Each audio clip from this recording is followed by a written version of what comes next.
老师，昨夜我做了一个梦。哦，什么样的梦啊？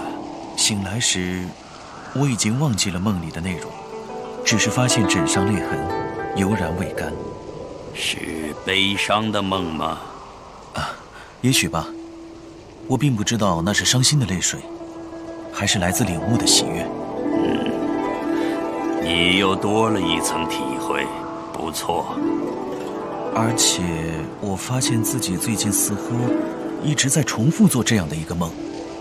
如果你已经忘记了梦里的内容，为什么会认为是不断重复的梦呢？因为在梦里始终都有一首歌萦绕在我的心头。什么样的歌？无法形容的美丽，又似乎很伤感，很遥远，又似乎很熟悉。你有什么感受？听到这首歌，仿佛我的心就变得透彻，想清楚了很多事情。所以你是来告别的。我感受到了一种召唤，也许我该出发了。好，老师的授业解惑之恩，弟子终生铭记。出发吧，韩非。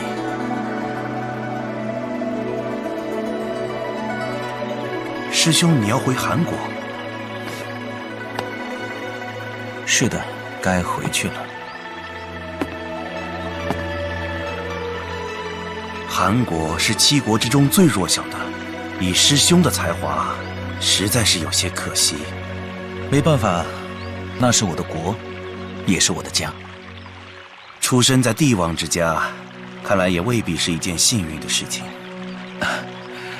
也许吧。你呢？有什么打算吗？师兄之才10倍于我，可以挑最弱的。我准备去七国中最强大的屋檐下，去碰碰运气。你要去秦国？师兄见笑，李斯比较现实。梦想说起来很美，但却非常脆弱。现实一点好。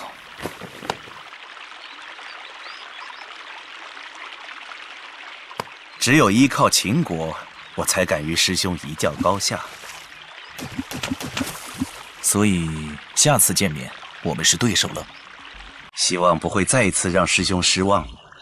那就说好了，不能因为顾虑同门而手下留情啊！绝对不会的，师兄放心。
嗯。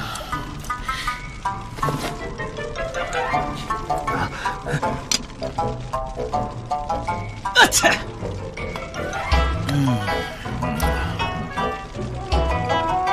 啊！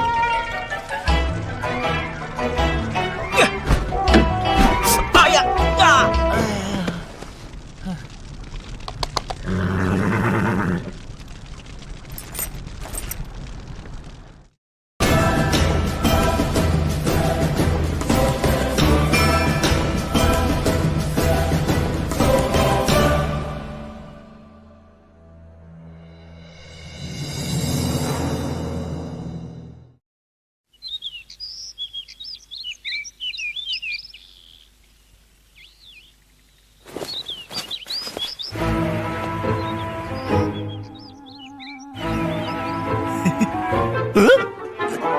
你要干什么？买酒，要好酒。哎，我们没有名贵的酒，只有自己酿的烈酒。烈酒有多烈？喝一口，就像往喉咙里推一把刀子。这就是好酒啊！我要，哎，快，哎，要多少？2大壶，1壶给我，1壶给他。啊？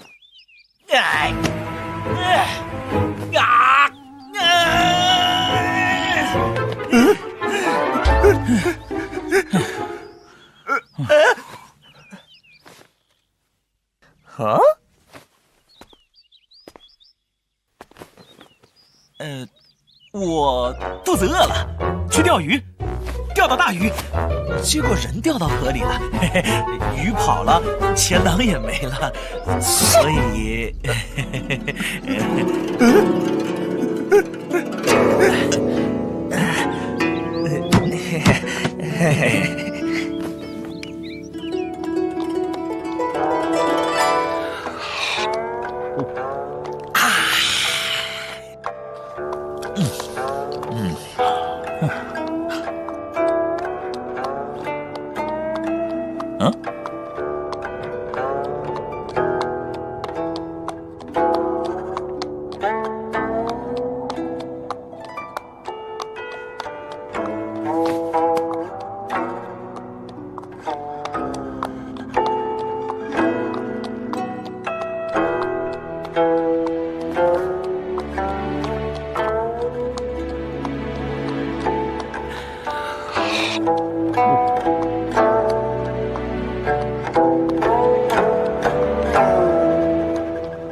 李大人，如此深夜还在书写公文，真是勤政啊！什么人？什么样的重要的公文，不写在朝奏竹简上，却要收藏得如此隐秘？卫兵，来人，有刺客！不会有人来的，他们都已经听不到了。李大人，你到底是什么人？把黑暗隐藏在黑夜里的人。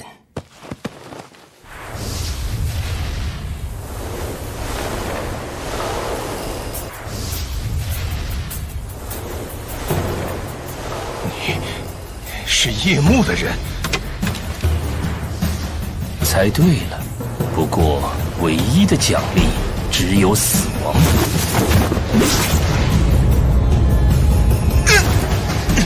你们这帮冷血无耻的凶手，为虎作伥！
学生在此苦苦守候，无意惊扰相国大人，请恕罪。苦苦守候。听说相国大人爱才，所以不远千里，以一腔热血承奉。我这里不缺热血，学生有真才实学，而且是新鲜的热血，可以为相国大人带来新气象。新气象。那我问你，明天是晴天还是雨天？雨天。这就是你的真才实学，敢在我面前信口雌黄，拖下去。相国大人如果不信，我愿打赌。赌什么？宫廷朝政，胜负一手，岂非都是以性命为赌注？你这条命又值什么？相国大人的命可就富可敌国。大胆！你如果不是疯子，就是有胆子。留你一命有什么好处？替大人未雨绸缪。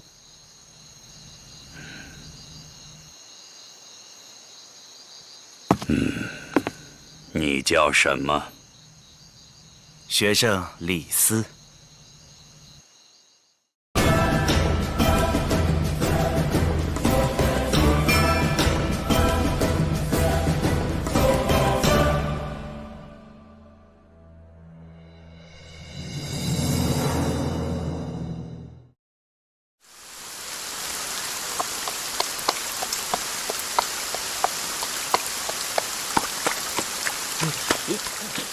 我去！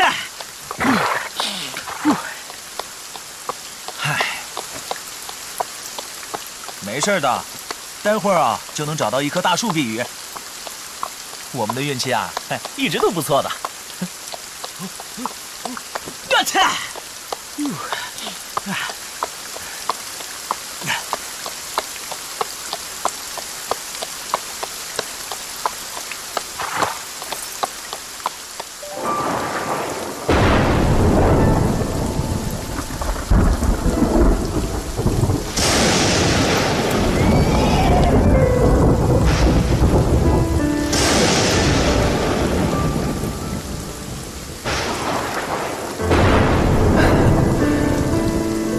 回来了。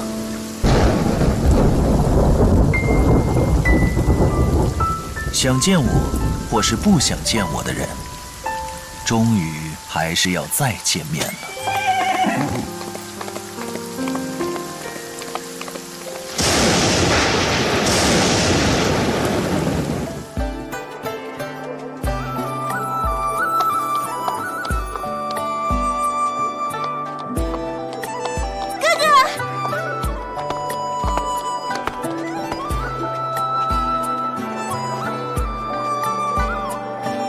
红莲，你终于回来了，哥哥，想死我了！哇，这么想我呀？那要不要亲亲我呀？要。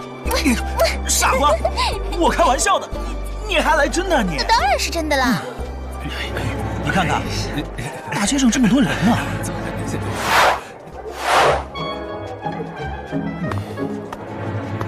看什么看？你知道我是谁吗？你瞎看什么？不怕我戳瞎你的眼珠？红莲公主，小人错了。把眼睛闭上。你们也是，全部把眼睛闭上。谁敢睁眼就挖眼珠。喂，他开玩笑的啊，别怕，我别怕。才不是呢。喂，你再胡闹，小心我揍你啊！哼，才不怕你呢。我现在有厉害的师傅教我武功，只怕你打不过我。切，我是舍不得打你，我怎么可能打不过你？真是。你去桑海那么久，念什么破书，都没人陪我玩。而且你还玩失踪了，好几支部队去迎接你，都找不到你。我喜欢清静。你还喜欢清静啊？你又躲到哪里喝酒去了，是吧？身上一股酒气。多久没洗澡了？啊，上个月我可是在湖里彻彻底底洗的澡。上个月啊？哥哥你好恶心。就是洗澡染了伤寒，所以不敢再洗了。哎呀，别说了，快点回宫里去。哦。哎呀，我送给你的项链呢？你是不是拿去换酒喝了？妹妹，好久不见，你越来越漂亮了。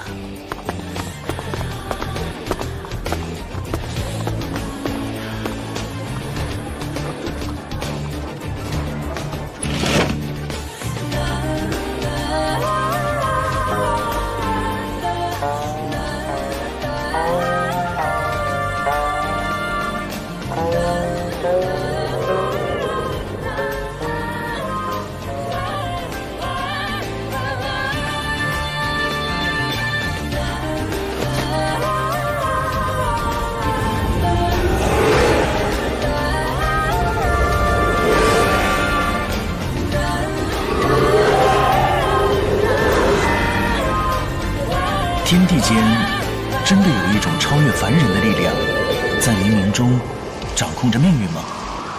有。那是一种怎样的力量？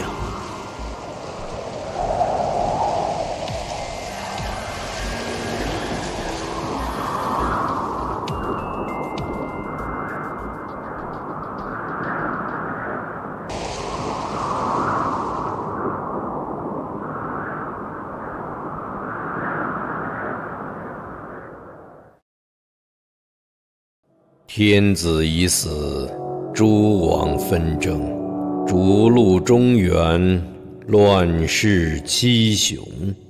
春秋事远，寒冬将至，天下无常，聚散流沙。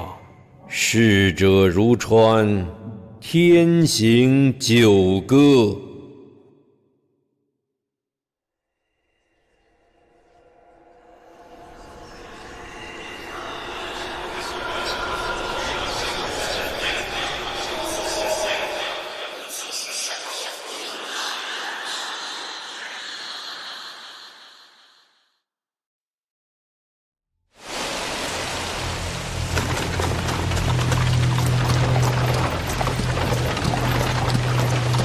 两位王爷有令，我等押送军饷去边关，军情紧急，必须冒雨赶路，切不得多点火把，方招贼人。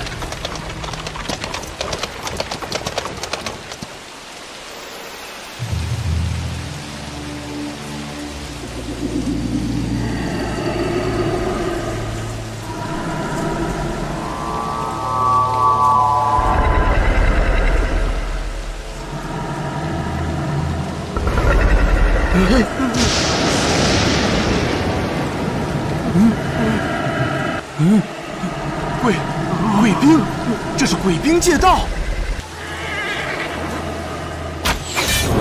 军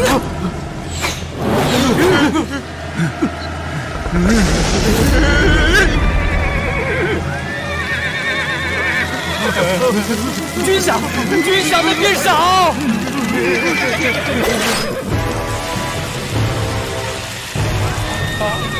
上不下了，上不下了，不行！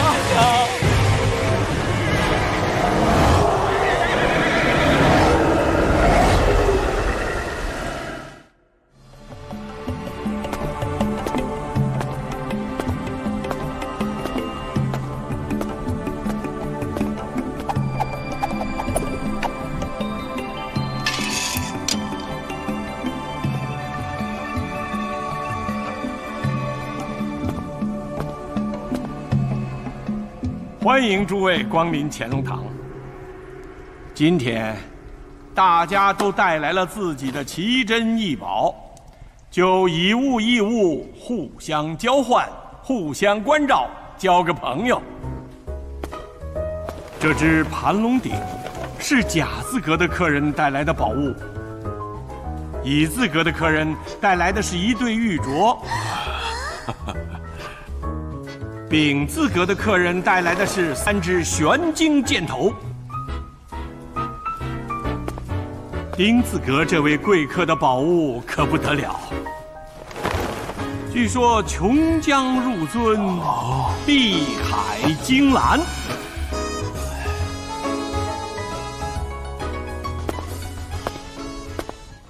而这个形制古朴的盒子中，则是最后一位贵客所带来的宝物。要交换我的宝物，必须遵守一个条件，那就是在交换之前不能打开盒子。我的宝物是挑主人的，对于有些人来说，它是无价之宝，而对于另一些人，它也可能一钱不值。果然有趣，故作神秘。我看你根本没什么宝物，就是拿个破盒子蒙人罢了。哼，要不要换，选择权在你们自己手中。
大人，大人！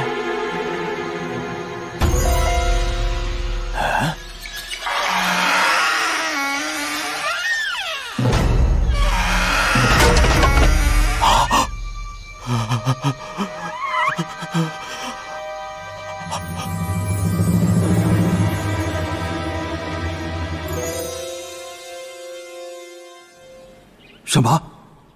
南宫错也死了？是。5名主审官接连离奇死亡，那该如何是好？臣倒是有一个不二人选，必可破此奇案。哦，什么人？便是相国大人。姬无业，你相国，你可愿为君分忧？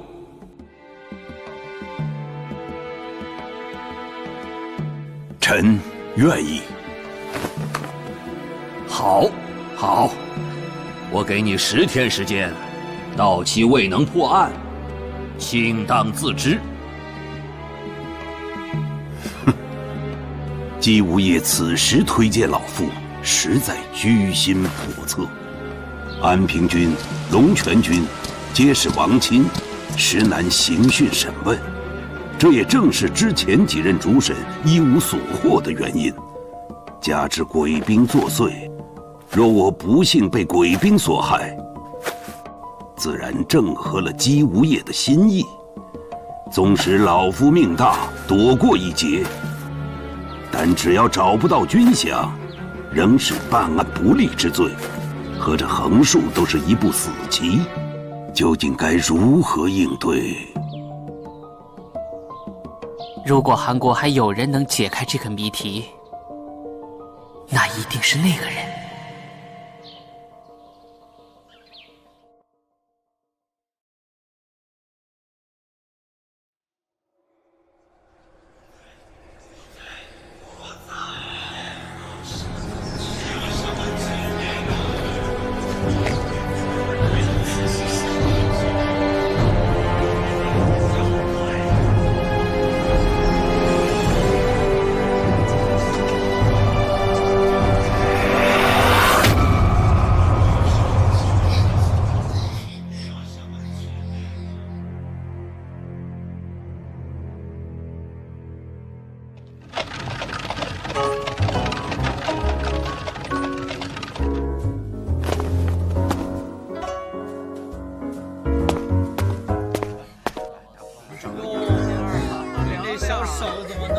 良儿，不是说来见破案之人吗？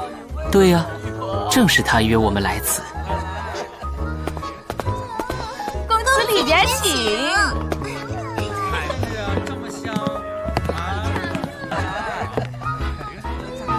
这个人到底是何方神圣？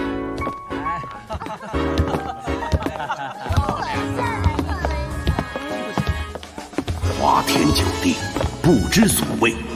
公子，来，我敬你一杯。公子，相国大人和张良先生求见。比恭候多时了，请。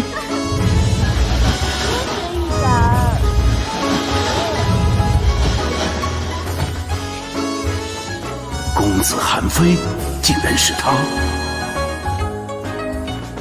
此女姑娘，兰花酿配上这金丝红玛瑙盏，确实相得益彰，别具滋味啊。公子满意就好。我原本有只碧海珊瑚樽，那才真是兰花酿的绝配啊。可惜啊，前几日刚好换给了别人。听公子这口气，似乎有些后悔了。当然不会，我换到了更有价值的东西，倒还要谢谢那个人呢。哼！祖父，张大人，我知道张大人看不上我韩非，我对张大人也没什么好感。你要走，我不会阻止。不过我相信相国大人不会走。哼，你有这样的自信？哼，想知道理由吗？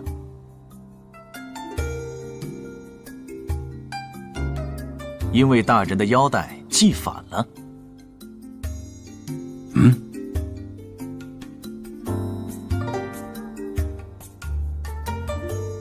而且你脚上还穿着巢靴。那又如何？既反腰带，说明相国心烦意乱。下朝之后没有更换朝靴就赶来这里，表明相国急于求解。韩非礼数怠慢，相国大人十分恼怒，却还能站在这里听我说那么多废话，代表相国大人已别无退路。都说韩非玩世不恭，不想体悟察人却如此敏锐。唉，不错，这也正是为什么我还在这里，继续听你那么多废话。相国大人雅量，我以酒赔罪。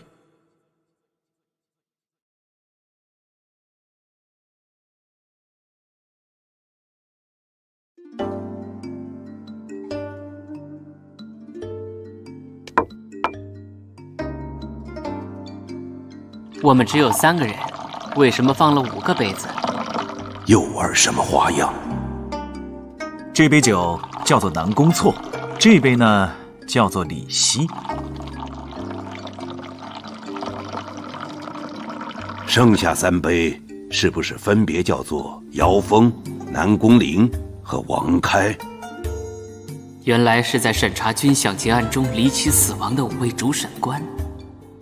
不错，相国大人可知道这5杯酒有什么共同点？他们都是我提拔的，是我在朝中最得力的左膀右臂。现在人走了，5个职位就空缺了出来。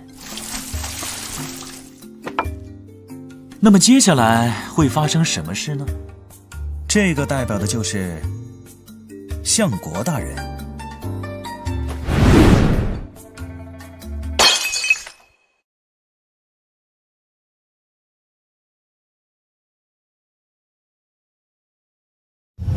各位聊什么这么尽兴啊？怎么把酒壶都摔了呀？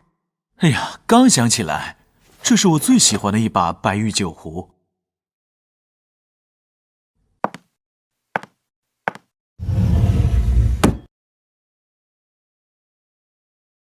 那么韩兄是答应帮忙了？但是相国大人必须答应我一个条件。什么条件？我帮你破案，你在父王面前推荐我担任司寇之职。公子贵为王孙，为何要做这刑罚之官？我觉得司寇管理法章律令比较好玩。公子既然知道这事关重大，岂能儿戏？祖父大人，韩兄如果能破此案，的确也是司寇的不二人选。行，多谢韩兄临危相助。相国大人，有子房这样的后生俊杰，真是张家的福分呢。韩兄过誉了，子房承受不起。你早看出姬无业要利用军饷被劫一案铲除朝中政敌，所以就出奇兵，让我这公子王孙介入，使得姬无业投鼠忌器。而且本案疑犯安平君、龙泉君贵为王亲，相国大人即便德高望重，也很难审理。用我来对付他们，却恰恰正好。韩兄，如果我处理得体，则令祖父无忧且有功；如果我破不了案，令祖父至少也得到了缓冲的时间，再做他想。哼，好一个李代桃僵之计呀！子房不敢，案情离奇诡异，张家危在旦夕，才请公子出手相救。你别紧张，我说这些正是因为我很欣赏你的谋略。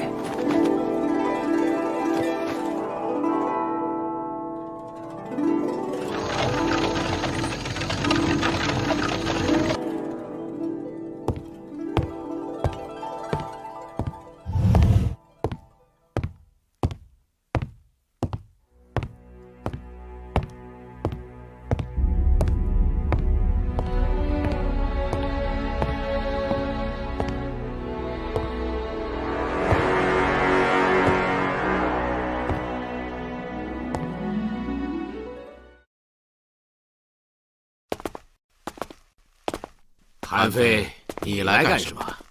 听说三王叔精于养生，研制一味龙骨八珍汤，乃滋补圣品。要配制此汤可不容易啊！除了集稀有食材，还要炖熬足足9个时辰方可饮用。不知此汤功效如何？那日鬼兵乍现，场面何等骇人！我回府后饮用了此汤，竟能安睡。如此妙汤，可否多做一些，也留给小侄分享？这个有点难。此汤必须在熬成后当天饮用，隔日则功效全无。原来如此。你来不会只是问养生这么简单吧？王叔英明，小侄想听听鬼兵劫军饷的故事。鬼兵？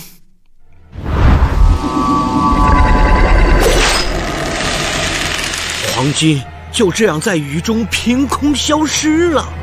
鬼兵出现的地方是何所在？断魂谷啊！当年韩国打败郑国，韩哀侯曾允诺凡投降者可免一死，最后却将郑国5000降卒骗至新郑城外，通通坑杀，异常残忍。此地正是因此得名。据说这次就是这些亡魂死不瞑目，讨债来了，否则那些黄金怎么会凭空消失？我在案发现场捡到一些碎金，不如来试试。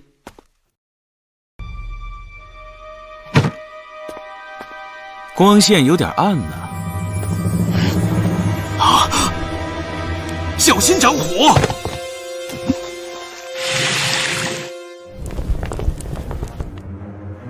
五行水克火，火克金。这块黄金竟然逆五行之力，遇水而化，遇火而燃，实在匪夷所思啊！而王叔竟然能够预见，真是神了。两位王叔可曾听过水消金？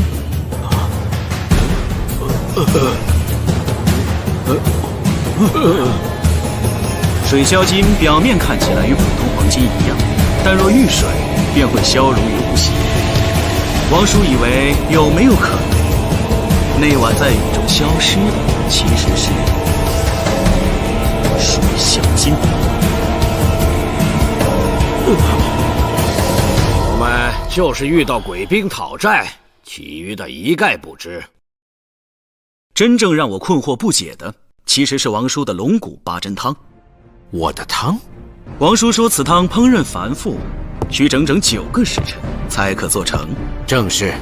案发当晚，王叔回府却喝了一碗龙骨八珍汤，有何不对？也就是说，如果当晚想要喝到这汤，不能等王叔回府才烹制，必须从一大早就开始准备。绕来绕去，你到底想说什么？王叔押运军饷，一去一回，至少要3天3夜。问题来了，那天王府大厨为什么会为3天后才归来的王叔准备必须当日饮用的龙骨八珍汤呢？难道王叔在9个时辰之前就已经知道军饷会被劫？自己当晚就能回府？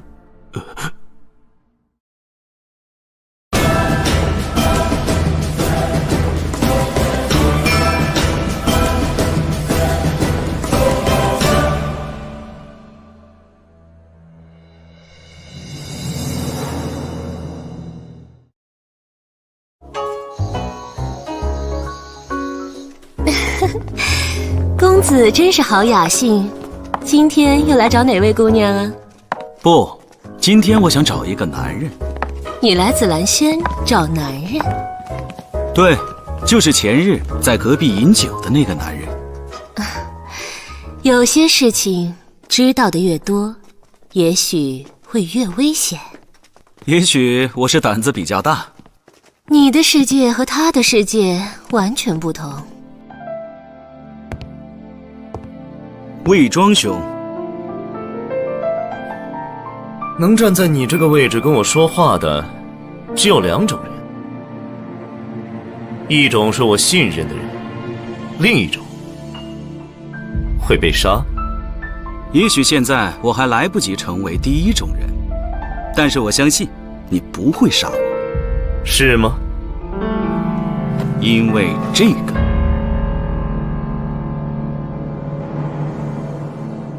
这是子女在乾隆堂给我的礼物，盒中所藏的水枭金，正是破解鬼兵劫饷案的关键线索。这份礼物有另一个真正的主人，因为此盒是运用纵横之理制作而成的，是鬼谷派的东西。天下寥寥，苍生荼荼，诸子百家，唯我纵横。又有谁能想到，在这小小的紫兰轩中，竟然隐藏着魏庄兄这样的鬼谷传人？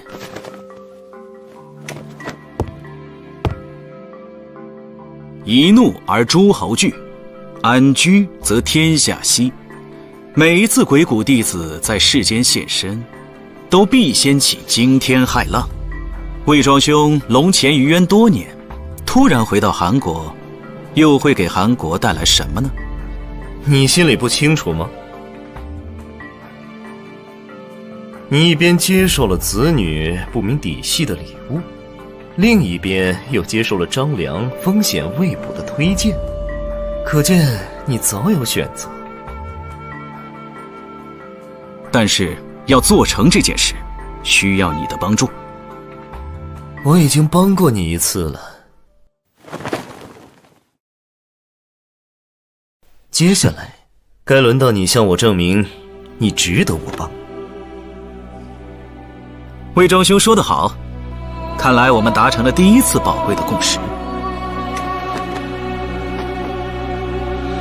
我的环礼没有送错人。公子走好，明天再来了。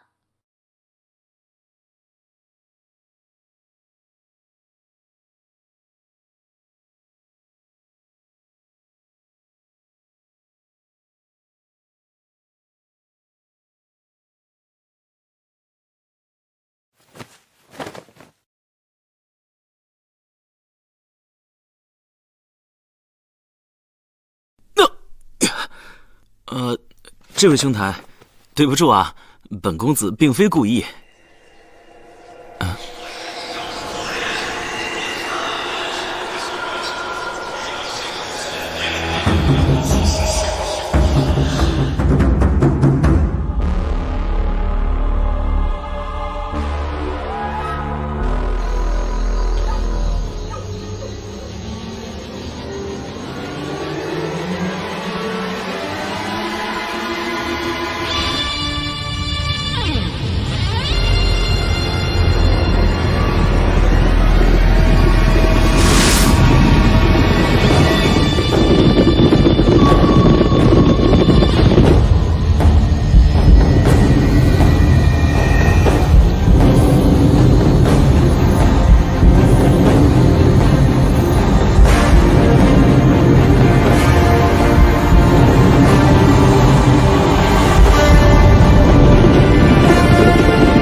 然是子女姑娘赶来救我，我就知道你关心我。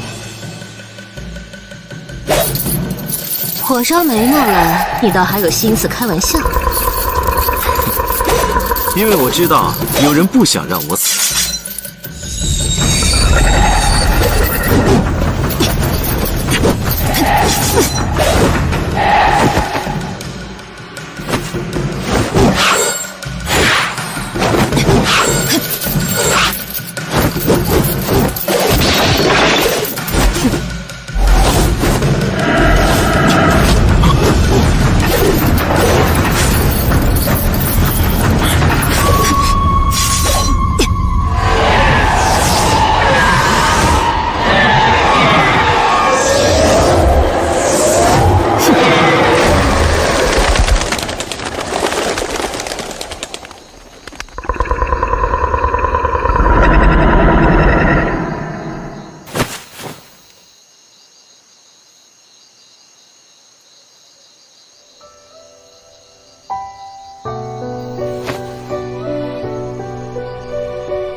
子女姑娘好身手啊，连鬼兵都怕了你。子女应该不是姑娘的真名吧？我很好奇，姑娘在成为紫兰轩主人之前，究竟是什么人？窥探我的过去是很危险的，不是亲眼所见，很难叫人相信。鬼兵竟然会化作乌鸦，消失于无形。似乎每次鬼兵出现，都少不了乌鸦这个重要配角。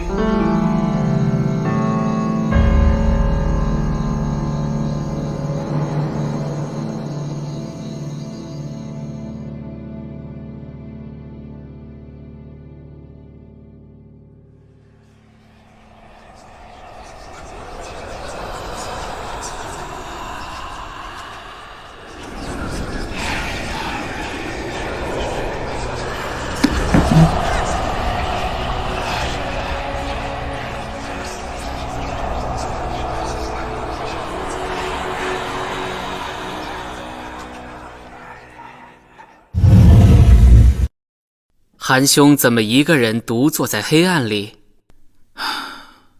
我在思考。思考什么？有些东西隐藏在光线照不到的地方。对了，我是来禀报，韩兄给2位王叔的安排已经得到王上的许可了。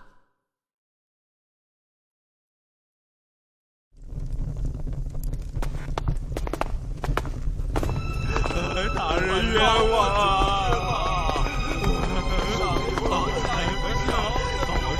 放我出去！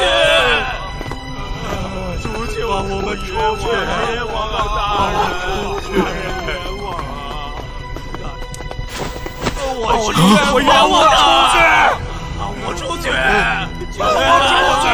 我冤枉啊！大人，韩非。你把我们带到这里来，想干什么？王叔，我虽是晚辈，但在这里，我是韩国之法。我已上请父王，从今天起，2位王叔恐怕要屈居于此了。啊！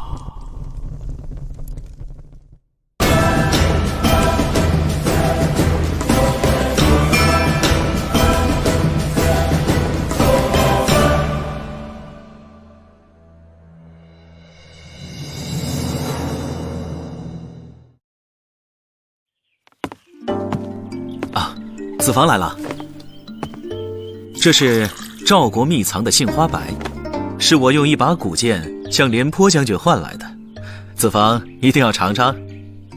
韩兄，你的身体……哎，辜负美人，空尊对月，乃人生2大憾事。你好像有什么心事？明天是断案限期的最后一天。你在担心？安平君和龙泉君虽已确定嫌疑，但如果死不认账，以二人的身份，却也无法定罪。你应该已经知道我对两位王叔的处置了。你说若两人都不坦白，则交由韩王发落，但韩王是他们的兄长，在没有确凿证据的情况下，就算免不了失职之罪，也很有可能会从轻处罚。那又如何？韩兄提出这样的条件，不是正中其下怀？子房，你来看，这上面你能看到什么？两个人？难道画的有这么差吗？你不觉得很像安平君和龙泉君吗？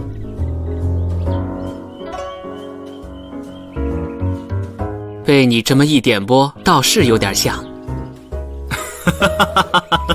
知我者，子房也。现在你看见了什么？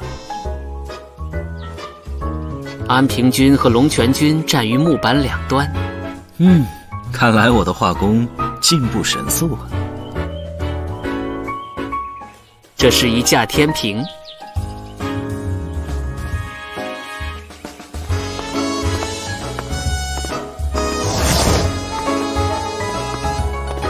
万丈深渊上的天平看似危险，但只要两人能一直配合默契，倒是有惊无险。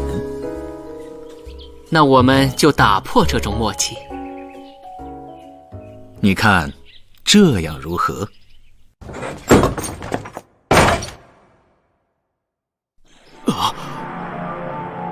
老四，你怎么样了？切莫乱动啊！老三，我听不清你说话，你想如何？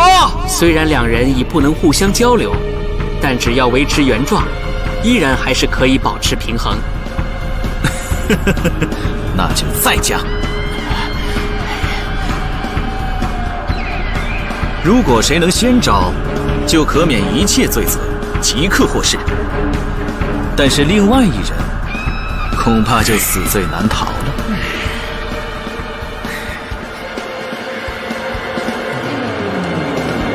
韩兄果然是棋高一招。你明白了？这场游戏马上就要结束了。禀公子，牢中传来急信，安平君和龙泉君求见公子，愿意招供。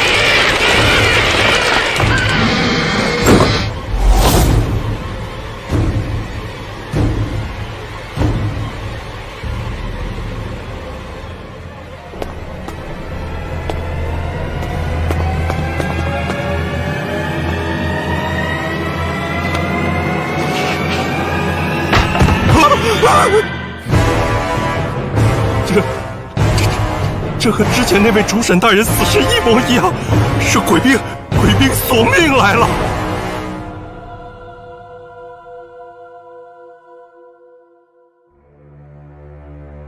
吾与龙泉君对军饷起了贪欲，曾密谋图之，不想却招来郑国鬼兵，祸乱天下。鬼兵连日惊扰，心胆俱裂。吾二人不死，恐那鬼兵不息，吾以死谢罪。韩王莫要继续追查，恐惹祸上身。龙泉君的认罪书也是写得几无二致，同时自杀，此状奇诡。韩兄，你看。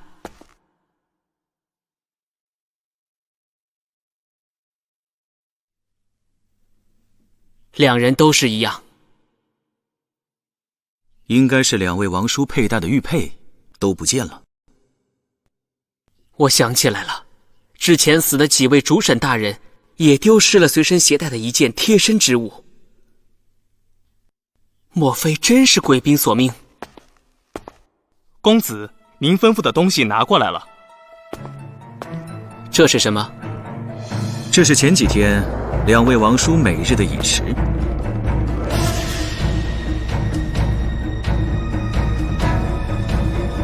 有毒。如果真的是鬼兵所命的话，难道还需要借助毒药？有人想杀人灭口，但为什么还要画蛇添足，从每个死者这里取走一件贴身之物？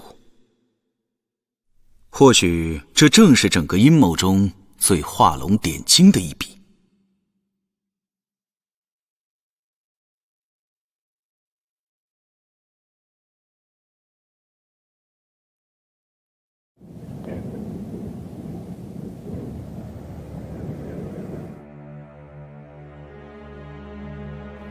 我的2位胞弟就这样。大王，此案不可再查。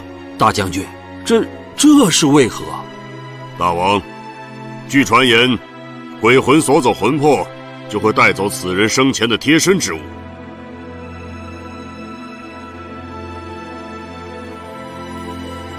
这桌上的饰物乃是几位过世的主审贴身之物。臣的手下在断魂谷中寻到。难道他们真是被鬼兵？认罪书上已写明，若王上再要追查此事，恐那鬼兵会危及君上安危。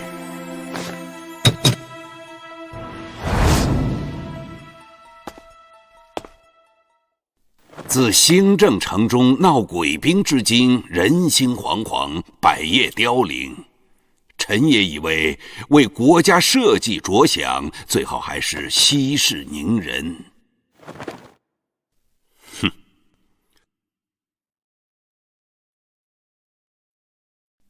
两位爱卿所言有理，寡人并非怕那鬼兵，只是恐百姓受难，社稷不稳呐。王上，只要在墓地举行一场亡灵祭奠仪式，便可令亡魂安于九泉，不再为祸。也罢，相国，案子暂且搁下，这祭祀之事就有劳大将军一手操办。若能平息此事，寡人必有重赏。臣领旨谢恩。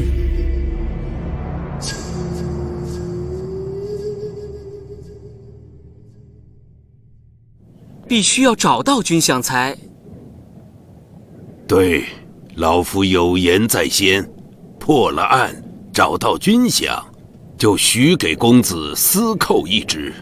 不过，现在军饷踪影全无。没错，找到军饷之日，便是公子走马上任之日。祖父，好，我们一言为定。那么，老夫先行告辞。韩兄，没想到祖父竟然出尔反尔。此方不必自责。韩兄的恩情，良铭记在心。好，要的就是你这一诺。我现在算是明白了杀人取物的真正用意。可现在线索已断，我们该如何寻找军饷？破案若进展不畅，就不能只看案件本身，而要看人。看人？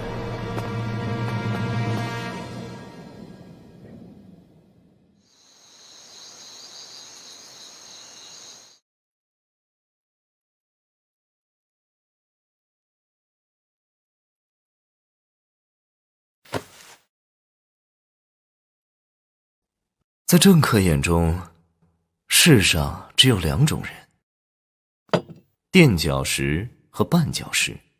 所有可能强过自己的人，都是潜在的危险。那么，张开第10眼，也是因为他已将韩非看成了潜在的威胁。如果这一关都过不了，也就只能被当作绊脚石扫除了。公子韩非求见。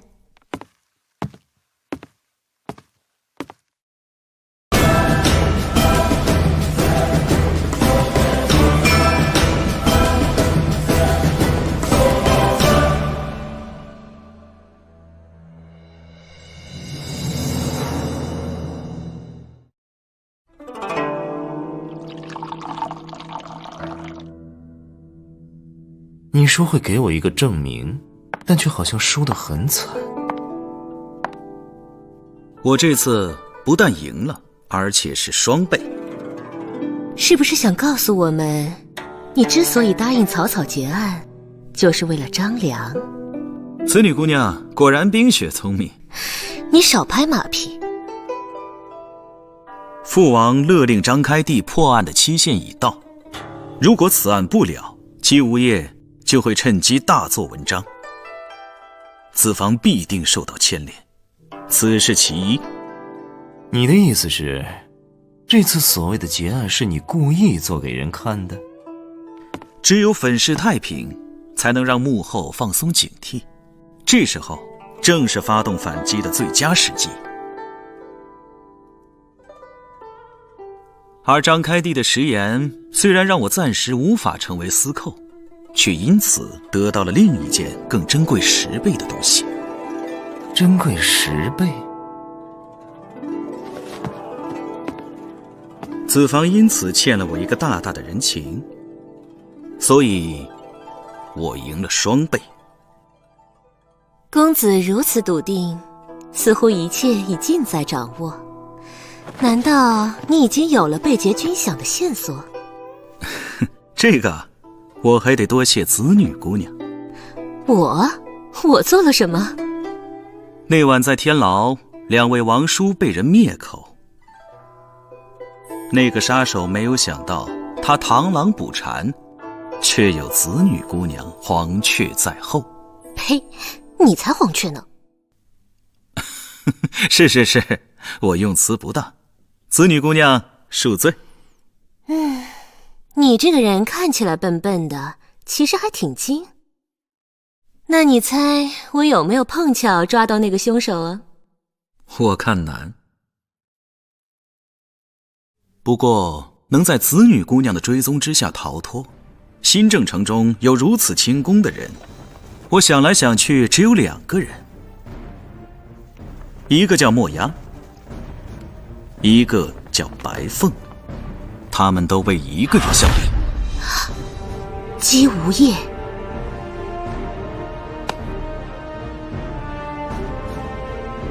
姬无业老奸巨猾，单凭猜测你就想抓到他的破绽，找出军饷？当然不行。所以我要请魏庄兄一起去看场好戏。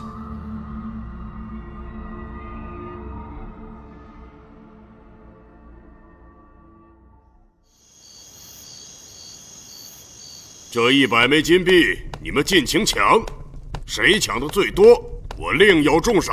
将军，公子韩非求见。是我的，是我的。韩非，他来干什么？大将军，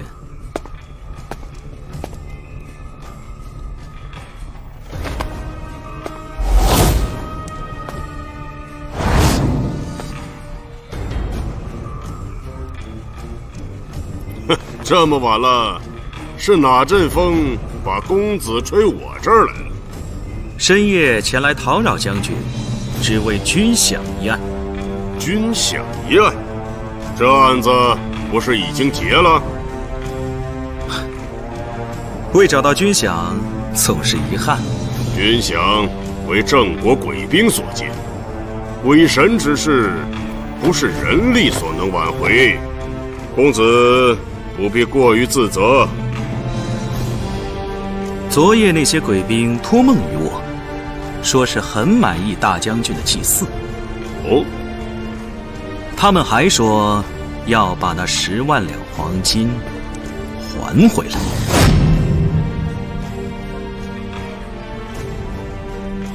若是如此，那自然再好不过。都愣着干嘛？继续抢啊！以为金币会跳进你们手里吗？这抢也要凭本事，凭手段，有实力才有资格得到。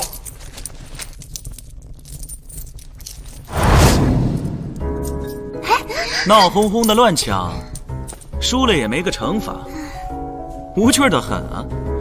若是我，就换个法子来玩，会比现在有趣100倍。好，公子不妨说来听听。同样是分100枚金币，我不用抢的，让玩游戏的人抽签，按先后顺序提出自己的分配方法。这么多人，每个人都提一个方案，那听谁的好啊？很简单，提出一个方案后，让所有的游戏参与者对这个方案进行评判。如果方案不能获得超过半数的参与者认同，提方案的人就会被处死。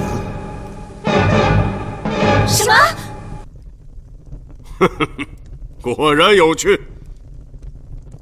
那如果这第一个人的方案没被认可，死了，又该如何？规则不变，按顺序继续下一轮。太简单了，最后一人只要否定前面所有人的方案就行了。反正前面的人都死了，钱就都是他的了。道理确实简单，但是结果真是如此吗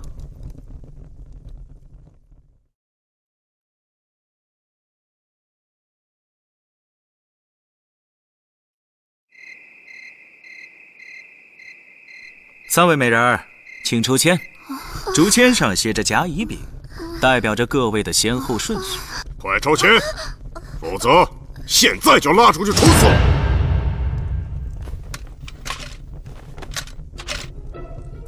倒霉死了，我是第一个，怎么办呢？多分点给你们，总可以了吧？如果没有你，我们2个分，肯定比3个人分的更多。说得对，将军，奴家还不想死了。好你个韩非，提的什么馊主意？害死了我，对你有什么好处？其实玩这个游戏，最关键的并不是抽签的顺序，而是你分配的方法。你还说风凉话，我才不信！原本第一个人为了活命，一定愿意放弃所有的金币给后2人，而第2个人同样因为决定权完全在第3个人，也只能放弃所有的金币给后者。因此，一般看来，第1人0枚金币，第2人0枚金币，第3人100枚金币，是唯一的结果。事实真的是这样吗？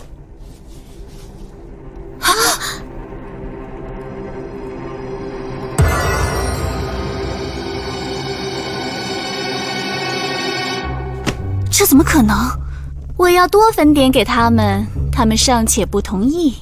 这样的分法，你不是存心想害死我？你是第2个提出方案的人，对吗？对啊，那又怎么样？那么美人儿何不设想一下，如果他死了，只剩下你们2个人玩这个游戏，在只剩下你们2个的情况下，只要他不同意你的方案，那你就是死路一条。那我把所有的金币都给他。天真。就算你愿意把所有的金币都给他，他同样可以不同意你的方案，而且他也不用担心你的报复。比起那样，现在的这个方案，不仅你性命无虞，还能拿到1枚金币。你没有理由不接受。我同意，同意。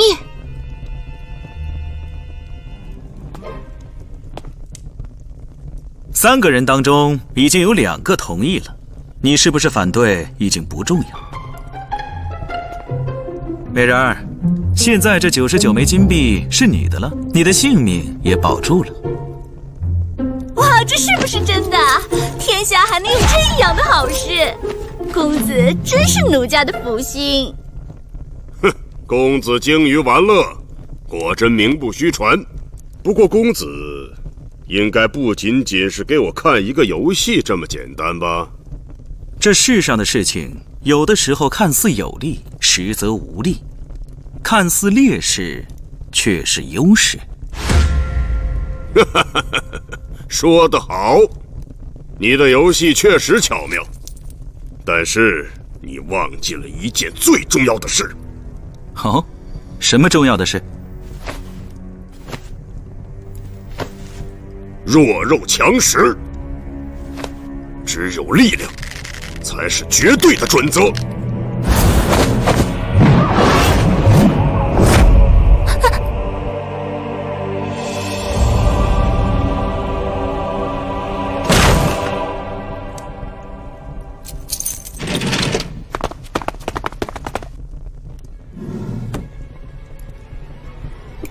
你还想要这些金币吗？我不要了。哼，强者可以随时改变规则，而弱者根本没有资格来制定规则。公子，你说是不是呢？将军高见，非正好还有个问题想请将军指教。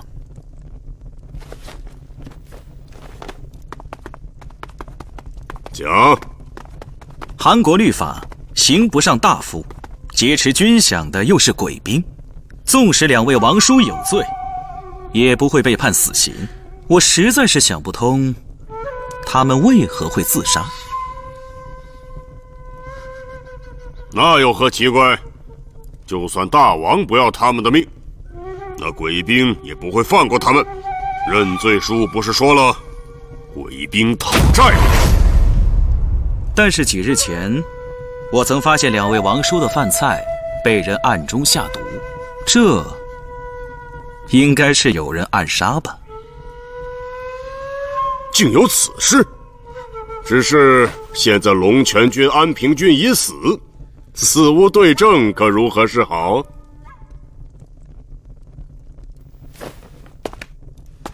将军，我有个朋友，精通各种奇石药物。他最近研制出一种神奇的粉末，也许能够帮到我们。哦，前2天在2位王叔的房间里做了个实验。这种药粉的奇特效果，必须在黑暗中才能看见。请将军命人熄灯。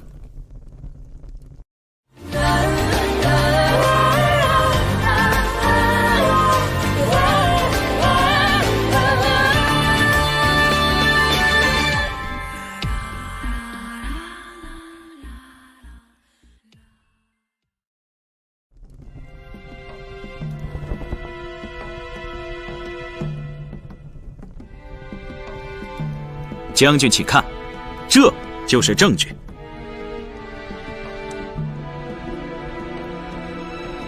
只要杀人灭口者进过2位王叔的房间，这种粉末就必定会沾到他身上，他已经无处可藏。其实通过这个药粉的指引，我已经知道军饷的藏匿地点，现在就只差去把它找回来了。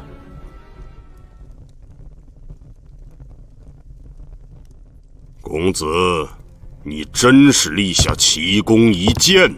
今晚与公子的一席对话，真是令本将军获益良多。公子不如多留几日，我们把酒长谈，岂不快哉？我们已经在这里叨扰多时，岂能再劳烦将军？公子如此推辞，就算我肯答应，我这把战刀也不能答应。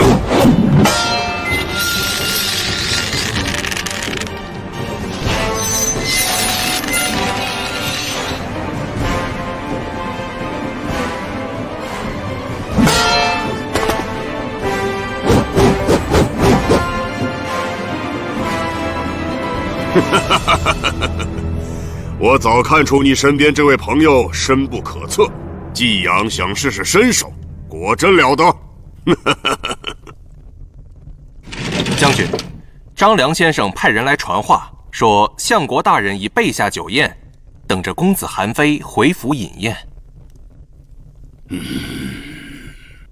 将军留步，告辞。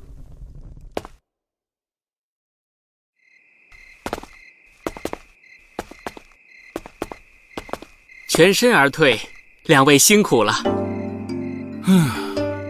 费了一晚上的唇舌，口干舌燥，我们找个地方喝酒去吧。山丘上备下了酒席。魏庄兄，你应该会和我们一起去吧？啊？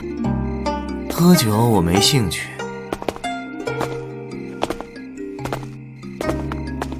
你知道，我一向不会只为喝酒而喝酒。刚才的戏码可还好看？还有一场，是我特意给魏庄兄准备的，那才是今天晚上的重头戏。哦，但愿别让我失望。但凭魏庄兄品评，请。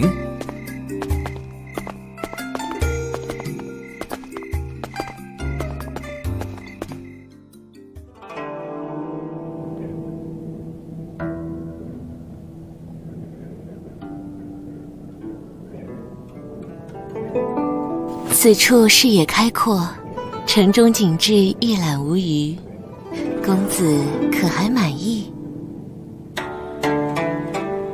知我者，子女姑娘也。果真是个看戏的好去处。公子又说玩笑话，半夜三更的，哪里来的人演戏？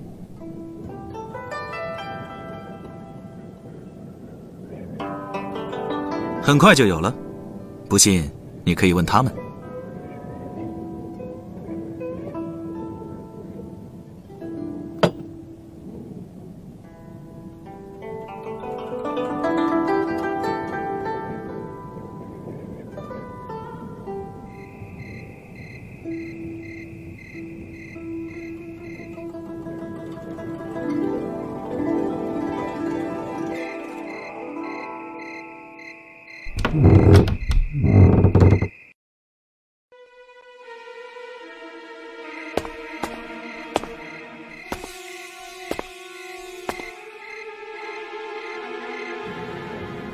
登场了。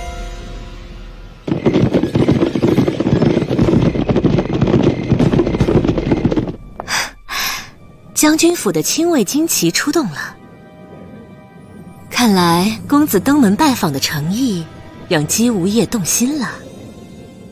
我相信他不只是动心，而且很可能还会伤心。魏庄兄，这后面的好戏还得有劳你一起帮忙演完了。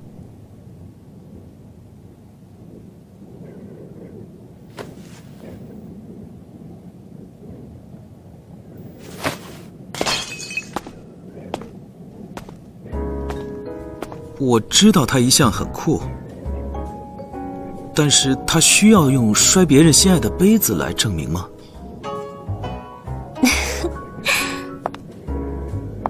看来今晚伤心的人不只有姬无业啊。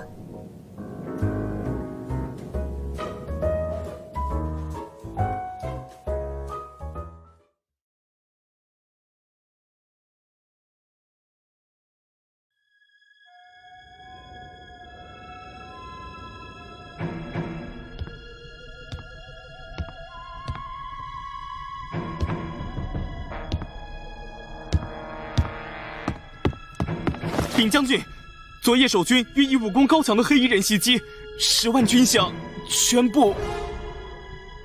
快说！全部被夺走。什么？一点儿都没留下？那个也不是。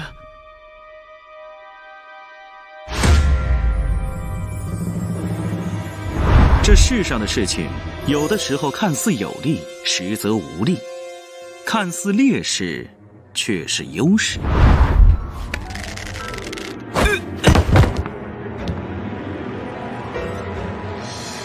飞这小子居然敢算计我！韩王圣令到。什么？来人！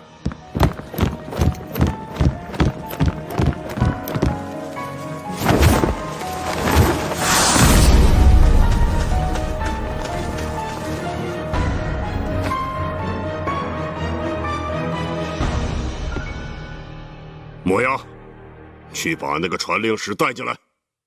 是。你们稍后依我暗号行事，让他有来无回。记住，治卑为号。是。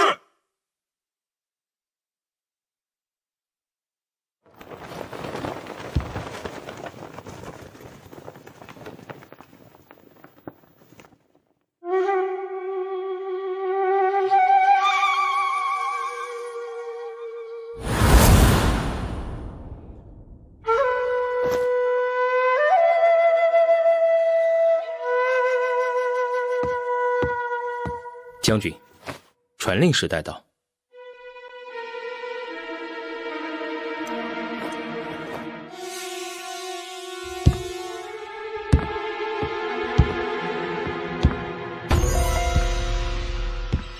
韩王竟然派你来！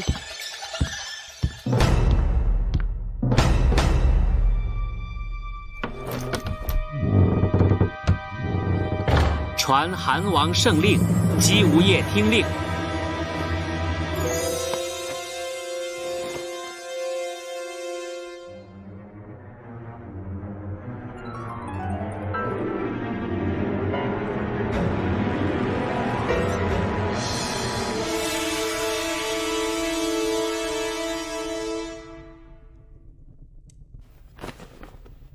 见圣令如见王上。将军还不下跪？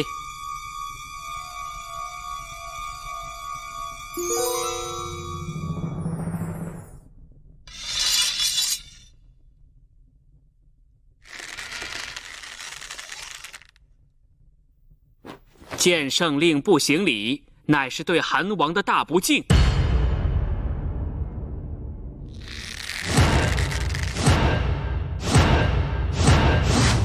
将军。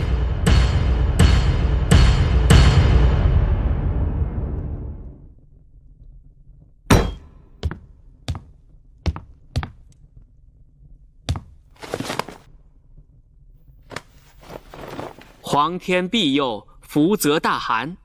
姬无业献计有功，既有3大功劳。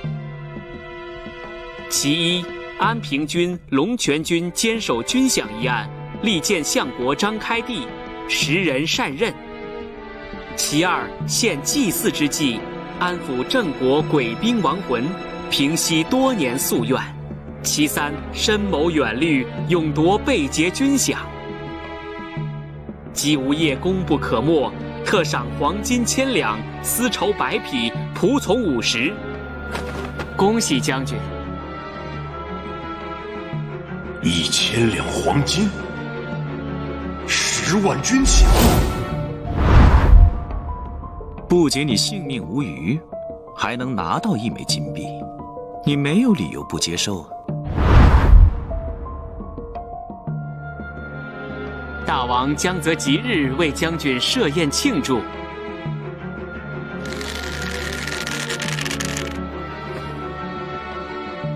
臣谢过王上。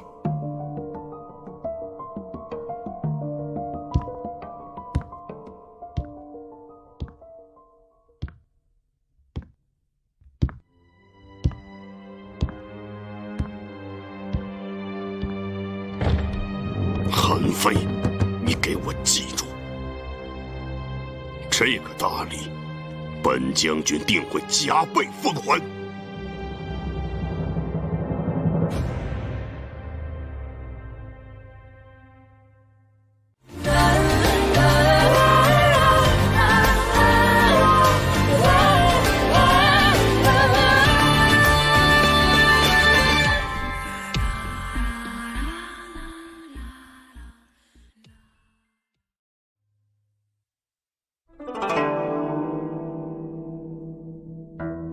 恭喜韩兄如愿获得司寇之职。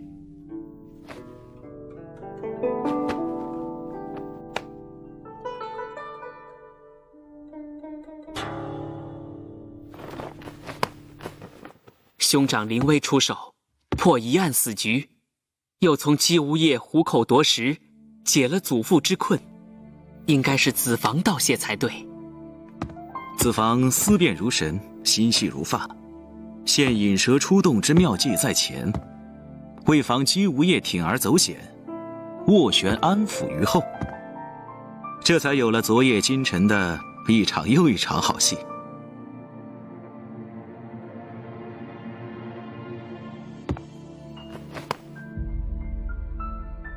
如果没有鬼谷传人的惊天绝杀，即便知道了军饷藏匿之处，也只是鞭长莫及，可望而不可得。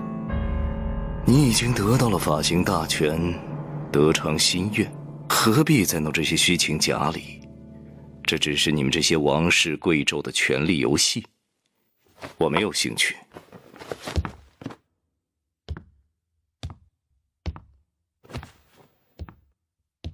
魏庄兄留步，还有一事请教。你对姬无业此人如何评价？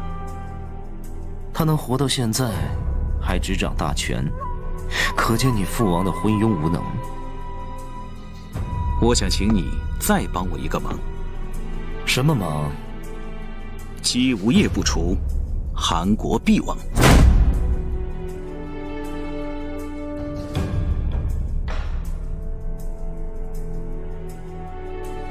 想让我帮你杀了他？我既然执掌刑法，当然明白杀人是犯法的，一定也不会允许其他人这么做。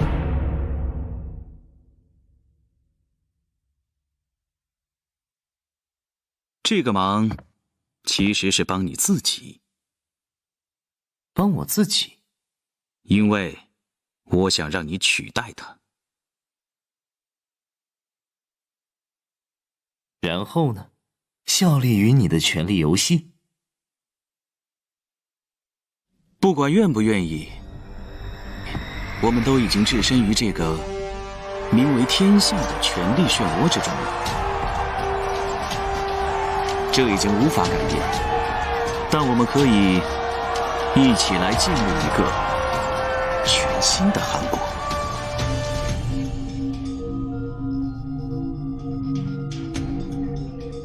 与现在的韩国有什么不同？第一，不再有姬无业这样的人；第二，不再有安平君、龙泉君这样的人。听起来对我好像没有什么吸引力。你还记得那个在将军府玩的分金币的游戏吗？那又如何？新的韩国，不要做第三个看似占尽优势，其实注定死亡的人，也不要做第二个得了一点蝇头小利而苟活之人。韩国要做第一个人。7国的天下，我要99。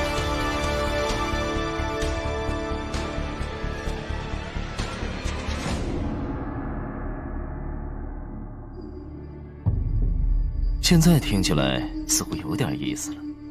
所以你答应了？首先，你得要能活下去。好，姬无业权力滔天，并非这么简单。在他背后还有一股遍布7国的强大势力。从昨晚离开将军府的那一刻，你已经上了他们的死亡名单。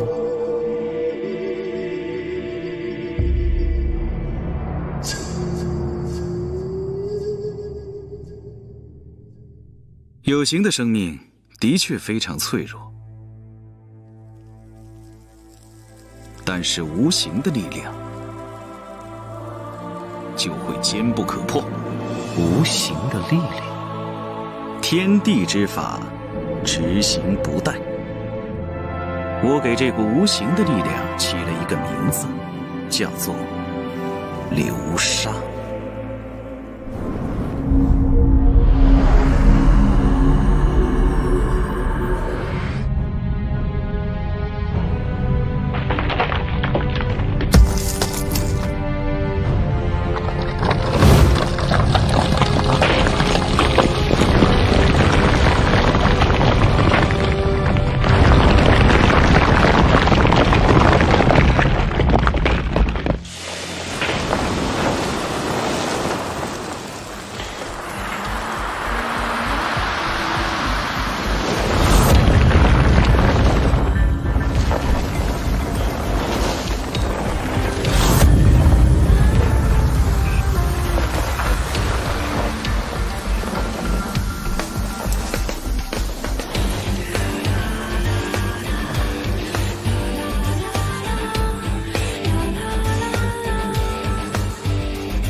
每一把有故事的剑，都如一首歌。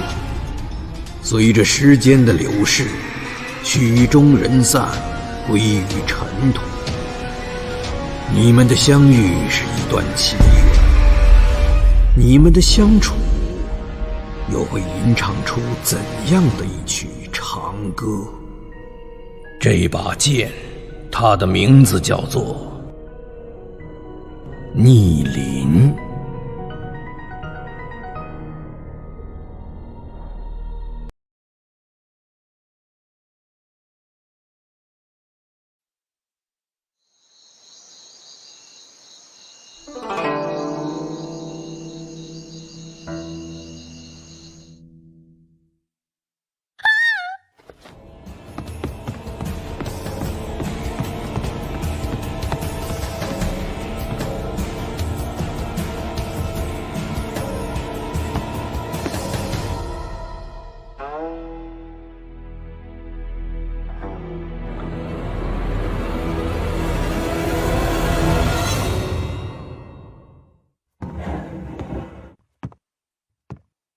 要动姬无业，必须要先拔掉他的牙齿和利爪。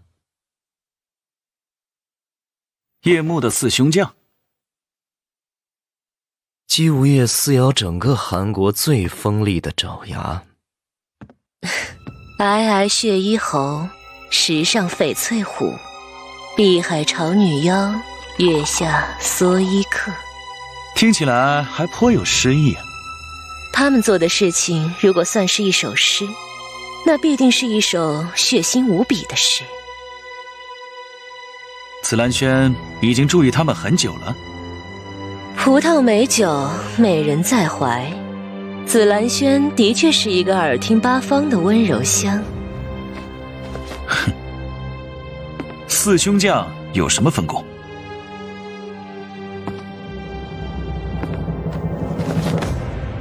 这四人在朝在野，都有相当的势力，分别从军、政、财、谍掌握了很多人的命运。血衣侯掌管10万兵力，翡翠虎富甲一方，军权加财力，的确已经够姬无业嚣张跋扈了。你虽然求学在外，消息也不错啊。既然求学，就少不得做功课。那潮女妖和蓑衣客又有什么实力？一个在深宫内廷，就隐藏在你父王的枕边，但是后宫佳丽众多，还在探查他的身份。他的话，很多时候比重臣都有效。枕边香风原本就销魂蚀骨，那么这个蓑衣客？这个人是姬无业的情报网头目，负责监视朝野上下。一有风吹草动，姬无业会先知先觉。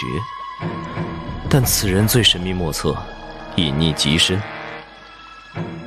不得不说，鬼兵劫饷案能够破解，多少是有些运气。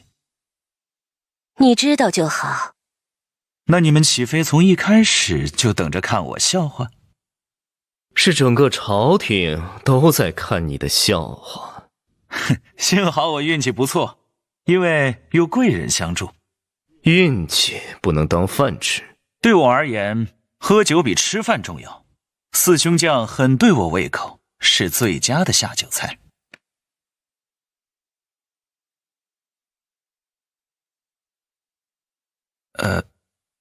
你能不能看着子女姑娘？她更值得看。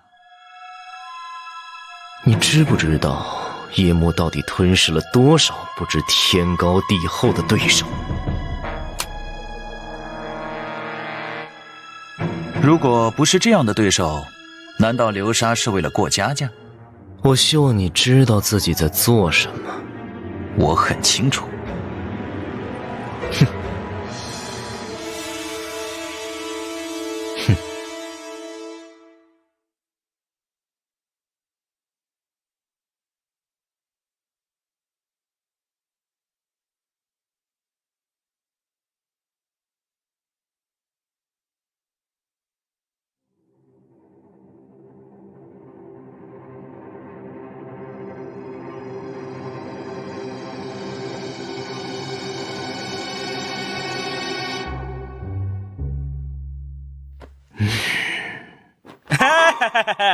你先动了，哎，你输了啊，要罚酒。你好无聊啊！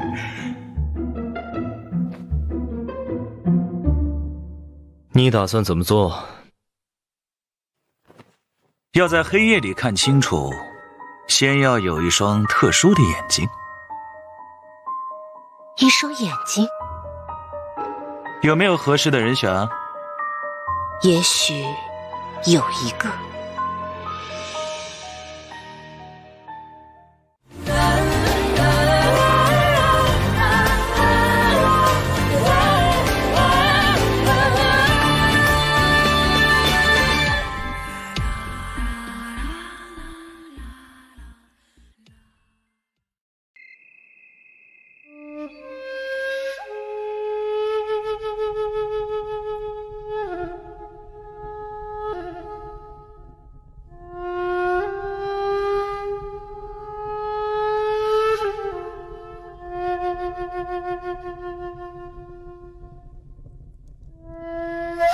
刚才交代的都清楚了吗？清楚了，将军。好，如果你完成的干净利落，我有重赏。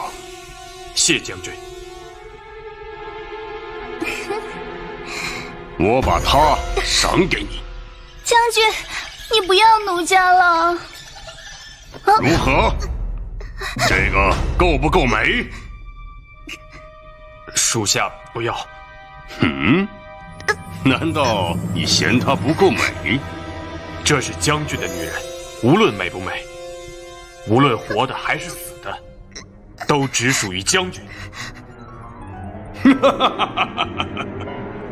为我做事，这是必须要记住的一点。你不算太笨。属下明白。去吧。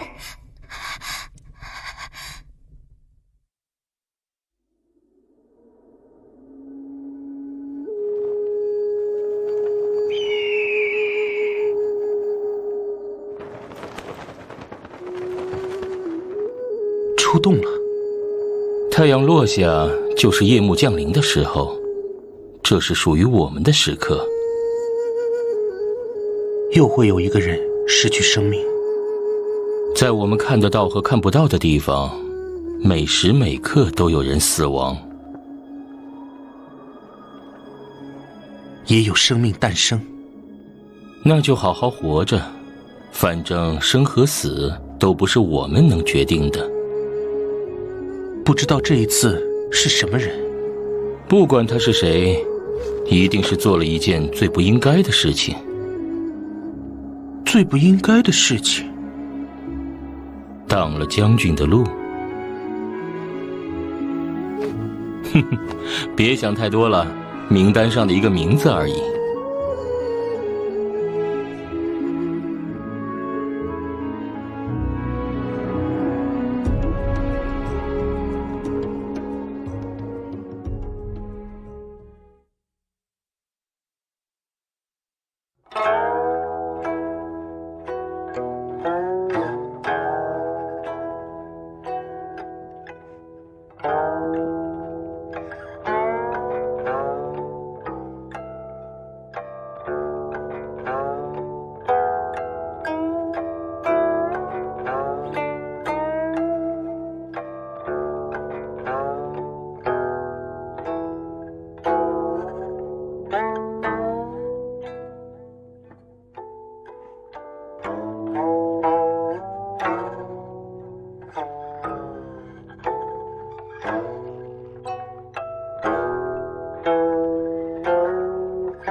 果然好曲。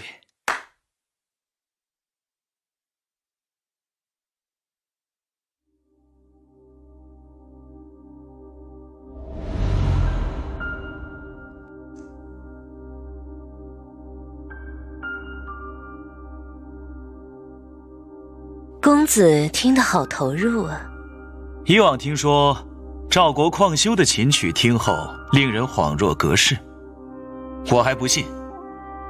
今天听弄玉姑娘一曲，才知道确实有人能弹奏如此动人心魄的曲子。公子过奖了。旷修大师乃是琴中圣手，弄玉望尘莫及。公子也是琴中圣手，说到动人心魄，莫非是真的动心了？姐姐，我本多情，不过面对这样美玉无瑕之曲，韩非不敢有任何非分之想。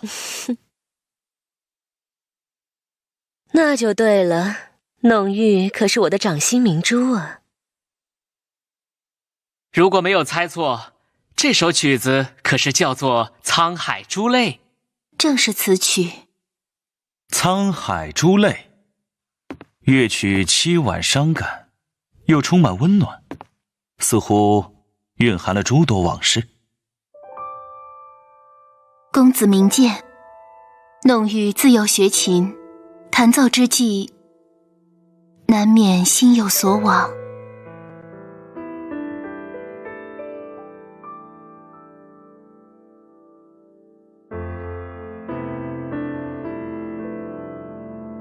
这颗火羽玛瑙颇为稀有，不知与弄玉姑娘是何等机缘？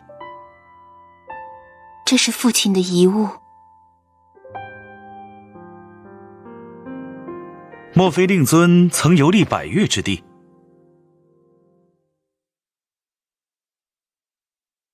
什么都瞒不过公子的眼睛，公子又开始推演了，还让人有点藏身之所吗？是我俗了，自罚一杯。快点给我把人弄过来，快！不然要你们好看。你们知道我是谁吗？我可是左司马。姐姐，怎么了？是刘大人喝醉了，要点弄玉过去，姐妹们怎么劝都没用。我马上过去。姐姐，没事，你别过去，我来处理。公子，哎，无妨。子女姑娘整天要面对像我这样的俗客，自是辛苦。你知道就好，还说风凉话。我可不敢凑热闹。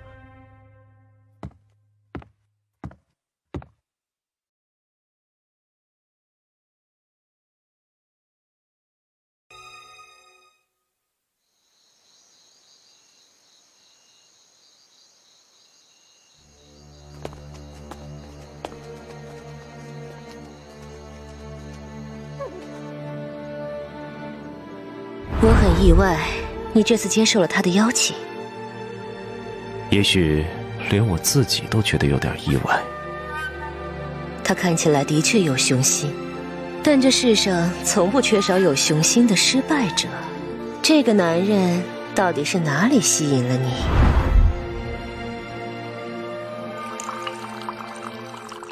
上次我离开紫兰轩的时候，你看了我一眼。那个眼神告诉我，你的世界也许并不是那么遥远。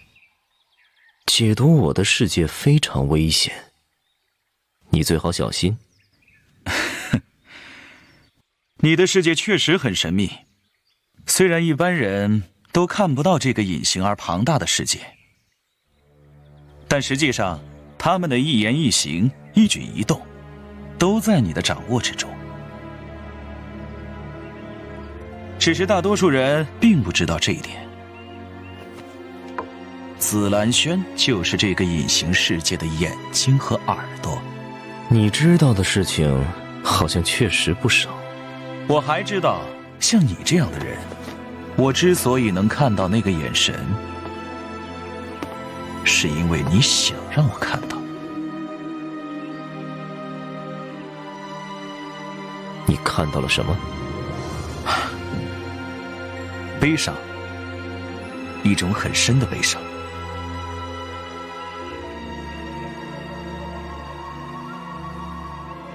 就像一条被困在浅滩上的龙，那种濒临死亡的悲伤。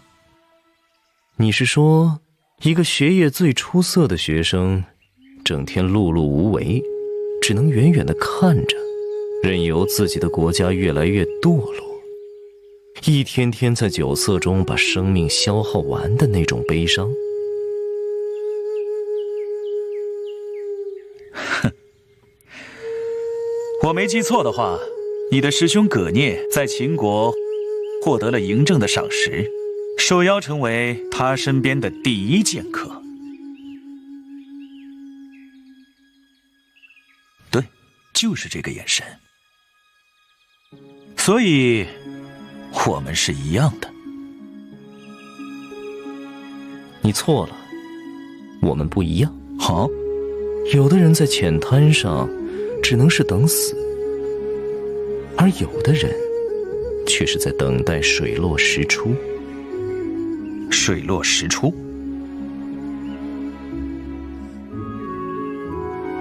水太深的地方会掩藏太多的真相，只有等潮水退去，才能看清楚那些不为人知的杂草和暗礁。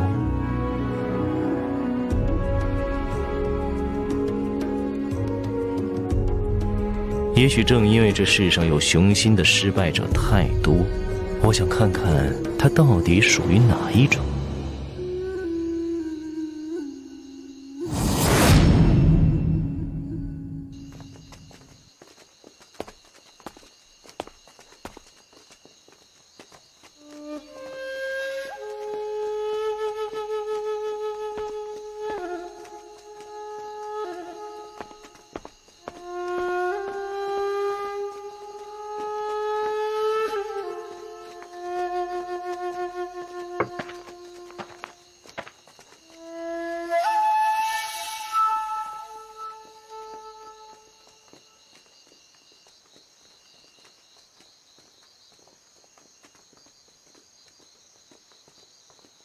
处理好了。这位刘大人实在是难伺候的主。左司马刘毅，姬无业一手栽培上来的，自然难伺候些。这个人一向好色凶残，今天喝得烂醉，不知怎么又盯上弄玉了。不知盯上的是弹琴的人，还是听琴的人？韩非被人盯上了。有消息，夜幕那里有动静。姬无业要对韩非下手。既然做不了垫脚石，那么就是绊脚石了。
你是在等我？一个警告。什么警告？这条路不通。好，那我往回走。那条路也不通。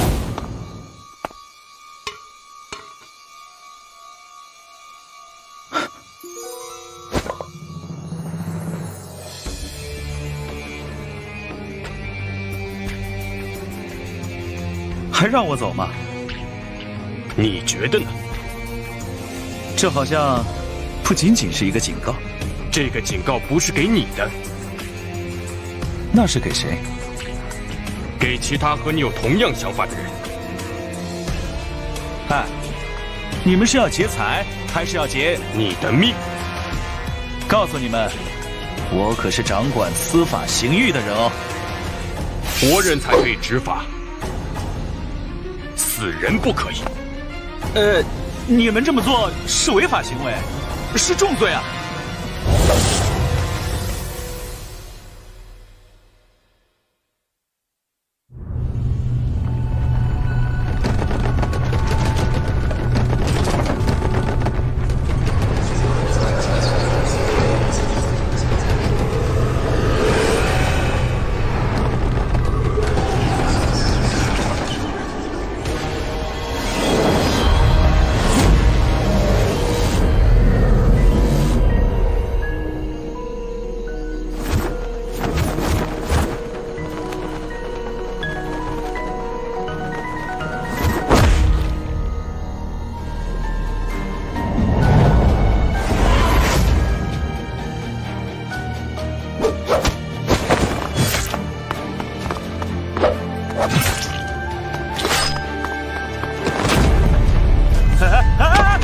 救命啊！杀人啊！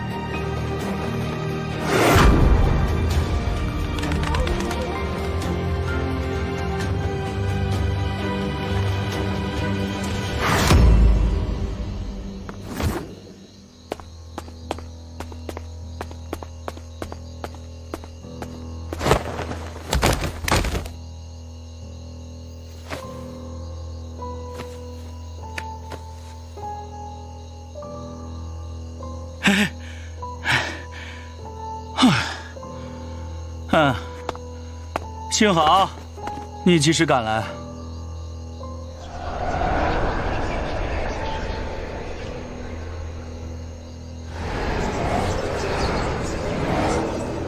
有人要杀你？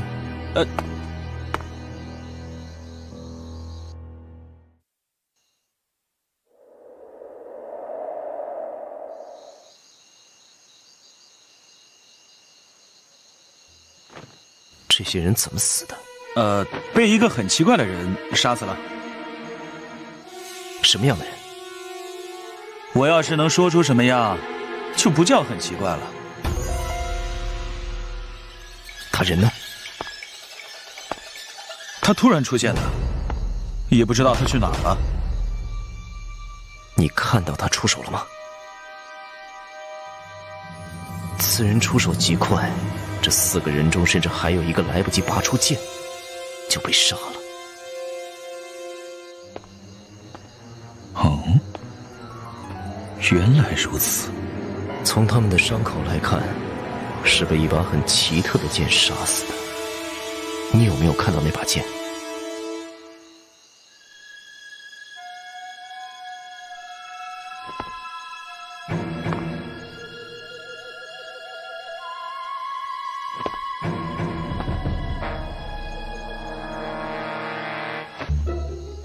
你这么看着我干什么？虽然这些杀手不像是叶幕的人，但是你肯定在叶幕的死亡名单上。哦，谢谢提醒啊。哎，我都已经上了黑名单，你不打算送回家？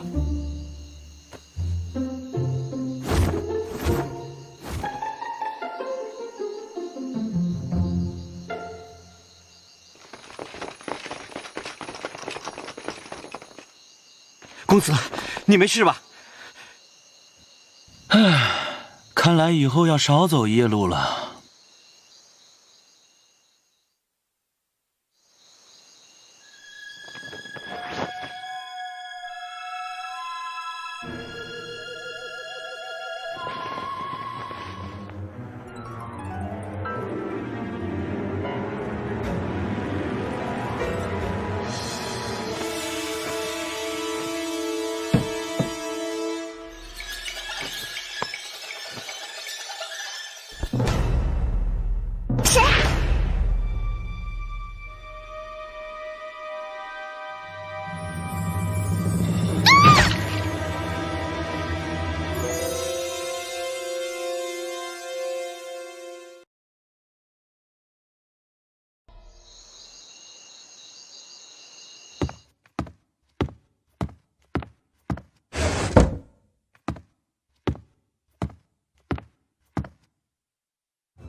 弄玉，你去我房间休息一下吧，别太伤心了。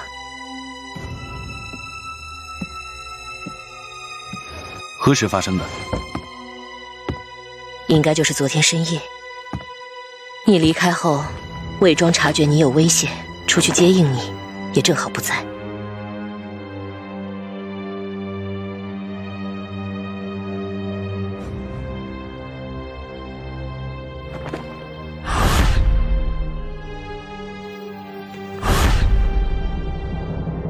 剑刃封喉，是行家手法，不是普通盗匪。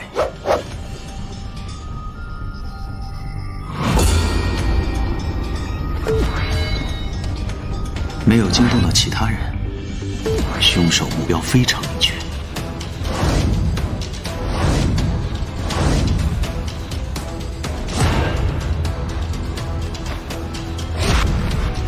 琴，弄玉的琴。这是弄玉的房间，难道弄玉离开时身上有子女房间的盆栽香气？因为昨天的争吵，应该是子女让弄玉去了他房间休息。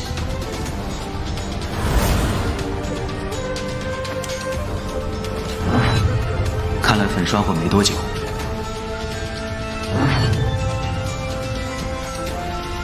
没理由最坚实的地方却出了问题。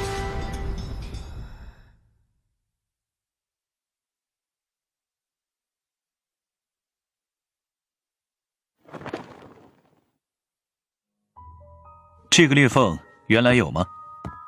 原来没有。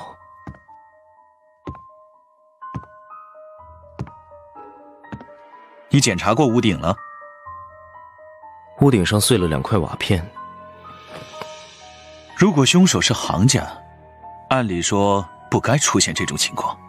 应该是发生过短暂的交手，发生得很快，凶手迅速脱离。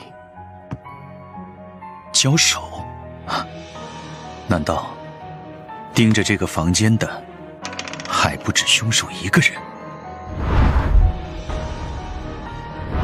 昨天左司马醉酒之后为点弄玉弹琴，大肆喧闹。快点给我把人弄过来！当晚就发生了这样的凶案。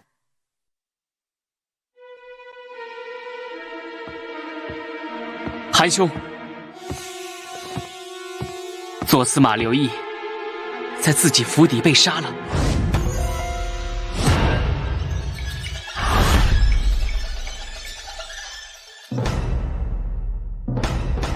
所以我这个司寇该去调查一下。奇怪的是，这次举荐韩兄负责此案调查的人是姬无业。哦，这是一个好消息。左司马刘毅原本是姬无业的人，按理说他应该避免外部势力介入。举荐韩兄显然不怀好意。每一道奇怪的谜题，往往意味着有趣的答案。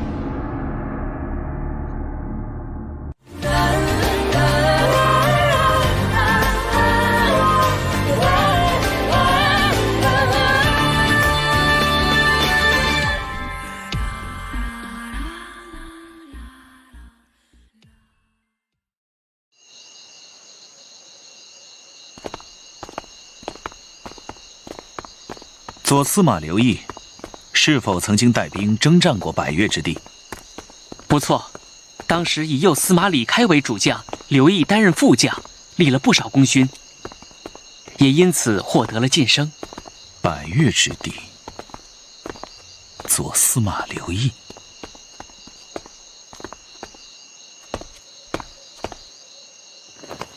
公子，我现在当官了，要叫我司寇大人。是司寇大人。看守现场，各位辛苦了。不辛苦，司寇大人。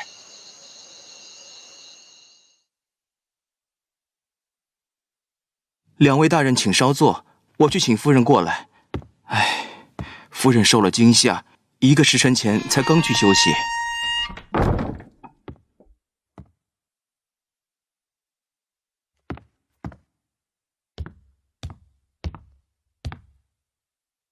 这就是左司马刘毅。刚才我已经初步盘问了最早发现的几个仆人，说昨夜夫人先是在这个房间，左司马回来的很晚，回来后也来到这里，房门一直紧闭着。仆人还听到了2人的争吵声，直到今天早上，仆人进来打扫房间，发现左司马的尸体。又是贱人封侯，一大早已经看了2具同样伤口的尸体了，与紫兰轩红鱼死法相同，很接近。难道这是最近比较流行的杀人方法吗？哎，你不觉得有点奇怪吗？血迹的扩散有点太少了，如果是割喉而死，血会更多。而且除了尸体下方，旁边也没有溅开的痕迹。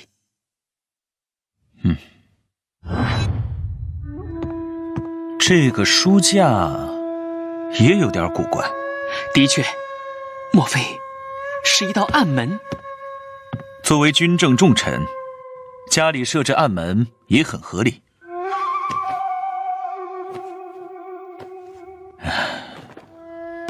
要如何打开呢？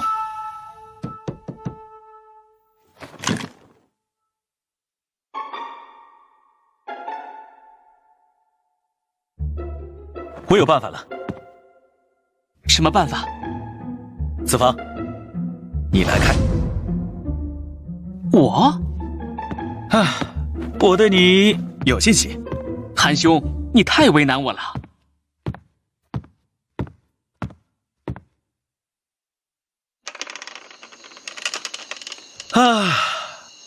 果然轻松了很多，心情顿时变好了。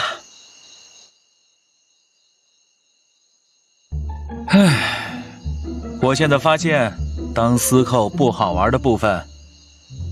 是吗？原本在清晨的阳光下应该享受庭院花草的清香，现在闻到的却是血腥气味。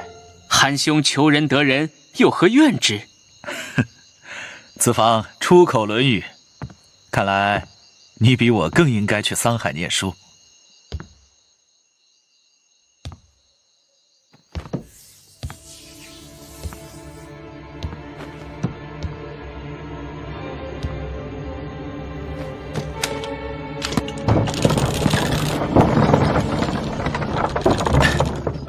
如何？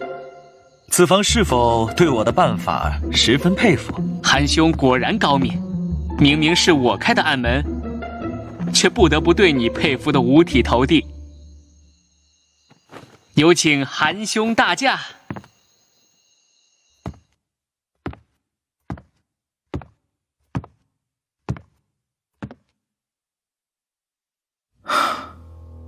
果然，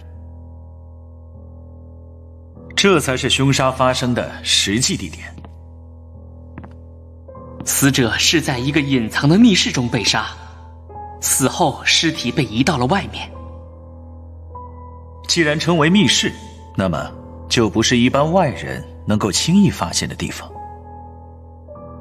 所以凶手应该对左司马有所了解，甚至可能非常熟悉。也许。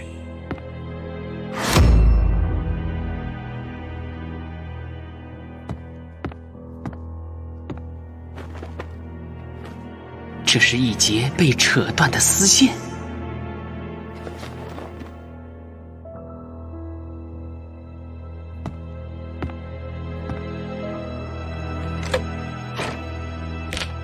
这箱子不是本地之物，看式样，像是出自百越之地。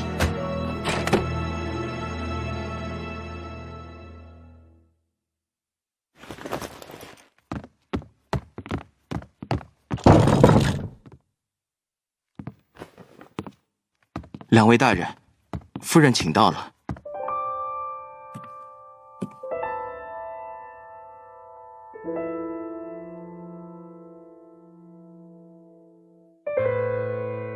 夫君，夫人，遭受家门之变，还要受韩非叨扰，恕罪。有劳公子了。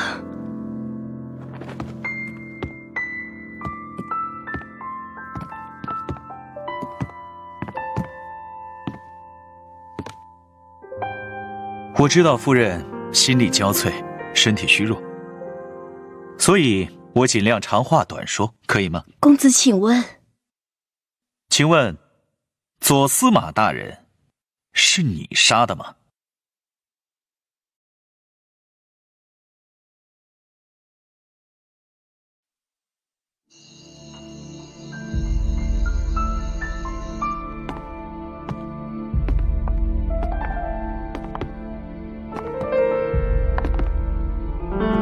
我知道夫人心力交瘁，身体虚弱，所以我尽量长话短说，可以吗？公子请问，请问左司马大人是你杀的吗？我？公子，你说什么？请夫人回答我的问题。当然不是。我只是随口一问。公子怎能如此无礼？夫人恕罪。毕竟你可是昨夜最后一个见到左司马的人，不是吗？是，但是最后一个见到的应该是杀害夫君的凶手。如此说来也对。听说你们还发生了争吵。昨夜夫君喝酒一直未归，我在府中等待，到接近子夜时分，夫君终于回来。可能是因为醉酒关系，夫君情绪烦躁不安，还训斥了我几句。我一时负气，就跑回了自己的房间。谁会想到夫君他……那左司马训斥夫人的内容，可方便告知？都是一些往事。什么样的往事？夫君是军人出身，一向不甚文雅，我又心烦意乱，记不清了。夫人可知道，在这间房内有一个密室？知道。正好有一件东西，可请夫人解惑。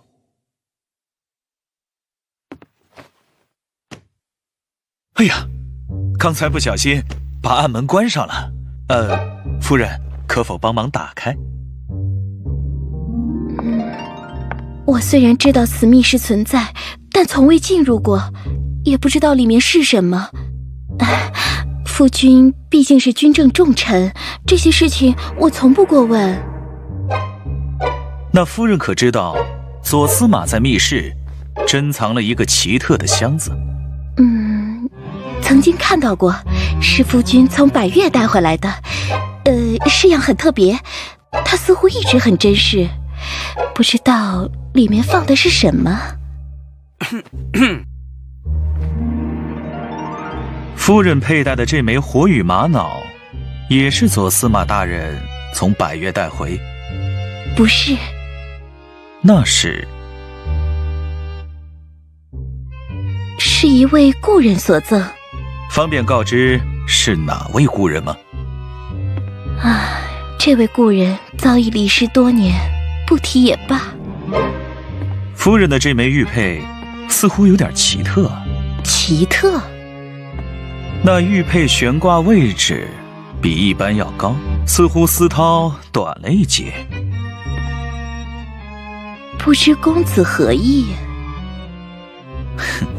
为什么会短了一截呢？是不是因为这个？这是……那玉佩位置之所以短了一截，是因为曾经被扯断过，而且就是被左司马扯断。夫人说不知道密室所在，那么被扯断的玉佩丝绦为何会在密室内出现？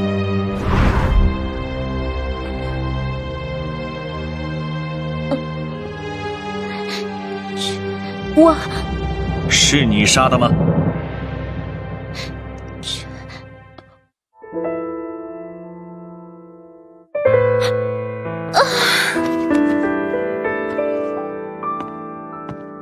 我问完了，请送夫人回房休息。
韩兄怀疑夫人。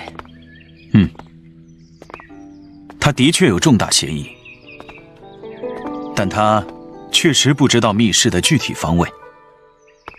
韩兄刚才故意在反方向搜索密室，我仔细观察，但是夫人丝毫没有异样。如果他预先知道密室方位，即便眼识高明，眼神细微之处都会不由自主地露出一些痕迹。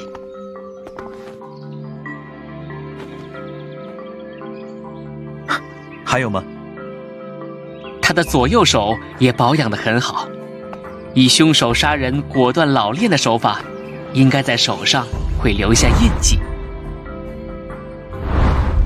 不错，还有呢？但是在他的左手拇指、食指和无名指上，却有磨损。这又如何？他知书达理，经常用笔写字，而且是左撇子。这又如何？韩兄见笑，我这是班门弄斧了。快说。从当时尸体状况来看，凶手是从正面出手，而尸体上留下的伤口从左切入，左深右浅，向右延伸，说明凶手是用剑之人，而且是右撇子。哦，这说明什么？虽然夫人有诸多隐瞒和疑点，但是她并不完全符合凶手特征。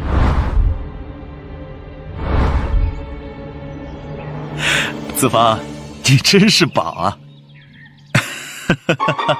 如果你是个女人，我一定要把你娶回家。幸好我是男人。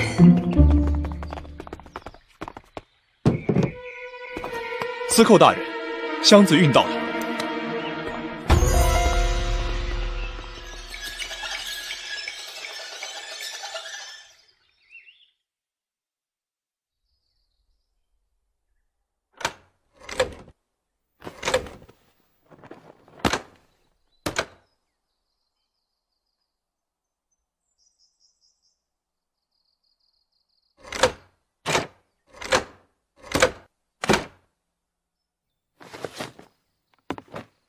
韩兄，这才小半个时辰不到呢。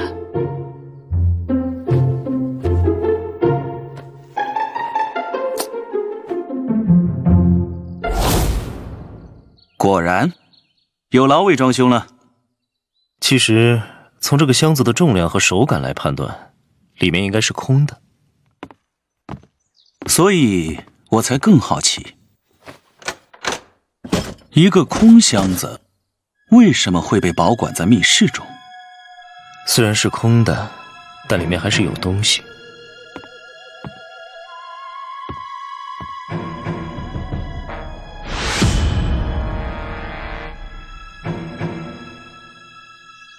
有人想要传达一个信号，但是这个符号本身是什么意思呢？子方，你是火典故，你看呢？这是一个百越的符号，意味着生死承诺。在密室中珍藏的箱子里，锁着一个来自百越的生死承诺，而这个密室的主人却变成了一个死人，似乎开始变得合理起来。合理并不代表事实，没有根据的猜测，有可能反而会被误导。哼，你又成功的打击到我了。既然有人死亡，就说明那个曾经的生死承诺被打破了。这个承诺，想必和这个箱子里原来放的东西有关。箱子的出处、奇特的符号，都离不开百越。我还能大胆假设吗？坐在家里想的再精彩，也没有实际价值。那就是不能了。好吧，我知道一个人，也许可以提供线索。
如果不是因为你，我一定认为这是一个陷阱。难道我碰巧选了一个有趣的时间和地点？上个月，就在这座桥，毒蝎门的人袭击了一部马车，我死了3个手下。那天本来坐在车上的人应该是我不得不小心。我如果要杀你，不用这么复杂。但是的确有人想要你死。干我们这行的，如果没有人想要我死，反而说明我很失败。你的7绝堂不算失败，也谈不上成功。不过从上个月的情况来看，毒蝎门准备过桥。毒蝎子看来是找到大靠山了。将军府？如果不出意外的话。你呢？怎么不抢先一步？虽然有些事情我不得不做，但是有些事情还是可以选择不做。有原则固然是好事，但是也可能让你死得更快。除非什么？除非想要你死的人，如果一不小心先死了。这种好事，不知道哪天会碰巧发生呢。如果你碰巧能告诉我，这个是什么？这是百越的。我知道你在那里当过兵，还立了功勋。功勋嘛，我不太为此感到骄傲。功勋本是用枯骨垒起的。关于这个，你能告诉我些什么？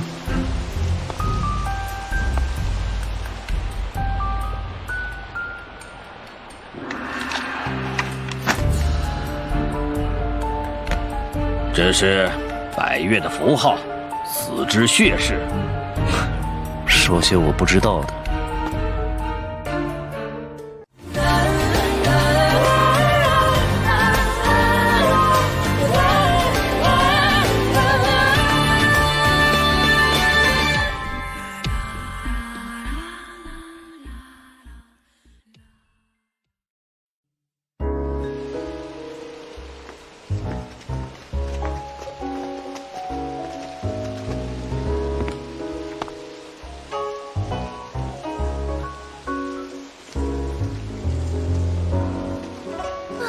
好端端的又下雨，真是的。今天是赵国最有名的排忧，演的是巫山之会，下点雨，岂非别有风韵？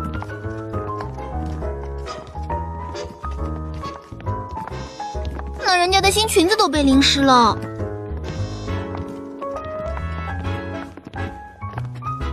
啊？这跟你原来的裙子不是一样吗？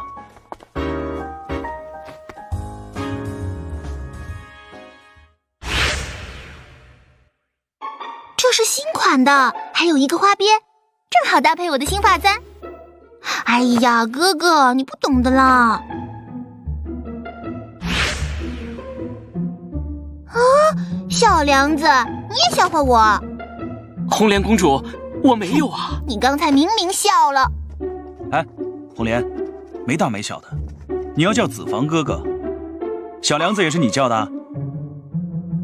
我偏叫小梁子，小梁子。韩兄救我！他自身难保呢，上次把我送的项链都弄丢了，以为请我看场戏就没事了。唉，你自求多福吧。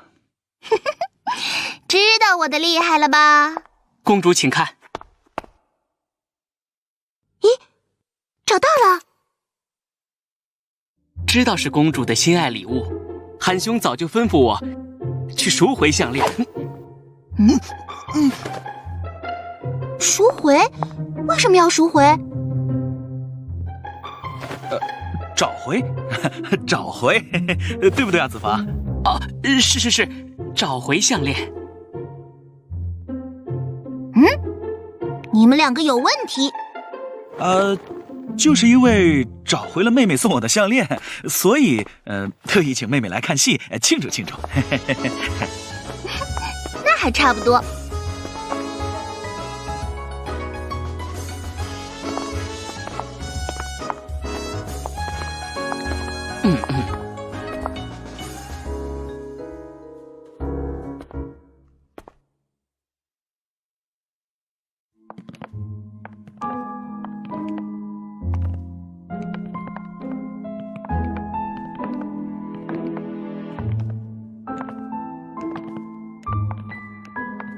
胡美人啊，这个狐狸精！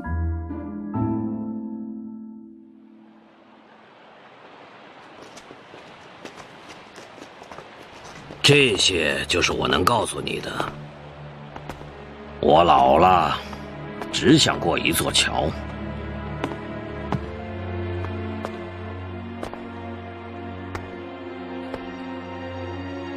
我碰巧还得到消息，毒蝎子昨天抓了个人。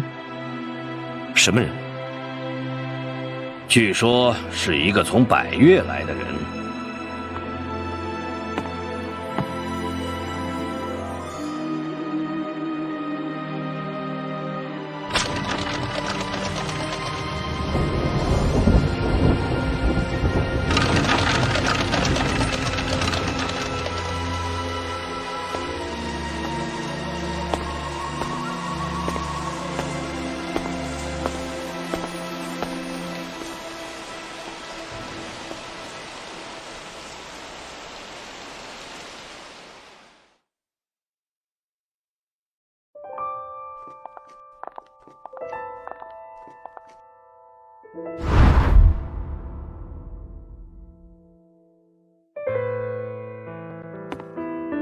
我对左司马夫人了解不多，只知道她平日深居简出，与其他贵妇往来甚少。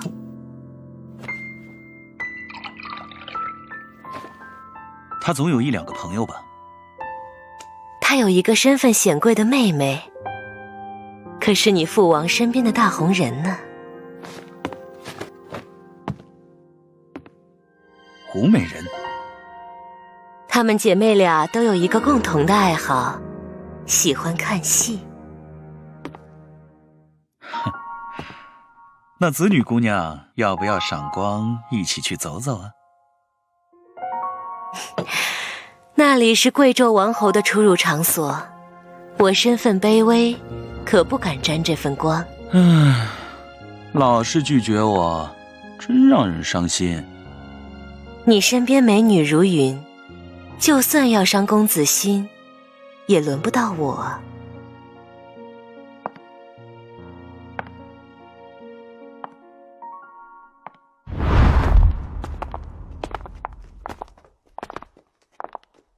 胡美人，好巧啊！得见九公子是本宫的荣幸。现在都城都在传你智破奇案的俊逸风采啊！红莲公主啊，越来越美了。公主这裙子可是漂亮。哼，算你有眼光。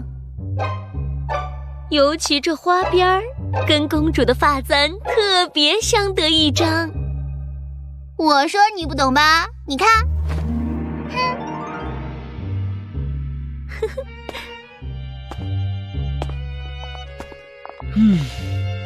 老九，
每盏灯光下都有照不亮的黑夜。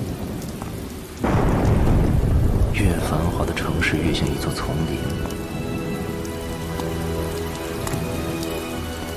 潮湿阴暗的角落充满了危险的猛兽，随时准备撕碎无辜弱小的猎物，不时留下一道道血迹，像满脸皱纹看着城市衰老。雨丝中带着熟悉的血腥，这才是属于夜晚的气味。有些人天生就属于深夜，今晚会有人死去，一如既往。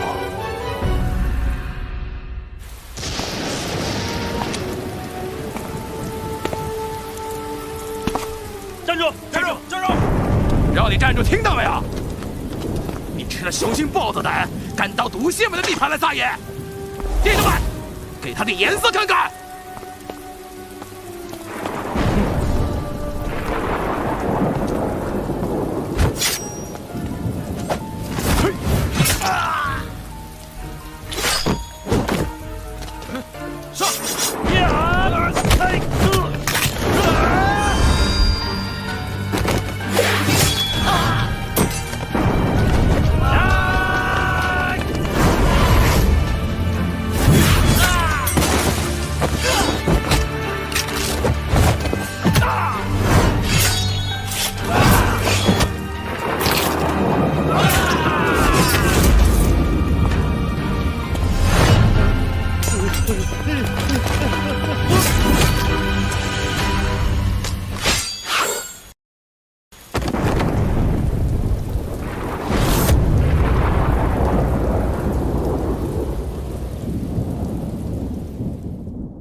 四哥，你好。哈，红莲也来了。四哥哥好。红莲啊，叫声哥也听着像死哥哥，你就喜欢老九，嫌我老了是吧？我哪有？四公子好。张家果然人才辈出，听说近日就是你帮我九弟立了大功。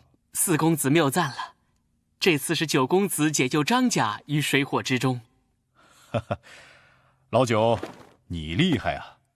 一回来就招揽了这1等人才，下手太快了啊！哎，四哥，你府内那么多门客，有的是英雄豪杰，子房你就留给我吧。你们兄弟2个人一见面就这么热闹，把本宫都晾在一边了。哪敢呀！我这不是迟到了，怕胡美人回宫跟父王告状，我可就罪过大了啊！你也知道，有你这么护驾的吗？是得参你一本。哇，给胡美人护驾？哎，四哥，你怎么得了这样的美差啊？九公子觉得是美差，你四哥可是当做苦差呢。胡美人得了父王特别恩准，出宫看戏，那总得有人鞍前马后的守着，尤其前段时间鬼兵闹得凶。既然今天巧遇，小弟还想借胡美人请教一事，四哥可能恩准？哈，那真是挺巧的。老九，你现在当了司寇，可别净说些凶险之事，扫了美人的兴致啊！九公子，咱们说话，本宫做主，不用问你四哥。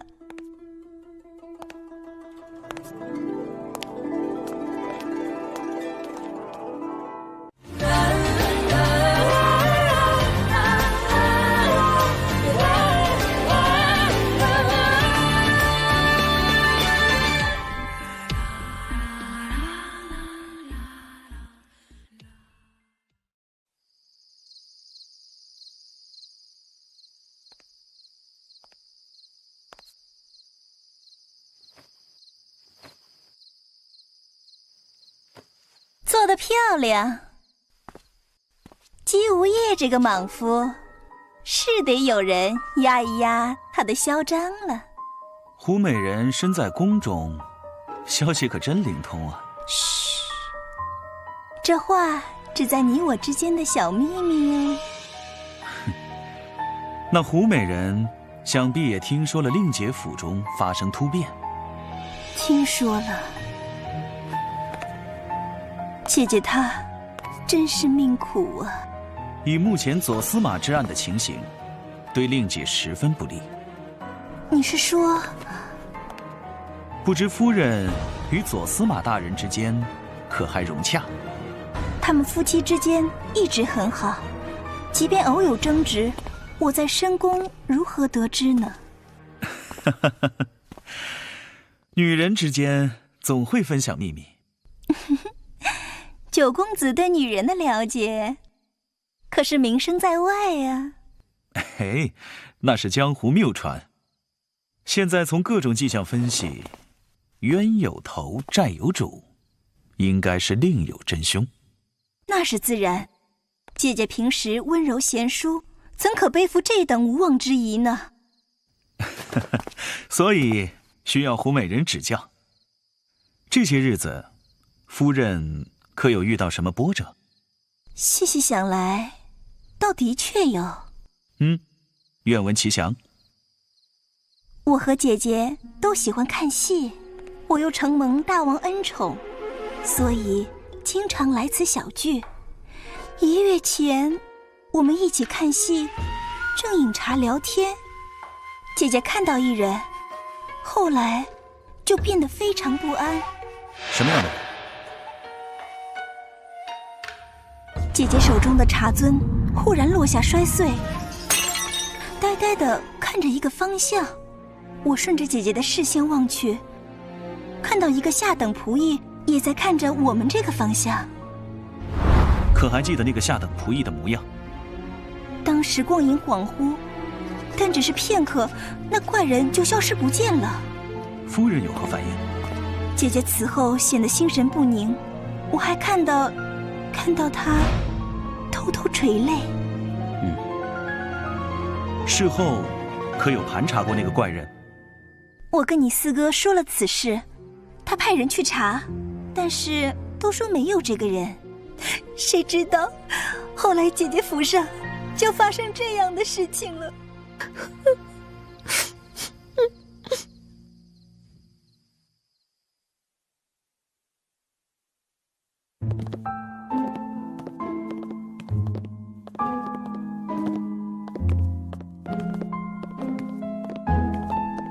老九，你看看，让你别扫兴。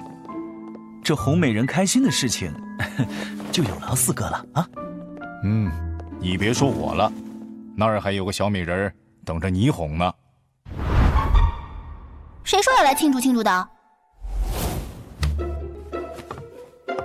韩兄，你总算回来了。小梁子，你别跑！子房，你受苦了。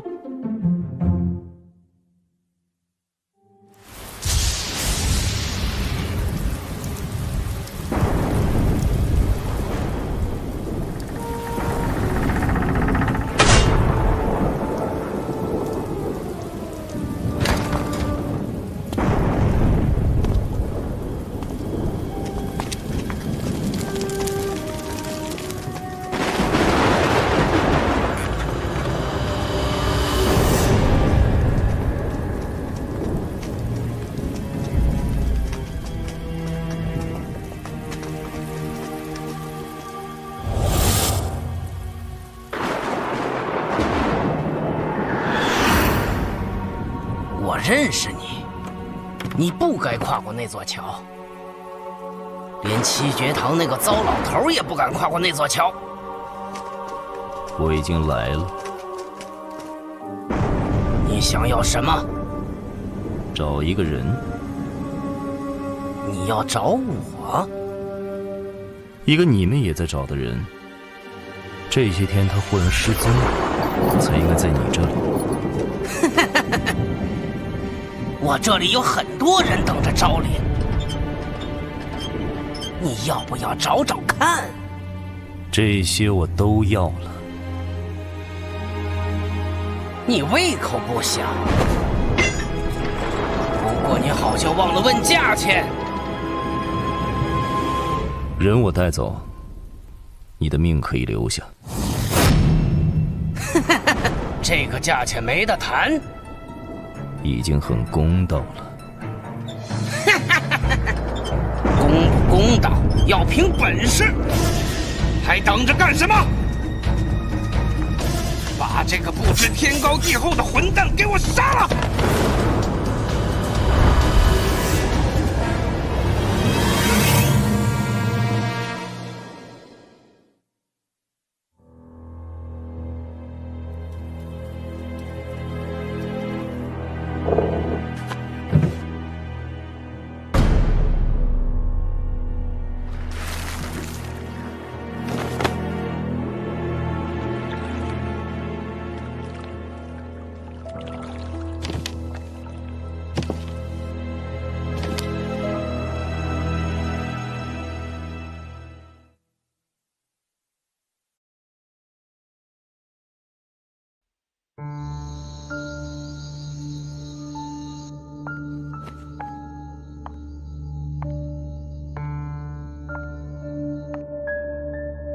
弄玉，你这2天心神不宁，我点了疏影淡香，可以帮你放松一些。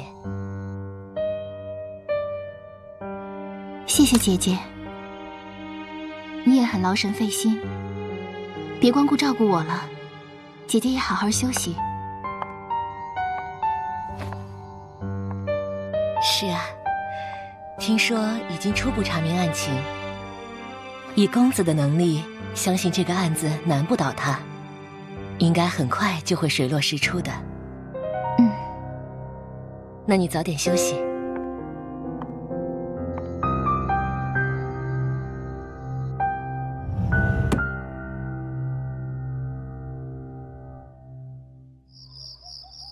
张大人，深夜闻召，不知有何吩咐？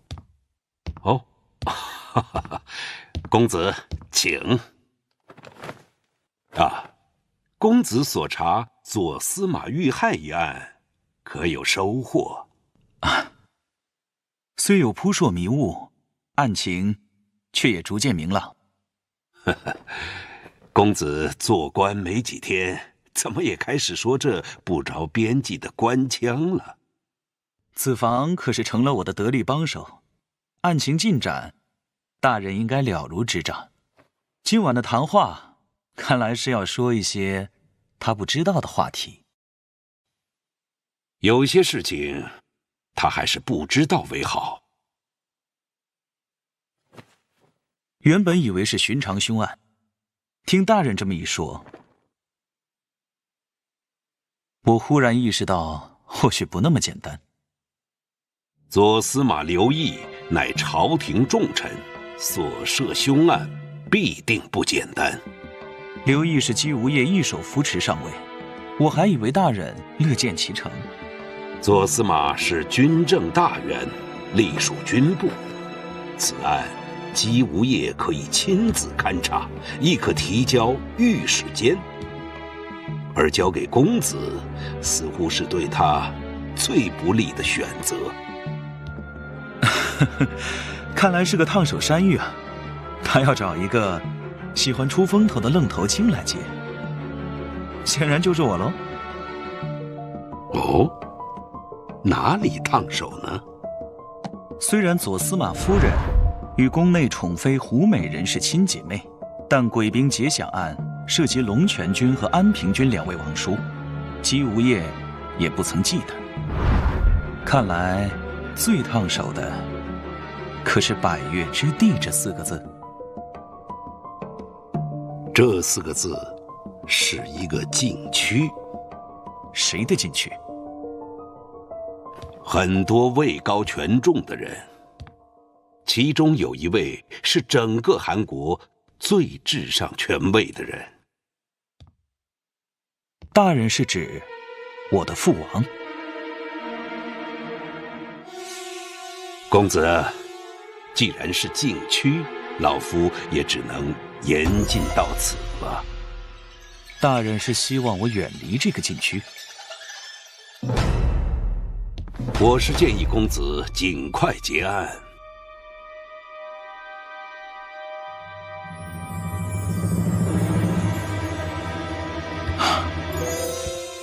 那红鱼怎么办？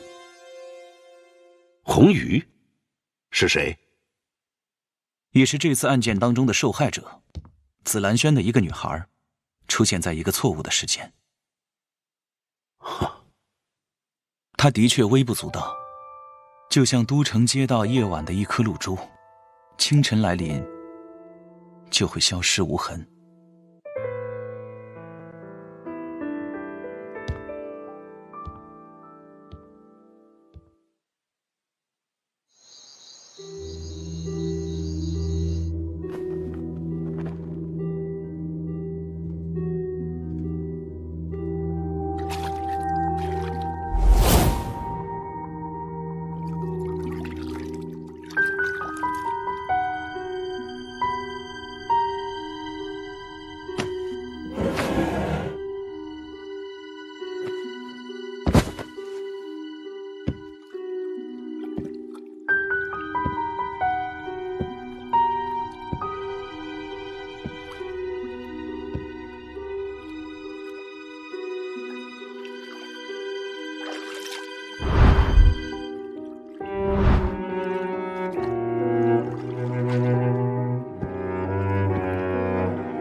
四公子。子房，最近都城不太平，你行走夜路，应该多带点侍从才好。谢四公子提醒。你们张家5代为相，辅佐历代先王，是国家栋梁，而你与我家老九投缘，也是难得。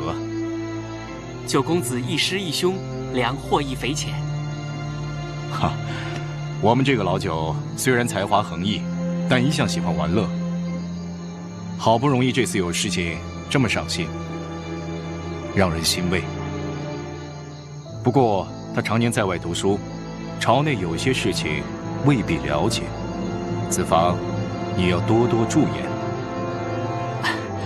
良一定知无不尽。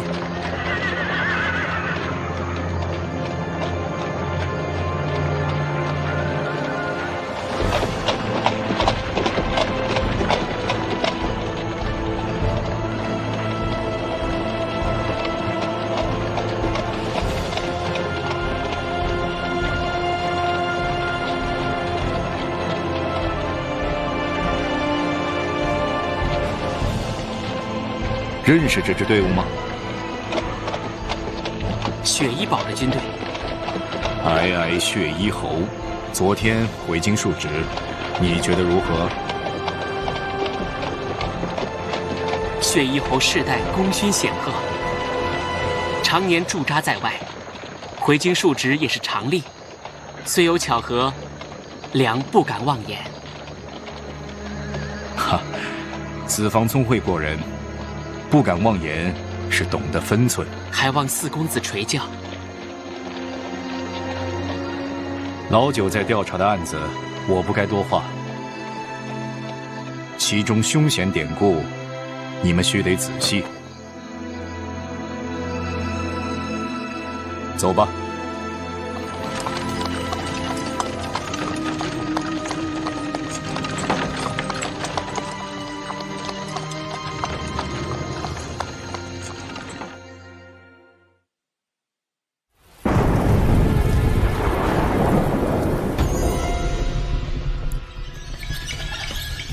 把这个不知天高地厚的混蛋给我杀了！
剑法虽然很高，但是中了我的毒，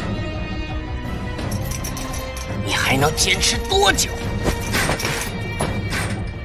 我会留一个特殊的笼子，给你这最特别的猎物，然后慢慢的折磨你。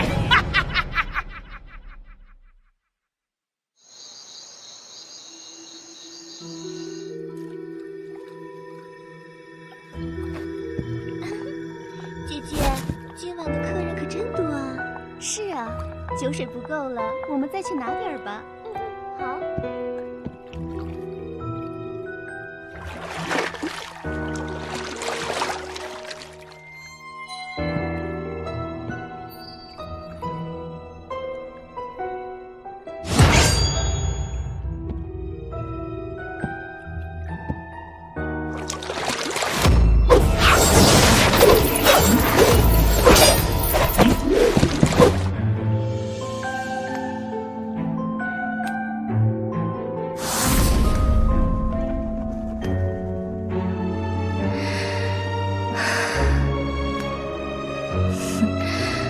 然还不死心。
饶命！饶命！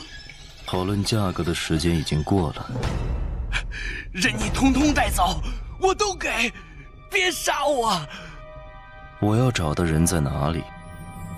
在地牢里。3天前，袭击公子韩非的杀手是你的人吗？不是。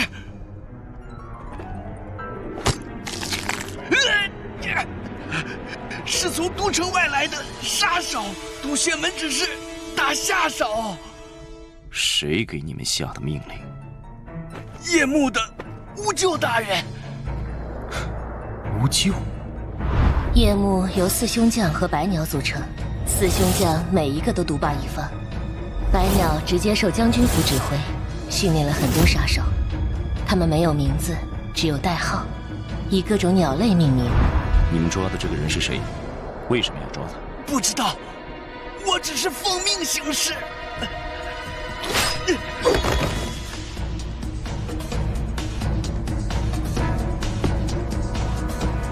看来你只是一个小喽啰。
你到底是什么人？一个应该消失的人。你来自百越？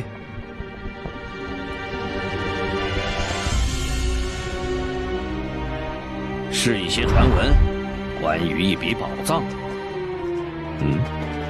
宝藏？火雨山庄的宝藏。那个地方有一个石矿，盛产一种玉石，颜色像火一样鲜艳，被称为火雨玛瑙。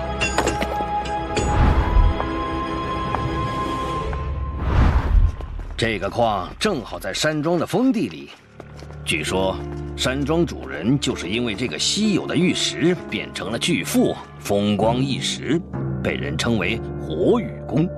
那个山庄也被称作为火雨山庄。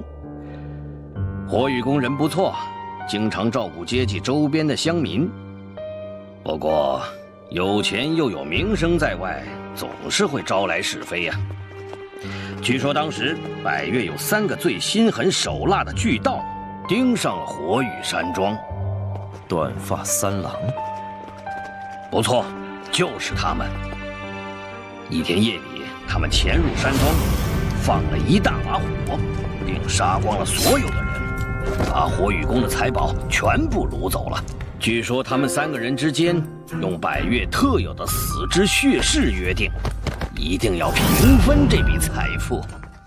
豺狼之间的约定，有趣。的确，在这样的财富面前，任何约定都很脆弱。不知道什么原因，没过多久，他们3个被发现惨死在山中。然后呢？人死光了，财富也没有下落了。那你怎么解释这个？我猜，事情还没有结束。刘毅跟这件事有什么关系？左司马刘毅，不错。当年百越发生叛乱，韩国派军队支援当地，刘毅就在军中担任皮将。我当时也在当兵。他表现如何？表现勇猛了。部队一开始被叛军包围，损兵折将。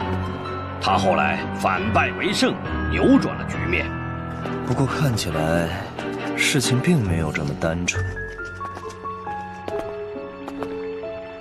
当年统兵的主帅，你一定会感兴趣。哦，是谁？雪衣堡的主人白翼飞。雪衣侯。当时他的白衣还没有被血染红。看来人并没有死光，财富也没有失踪。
你感觉到冷吗？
也许我不该回来，只是我做不到。为什么？这是支撑着我活下来的唯一理由。左司马刘毅是你的仇人？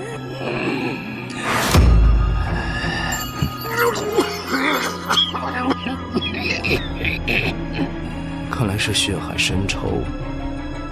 所以是你杀了他。我有100个理由杀了他。我活着的每一天都希望能够亲手杀了他，但是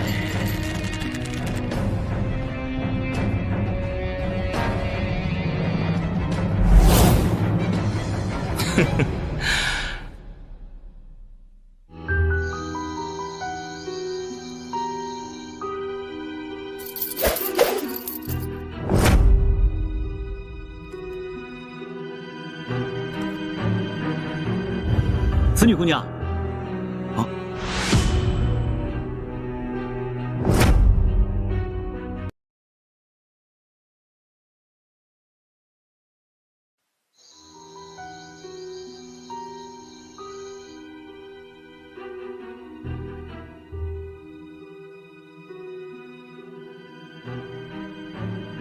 你知道我会来？是盼着你来呢。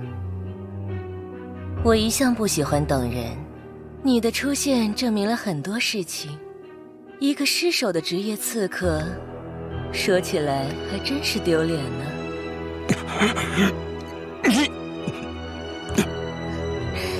你很困惑，怎么会斗不过区区一个女人，是不是？无咎先生。问题是，为什么你会有女人就不是对手的可笑错觉呢？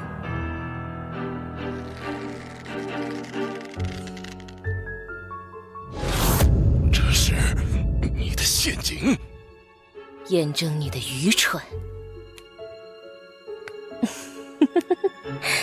不过，作为一个职业杀手，你的行为动机似乎非常奇怪。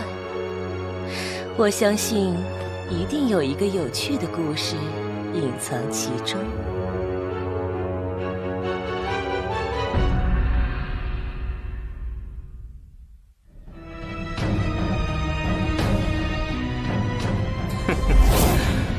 你今晚的使命到此为止。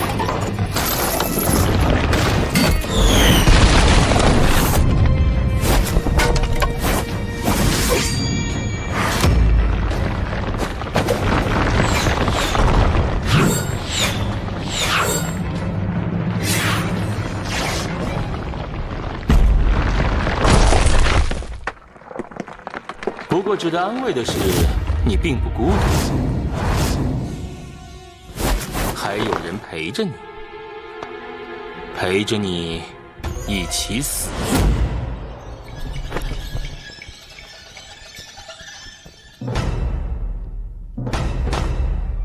你检查过了吗？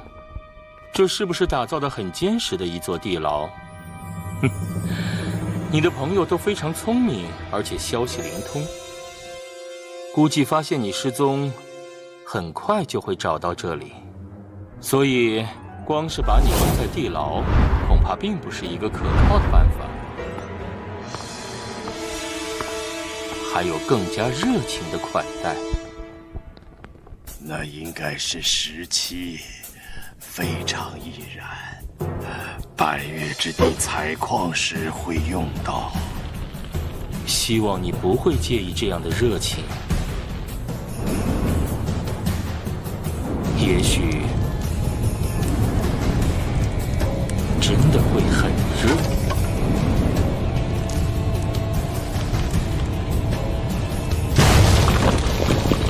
这大概就是我的宿命吧，逃不过去的。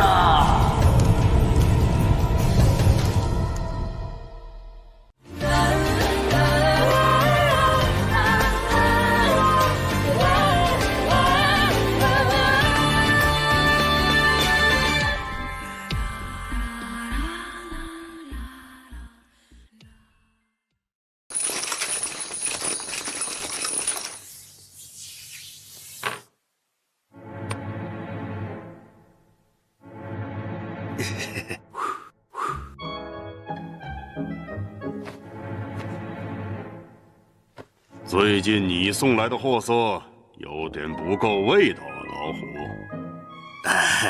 将军，这可有点冤枉了。这可是我花大力气从塞外运来的极品呐！雪山下戈壁边种植的冰红葡萄酿制而成，1等1的冰火百年红。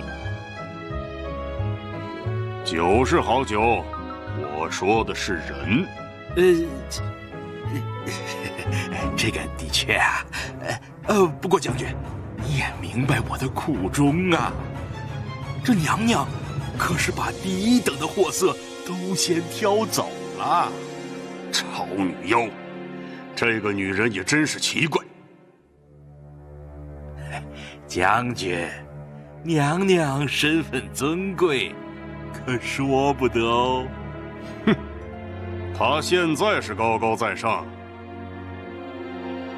当初还不是花了很多力气把她捧上去的？那自然是，不过回报也很丰厚哦。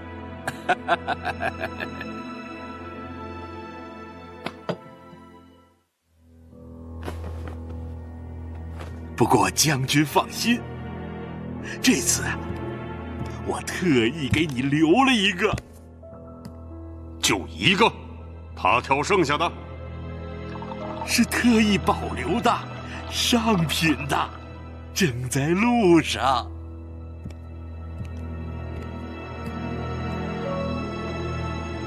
哼，深宫寂寞，他如果要找些男人，我还懂。挑那么多年轻漂亮的入宫，就不怕自己的地位不稳吗？这才是他高明的地方。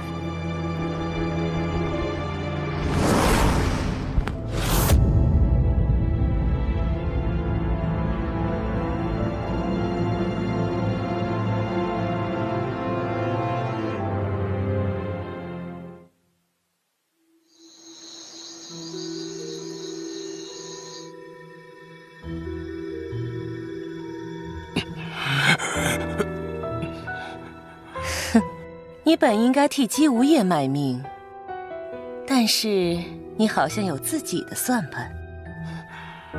这跟你没有关系。原本是没有关系，但是据我所知，你的行为如果被姬无夜知道的话，第1个不会放过你的人就是他。如果他知道的话，难道你会去通风报信？我自然有办法让他知道。他也许不相信，但是你觉得他会不怀疑吗？姬大将军如果怀疑自己的一个手下，你猜他会怎么做？找你谈谈心？你想怎么样？人为财死，鸟为食亡。这句话对于身为百鸟组织的乌桕先生似乎很不吉利。你也想分一杯羹？我只对真相感兴趣。那就是谈不拢了。你动了紫兰轩的人，唯一的结局就是一命偿命。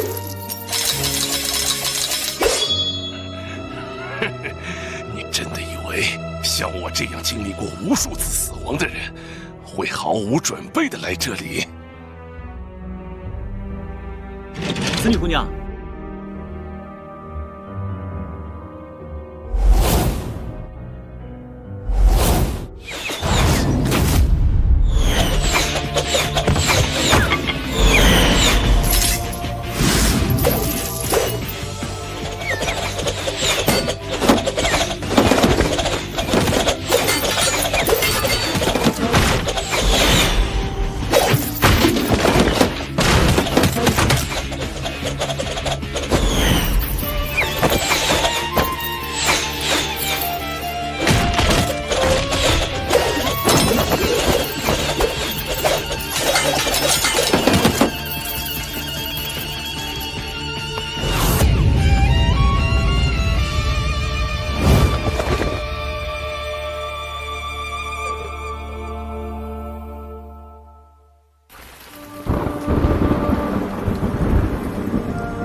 侯爷，您来了。你不用每次都这么装神弄鬼吧？屋里的灯光太刺眼。你说他高明，高明在哪里？无论多美貌无双，也有失去新鲜感的时候。男人的心是锁不住的，只有懂得王上的心思，才能够保持地位稳固。满足一个本就不缺少女人的男人，需要更高明的手段。侯爷说的是啊。他现在是稳了，我这里可是多了不少麻烦。将军推荐韩非来查此案，我认为是一石二鸟的妙棋。是啊，我也是让这个不知轻重的小子到禁区里去找死，还正好帮我查当年那批宝藏的下落。那可是好大的一笔财富啊！不过现在出了点漏子，突然多出一个本来不应该出现的人。李开？你确定？索一克的情报，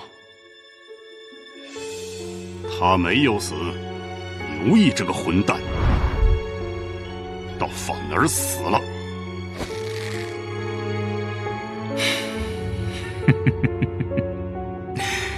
这样也许反而更好，那就是一石三鸟了。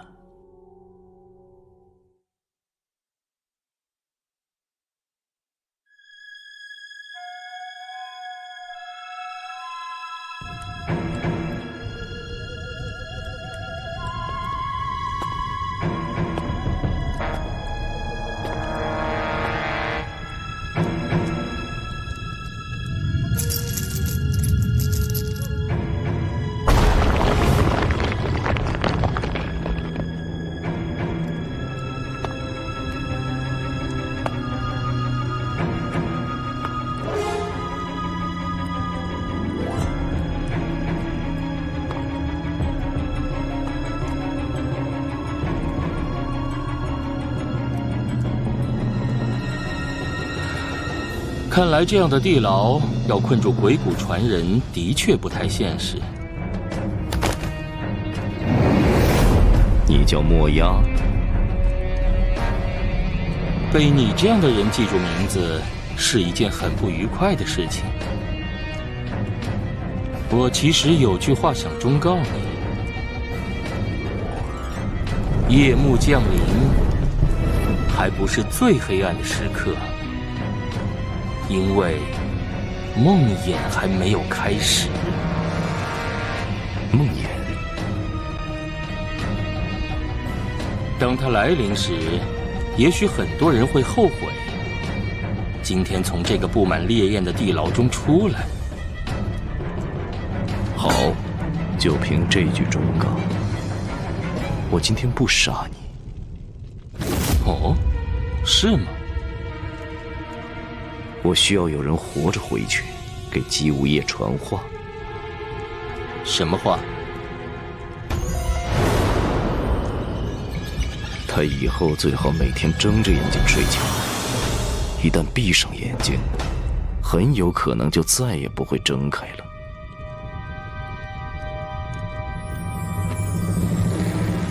好，我一定传到。那我可以走了吗？我说不杀你，但没有说不会受伤。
你醒了？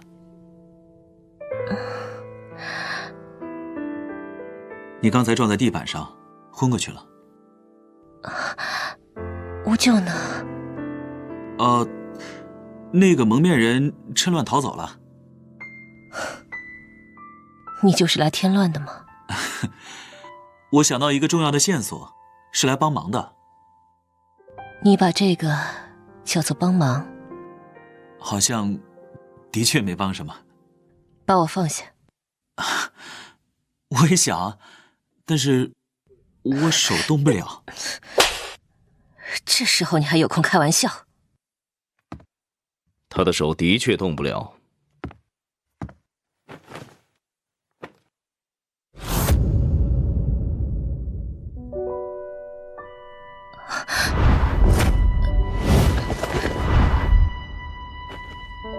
哎，你要不要过来帮忙啊？弩箭穿透了肩膀和上臂，不过没事。我受了这么重的伤，你居然说没事？没伤到筋骨，你运气不错。我中了一箭，又挨了一巴掌，他管这叫运气不错。你活该。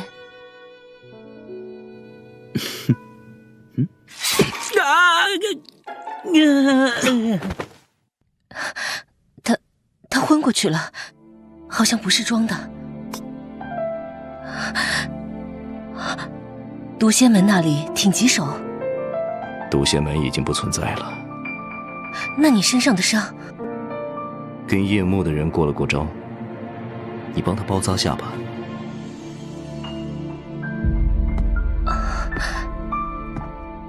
外面怎么样了？已经收拾住了。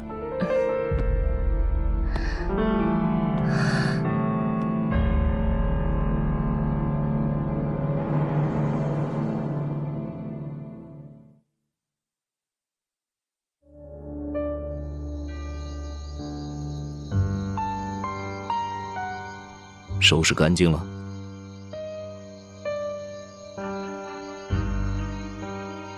8个在外面负责狙击的弓弩手，8具尸体，没有任何标识，不是夜幕的人，应该是受雇佣的。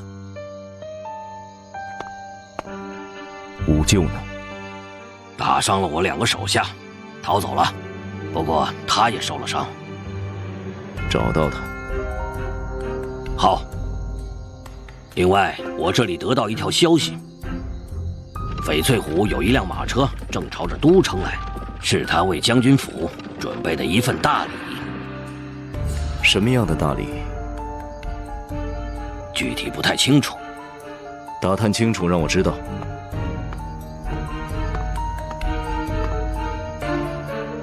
想要杀你的人，碰巧先死了。毒仙门的运气不太好啊。你可以过桥了。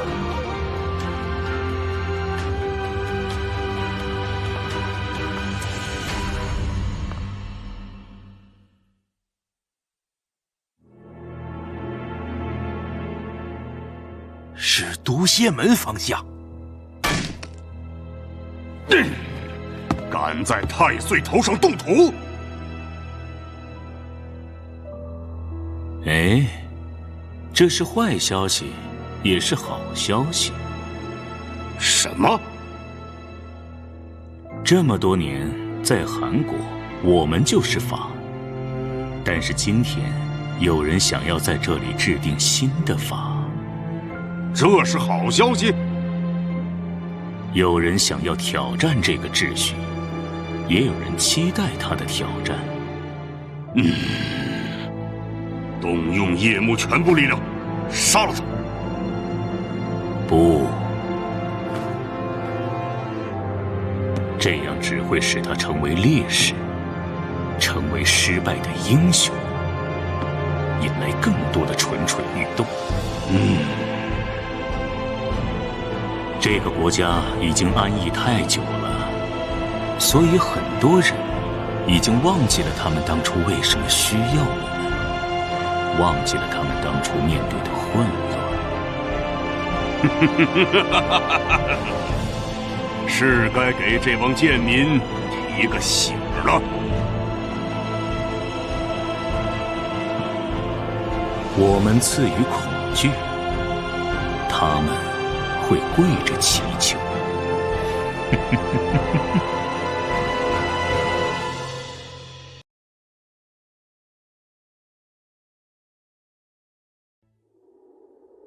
锁已经开了。这座尘封多年的大门将再次开启。想不到在都城内还有这样一座隐秘的监狱。世上还有很多这样的监狱，有些看得见，有些看不见。这里到底关着什么人？一个意味着灾难的人，也许更应该把它称为恶魔。恶魔是我们的敌人吗？哼，敌人的敌人。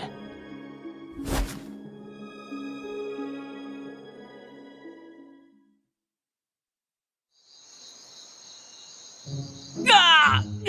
哎呀，子女姑娘，你下手好狠呐！昨夜的事。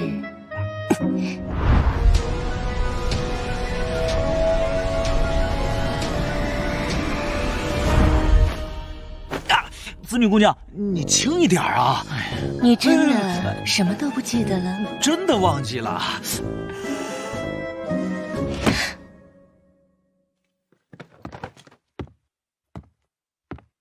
我在毒仙门地牢发现了一个被关押的人，我猜他和百越有关。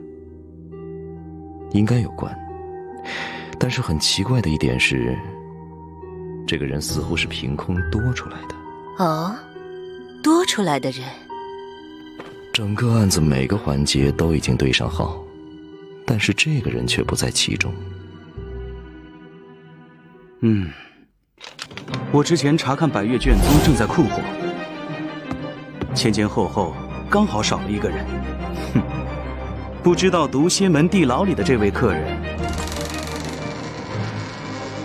是否正好是百越拼图的最后一个碎片？人都带来了，你直接问他不就行了？弄得这么神秘兮兮的。破案前不都要这样说两句吗？子女姑娘，我发现你对我越来越凶了。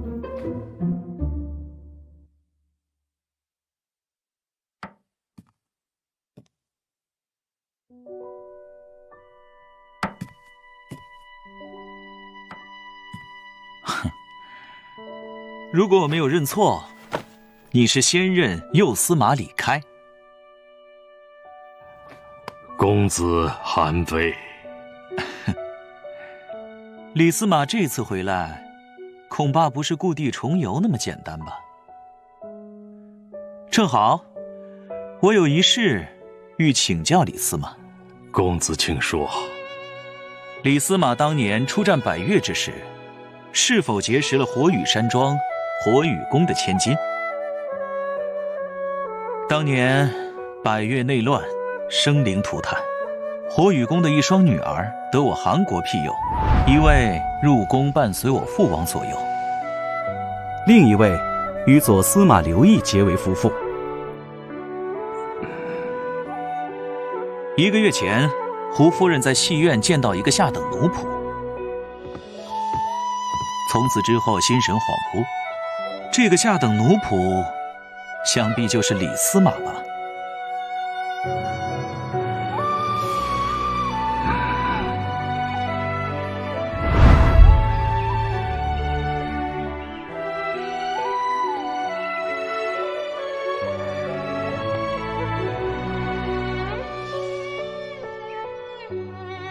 哇，这火羽玛瑙，火羽玛瑙即天地之灵，唯一的缺点就是难以雕琢。我此行特地命人去寻了一位隐士巧匠，可惜他只肯为我雕琢2枚。这是你特意为我做的？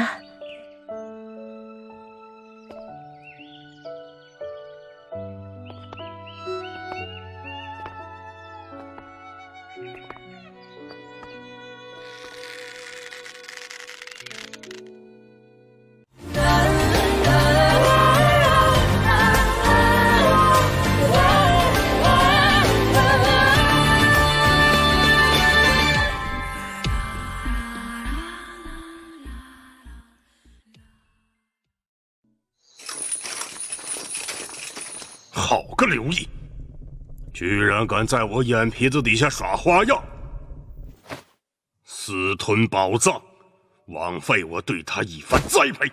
将军莫急，这个还只是我个人的推测。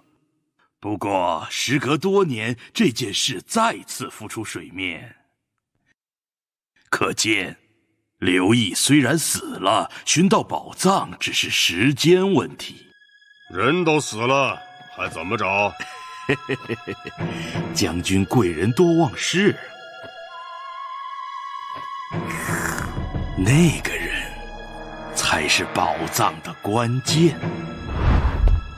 当年刘毅违抗右司马李开之命，勾结断发三郎，骗他们带回宝藏。司马大人，您要的东西，小的已经带来。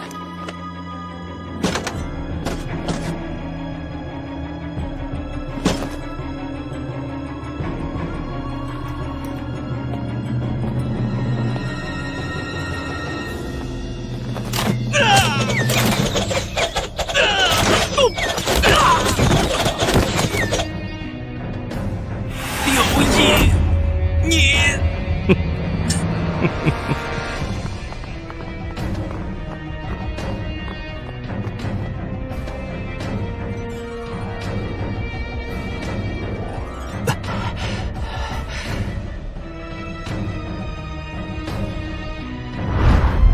今天起，你们就是百鸟的一员。那个侥幸存活的盗贼隐姓埋名，伺机寻找刘毅所独吞的宝藏，而他就在将军身边。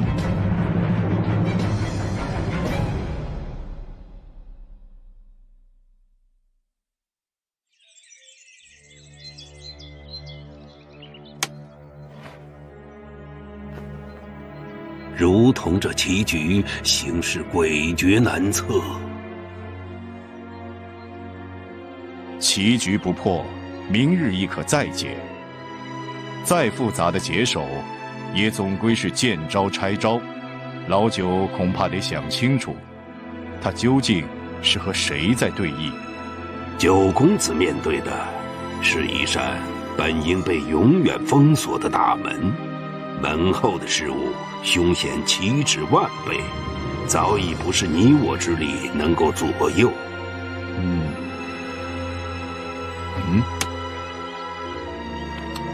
他是你的手足，你就不怕他落得跟右司马李开一样的下场？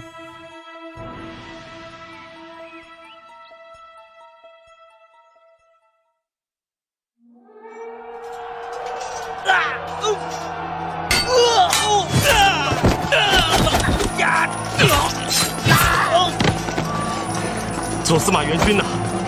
左司马他至今音信全无。刘毅，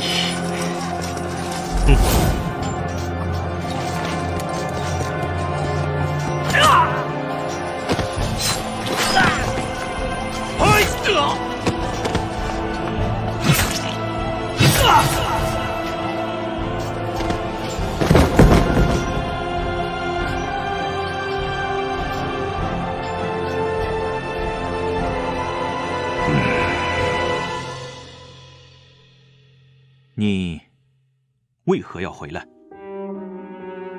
你阵亡的消息传来后，刘毅掌握军权，一人独大，连当年火雨宫的女儿也下嫁于他。1个月前，你伪装成下等奴仆去见了胡夫人，不久后，左司马便死于自己府中。你不觉得太过巧合了吗？公子小心伤口。我没事。公子韩非，我劝你罢手，趁你还有退路。哼，退路或是前路，见仁见智。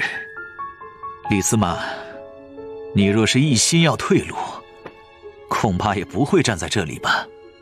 或许你说的对，但我跟你毕竟不同。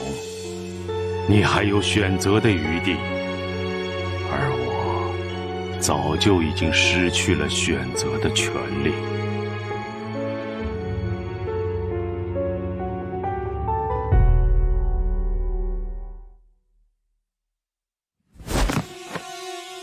将军，地牢已破。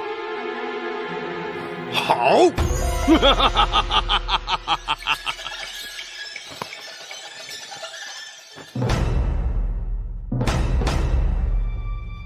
见面礼看来已经准备好了。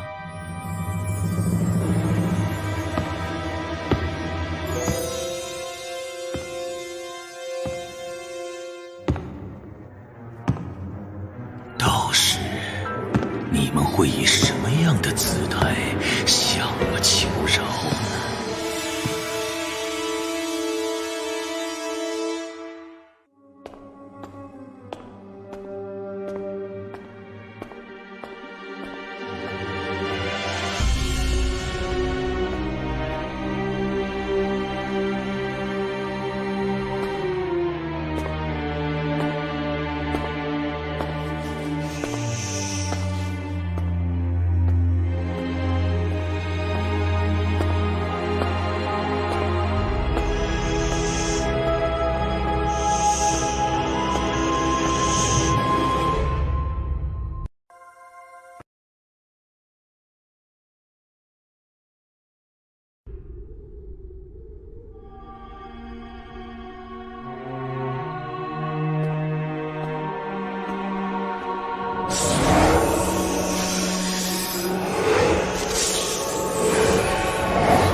压抑了10余年的仇恨，果然没有让我们失望。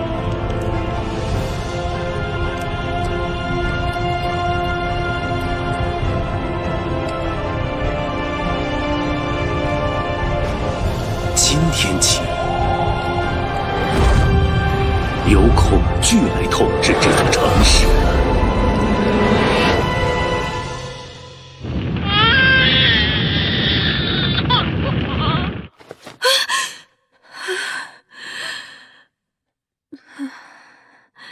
夫人睡得可真安逸啊！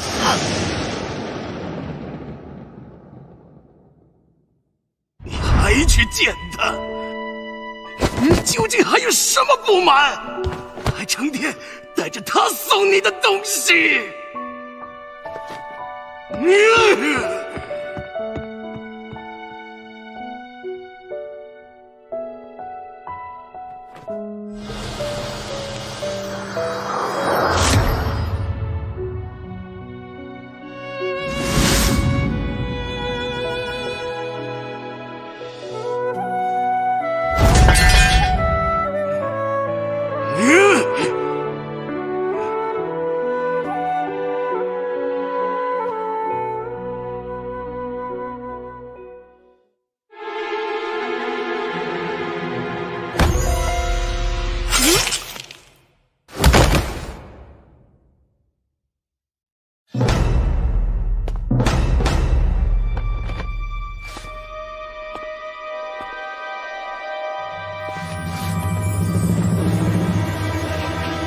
我到左司马府的时候，那人已经撤退。他轻功上乘，我追不上他。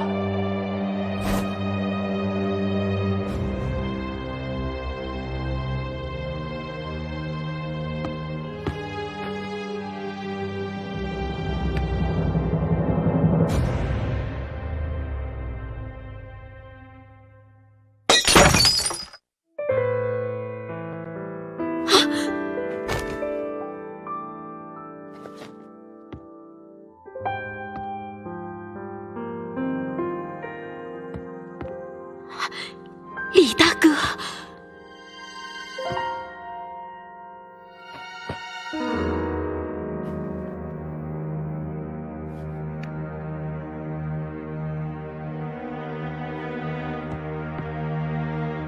保重。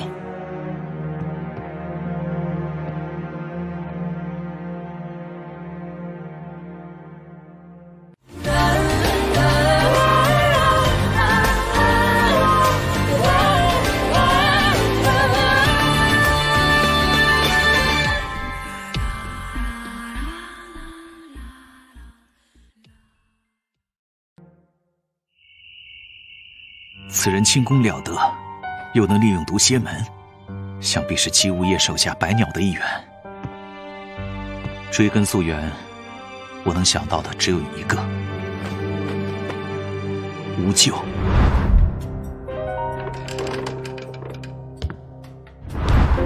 既然乌鹫已经杀了左司马，得到宝物，毒蝎门为何还要找你？你是说，他尚未寻到宝物？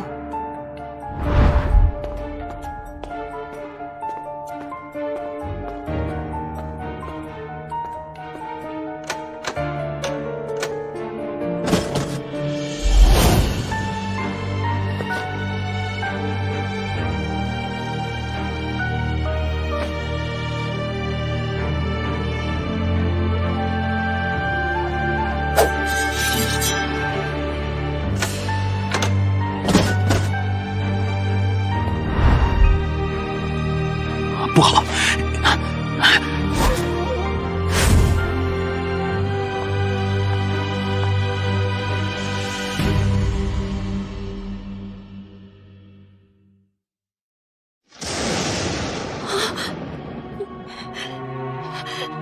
你是谁？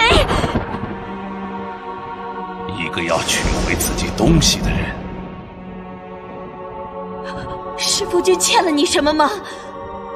你装什么糊涂？那可是我们兄弟从你们火雨山庄得来的宝藏。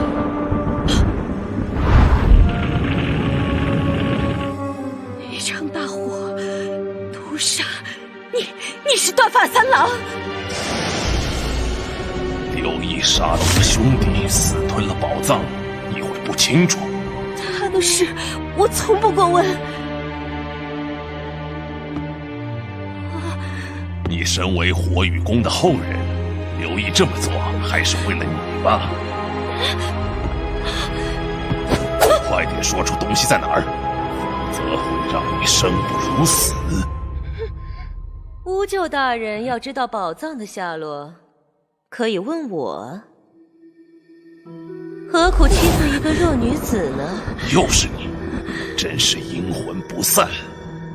乌鹫果然喜欢在王者之地徘徊。上次来司马府已经带走了一条命，还不够吗？刘毅虽死，债还没还完，东西我要拿走，他的命我也要拿走。你跟紫兰轩还有一笔债没结清呢。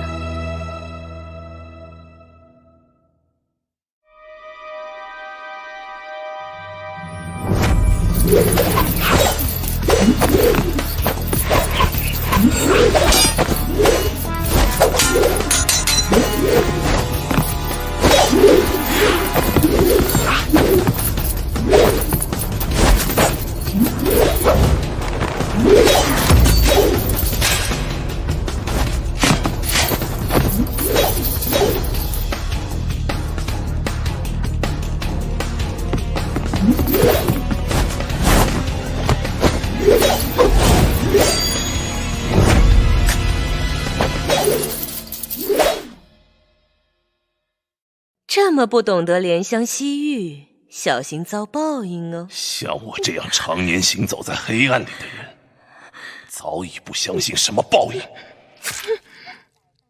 命都快没了，东西在哪儿？真的那么重要吗？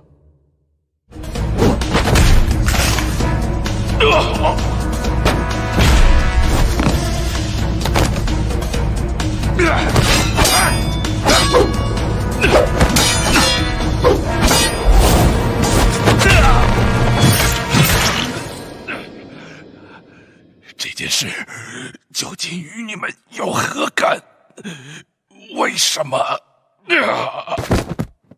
作为一个杀手，你的为什么太多了。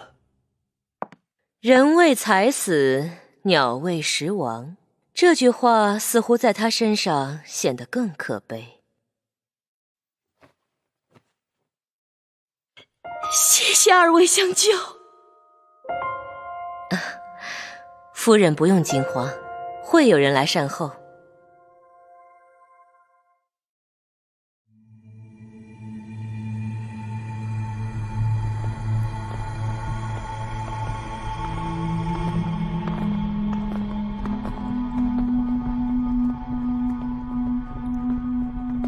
怎么会是这种地方？大人提出的要求很特殊，一般的货色很难达到。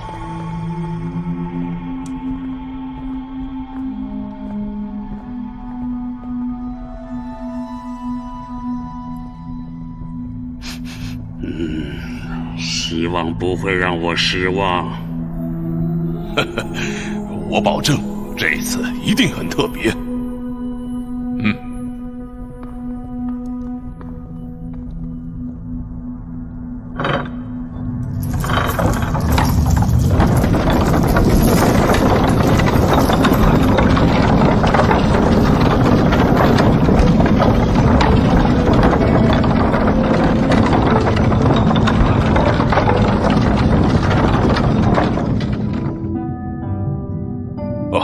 就是这里了。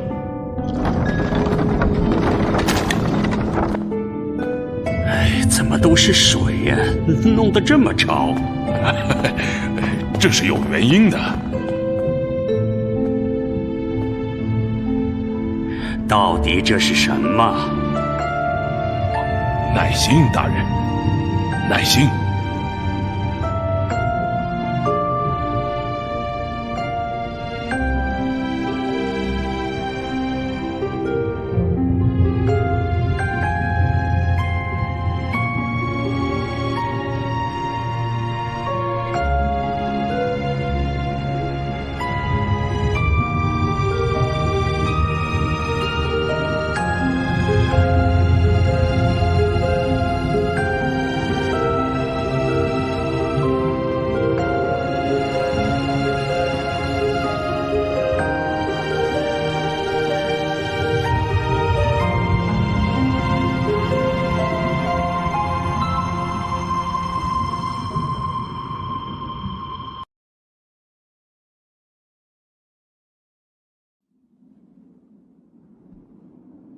什么？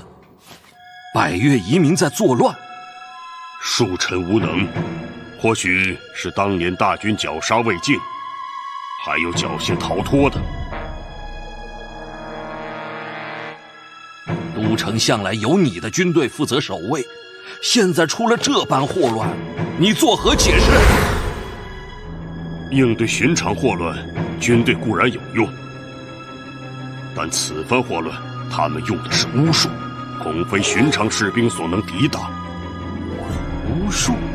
城中多处起火，大火千年播散，数日不灭，甚至遇水更旺。这样的巫术，只有百越巫师才会使用。且以祸乱规模来看，恐怕有懂得兵法之人从中组织。公子韩非追查左司马被杀一案，引出了一个不该出现的人——曾经的右司马李开。啊？那个违抗军令的叛徒，他不是早就死了吗？此次都城所起的祸乱，恐怕就是李开为了复仇，伙同百越余孽叛逆制造的。务必想尽办法平定祸乱，还都城太平。作乱的无论是人还是鬼，都要彻底清除。是。血翼侯白翼飞在百越时曾是李开的上司，此时正可作为助力。那就命你和白翼飞在城中加强守卫，实行宵禁。臣领命。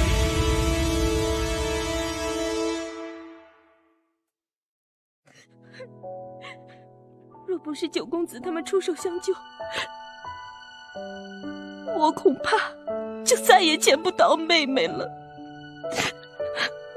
没事了，王宫守卫森严，姐姐暂住这里，不会再有危险了。感谢九公子使我们姐妹重聚。不必客气，我只是做些善后之事。九公子这次仗义相助，定当铭记在心。韩非自小顽劣，常惹父王头疼。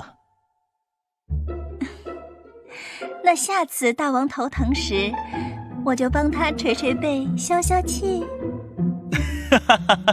难怪胡美人深得父王之心，韩非先谢过了。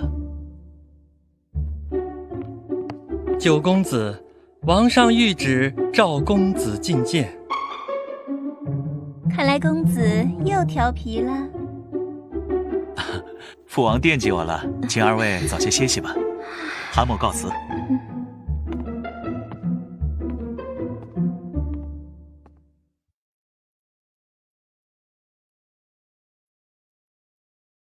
我刚刚从宫里得到消息，韩非公子入宫后被软禁起来了，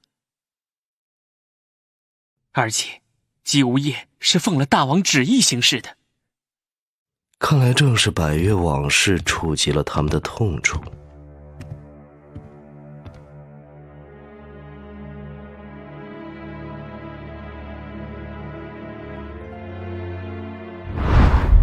九公子勤奋查案，确实敬于职守，令人钦佩。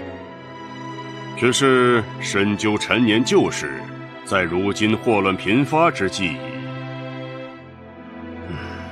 这个老九，我说父王这么想我，原来是大将军的功劳啊！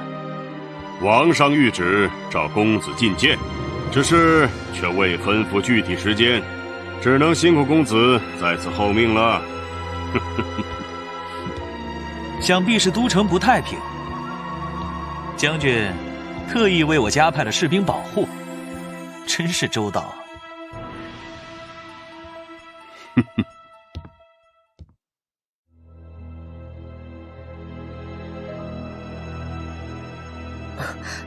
箱子被人动过。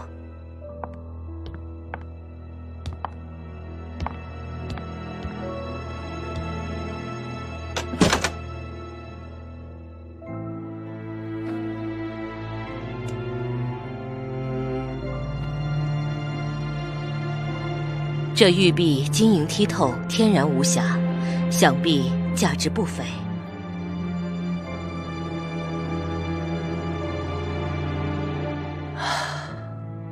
我想，我大概知道韩兄的用意了。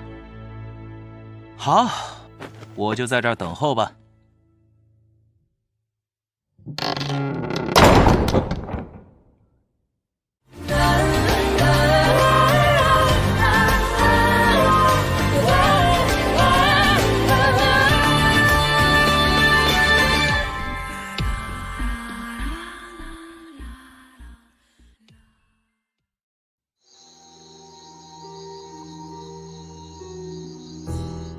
此物乃之前在乾隆堂一宝，偶然为九公子所得，认出是四公子的心爱之物，良斗胆代为原璧归还。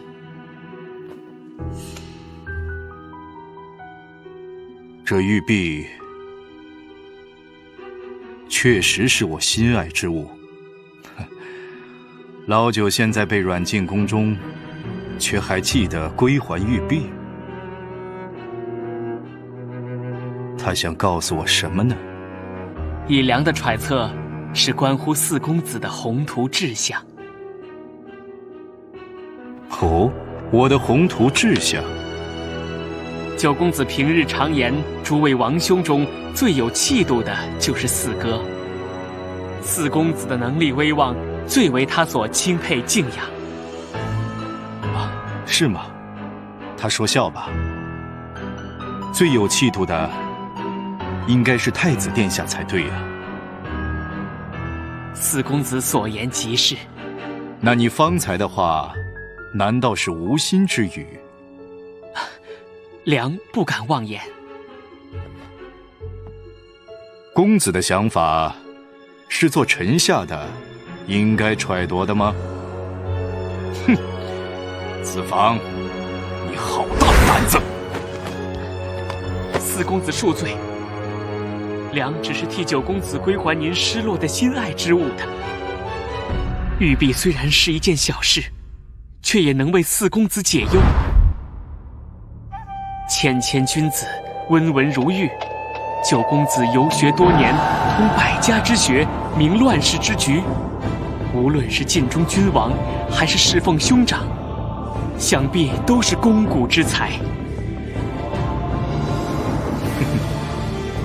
我明白他的意思了。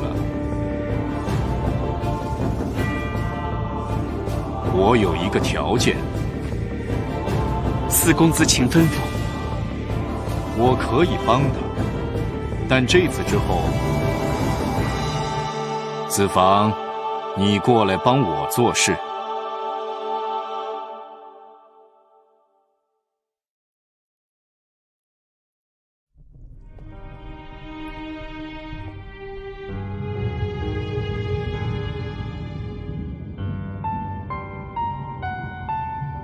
这个确实很特别，柔媚如水，热情似火。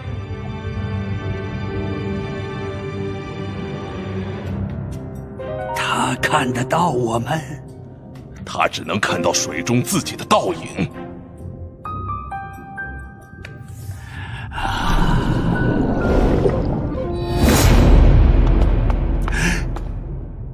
大人放心，这是用1000年水晶打造而成，看似单薄，实际比花岗岩还要牢不可破。那我要怎么享用？现在是热情了点儿，不过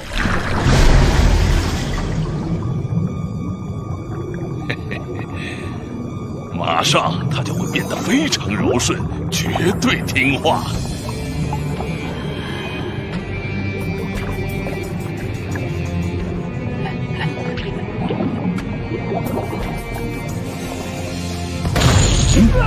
怎么回事？有人入侵！这个牢房极其隐秘，不知道来的是什么人。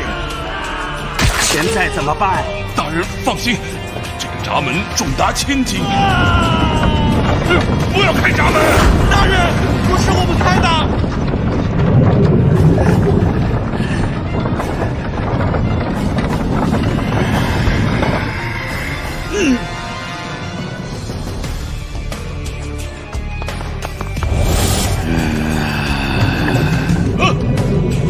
快上，拦住他！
老东西，柔情如水你已经见识过了，现在感受一下热情似火。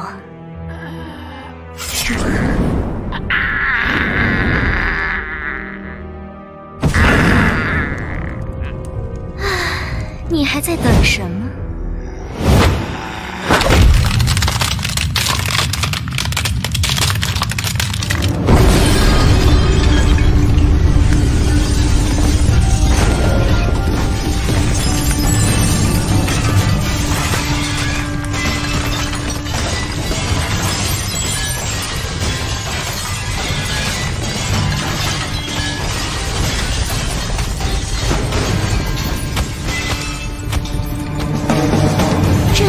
欲火焚身，你说对不对，无双鬼？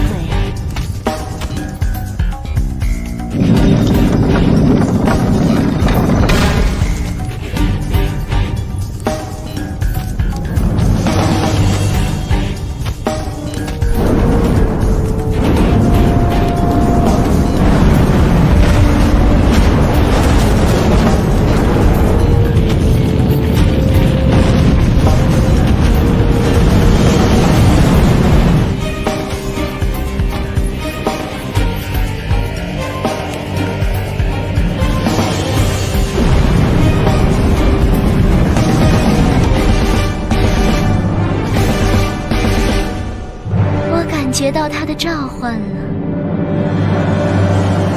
别让他等太久了。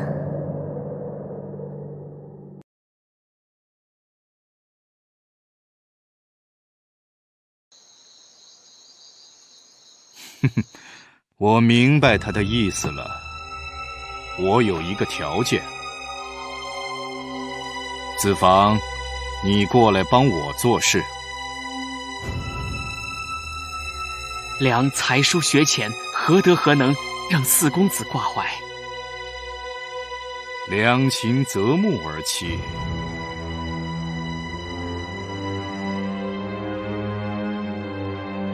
看来老九只想做一笔无本生意，恕我不能奉陪，请回吧。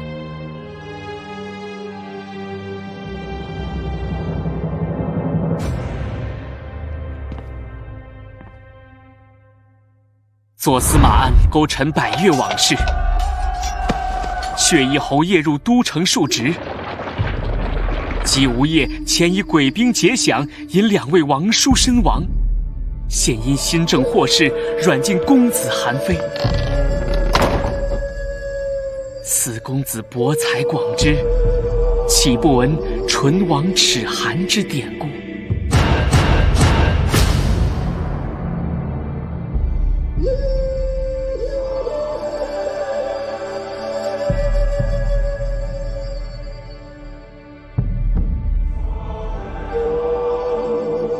子房，你记住，这笔人情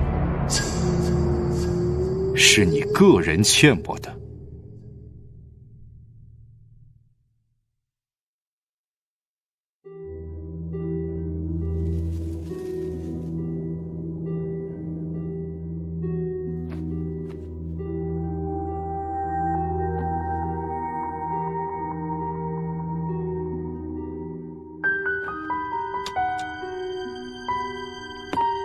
对你这样的酒鬼而言，酒是用来看的。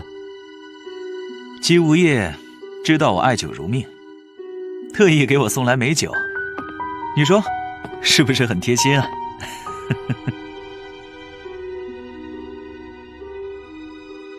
别把命贴上就好。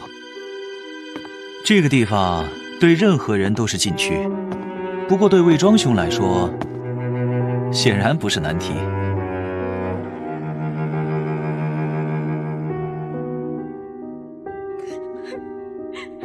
这里曾经是一座冷宫，有过一些往事，不知道魏庄兄是否有所耳闻？我到这里不是来闲聊的。好几日不见，你肯定不放心我。不放心你的人，是那些被揭开秘密的人。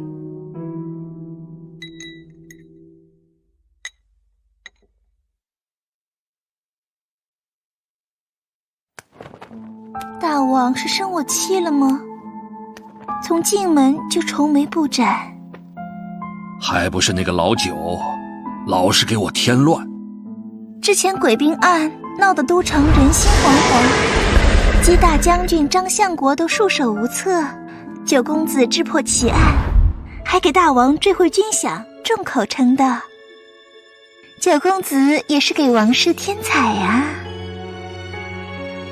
臭小子是有点小聪明，但是做事太不知分寸，把小案子捅成马蜂窝。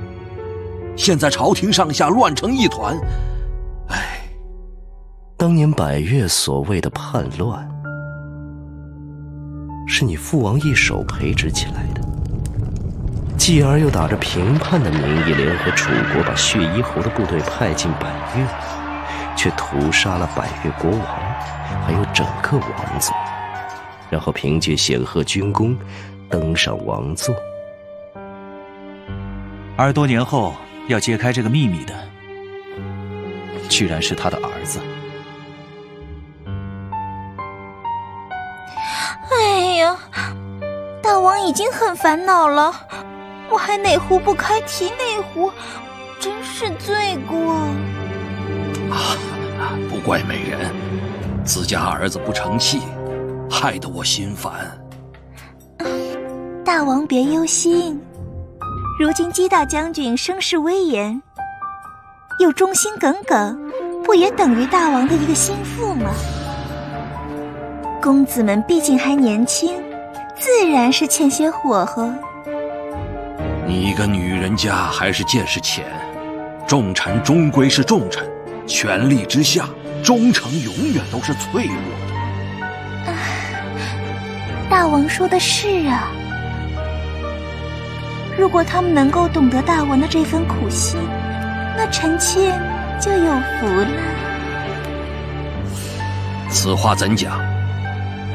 大王若是宽心，那不就可以多来看看臣妾，臣妾也可以多侍奉大王啊。大王，来，喝一口莲心汤羹，消消心头火气。不错。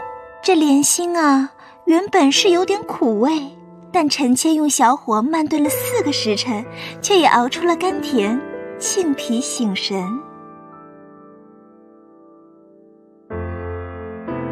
莲心，美人，你好像话里有话呀。我一个小女人，就知道侍奉王家，老是说错话，又要被大王耻笑。这碗汤倒是给寡人提了个醒。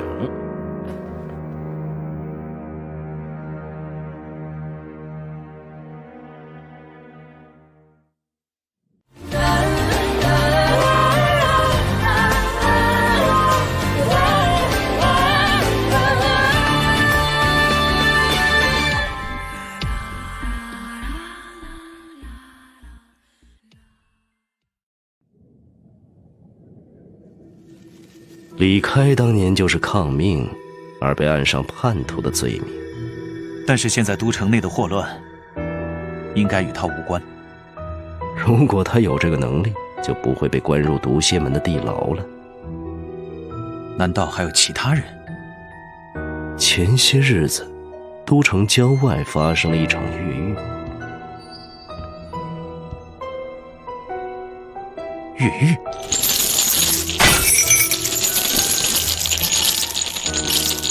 但是根据七绝堂的情报，那个地方从来就没有监狱。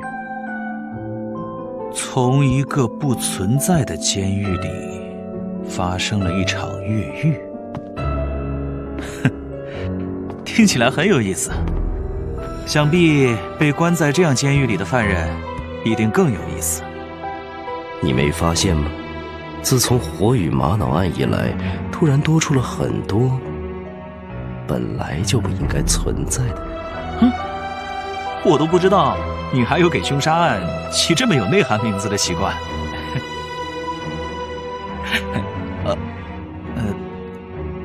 请继续。本来应该死去的李开，本来应该消失的断发三郎，本来应该淡忘的百越之地。所以你认为这次越狱也和百越有关？我只是说需要调查，想象力对真相没有帮助。想象力对于一个没酒喝的酒鬼来说还是很有帮助的。哥哥，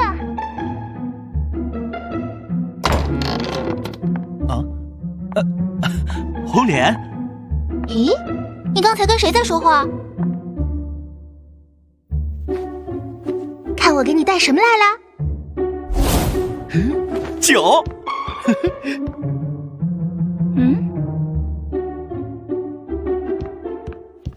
哼，居然让你待在这么一个破地方！哥哥，你到底做了什么，惹父王这么生气？哎，外面把守如此森严，你是怎么进来的？我前面遇到一个人。公主，将军有令，外人不得入内。好大胆子！整个王宫都是我的家，你们竟敢说我是外人？公主殿下，非常时期，即便是王家……你给我闭嘴！赶快闪开！公主殿下硬闯的话，我们就要失礼了。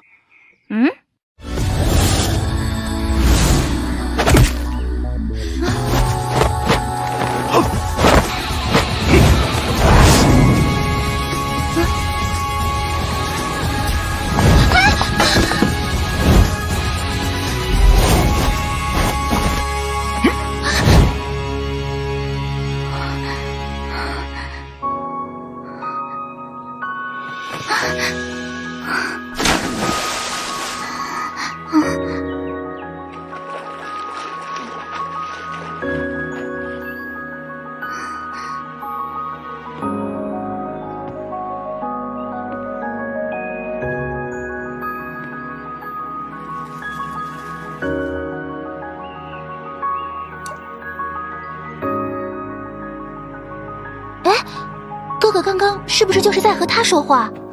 快把酒给我，我就告诉你。哇，那个人可帅了！听小梁子说过，哥哥有个武功非常高强的朋友，就是他吧？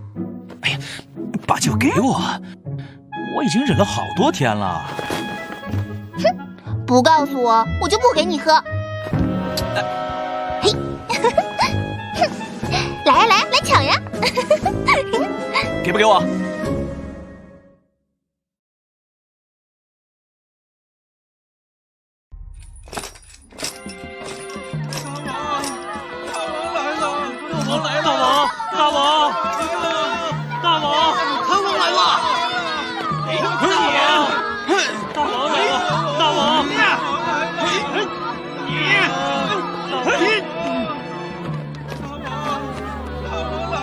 来人，护驾！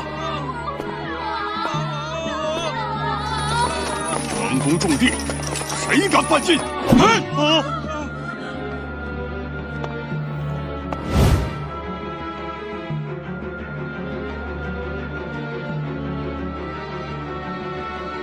大王仁德，大王万岁！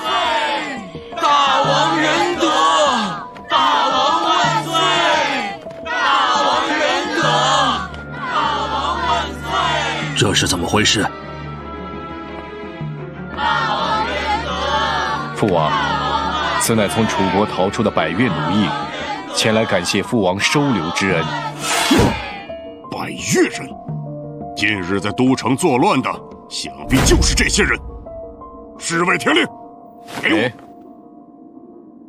姬将军，眼前这些人衣衫褴褛，骨瘦如柴，就算想作乱，也未必有能力吧？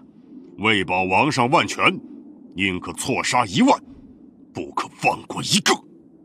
可他们是父王收留的，如果无辜被斩，让父王被世人所诟病，谁来承担后果？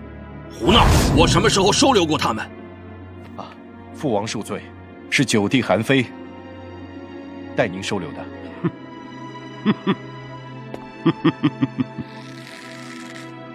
又是韩非？父王息怒，九弟曾说，旧时百越权贵沦为楚国奴隶后，受尽剥削凌辱，处之暴行早已为诸国所不齿。父王若能此时收留安抚，可彰显我大韩仁德之心。因为这几个小小的奴隶与楚国不睦，岂不是得不偿失？此乃九弟之举的另一深意。这些旧贵与百越关系根深蒂固，我们施以援手，便可得百越民心。若日后韩楚两国发生龃龉，父王，您认为百越会帮谁呢？百越不过区区弹丸之地，百越人也不过是些蛮夷，能起多大作用？罢了，别吵了。张相国，你有何看法？近日都城祸乱也是百越乱党所为。大王如果收留了他们的同乡，想必百越乱党会记得大王的恩德，平息祸乱指日可待。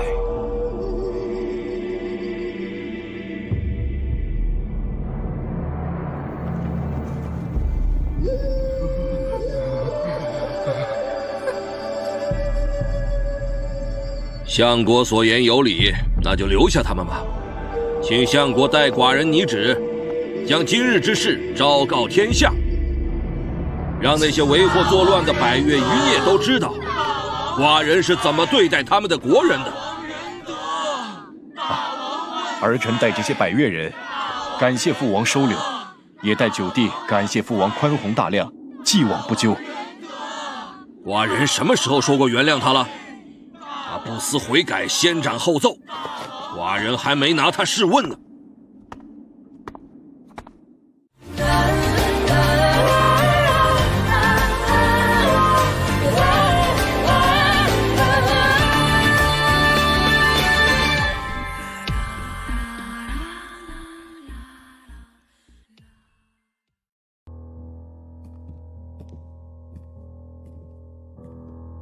罪臣韩非，拜见父王。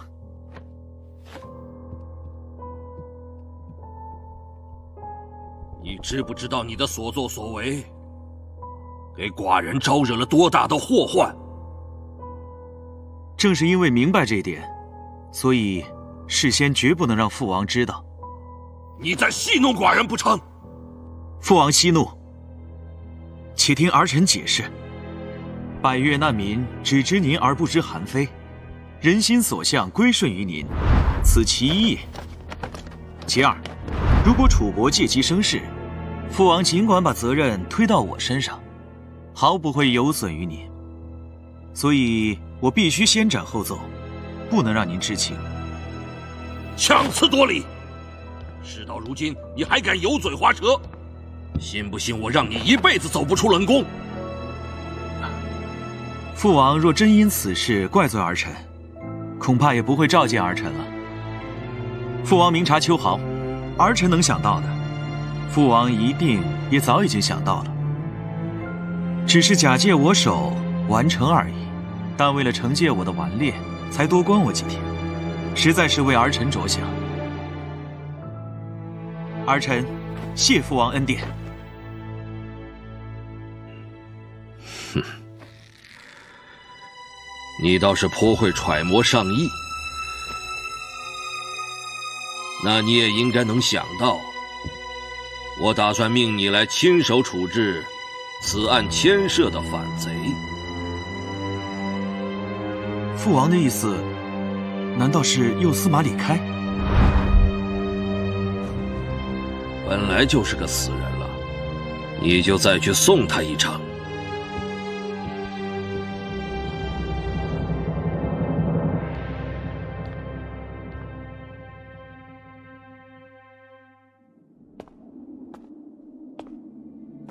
果然不出我所料，父王没那么轻易放过你。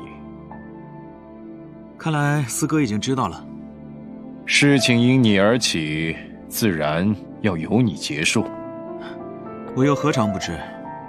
四哥，你将收容百越难民的功劳让给了我，帮我得脱困境，韩非感激不尽。只是我破解司马凶案，缉拿叛将李开，为父王分忧，你非但无过，还有大功。九弟这么聪明的人，难道看不透这一层？我身为司寇，重的就是一个法字。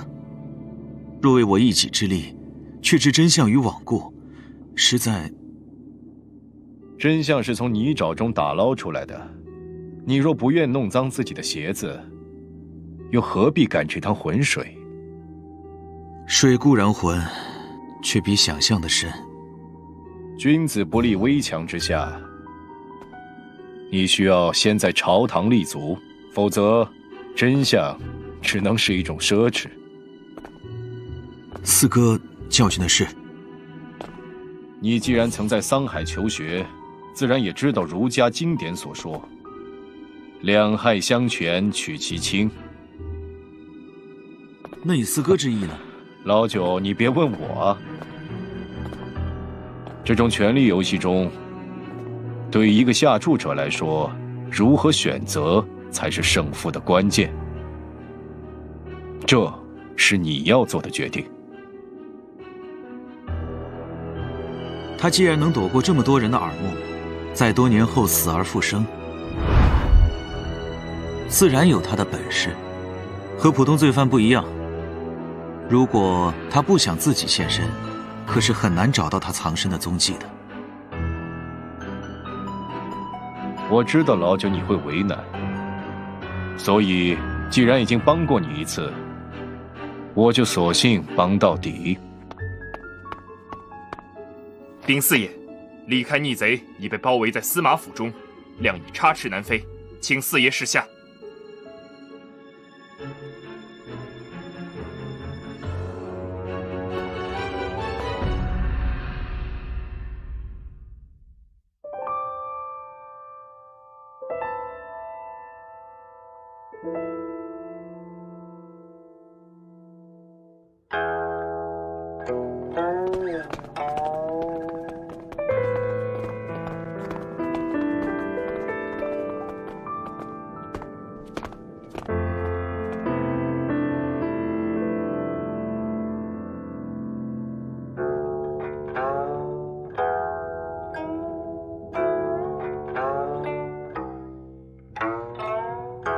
九公子，司寇大人，求你！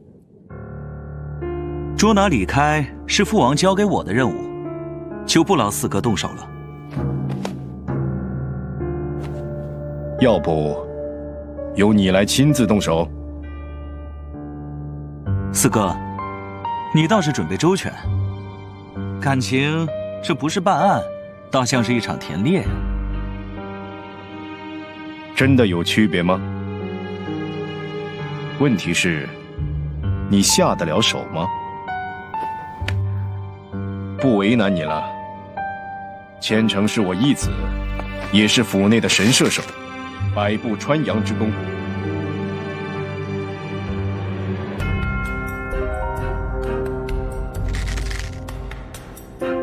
司寇大人的指令就是判决，只要你一句话，一切都将尘埃落定。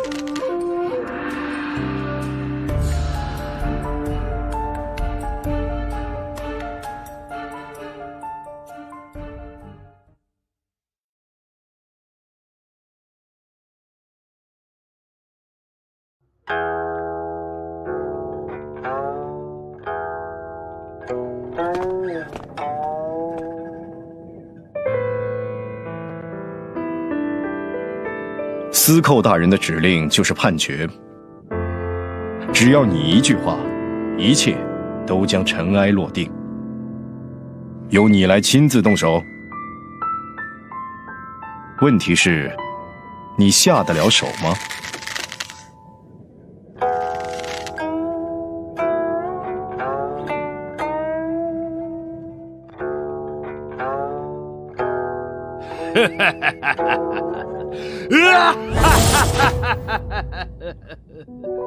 对付一个死人，竟然如此大动干戈！你们这些人，个个手上都沾了不少韩国人的血吧？是我自不量力，连累这么多人，实在有愧。尤其是我最不想牵连的人，若能死在他的身边，也不枉此生了。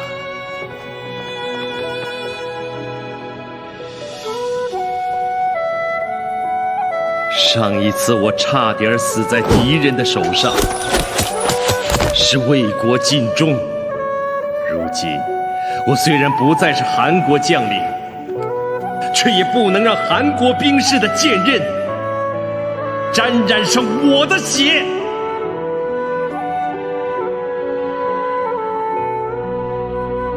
既然今生缘已至此，只愿来世我们能再相见。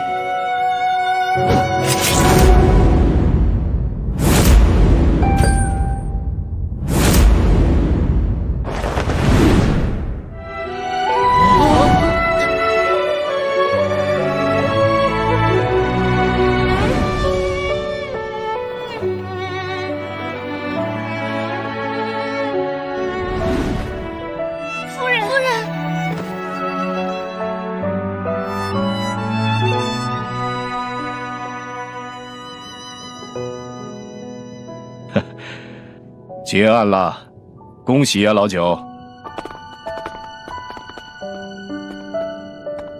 这不是一个坏的结局，不是吗？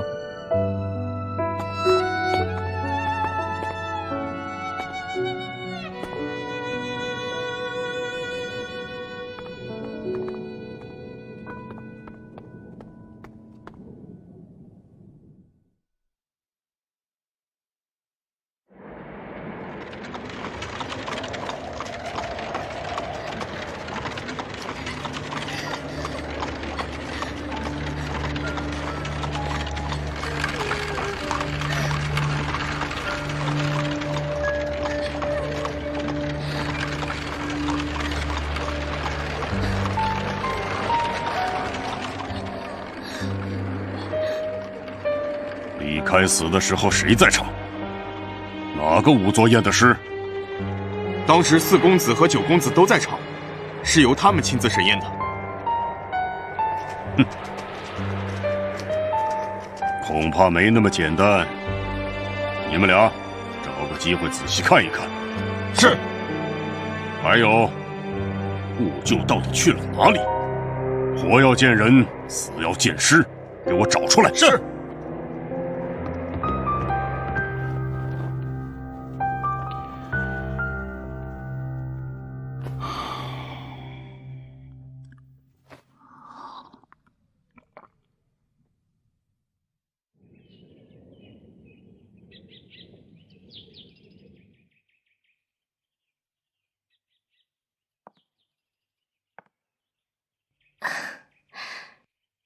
夫人今天受惊了，这是紫兰轩特调的安神香茶，最能凝神静气。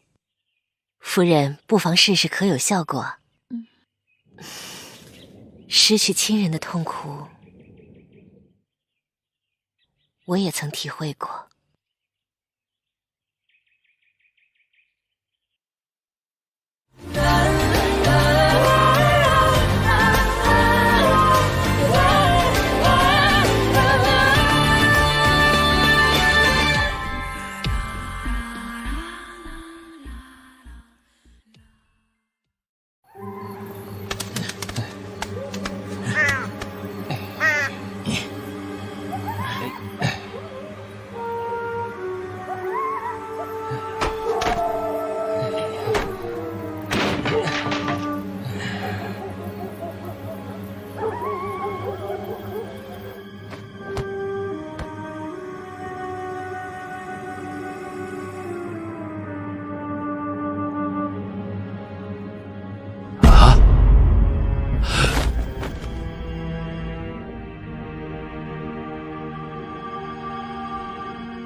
我怎么？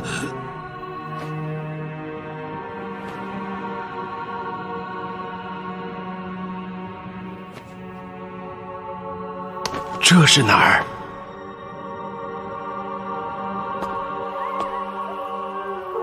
真是难为李大人了，和死人相处这么久。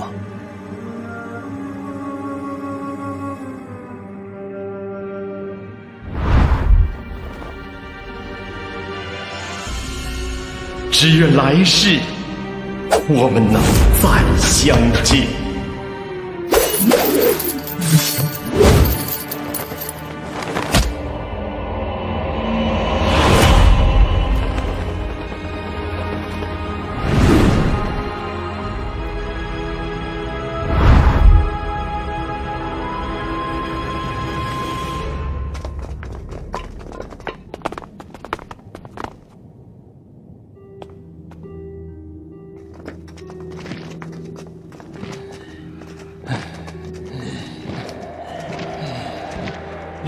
怎么突然变得这么沉啊？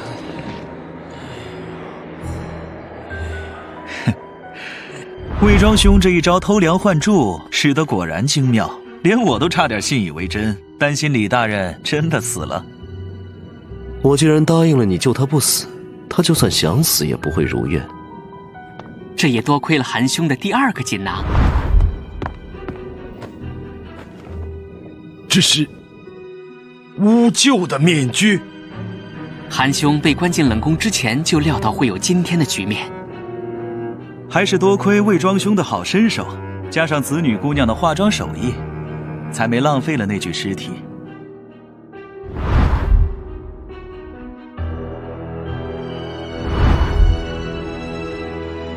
蒙诸位义士相救，李开感激不尽。哎，李大人客气了，这不单是救你，也是让真相不至于淹没无闻。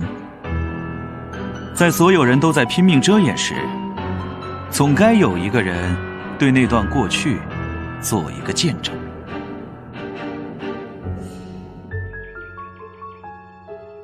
能否冒昧一问，夫人可还有其他情人吗？当年火羽山庄被韩军占领，我与年幼的女儿失散，不知过了这么多年，她现在身在何处，是否安好？我此生怕也再见不到她了。这2败，一是为我着金，蒙公子相救，送入宫中避难；二是为小女在紫兰轩受诸位恩泽照料。当年我被害时，她还在襁褓之中，没想到一别竟成永诀。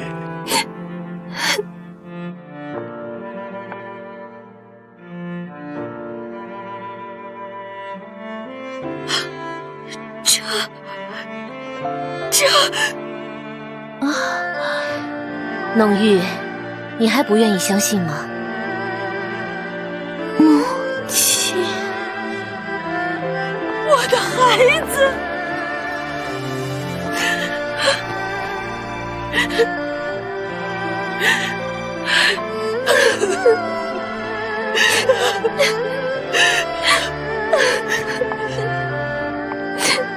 母亲，母亲。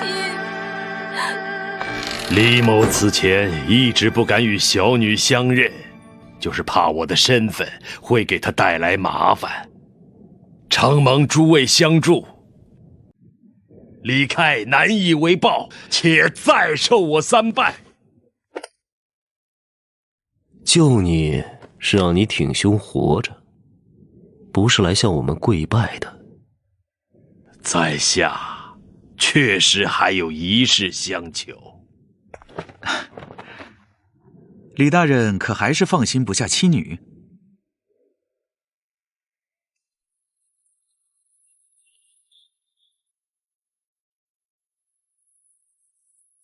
我死了，也是他们的解脱，不会有人再纠缠他们。九公子，请你帮我保守这个秘密。李大人能这样想，再好不过。他们不应该，也没有必要再承受潜在的危险了。我离他们越远，他们才能越安全。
这是他的东西，请夫人留作纪念吧。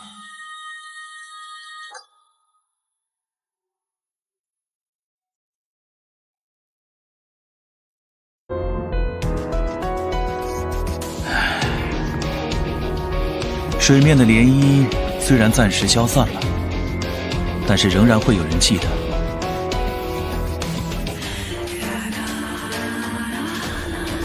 风曾经吹过。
幽冥阴阳，生灵退散，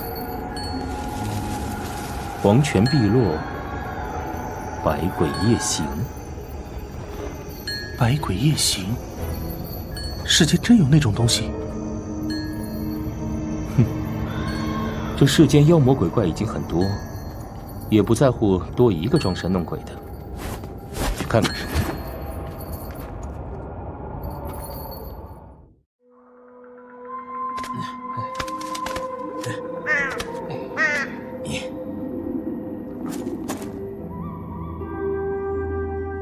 这个李开曾经死过一回，这次将军要搞清楚，他是不是死透了。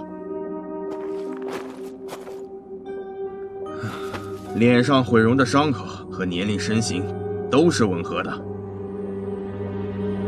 但是伤口可以作假。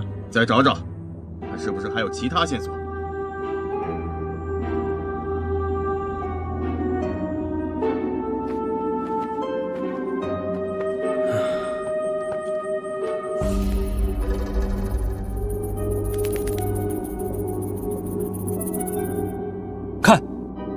这里还有一处致命伤。这个人不是李开，这就是将军想要知道的。那这具尸体又是谁？再看看，有什么能证明他身份的东西？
就你也想反噬主人？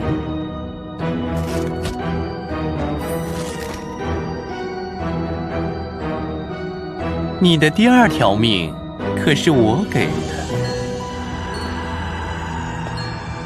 这算是送给我的礼物吗？看起来不错嘛。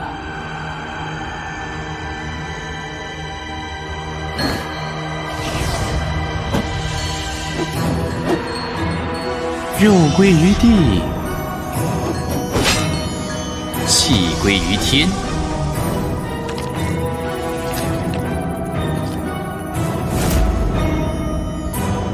血归于水，精归于山，呼吸化为亡灵，尽归幽冥之间。起！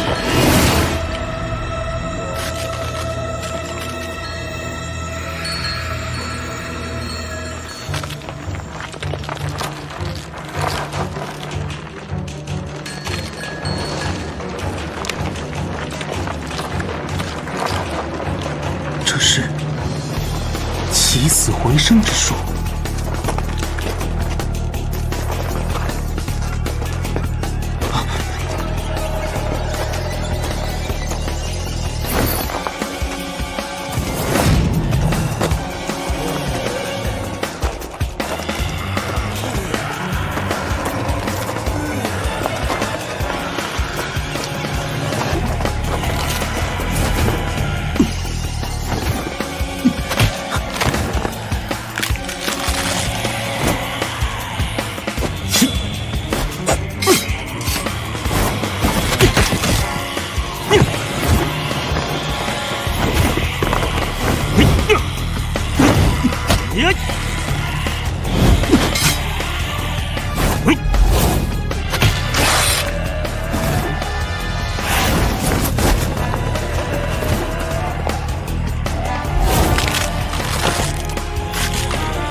不要恋战，先回去禀告将军。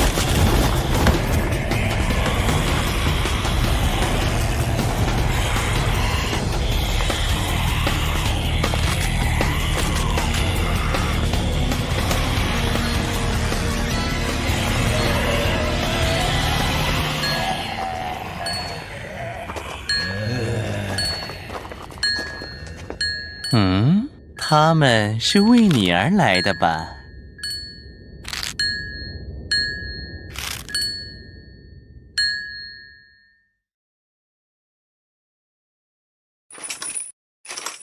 你是说那2个皮匠变成了僵尸？本来也不信鬼神之说，但属下亲眼所见，而且还有意外收获。哦，失踪的兀鹫成了李开的替死鬼。韩非这小子又在捣鬼。但是兀鹫也变成了僵尸。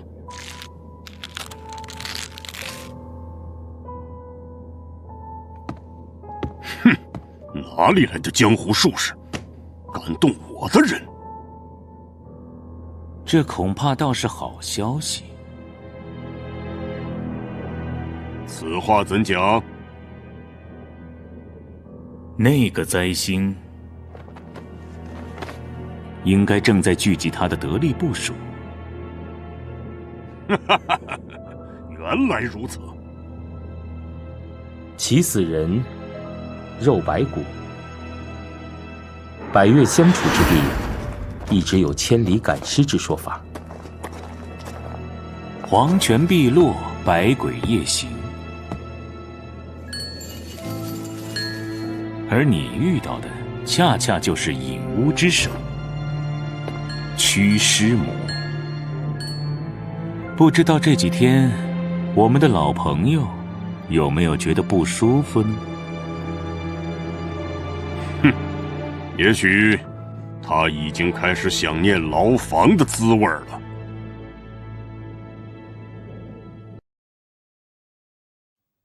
来来来，今天啊，可要好好的喝一顿。子女姑娘的兰花酿好酒，可不是随便喝得到的哦。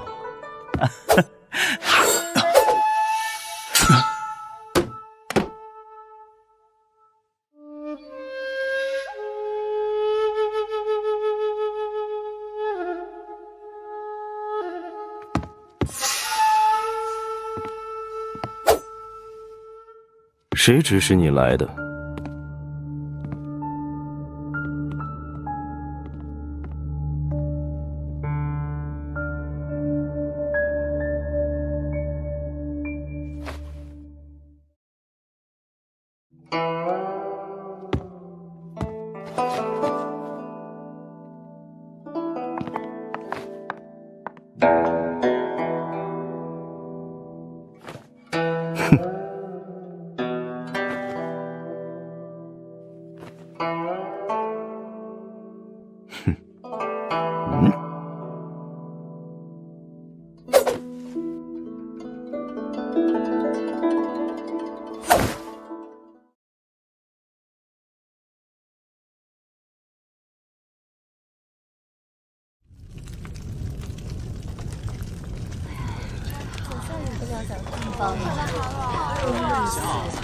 谢谢大王真仁德，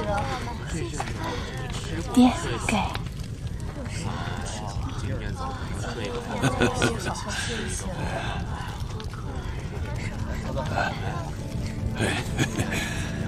赶紧趁热喝了吧。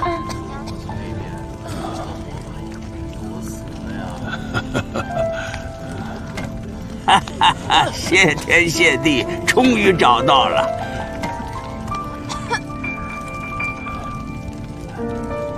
你们都是百越人吧？你也是百越人，同乡，快进来。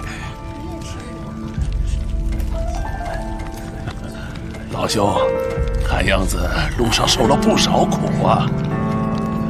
你也是听了韩王收纳咱们百越难民的亡命，才找到这里的吧？这里的人都刚来不久，你就安心住下，以后我们就是一家人了。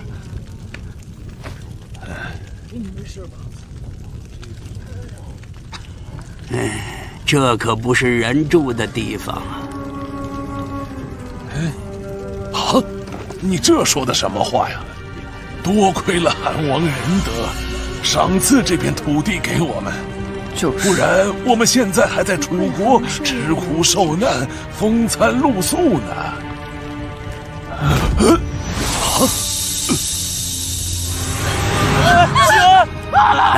我是说，这里可不是活人住的地方。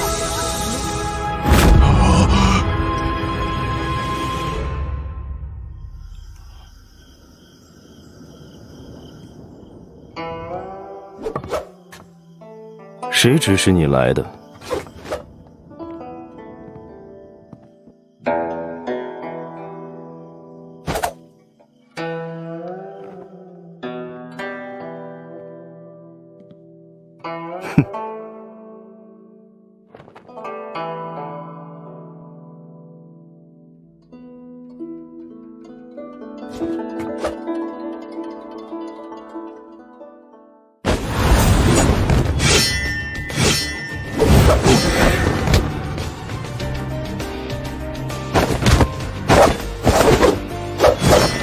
他急于进攻，背后已经露出破绽了。所有人在魏庄兄眼里都有破绽，但只有置之死地，才有活下来的机会。他能懂得以攻为守，是个做杀手的好材料。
这是为什么？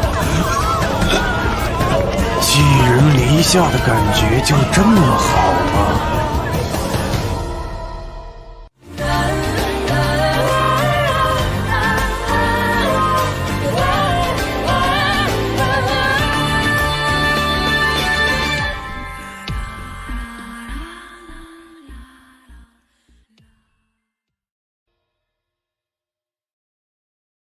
好身手。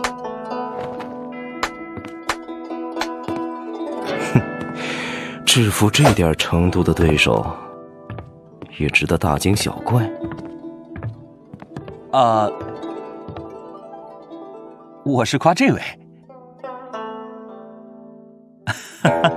不过我倒忽然发现魏庄兄也颇懂得怜香惜玉啊，你说是不是啊？弄玉姑娘。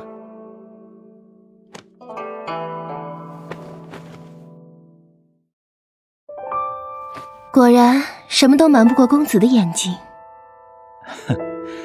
你应该庆幸魏庄兄第一时间就认出了，否则他也不会这样手下留情。难道我就这么容易被识破？我可是险些被瞒过。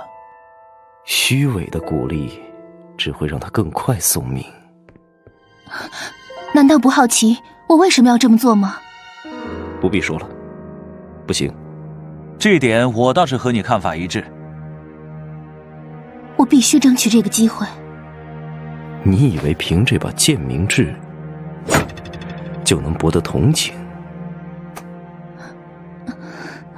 流沙不需要弱者，所以故意让一只手。令尊拼尽全力保住你的性命，不会愿意看到你去以身赴险的。刚才弄玉可是逼你动用了双手，不能小看他哟。看来主谋是你了。巨沙可以成塔，如果散落尘世，只会被风带走。每个想要加入流沙的人，都有留下的原因。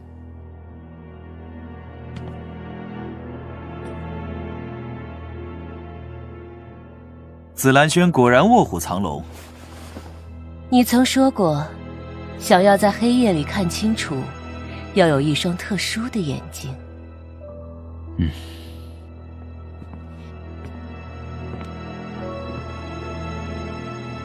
流沙的世界，面对的是无尽黑夜，一旦踏入，就无法回头了。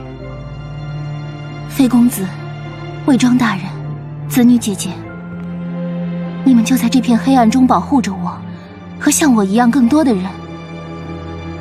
弄玉虽然微不足道，唯愿生死相随。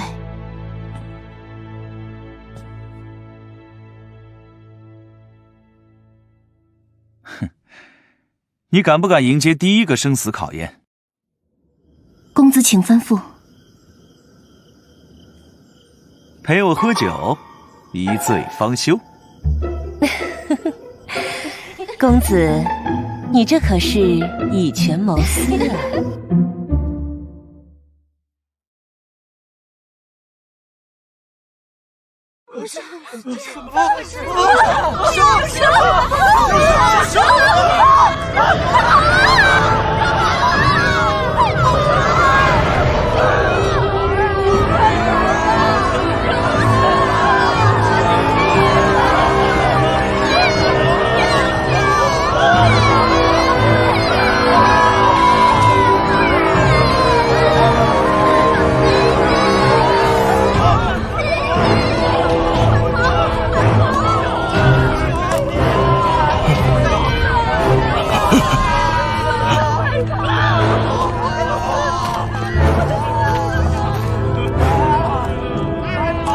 一群丧家之犬，却在谈什么家园？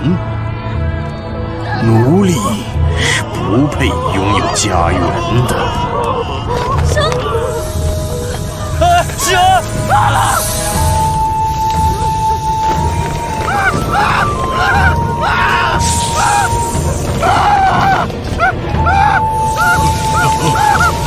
你们也不配再做百越的子民。是你。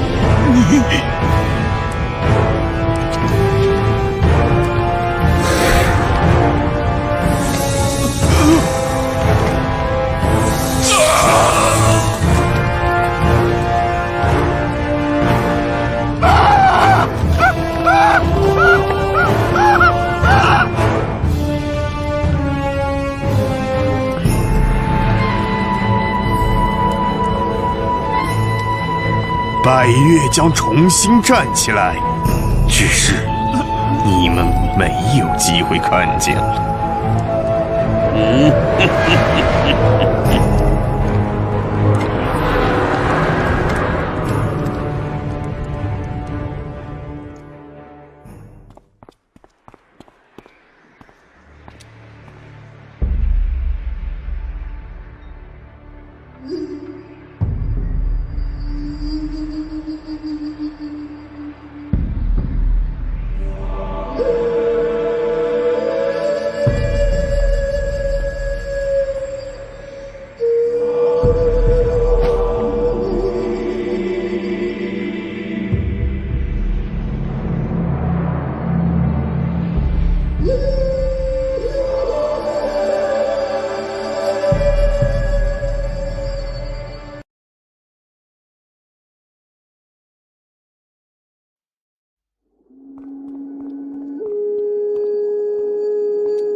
四肢蜷缩，身体呈现斗拳状，这是被烧死的人才能形成的姿势。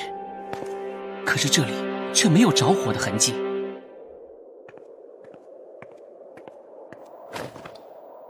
子房，你来看，皮肤青紫，身体灼伤，还有这种颜色的尸斑，是中毒所致。什么毒？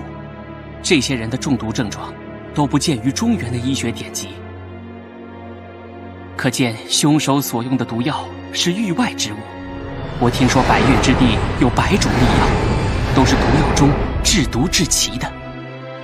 你是说，杀死了百越难民的人，也是来自百越？百越有2大凶术，蛊和毒。近日传闻有些人自称遇到了百鬼夜行，那是属于百越的尸蛊之术。那么这个可能就是另一件凶术，代表惩罚和复仇的百毒之咒。大王有令，宣司寇韩非境界。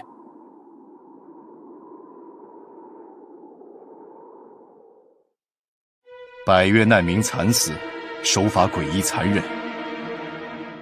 儿臣以为，这是有人故意示威，挑衅王威。都城一应防务，向来由将军府统领。此番百越难民遇害，和城防军的疏于戒备也不无关系。张相国所言不假，季某一定要追查，严惩失职之人。但这祸水却也事出有因。如果有人故意往粮仓里放老鼠，有多少猫看着也没用。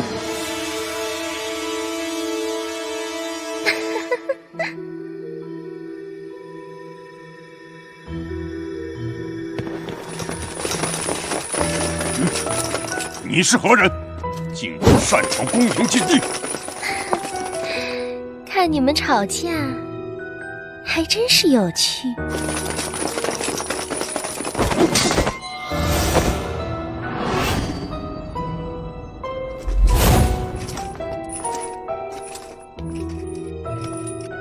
你是百越人？这些人里面，就看你最顺眼。为什么要杀害自己的同族百姓？那得问问你的大王，还记不记得赤眉龙蛇？啊！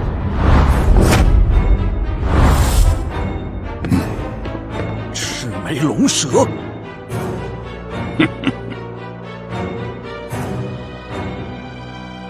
天泽，禁军，禁军何在？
我家主人还备了一份有趣的大礼，在贵国太子府恭迎各位。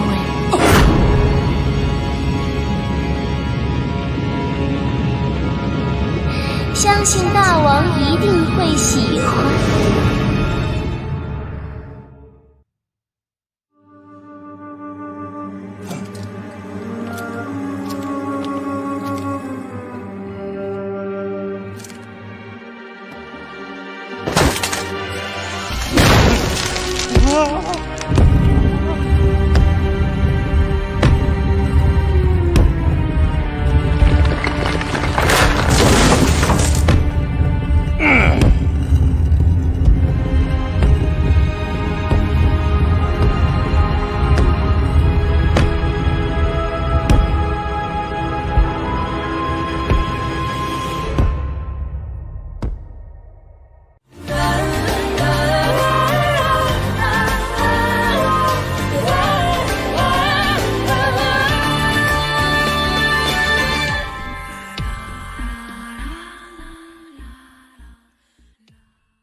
先是司马府凶杀案，后是收容了百越难民，引来百越余孽的肆虐。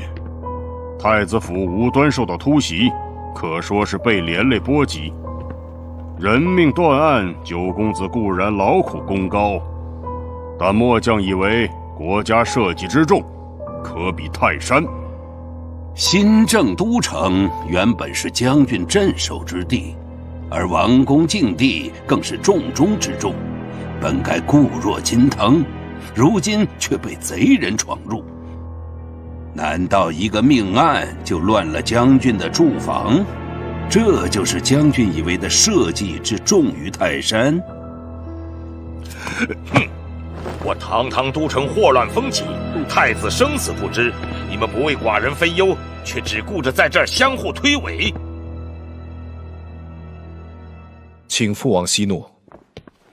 依儿臣来看，太子殿下虽处危境，但暂时还无性命之虞。此话怎讲？以刚才妖女态度之嚣张，可见贼人之有恃无恐，不惧我大汗神威，袭击后不慌忙逃窜，必定是以太子为人质，向朝廷以条件来交换。玉儿的话倒也有理，那你认为应该如何是好呢？因此，我们可以趁此机会与贼人交涉，争取时间，营救太子，再将他们一网打尽。论带兵，姬将军无人能出其右；论智谋，九弟心思缜密，定能条分缕析，找出幕后真凶。此次危机，非举姬将军和九弟二人之力不能营救。好个韩愈，妄图祸水东瀛，让我和韩非斗个两败俱伤，再坐收渔翁之利，老夫岂会如你？四公子心忧国事，好谋善断，实乃我韩国之大幸。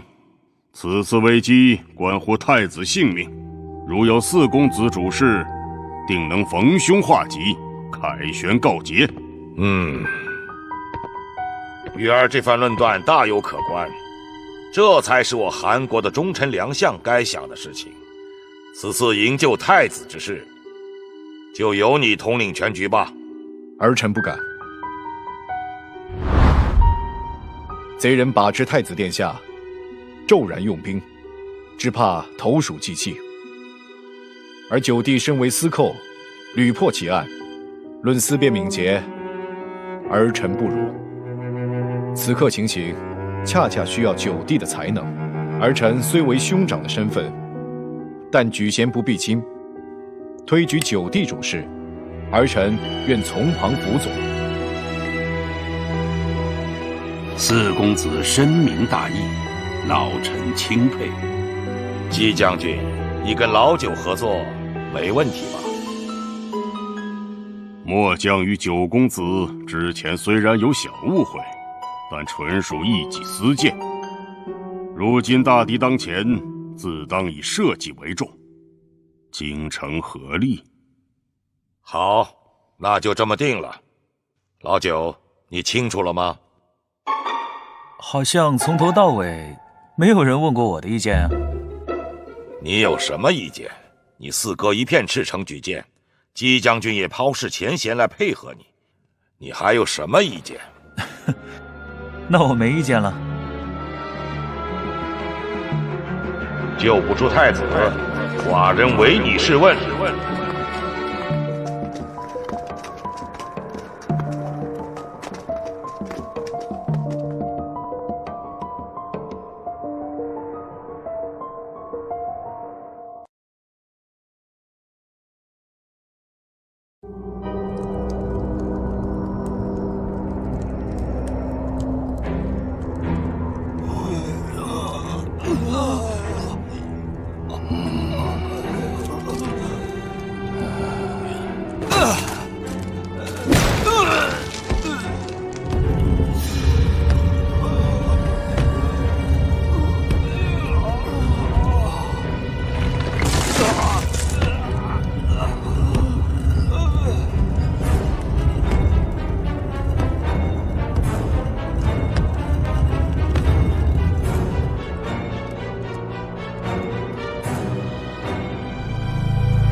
啊！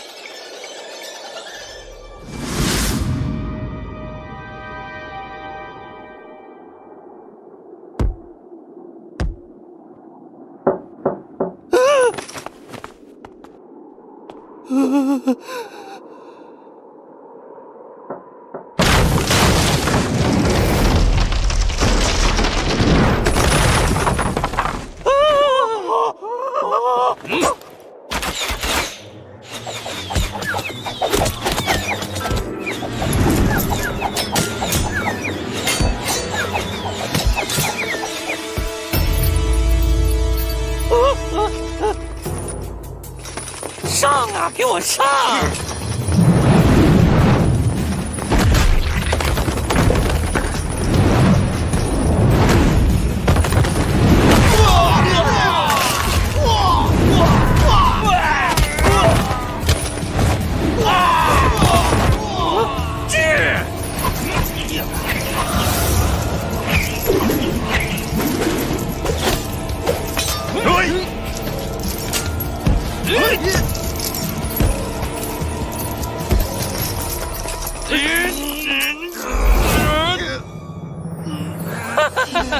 本太子的陷龙阵第一次就派上了用场，抓住了一个大家伙。来啊，将这猖狂刺客拿下，细细审问，看看他到底是……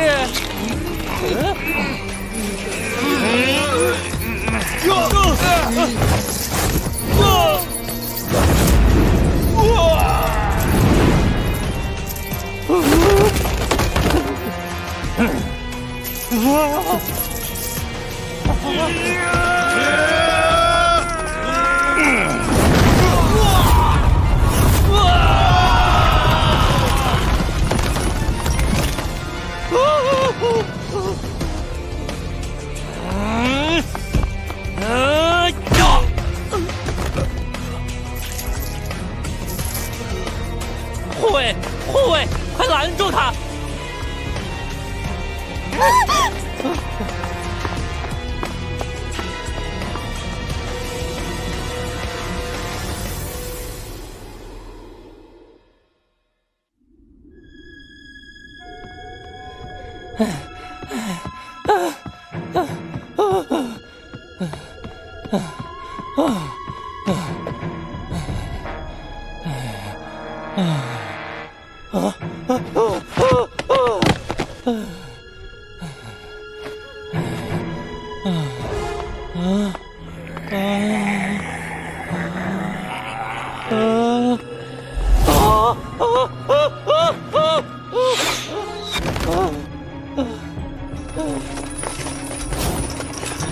殿下，殿下，王公御驾护卫刚接令，护驾来迟，请太子恕罪。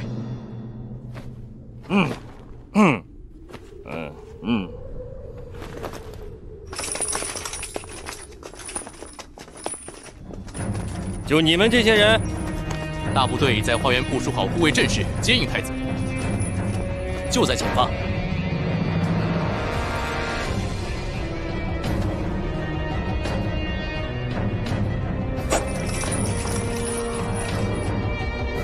太子驾到！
你是谁？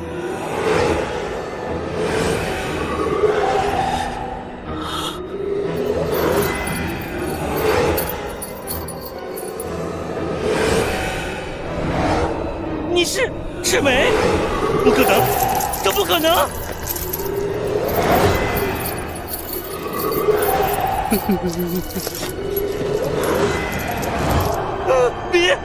别杀我！堂堂的韩国太子，未来的一国之君，向我这阶下求生，饶命！你是在求我？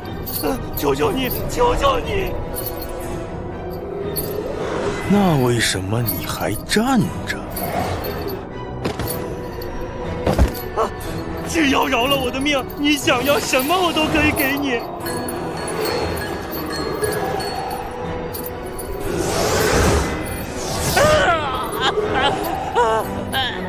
我想要的东西，你给不了。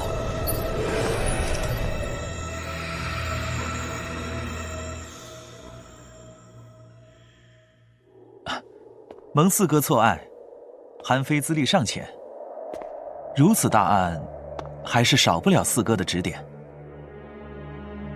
我义子千乘，武艺超群，机敏过人。此次营救行动，他在如我在。九公子，他在如你在，那四哥你就是不在喽。九公子放心，此番重任，末将一定倾力相助。哼，你只要不倾力捣乱，就谢天谢地了。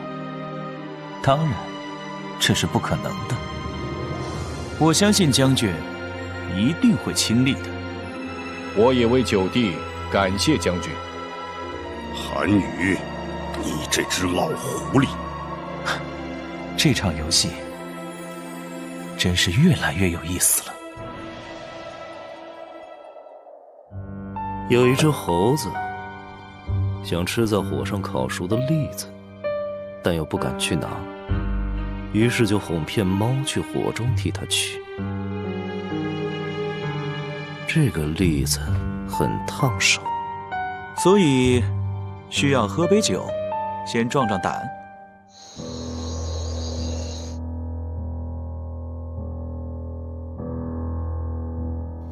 你明白了吗？遵命，将军。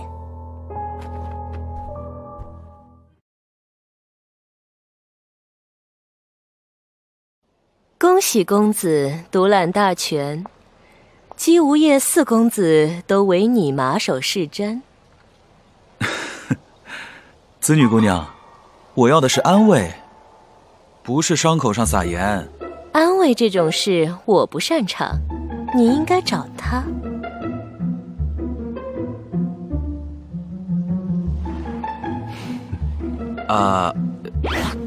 你还是继续撒盐吧。还是弄玉懂我。有一只猴子想吃在火上烤熟的栗子，但又不敢去拿，于是就哄骗猫去火中替它取。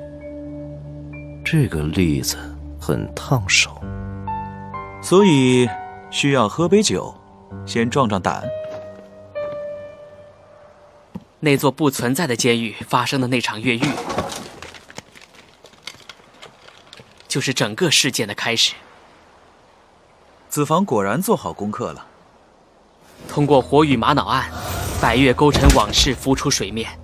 我查阅了各种史籍归档，对照了年表纪要，发现里面共同的特征就是有一段空白。时间的空白，往往是用来掩盖不忍直视的真相。百越太子名为天泽，虽然贵为王胄，但是天赋异禀，精通百越巫术。在驾前喜欢招揽各路奇人异士，又因生就异象被称为赤眉龙蛇，也有称赤眉君。赤眉君，百越王族在遭遇楚韩军队协助平叛过程中也被殃及，其中原本应该重点关照的百越王嫡太子却被一笔带过，结论是神秘失踪。神秘的失踪与神秘的越狱，而百越难民被集体毒杀，显然填上了这块空白。看来这位赤眉君一直被关押在都城的秘密监狱里。哼，一个百越的废太子绑架了韩国的现太子，倒是有趣。魏庄兄觉得有趣的事情，我得再喝杯酒压压惊。陆玉姑娘，你有疑问？那是谁把赤眉君关起来？这次又是谁把他放出来？这是一个好问题。以你之见呢？既然是空白，也没有人知道他被关押，那么放他出来的人就是当初关押他的人。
像你这样的美人儿，不该玩。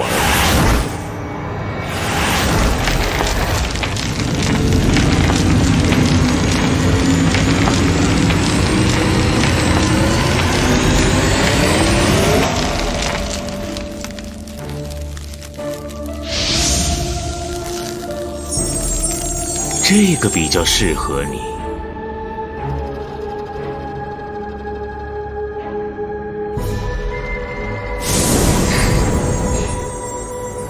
你太冷了，不对我的胃口。你不靠近些，怎会知道冰冷表面下的柔情似水？小心啊！上次说出这几个字的男人，早已灰飞烟灭。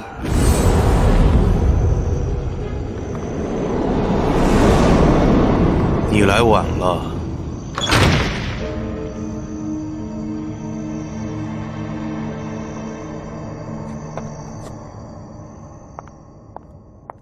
主人，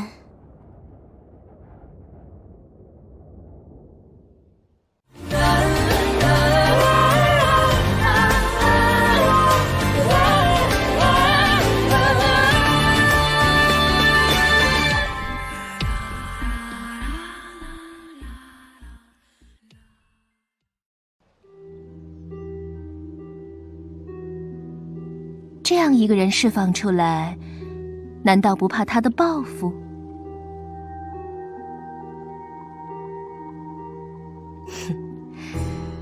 仇恨就像毒药，沉浸的越久，毒性越强，报复已经开始了。只是有一点很奇怪，将军府与太子殿下原本是一系，姬无业力挺太子，怎么会复仇的第一个对象就挑选太子府？确实，这样看来，似乎受益者反而应该是4公子韩宇，9公子你。他可是要火中取栗的那双手。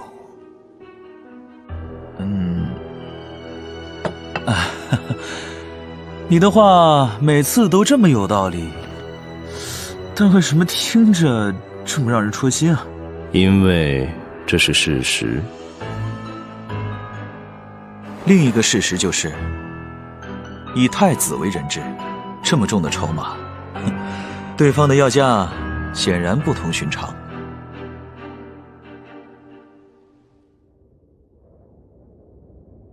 你的动作比我想象的要快。看来你不喜欢意外。我只喜欢惊喜。现在我所馈赠的不就是惊喜？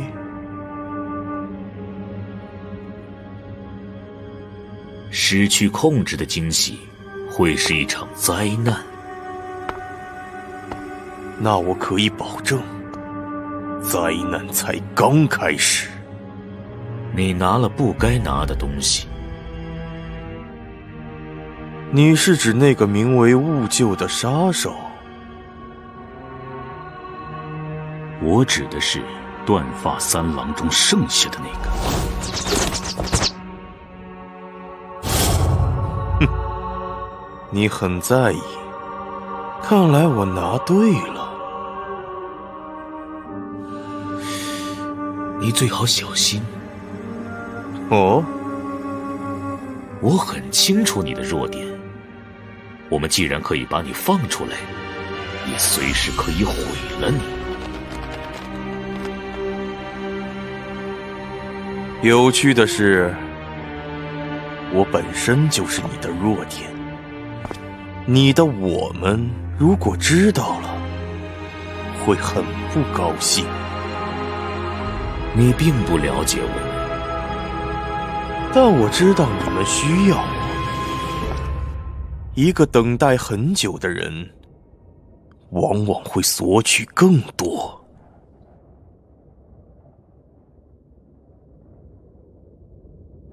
如果你足够聪明的话，你会得到你想要的。如果足够聪明的话，最好不要在这个时候来讨价还价。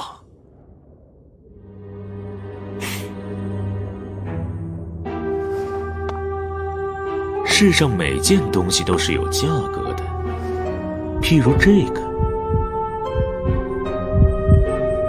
虽然你身边有精通各种毒物的毒王，可惜他帮不了你，这并不是一种毒。这是一道无法挣脱的枷锁，维持着你我之间脆弱的友谊。仇恨是一件最好的武器，我建议你用好它。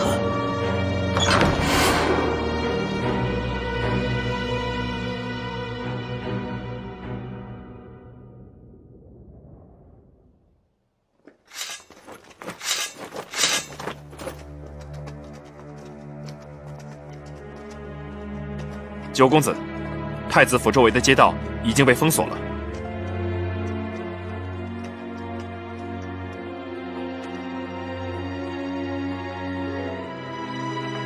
看来姬将军没少出力。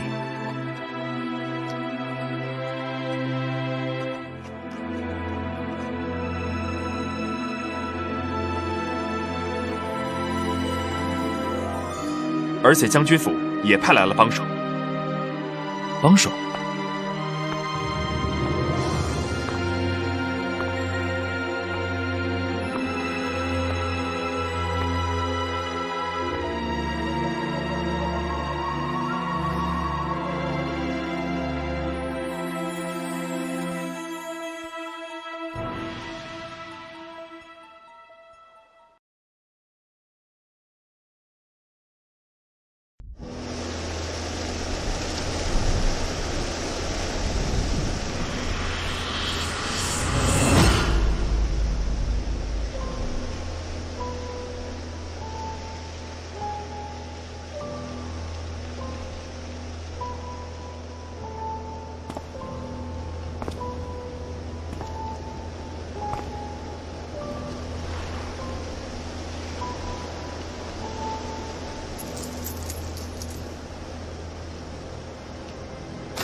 九公子，太子府周围的街道已经被封锁了，围了3层，进入戒严状态。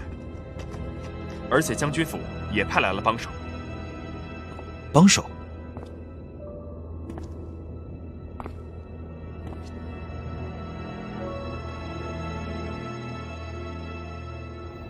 墨鸦见过公子，将军吩咐，属下一切听从九公子调度。你叫墨鸦？听说是将军府最信赖的得力人物，承蒙九公子抬爱，卑职不敢。上次在将军府长谈，两位见过？见过不止一次。看来你的伤已经好了。刀口舔血的行当，伤口是家常便饭。感谢关心。前段时间都城发生了一场越狱，似乎现场有你的影子。自从七绝堂接管了毒蝎门的地盘，唐七老大的势力确实扩大了不少。不过人多眼杂，以讹传讹也未可知。以讹传讹，还是贼喊捉贼？将军吩咐，一定要尽心合力，共解危机，务必保护太子殿下安全，为主事的九公子分忧。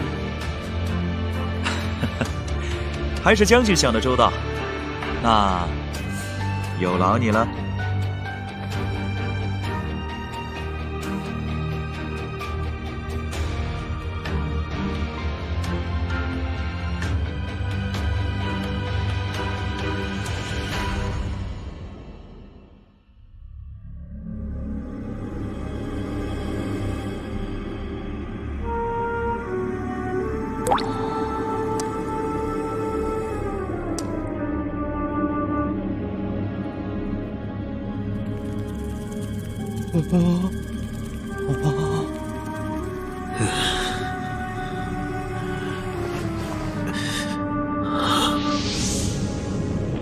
乖一点儿，别乱动哦。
乖一点儿，别乱动哦。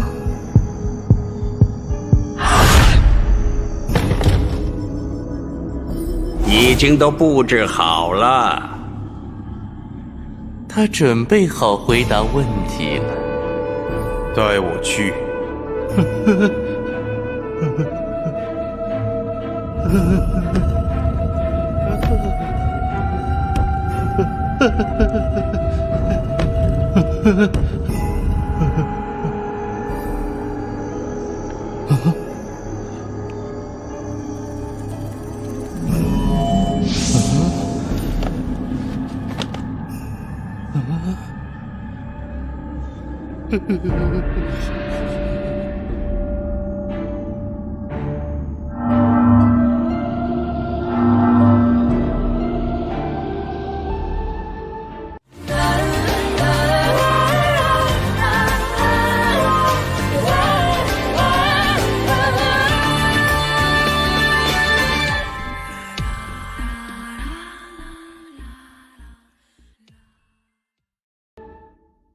卑职从高处观察了整个太子府前后，府内的侍卫已经全部被贼人控制住。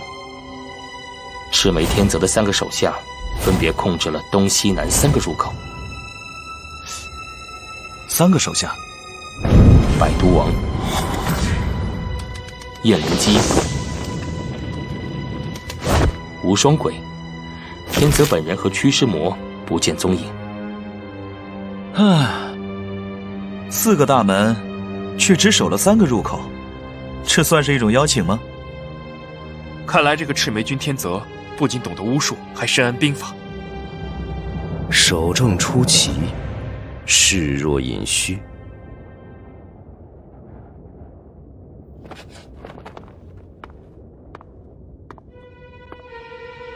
这些围墙呢？对方已经布防，不可逾越。九公子，请看那里。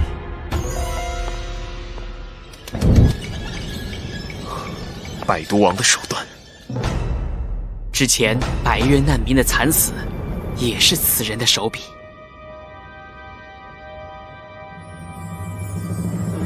让士兵们做好防护准备。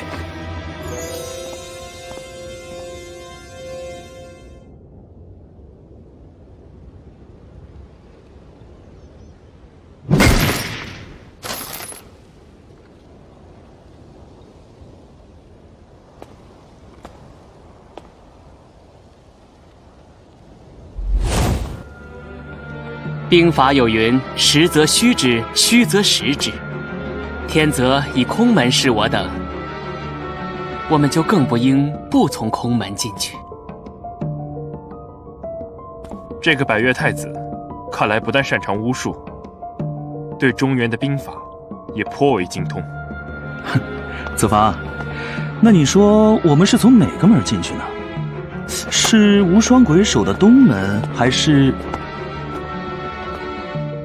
对手特意展现最难攻破的地方，往往是实际最虚弱的位置。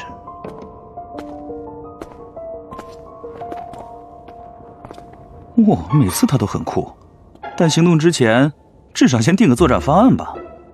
他的方案就是作战。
开始吧。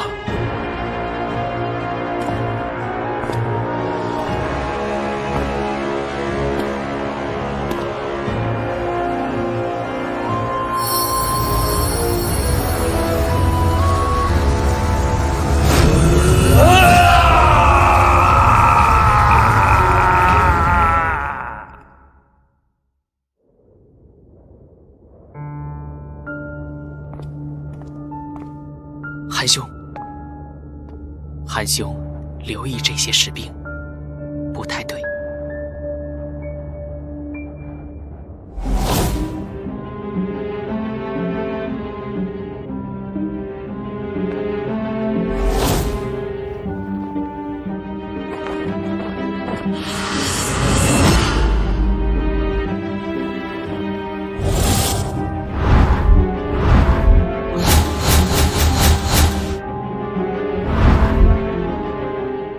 我有点明白他们想交换的筹码了。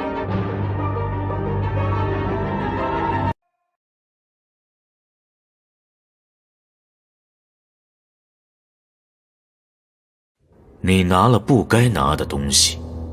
你是指那个名为兀鹫的杀手？我指的是断发三郎中剩下的那个。他准备好回答问题了。开始吧。赤眉天泽的3个手下分别控制了东西南3个入口，百毒王、燕灵姬、无双鬼、天泽本人和驱尸魔不见踪影。唉，4个大门，却只守了3个入口，这算是一种邀请吗？对手特意展现最难攻破的地方，往往是实际最虚弱的位置。乖一点儿，别乱动哦。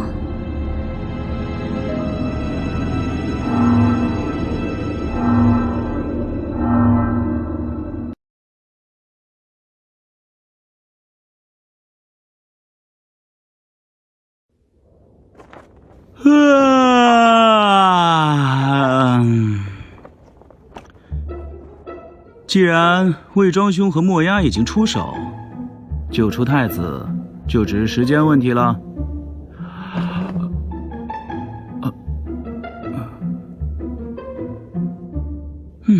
没酒了。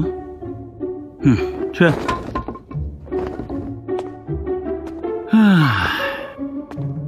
子房，我去喝酒了，这里就交给你了。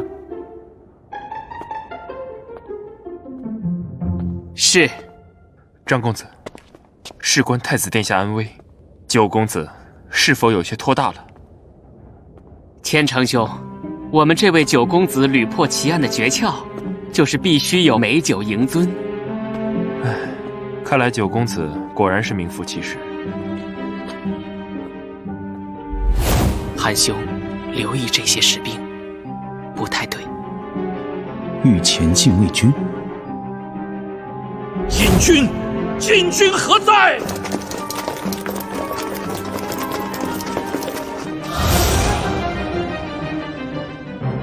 我有点明白他们想交换的筹码了。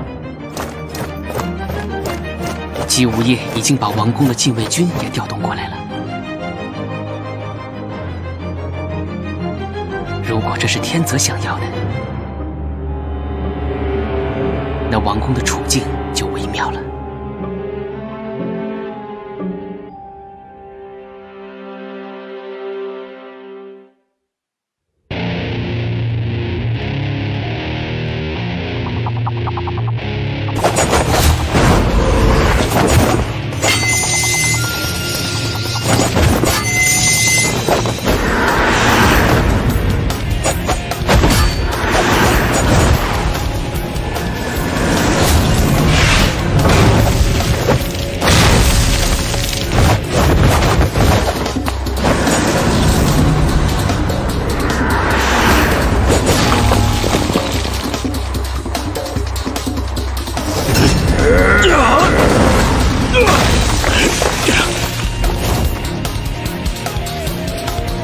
能够挡住沙池的进攻，这样的铜筋铁骨，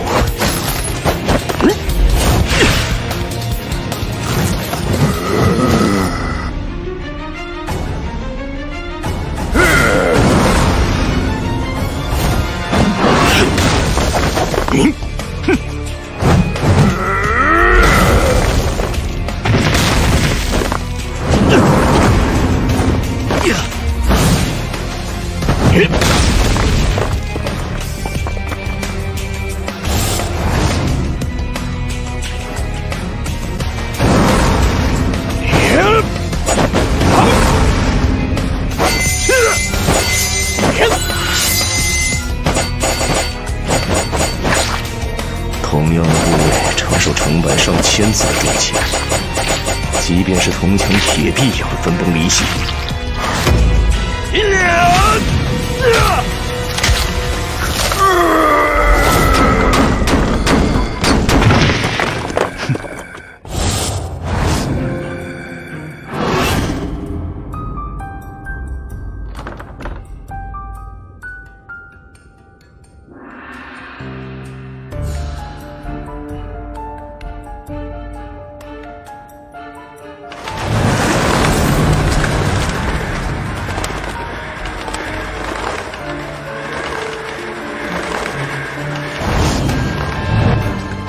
鬼谷传人面对敌人也会下不了手。哼！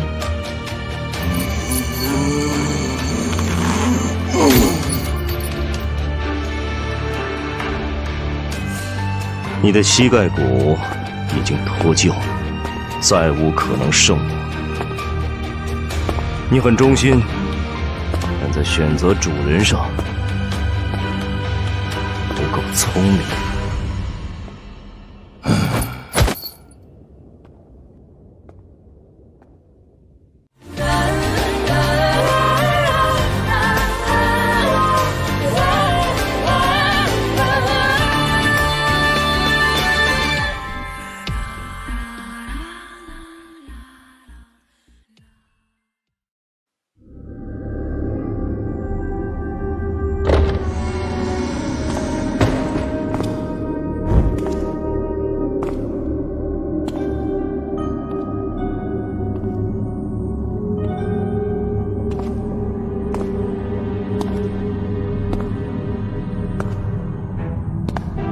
太子殿下，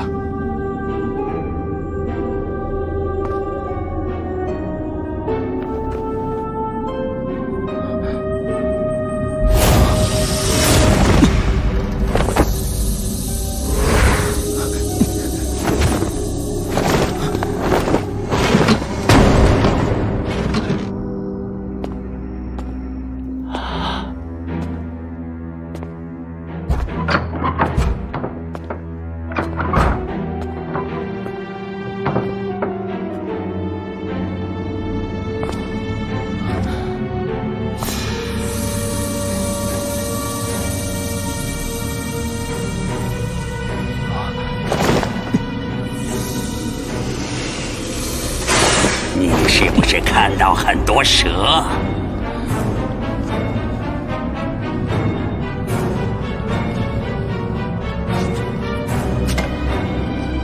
因为你踏进这扇大门时就已经中毒了。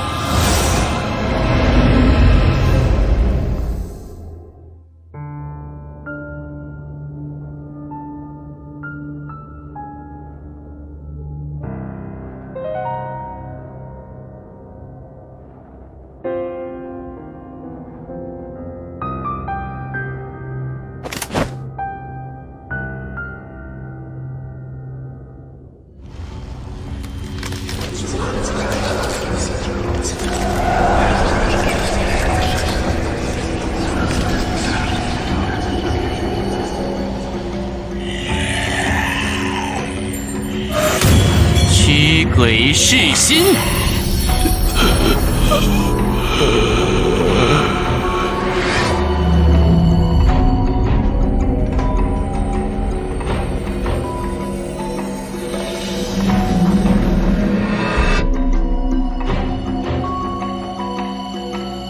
告诉我，我要的东西具体在哪里？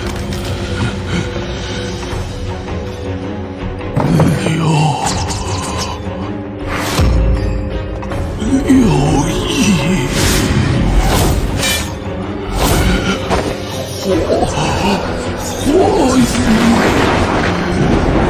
火雨贵宾街道。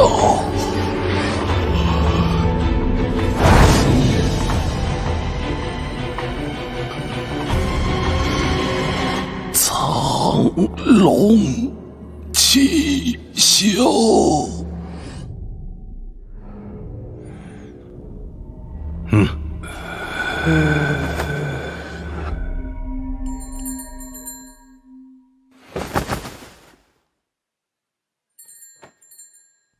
左司马刘毅，他是当年韩国入侵百越的主将之一。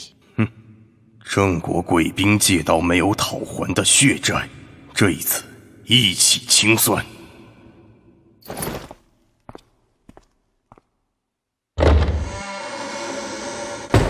走吧。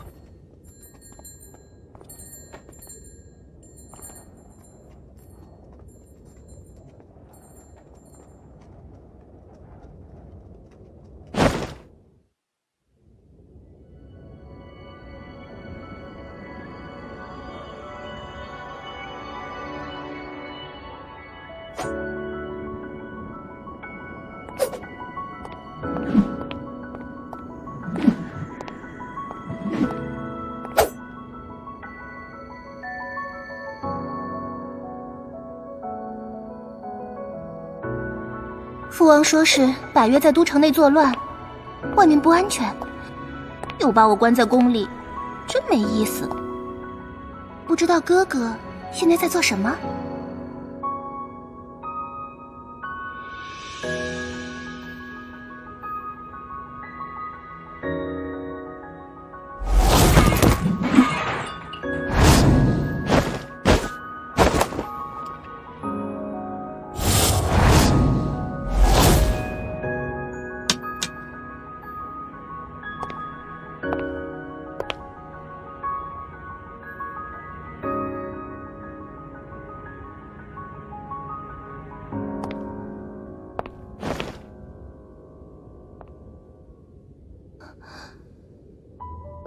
好快的身法！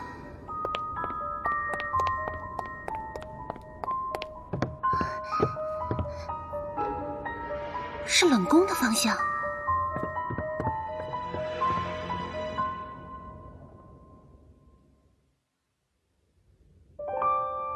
不是说让我陪你来喝酒吗？喝酒只是幌子，醉翁之意从来就不是酒。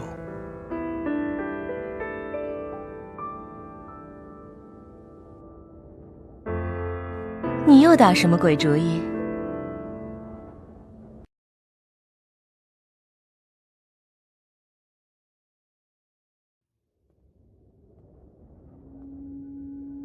王宫富丽堂皇，怎么还有这么一个破败萧瑟的场所？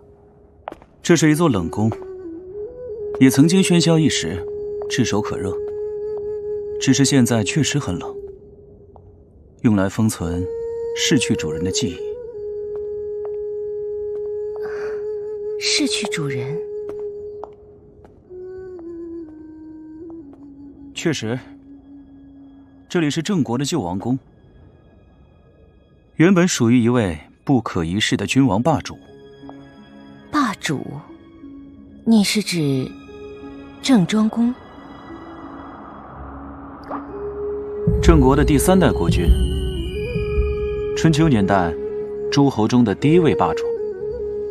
郑庄公在位期间，郑国强盛一时，他的光芒甚至让大周的天子都黯然失色。而大周自平王东迁，地位逐渐式微。对于越来越不听话的郑庄公，天子联合4国去削取郑国风范，但天子联军却被郑庄公打得溃不成军。我老师荀子在《王霸》一篇中点评：诸侯各自为政，继而崛起的春秋5霸中，到楚庄王问鼎中原，春秋就此渐行渐远了。问鼎九鼎，虞王窥天机而受神策，分天下为9州，集4方鬼神之力，铸造9鼎。9鼎历经夏、商、周3代相传，天子威严之所，国家社稷之主。楚庄王向大周询问9鼎之大小轻重，这个看似轻描淡写的提问，却使天下诸侯震惊。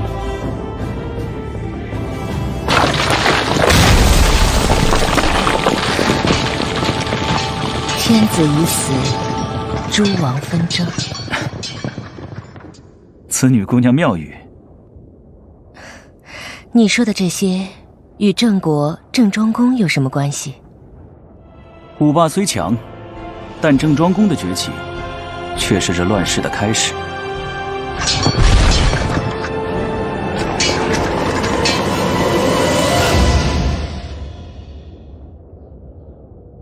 而这个起点就在我们身处的这座冷宫。就算风光一时，却也不长久。很多人好奇，当年他快速崛起成为霸主的力量来源是什么？哼，我也很好奇。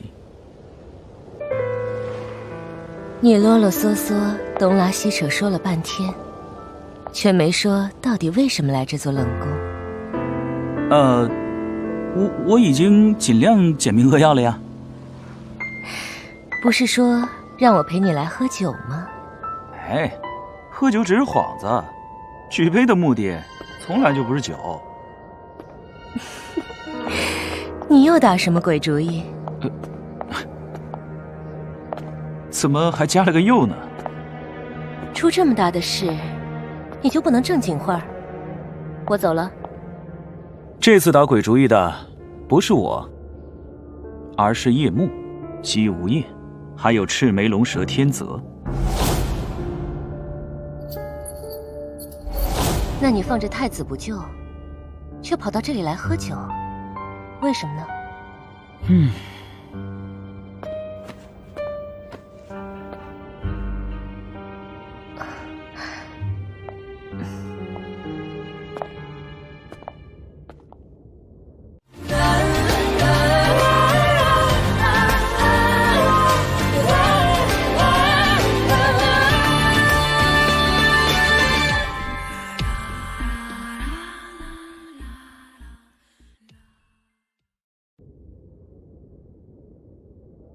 天泽的真正目的在哪里呢？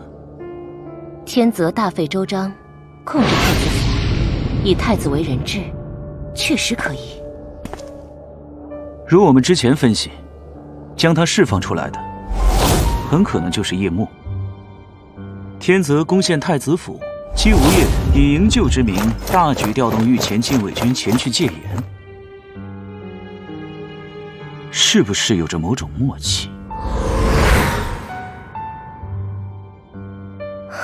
声东击西，他的目的根本不是太子。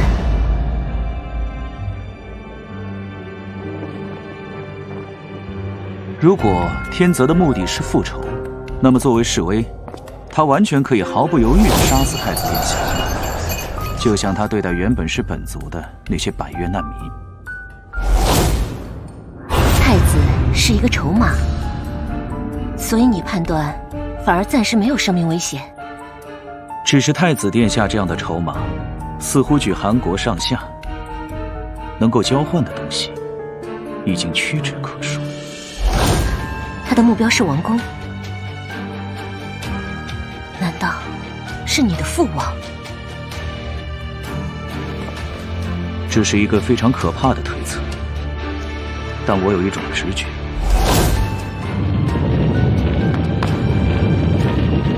可能他要的还不止于此。而这座冷宫正处在从太子府到王宫的必经之路上。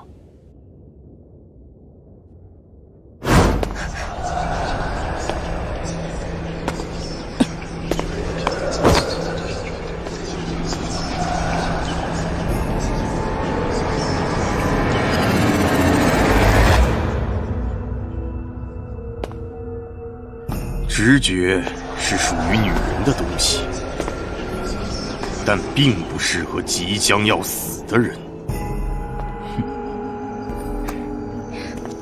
一个即将要死的人，等待一个死过一回的人，这样的会面不是也很有趣吗？死亡并不是一件有趣的事情，你很快就会明白。有趣的是，这段时间我见了不止一个本该死去的人。很多本该死去的人，恰恰就在这座王宫。你是来复仇的，还是为了当年断发三郎追寻的宝藏？我只是来证明一件事。什么事？种下了因，就会收获果。时间掩埋不了真相。那你是否明白，你当初为什么没有死的因，而现在又被复活的果？我还活着，是因为我所承受的痛苦还不足以杀死我，也因为有些人的可笑直觉里，认为每件事情都在他们掌控之下。在你看来，他们错了？在我看来，你们每一个人都错了。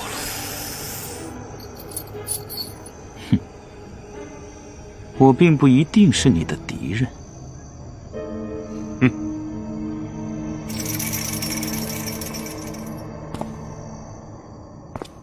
流沙不一定是我的敌人，但是百越一定会摧毁所有的障碍。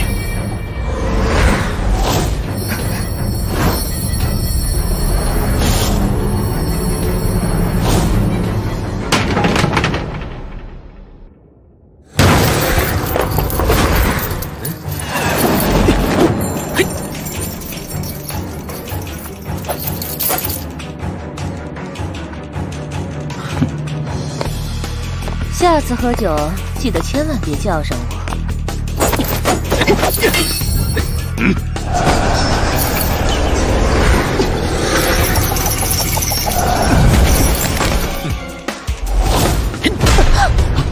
子女姑娘，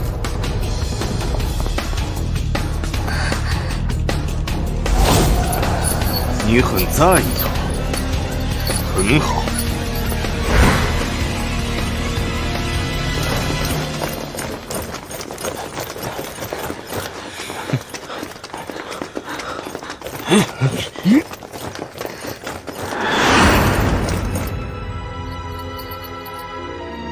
这就是你说的，不一定是我的敌人。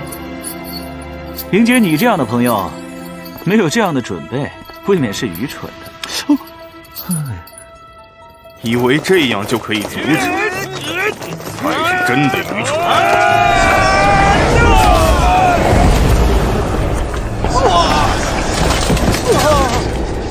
侯公子，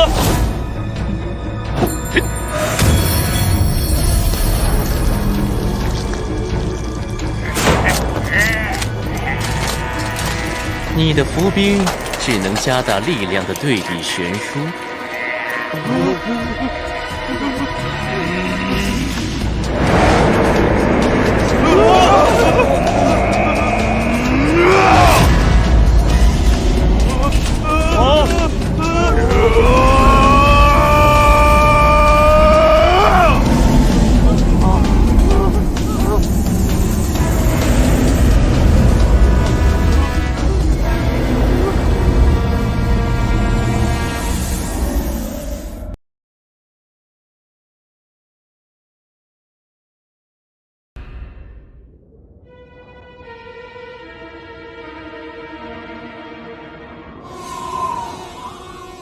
我并不一定是你的敌人。流沙不一定是我的敌人，但是百越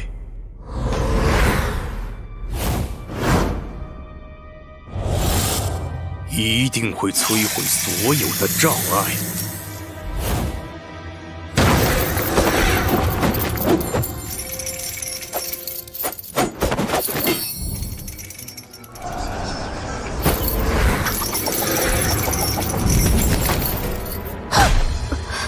子女姑娘，你很在意他。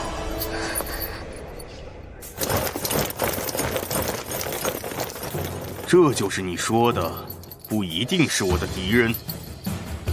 迎接你这样的朋友，没有这样的准备，未免是愚蠢的。以为这样就可以阻止，还是真的愚蠢。侯公子，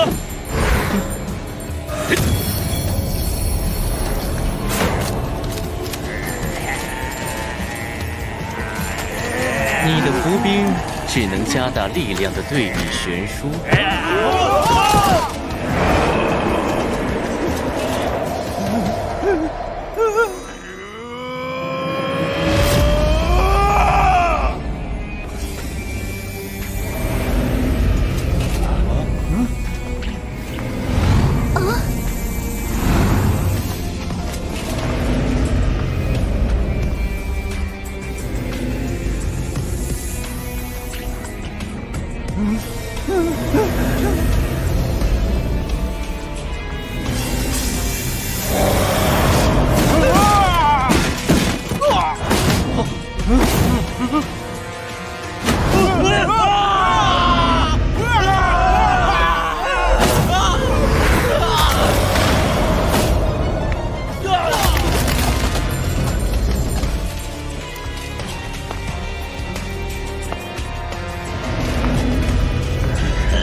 这把剑逆鳞。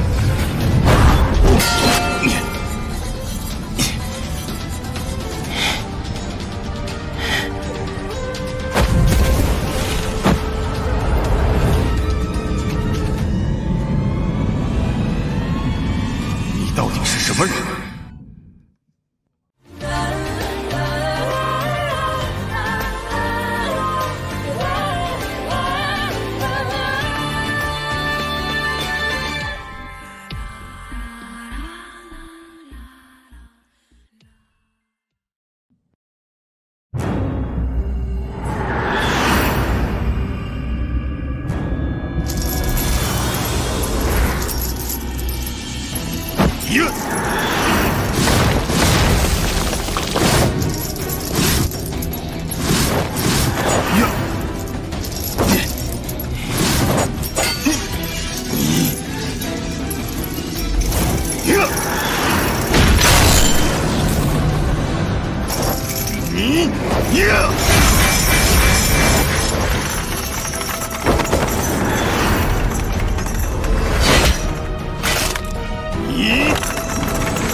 结束了。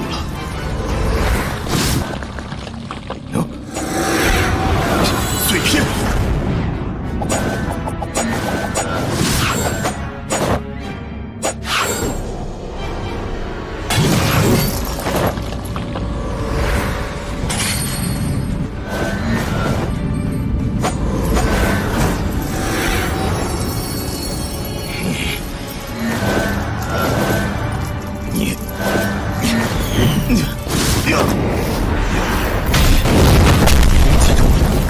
如此炙热的烈焰，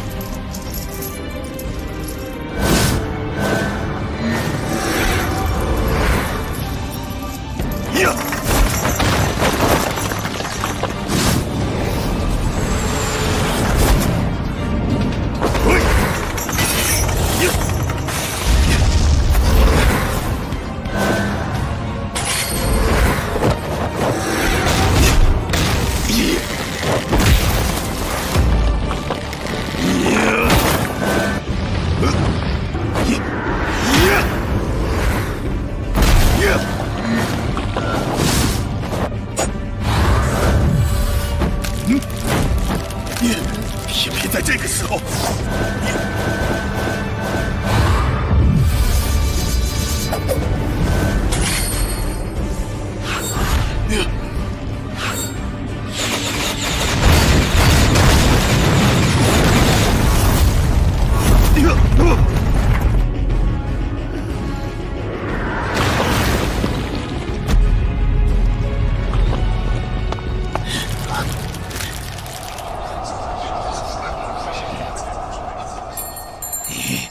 主人，你体内的……闭嘴！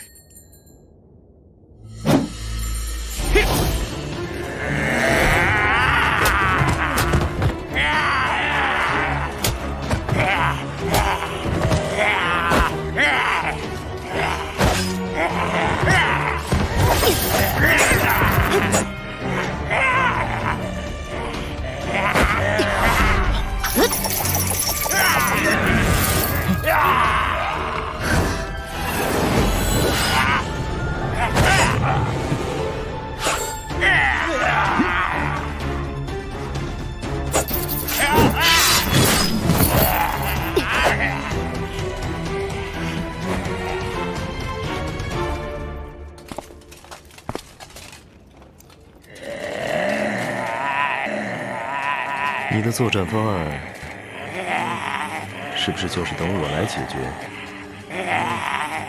在我的计划里，你没有迟到。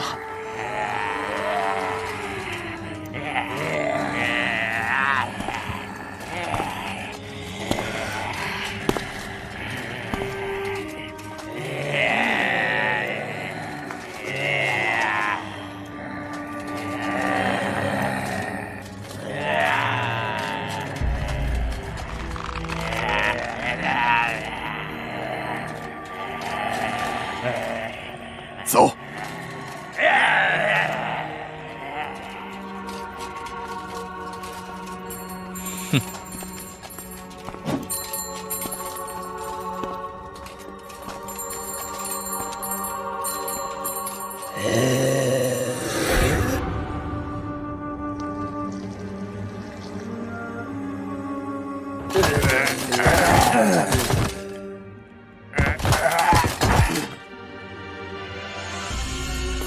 这次算你们走运。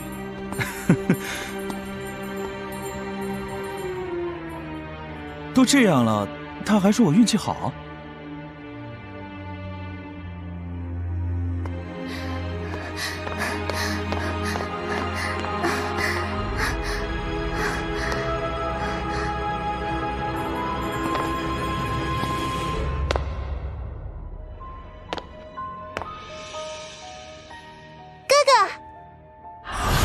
红莲，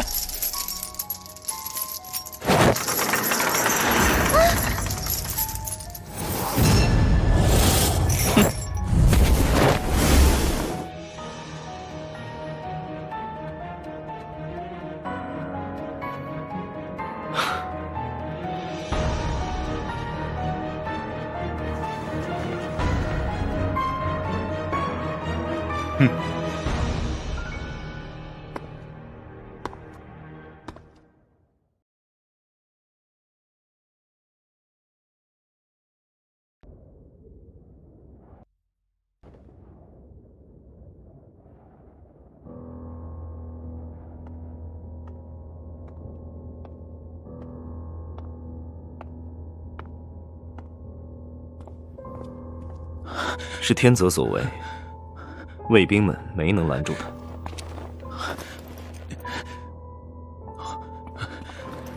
告诉我，红莲公主被带往哪个方向？告诉我！哼，像天泽这样的人，是不可能在撤离的时候留下痕迹的。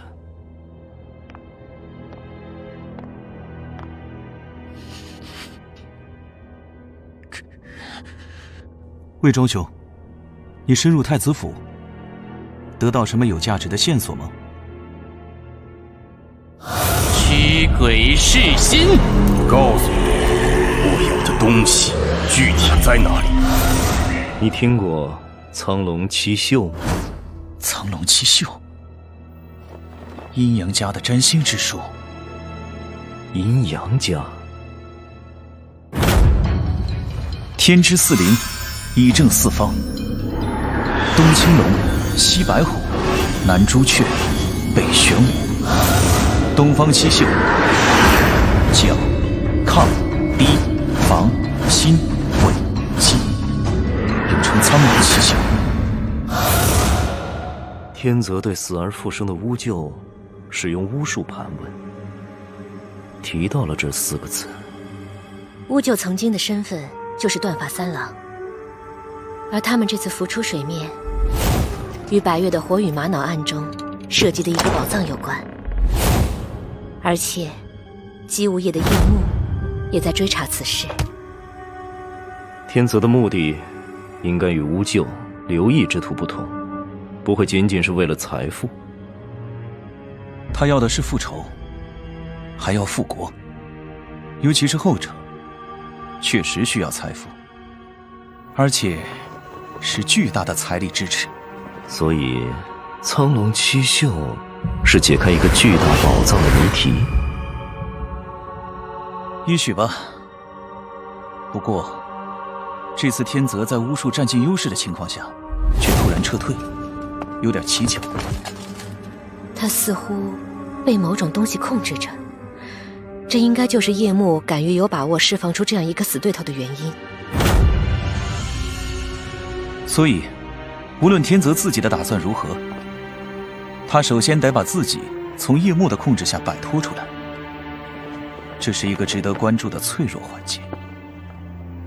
而你的脆弱环节，红莲公主在他的手里。你知道红莲把他也调查过了？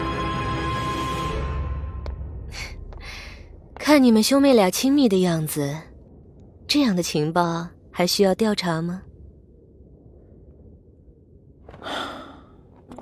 这次回来，韩国天空的乌云里，红莲就是云缝间透出的一缕阳光。我的厉害了吧？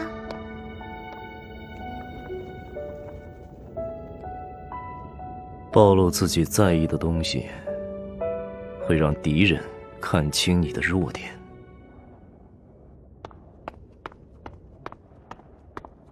王公这里情况不妙。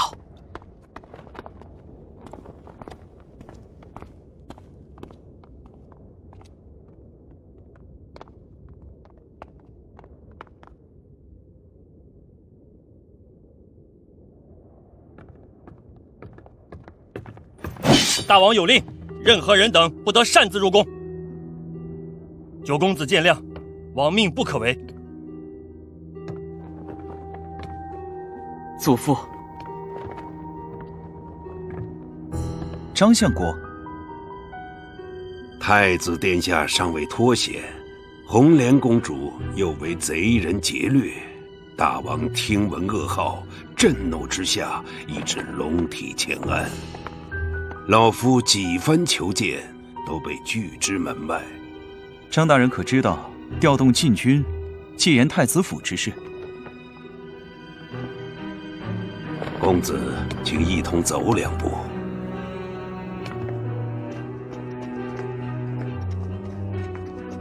季无业在这种时候突然调动禁军，居心叵测。不错，我也知道公子在冷宫拦截了天泽及其手下。张大人怎么看？张家在韩国武士为相，深蒙王恩，也看了许多风雨冷暖。善观气象者，望云之变，闻风而动。现在的韩国已在存亡之际。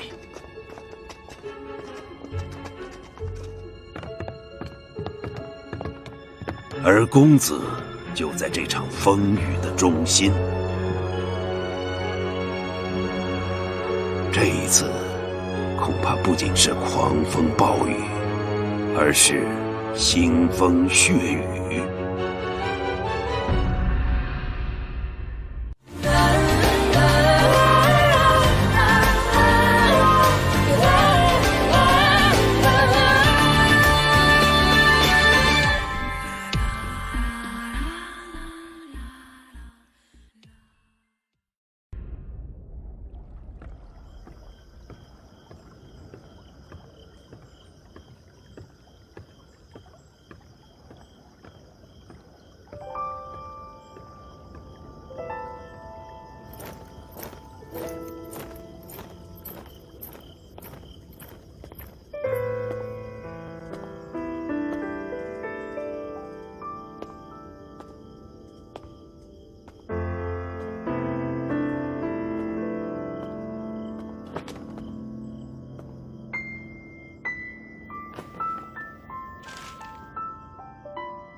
外面出了好大的事，这么乱，咱们的公主胆子也真大。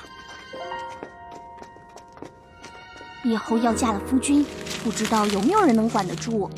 哎，小声点，被公主听到一顿打。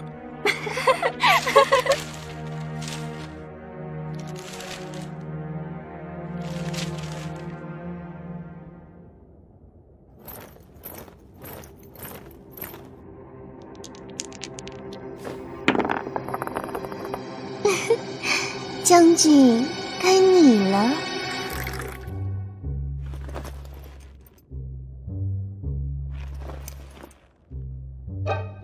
呵呵，你们不怕输了受罚？这次奴家的点数可是很大哦，要担心的人应该是将军才对。赔率如何？美人手气不错，这把1赔10，我看还是别冒险了。风险越高，赢的才越多。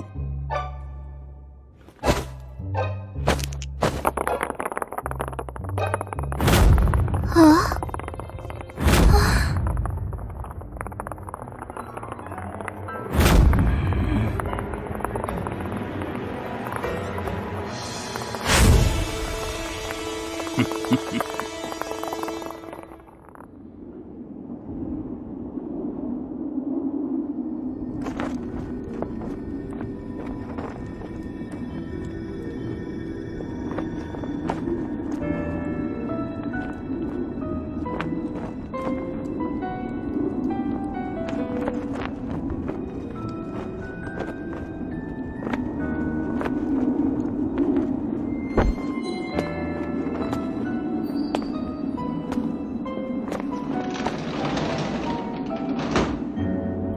我要出去走走，备马。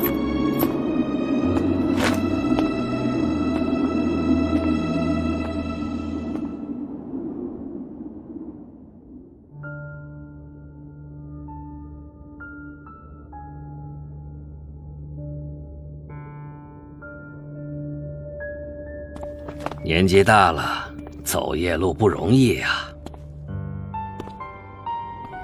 接收了毒仙门的地盘后，又吞并了青竹帮、3寸门、关山口，势力范围扩大了10几条街。我看你的7绝堂快改叫7满堂了。没有紫兰轩和魏老大居中调度，我这把老骨头哪里斗得过这帮年轻人呢？我要找一个人。来之前，我已经让各坊间的堂口都开始盘起来了。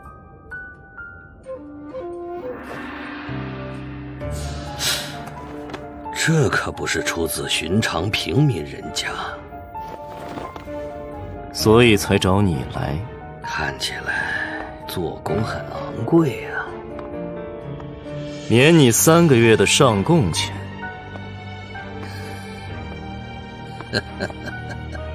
好买卖。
在这里等我。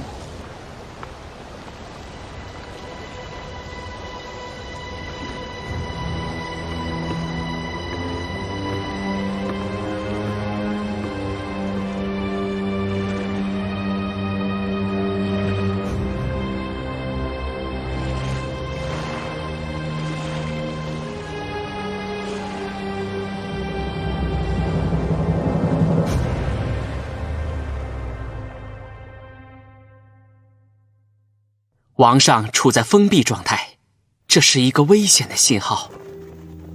可见夜幕的落子布局比想象的还要快。这并不是一局棋，而是一场赌博。有收获吗？需要等。你刚才说是一场赌博，跟谁赌？跟每一个人。赌什么？胜者为王，败者为寇。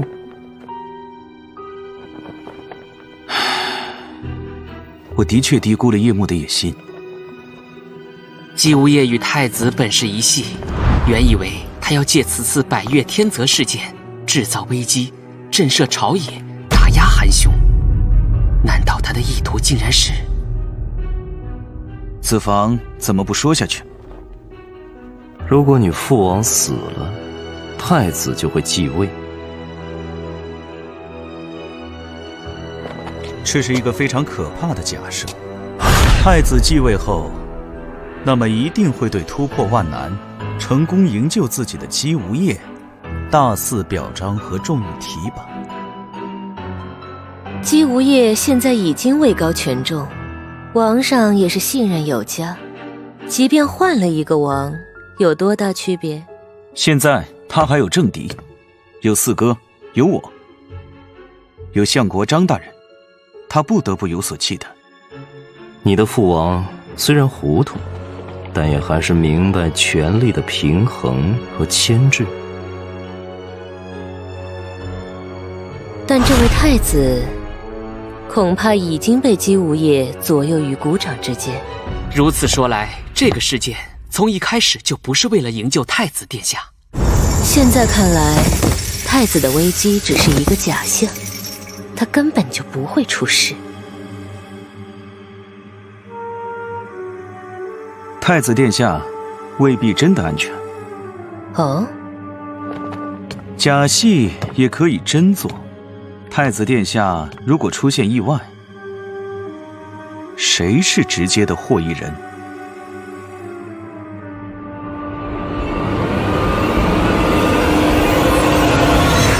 四公子，不错，他是最有力的继任者。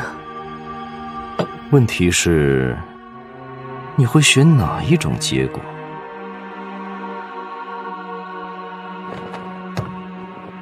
无论哪一种情况发生，我都不能允许。你有选择吗？无论哪种情况的发生，你都是牺牲品。要么作为司寇营救太子不利而承担失责之罪，要么作为政敌被继任的新王清除。好像是这么回事。你说的他似乎已经处在左右为难、完全被动的情况，怎么做都是错的。这就是他手中的这杯酒迟迟没有喝掉的原因。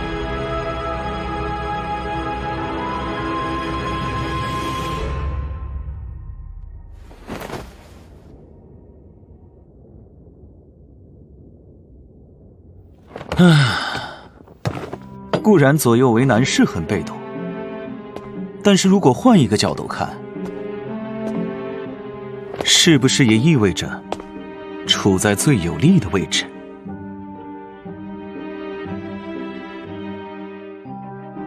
韩兄有何妙法？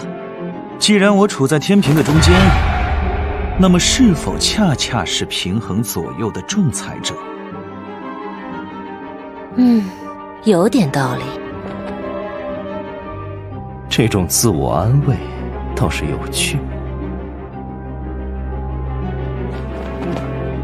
子房，我们去平衡平衡。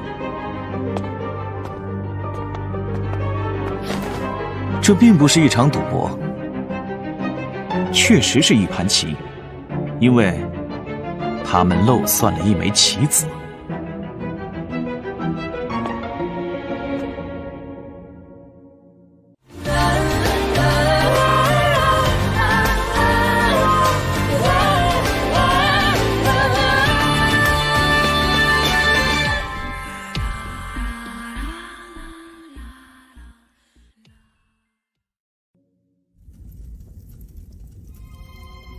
如今韩非已经骑虎难下，左右两难，不仅不能扭转将军的妙局，甚至自身难保。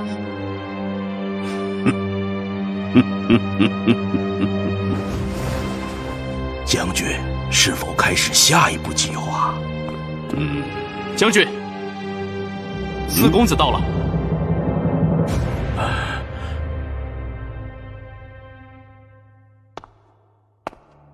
四公子深夜到访，有何贵干呢？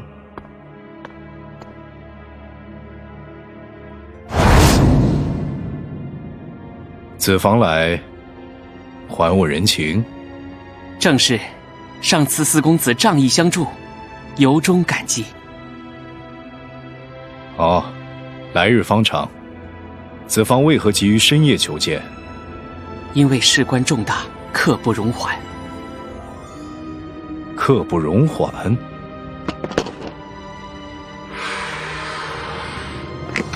请四公子品鉴一物。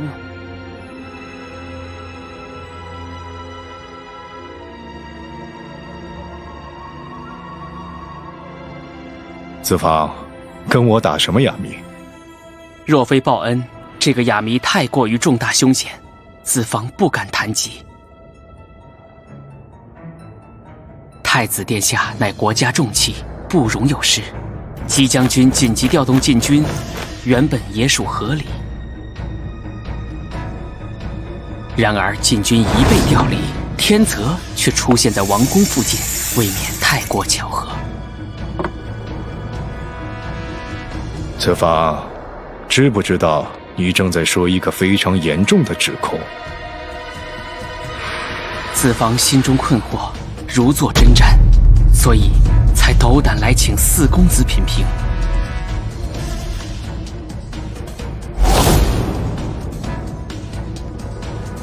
子房是说，折戟沉沙，成王败寇，只在一念之间。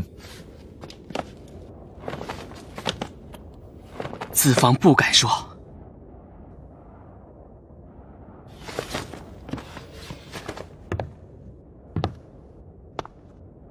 这个问题是你祖父还是老九让你来问的？是子房自己心中之疑，但想必无论祖父还是九公子，都有同样的疑问。此话怎讲？祖父与九公子今日想要面见王上，但都被拦在宫外。宫内称王上身体抱恙，一概不见。一概不见？哼，这个人情果然还得刻不容缓。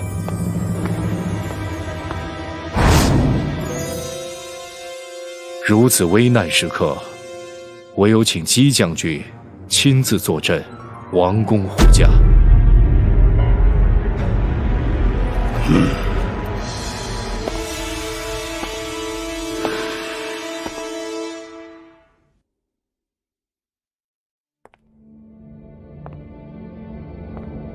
你好像不喜欢他这种乐观的态度。但是如果换一个角度看，是不是也意味着处在最有利的位置？乐观就意味着把结果寄托在希望事情变好。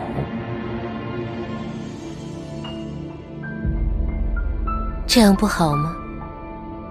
所谓的左右为难，并不是全部。其实还有一种可能性。你是说，实际上韩王或者太子都是可以出现意外的？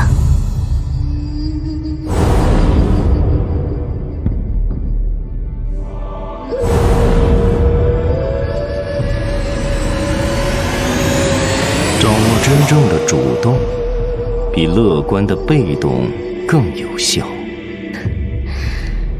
这是你的方式，你更喜欢他的方式？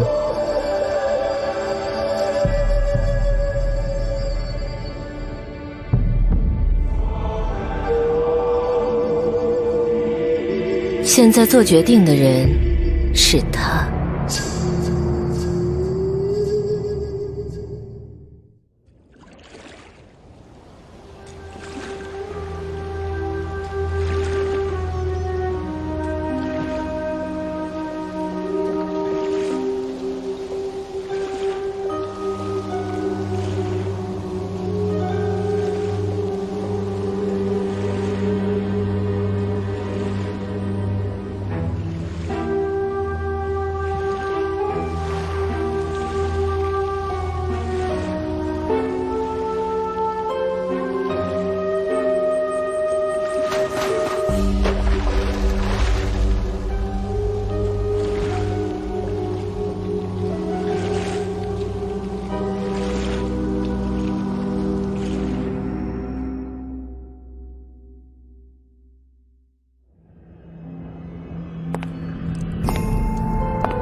个把小虫子出来吓唬我，本公主就会乖乖吃你们喂的食物了。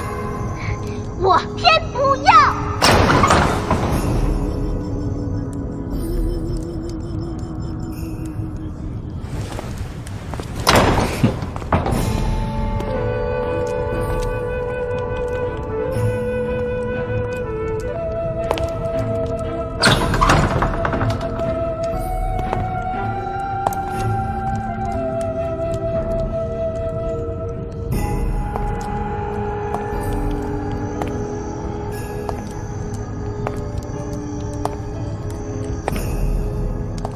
你又是谁？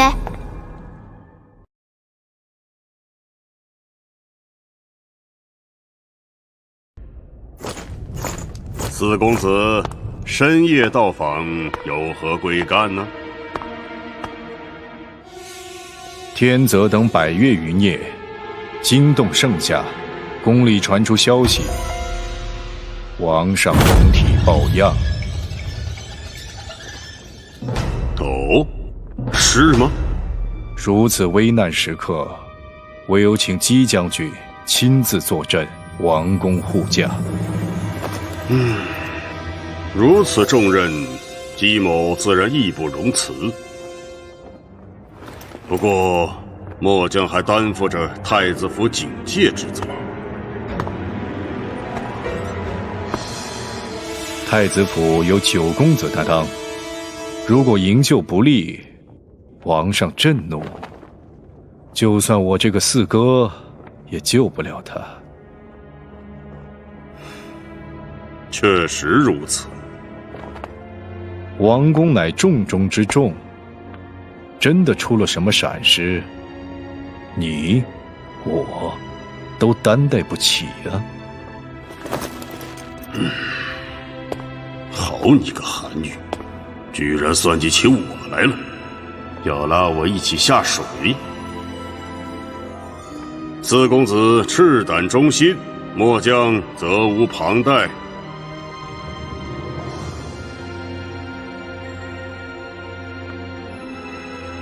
小赌怡情，将军是偏好压大还是压小呢？四公子说笑了，一味压大或者小，怎么可能赢呢？确实，每一局都有风云莫测，压一种赌注很难成为赢家。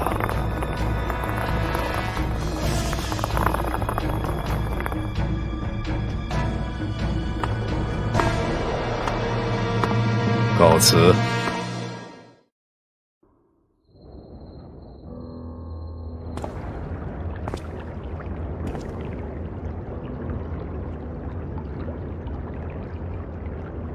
你要找的人，我们跟丢了，还损失了2名弟子。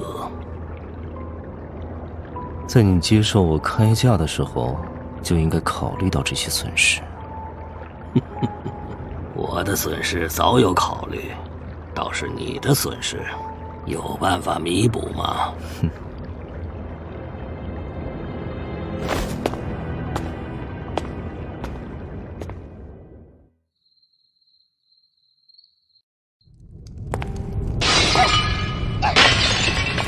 你以为弄个把小虫子出来吓唬我，本公主就会乖乖吃你们喂的食物了？我偏不要！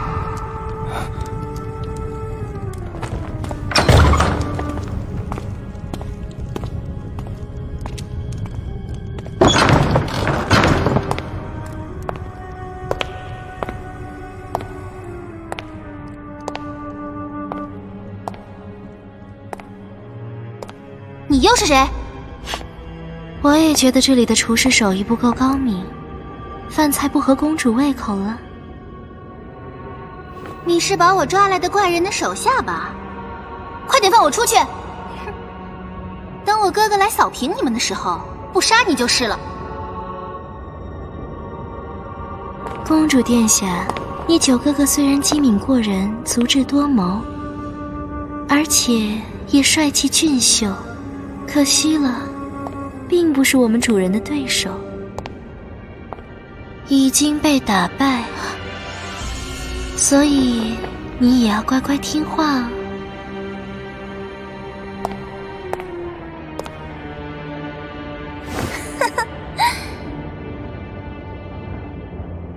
好笑，如果我哥哥已经败了，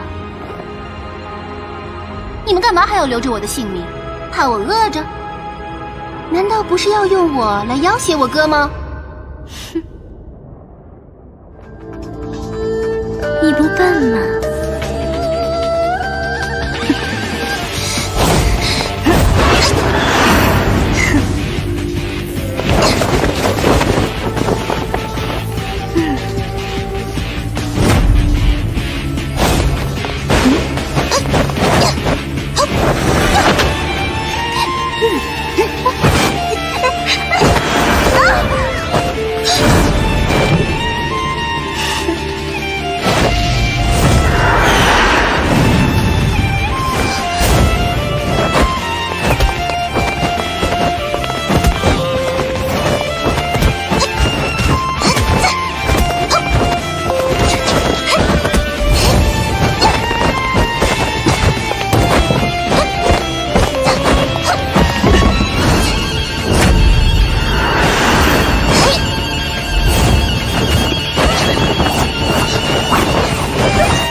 就算你哥哥聪明到能找到这里，你也要有足够的力气撑到那个时候，不是吗，公主殿下？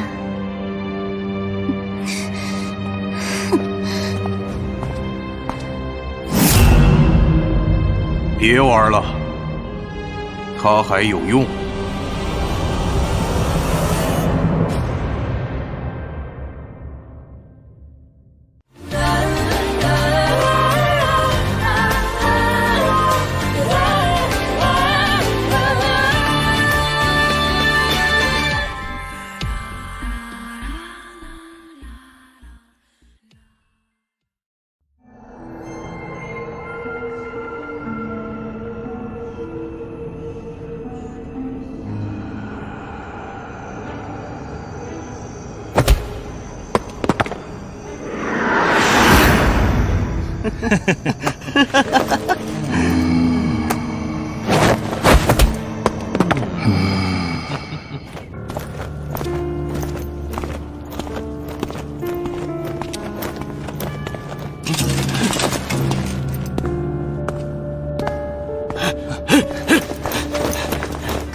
你名号红莲，那又怎样？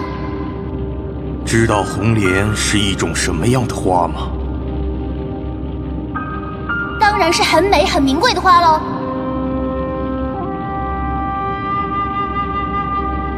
火焰化作红莲，展开在地狱深处，烧尽所有残存的灵魂。这是一种复仇之花。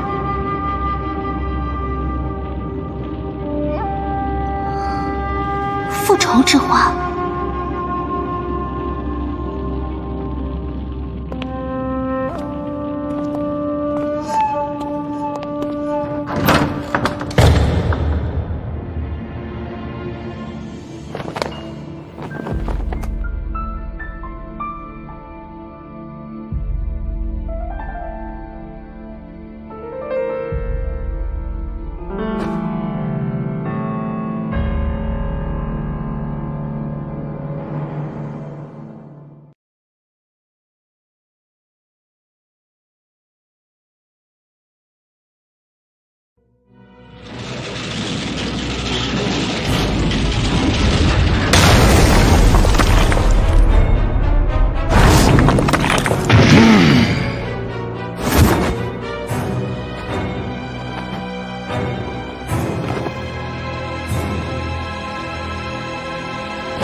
你永远无法克服内心真实的恐惧，就在这狂乱的舞蹈中咽气吧。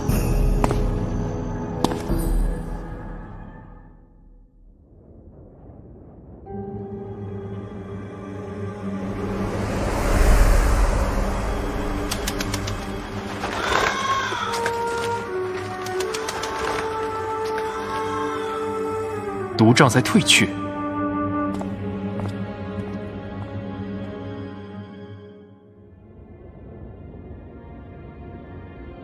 守住王宫，一只苍蝇也不准放进来。是。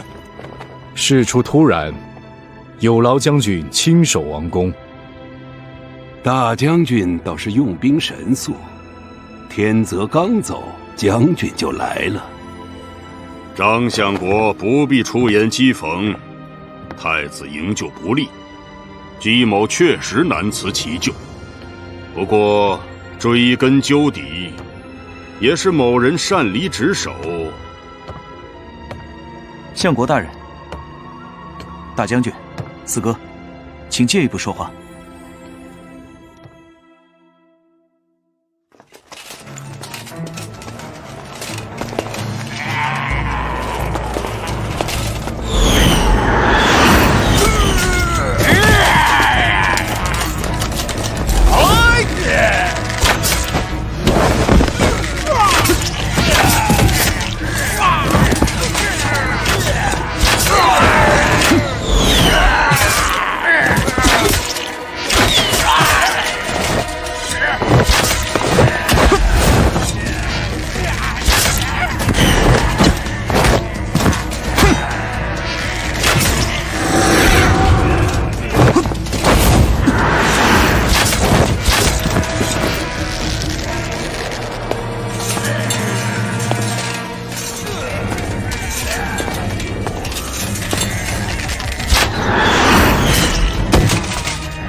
严加把守这里，任何人都不许进来，违者斩。是。事关重大，韩非不得不谨慎行事，还请见谅。不知九公子有何要事？不瞒诸位，我想跟三位讨论的，正是太子的事。太子？眼下太子被天泽挟持，生死未卜。父王暂时不理朝事，如今韩国内有贼人作乱，外有敌国环伺，一旦太子出现变故，必遭灭顶之灾。九公子言下之意，是要推举某人暂理太子之位。正是，不知相国大人意下如何？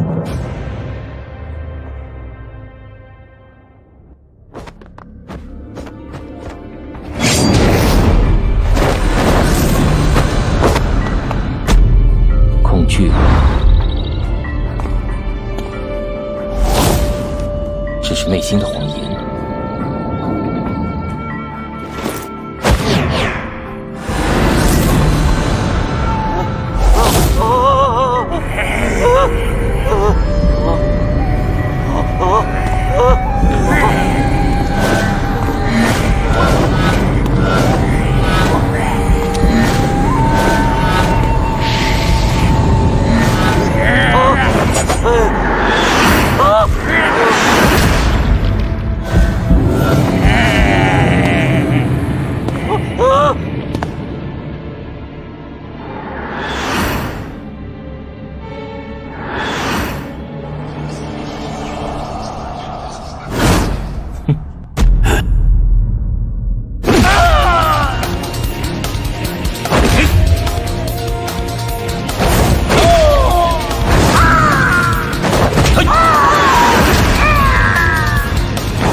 知道你就在这里，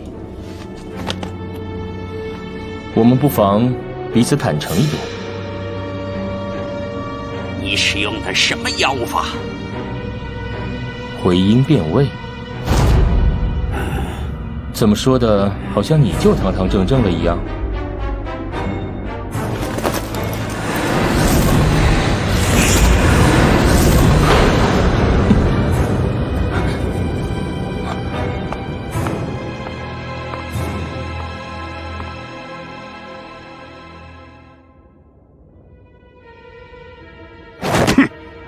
太子尚在，谈什么暂代职务？季将军，虽然此事十分敏感，但我们几人素蒙王上恩宠，应该为君分忧。相国大人所言不错，因为太子虽在，却身陷险境，我们才需要未雨绸缪。如果韩千成能从太子府内救出太子，自然最好。但若韩千成，此人是四哥的义子，为了营救太子，四哥出力颇多。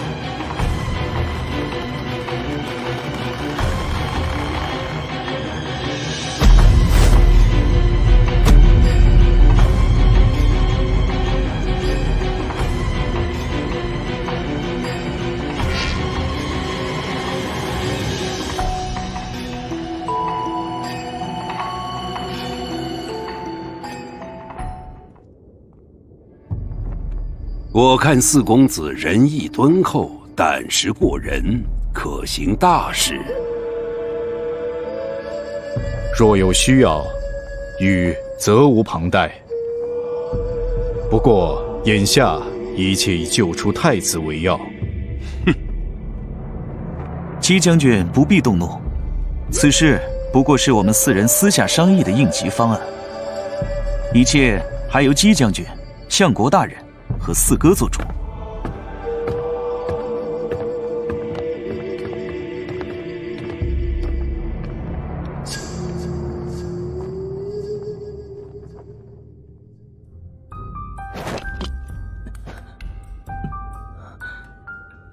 若不是这个过滤了大部分毒障，还真可能死在百毒王手上。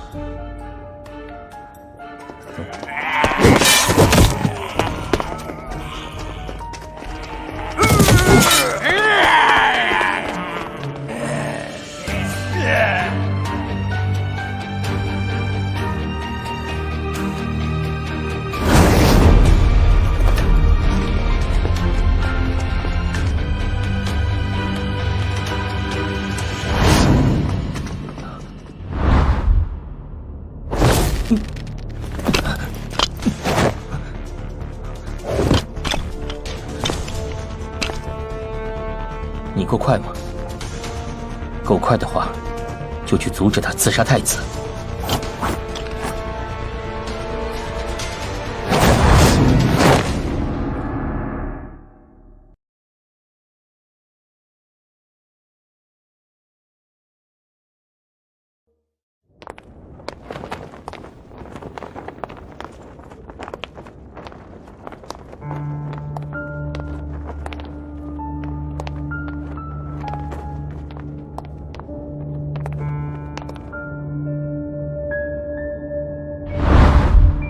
入宫，这个任务对你而言是一次巨大的挑战。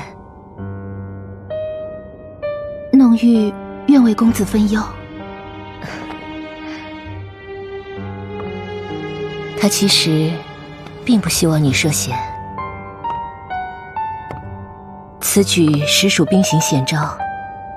王宫已被夜幕渗透，看似平静的水面下充满漩涡，必须万分小心。弄玉谨记。你扮演的是一双眼睛，只负责观察，没有进一步的指示之前，不要采取任何行动。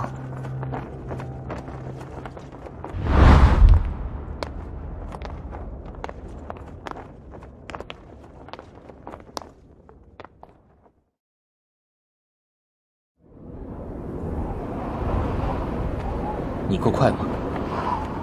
够快的话，就去阻止他刺杀太子。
虽然我和你的速度一样快，但有个很大的区别，我更帅。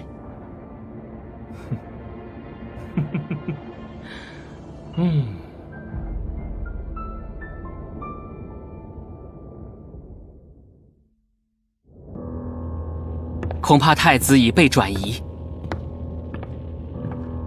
姬无业和四公子非但没有成功，反而起了冲突。韩非下的一手好棋，如果没有你拉拢四公子，姬无业就会扶持太子登基，大权独揽。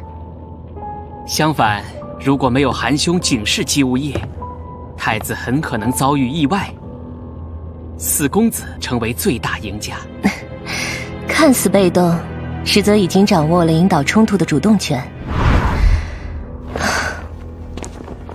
只是王上还处于封闭状态，局面随时都有恶化的可能。这一切恐怕都是叶幕在背后操控。王上的消息封闭，很可能是叶幕四兄将的手笔。哦，四兄将，丑女妖。在事态明朗前，姬无业不会动手。倒是另一边，你是说红莲公主？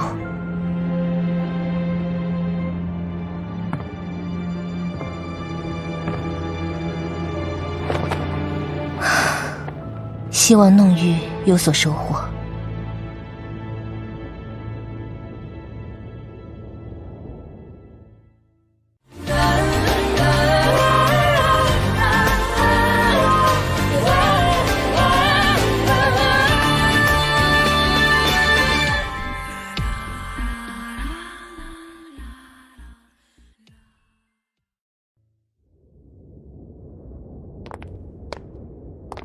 本宫来为王上示己。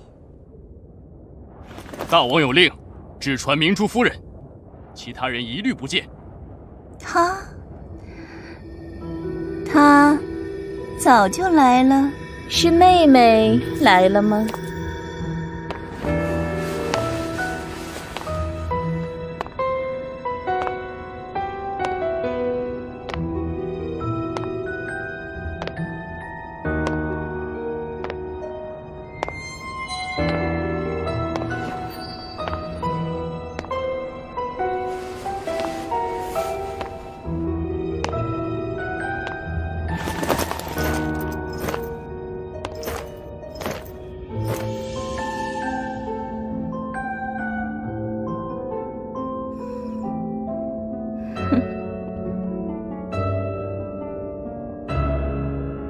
妹妹为何在此？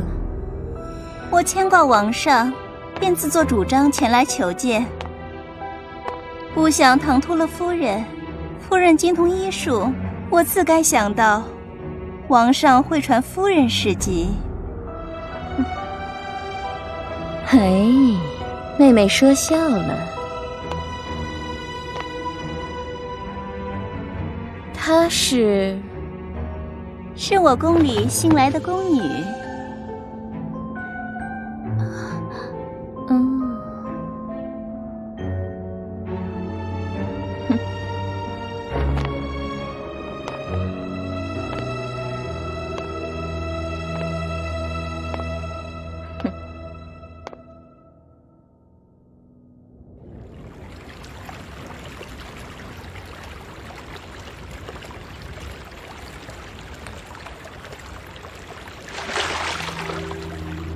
唉，真是条狡猾的鱼，和宫里那位一样。就算是王宫，相信也逃不过你的眼睛。有什么新的收获？咸阳有位叫李斯的年轻人，最近和某个人交上了朋友。巧的是，这个李斯是九公子韩非的同门，而他的新朋友是韩非的旧友郑国。两个认识韩非的人忽然亲密起来，确实有趣。很快就会知道这件事与韩非有什么关联。你的情报应当更有价值。我还有很多有价值的情报，比如红莲公主的项目。你在意红莲公主的安危？韩王的掌上明珠，诸位公子血脉相连的姊妹，她的卷入让这场博弈的走向变得难以预料起来。唉，似乎有人做了多余的事。天泽带走一个活人，还有一个死人。当年本应该死在百越的断发三郎之一。天泽想知道的，恐怕不止火羽山庄的秘密。我很好奇，他真正的目的。他们不久之前去了一个地方。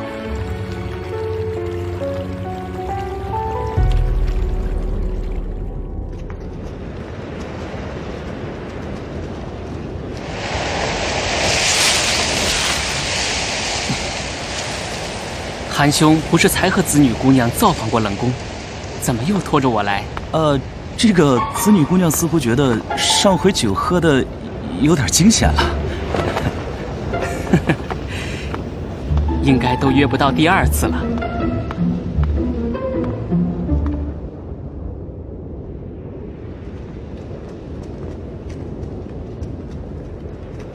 你们就是在这里遇到天泽的？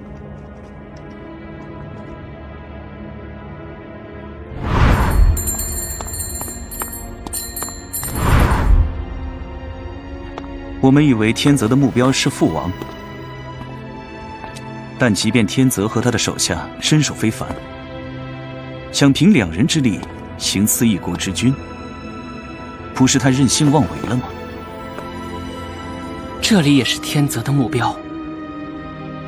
这座废墟有什么吸引着天泽？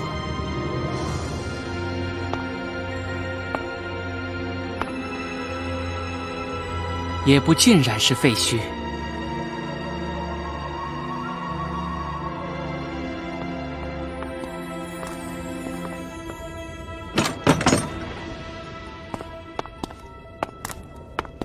地上只有一个人的脚印，天泽没让驱尸魔一起进来。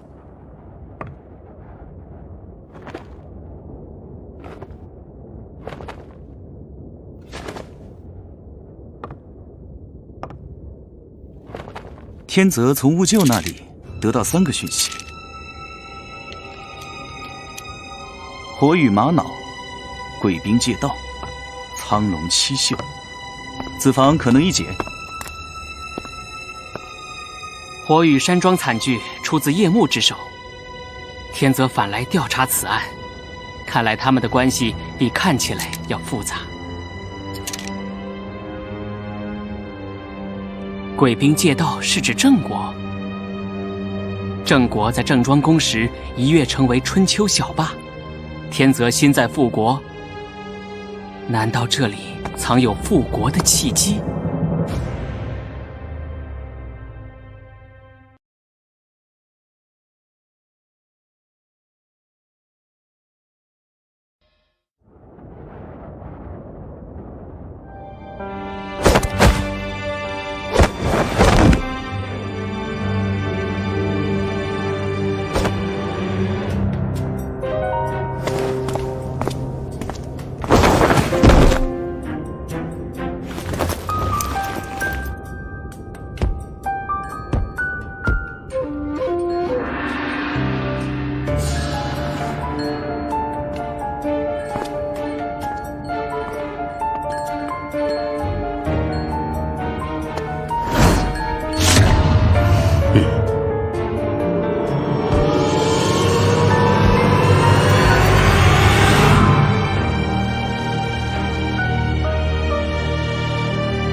放开我！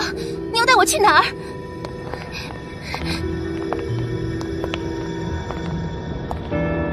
是你！久闻流沙魏庄实力超群，不知是你的剑快，还是我的火快？你们的实力也不过如此。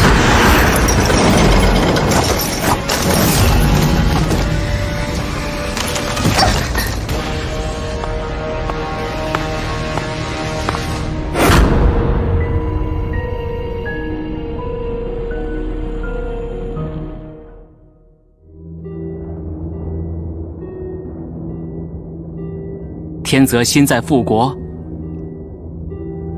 难道这里藏有复国的契机？如果这是答案，第3个问题的答案很可能与郑庄公有关。3个信息看似毫无关联，抽丝剥茧的分析下来，却发觉可能只是一件事。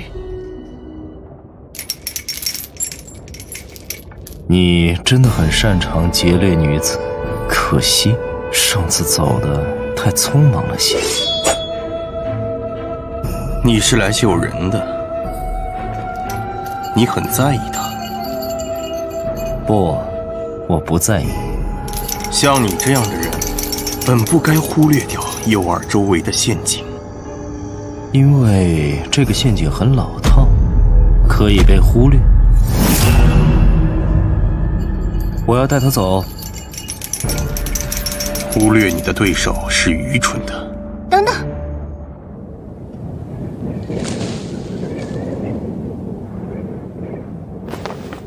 你刚才说什么？说你不在意我？你怎么敢这么说话？你知道我是谁吗？我可是堂堂韩国公主。我觉得你最好闭嘴。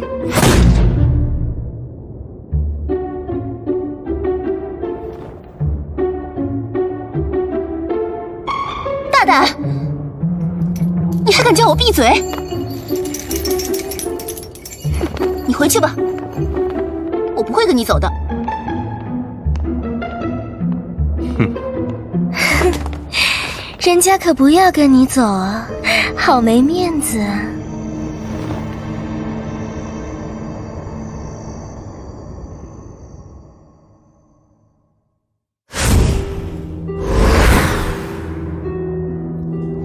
看来天泽没有找到他想要的，至少还没有来得及找到。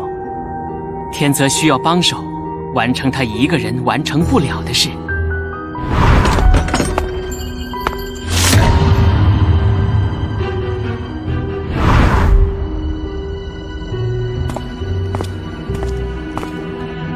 我会遇见天泽，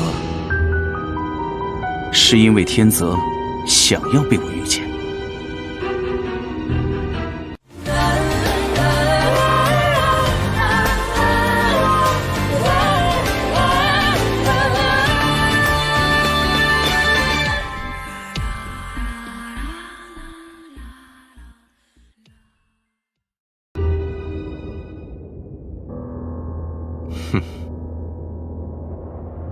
带回一个被怒火烧焦的公主，应该只会让事情更糟。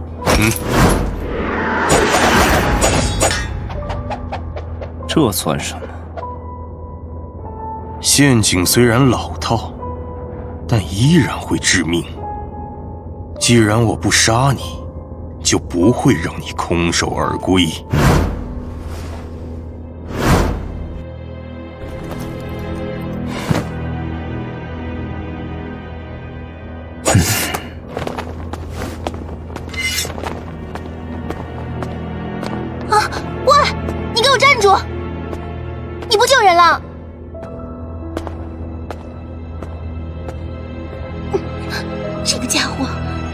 尊贵的公主，是不是该起驾回牢房了？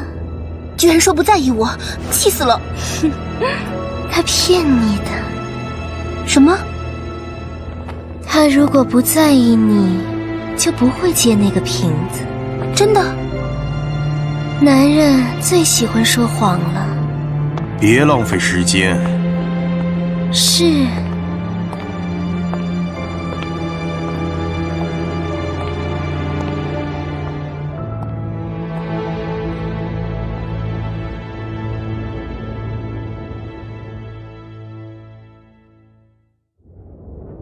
我义子千成在营救太子时，似乎同将军的人起了冲突。莫呀是为了太子的安危，看来是一场误会。哼，兵无常势，将军确实不能松懈。太子安危，我自能保障。哼，将军。可曾想过因敌变化？我可看不出什么变化。红莲的事，难道不是变化？我不清楚天泽逆贼是否有意为之，可这个意外，确实给局势带来了巨变。我们这位骄蛮任性的公主殿下，可是父王的掌上明珠。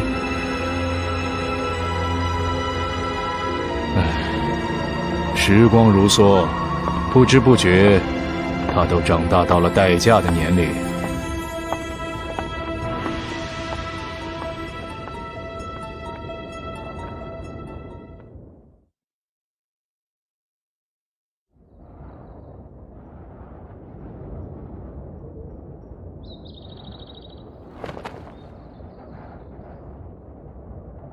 在一场并不公平的交易里，拥有最多筹码的人，却选择与对手交换筹码。那么他想得到的这个筹码，就比他所拥有的更为珍贵。看来这是一个很特殊的瓶子。这像是一个药瓶，而材质是专供于王室的陶土。子女姑娘曾推断，天泽被某种东西所控制，而这应该就是天泽摆脱桎梏的关键。韩兄，请看，这是腾蛇。腾蛇传说中是一种长着翅膀的怪兽，一半是龙，一半是蛇，飞腾在火焰的烟雾中，主宰人类的梦魇。腾蛇主宰噩梦，却寄生在夜幕的深处，有趣的关联。我其实有句话想忠告你：夜幕降临，还不是最黑暗的时刻，因为梦魇还没有开始。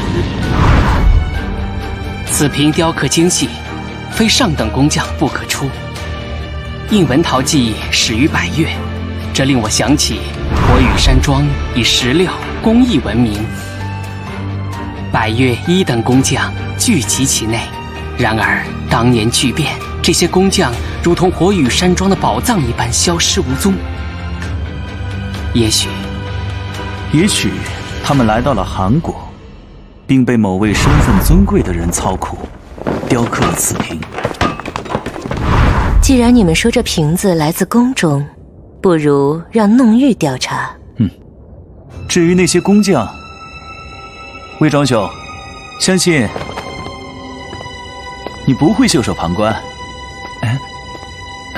他还真是吝啬承诺。可他从不会让你失望。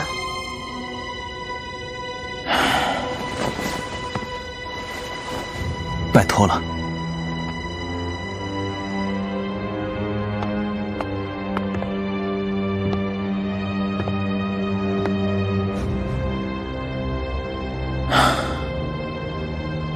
真希望这样明媚的阳光，也能照耀到红莲身上。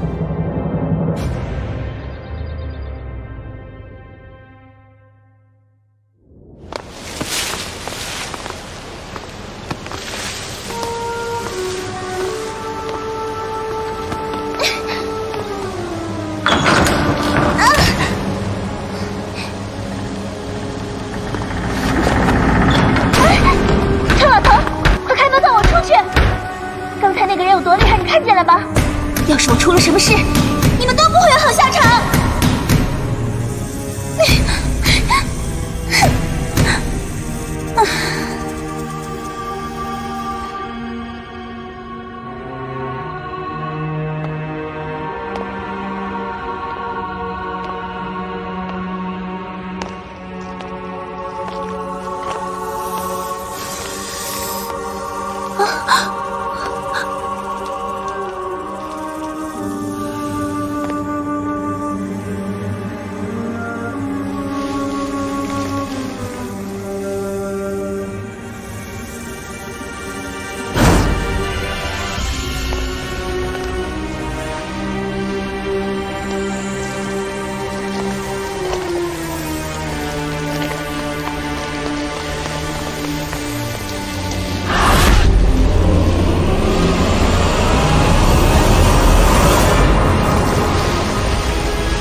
把他关进九幽夜池，不怕玩大了？少女纯净的血液，至阴至柔至纯，是用来提炼毒液的绝佳媒介。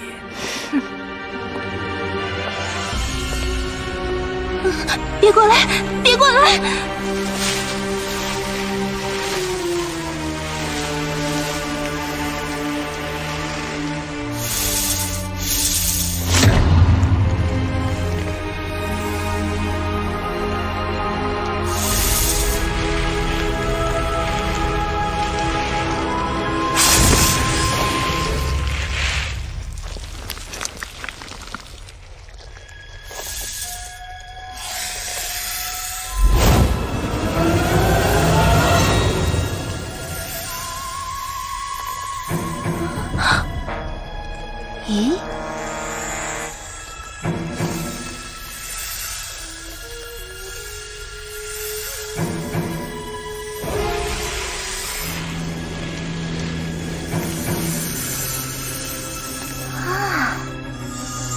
们识相。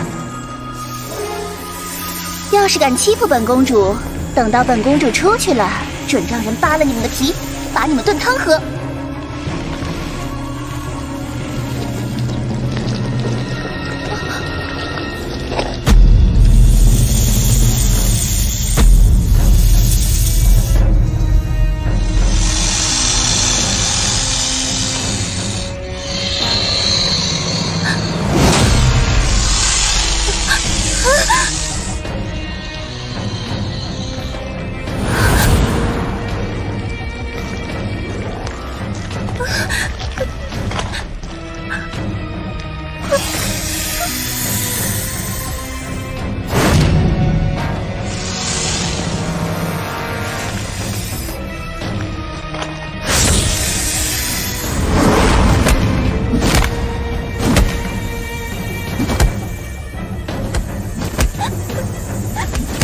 什么鬼地方？你们放我出去！放我出去！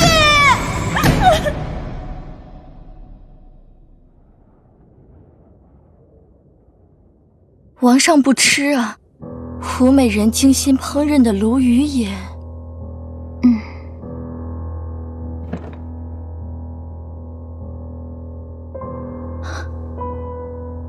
鱼眼睛不见了。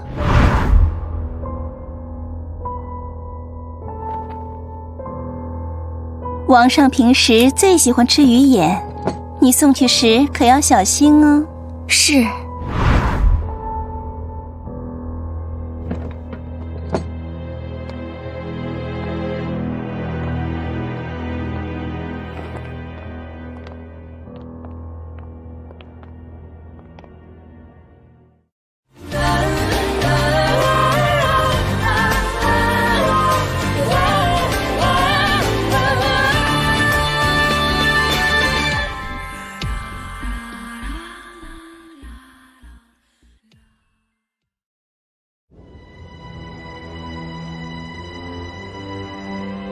四爷想与姬无夜合作。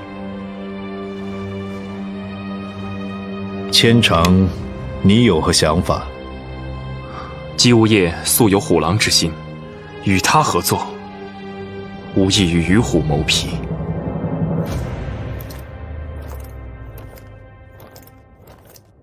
四公子，不错，他向我抛出了合作的暗示。既然想合作，想必四公子也有所表示。他给出的筹码，让我颇有些心动。不知是……不知不觉，他都长大到了待嫁的年龄。红莲公主。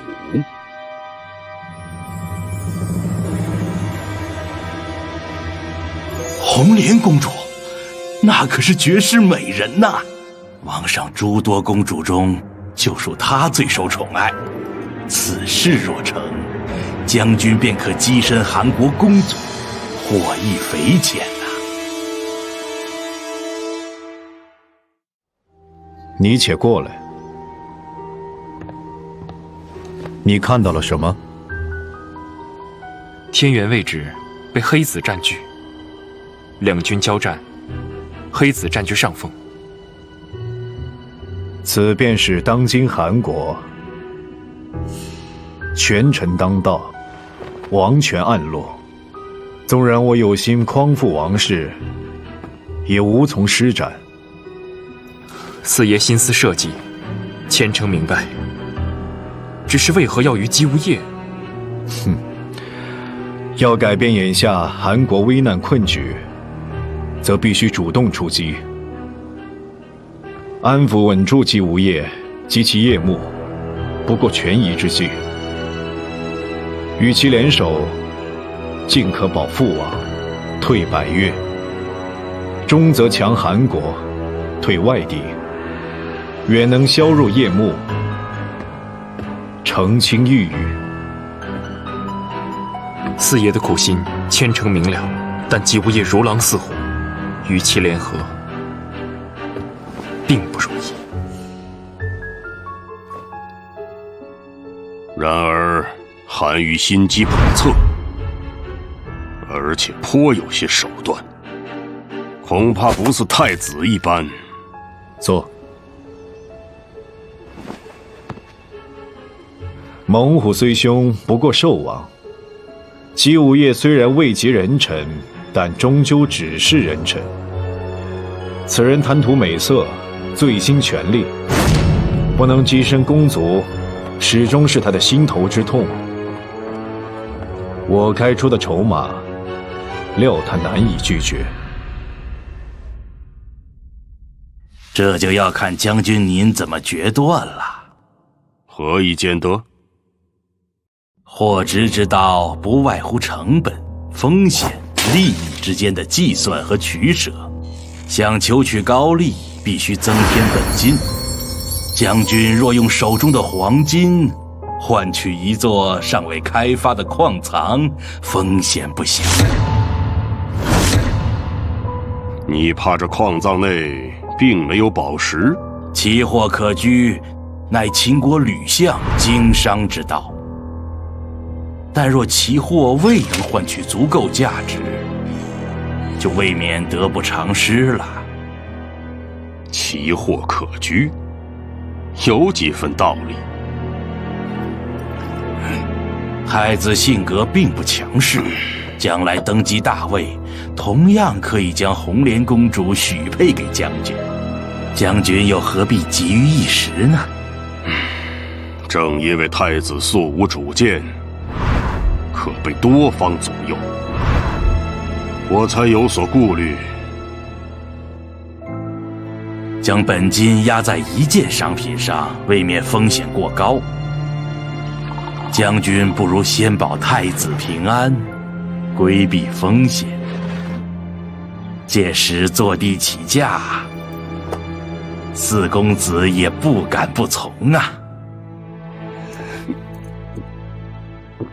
老虎啊，你果然是个精明的商人。不过，经商之道跟权力斗争还是大有不同的。四爷的筹码固然对姬无业诱惑极大，但太子一向对姬无业言听计从，他所能给予的似乎也不遑多让。如果我是唯一的出价者呢？将军，墨衙有事禀报。讲。太子已被百毒王转移。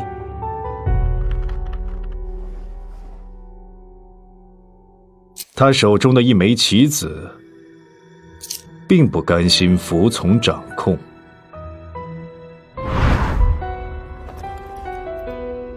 四公子府上的韩千成有暗杀太子的嫌疑。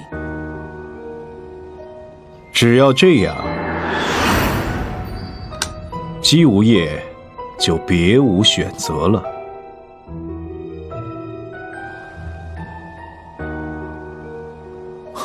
四爷妙棋，只是这一枚棋子也并不受我们控制。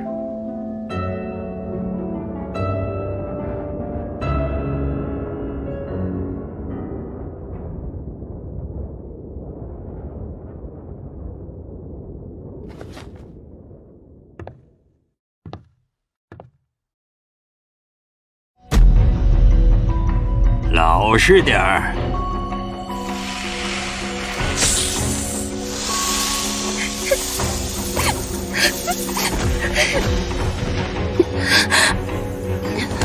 不怕，我不怕，有什么好怕的？我一点也不怕。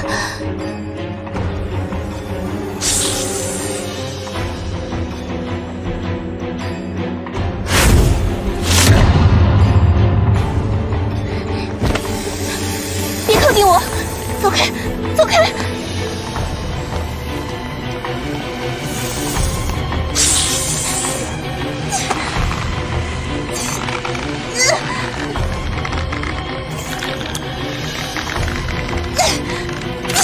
你要是敢过来，我就……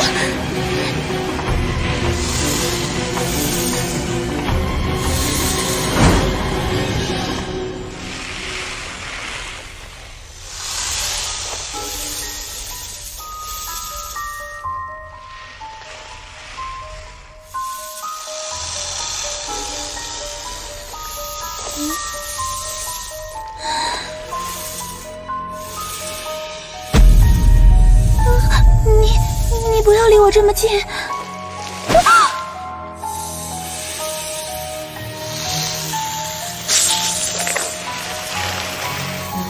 他们似乎是对头。你们自己的恩怨自己处理，别理我，别理我。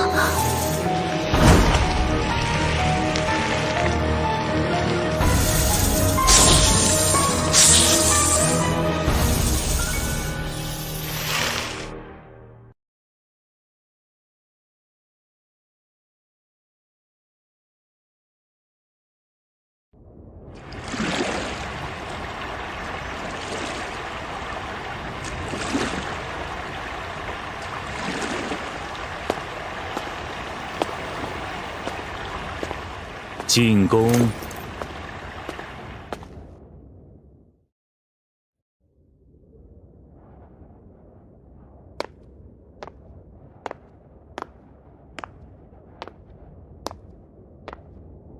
这位妹妹，请留步。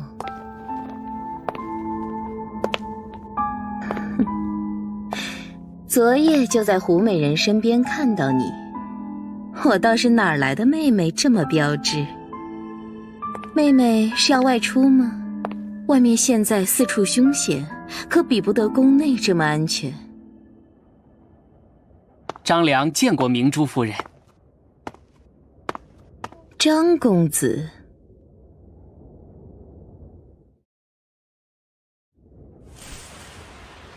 你不要离我这么近！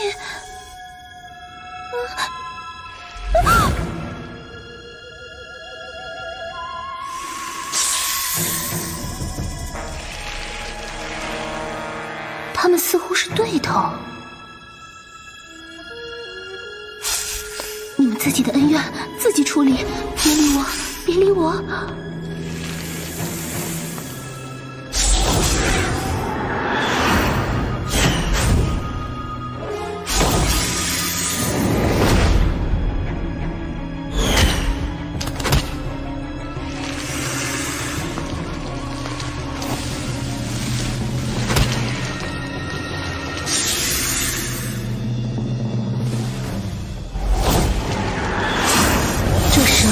还挺聪明的。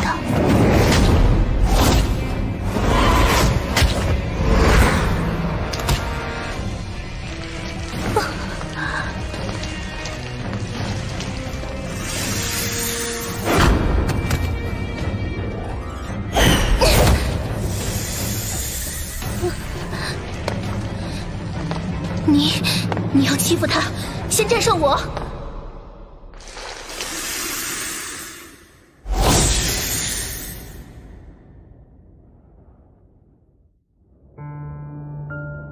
张公子，不知今日为何而来呀？正是为了这位姑娘。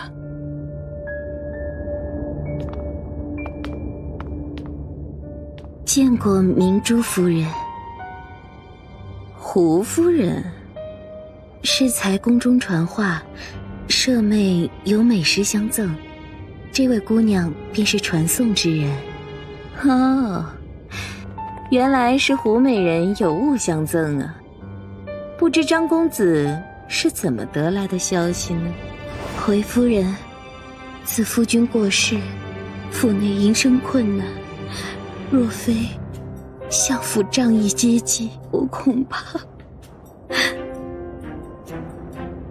良时时铭记祖父教诲，近日百越作乱，便自告奋勇陪同而来。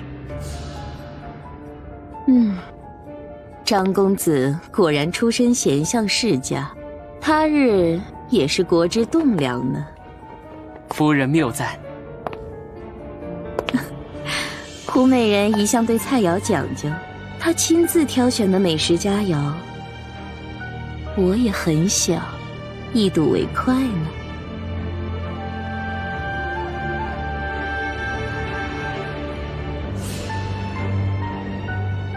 请夫人品鉴。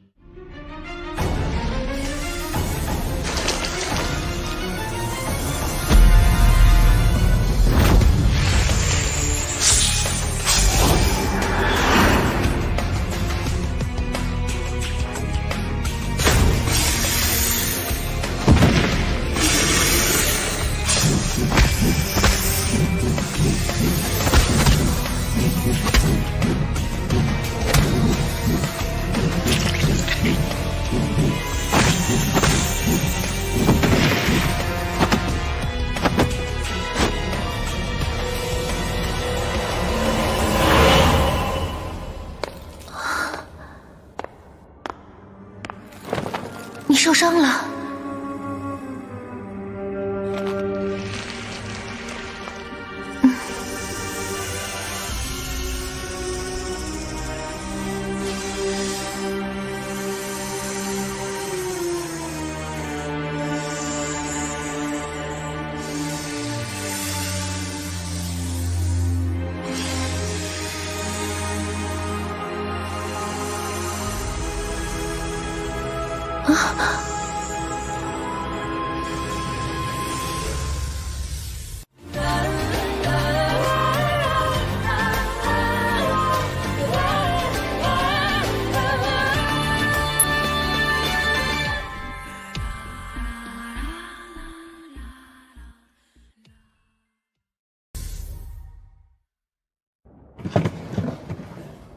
这是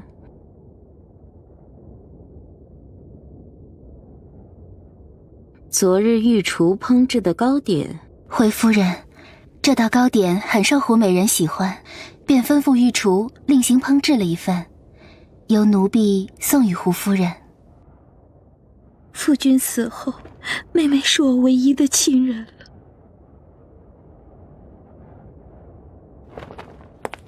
夫人，莫要伤悲。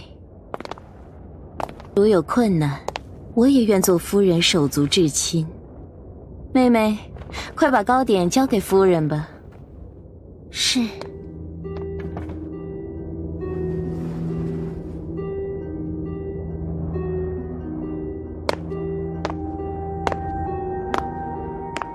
宫外危机还未消除，胡夫人、张公子，还请早些回府，可不要碰上危险。是。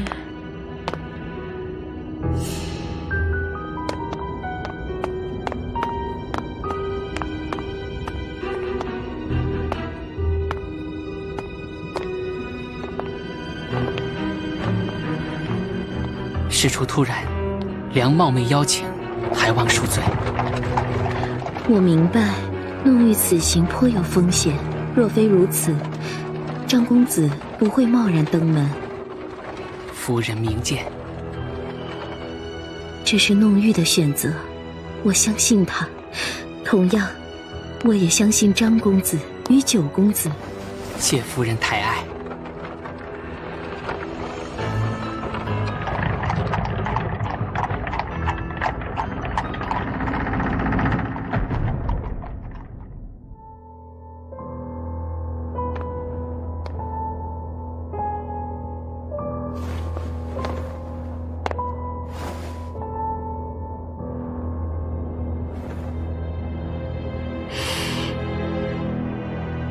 这个味道，好像哪里闻到过。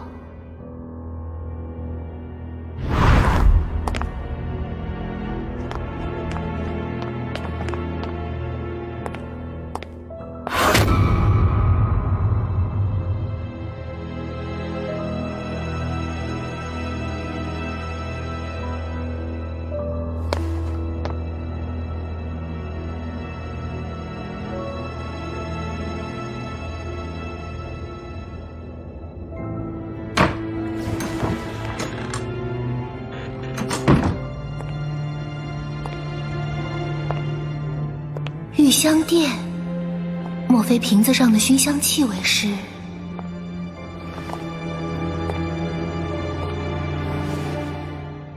没有进一步的指示之前，不要采取任何行动。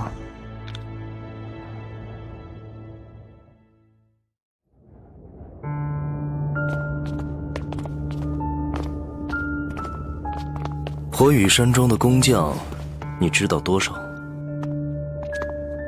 工匠，这和你要找的人有什么关系？越是不起眼的线索，越有可能是问题的关键。好吧，当年确实有人曾看见白亦飞的亲信，秘密押送一批背着工具的人。白亦飞？他要这些工匠干什么？没人知道，不过，我倒是想起当年征战百越的一桩怪事。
非常时刻，你不该贸然叫我进宫。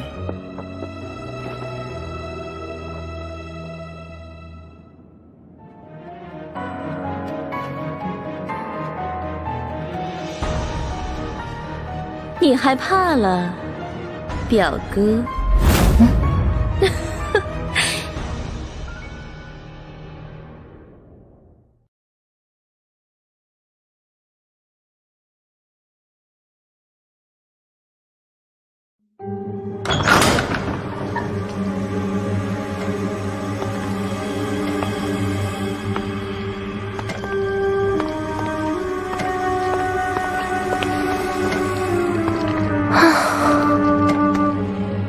看来很快就能见识你的仙毒了。不愧是我费尽心力培育的赤练王蛇，连盘池巨蚺都不是对手。那条巨蚺来之不易，为了王蛇，不可惜。你懂什么？这是为了炼制独一无二的毒。非用这方法。夜池里有数百条毒蛇，它们彼此为食，不仅摄取同类的毒素，生存的竞争也会刺激它们不断增强自身的毒性。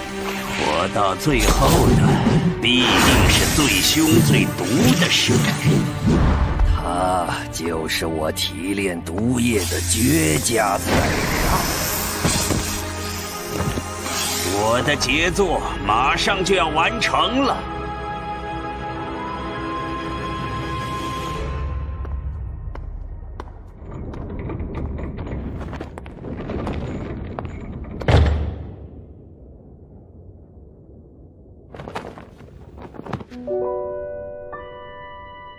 你听到了吗？他们要杀你。也许也会杀了我的。算了，你听到了也听不懂。我和你一样是被坏人关在这里的。前天我还嫌弃我的床榻不够柔软，现在却……我想回去找父王，去找九哥。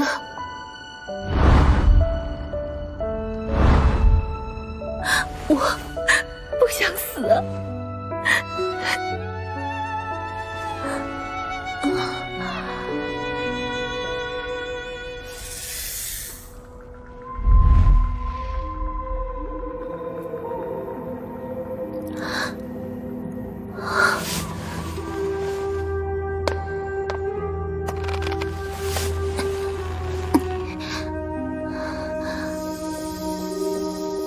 你逃走吧。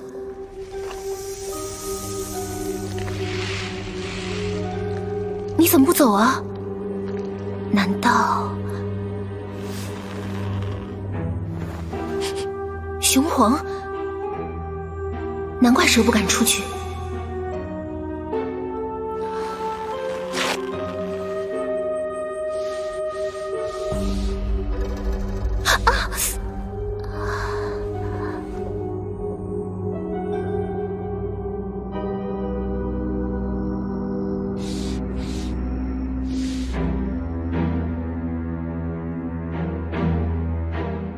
可以了，你走吧。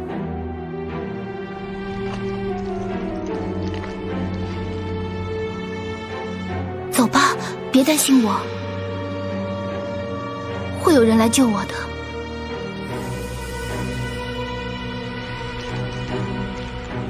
你赶紧走吧，走得远些，千万别再被抓住。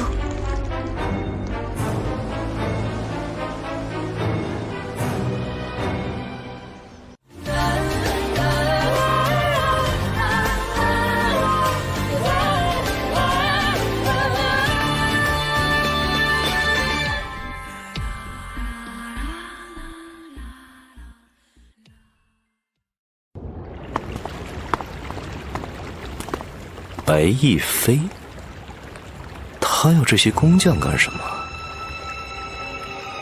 没人知道。不过，我倒是想起当年征战百越的一桩怪事。白亦飞曾经是家族中军功显赫、王恩世袭的耀眼明日之子，血色白衣飘然众臣之中，韩国上下都为之仰慕。百越之战，白亦飞一战成名，但是耀眼的光芒总有照不到的黑暗死角。在百越的驻地，我曾经领命去处理过一些尸体，一批俘虏而来的少女，他们的死状恐怖，就像有人将他们的血液吸干，但是他们嘴角却带着微笑。你们认为是白亦飞？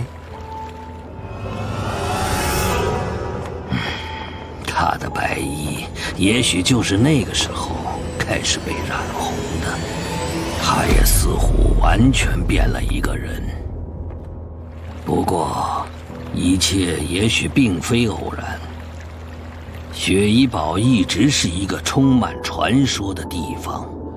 枯骨照银甲，皑皑血衣堡，哪一个显赫军功不是建立在死亡的枯骨之上的？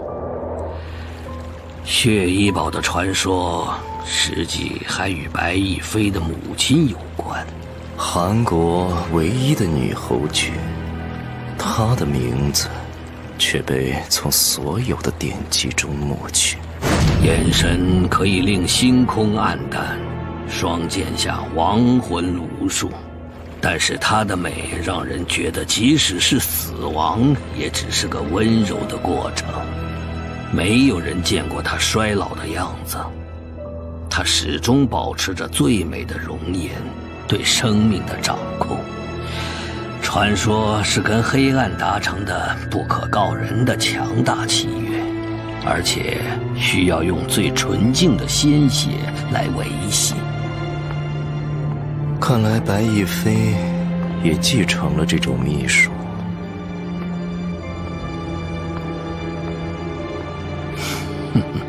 不仅如此，这个传闻的原句是“夺命化枯骨，银血染白衣”。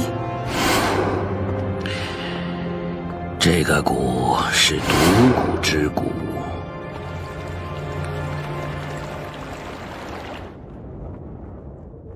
非常时刻，你不该贸然叫我进宫。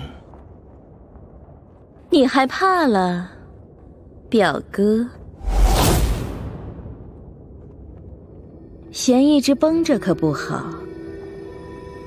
你不妨像王上一样，用熏香醒脑。这个百越之香可是王上的最爱呢。若用上其他香料加以调和，百越之香会效果更佳。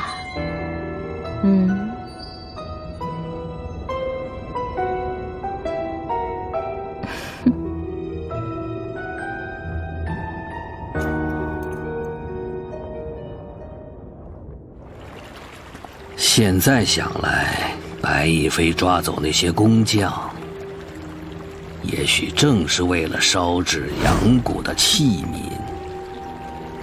可知解蛊的方法？我听百越的俘虏提过，是要找到此谷的古母。古母？哼！白亦非在新郑的侯府，最近可有异动？要是说了，魏老大能否再免我几个月的上贡钱？异动倒是没有，只是昨夜白亦非屏退侍卫，独自登上了一叶扁舟。一叶扁舟？难道是见了什么特别的客人，获取了隐秘的消息？这样程度的情报，还不够用来讨价还价。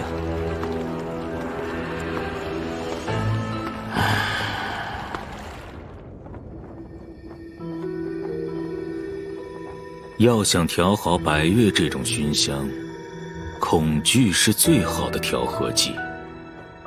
不过你要小心，配制的过程很危险。我对他的掌控早已游刃有余，这还是你教我的呢。我教你，是为了应对不时之需。不时之需？我已经挑选了足够的美女来满足你的需求，还是说？索伊克带来消息，大将军似乎跟四公子走得越来越近了。权臣与公子都觊觎着至高的王位，却不知离王上最近的人只在这深宫萧墙。在争夺权力的游戏中，每个人每一步都会影响最后的结局。哦，你想成为掌控游戏的那双手？我要那双掌控游戏的手也在我的控制之下。走吧。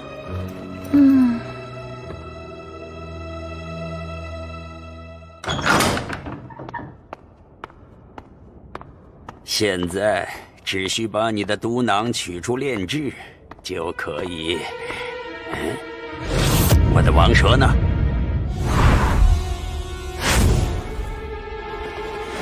是你干的？把他放走了。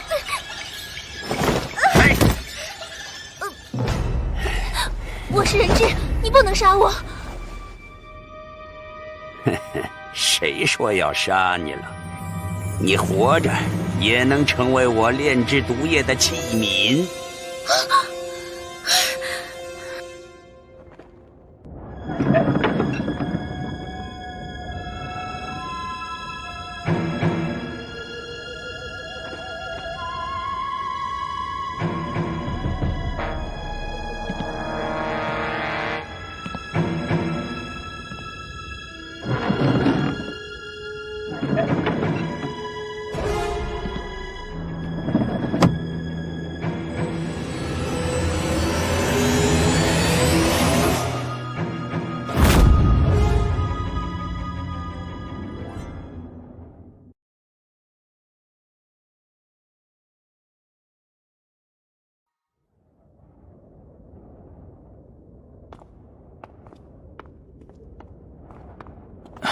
四哥，九公子有兴致来此，看来太子安全无虞了。老九想必是来商讨对策的。我的对策就是，四哥和大将军。倘若不幸未能救出太子和红莲，希望二位能在父王面前为我美言几句。老九也对天泽无计可施。天泽的行为将更加难以预料，因为他可能已经挣脱一直以来制约他的枷锁。枷锁？我在营救红莲之时得到一个情报，天泽曾被蛊术所控制，但他现在似乎已经找到破解之法。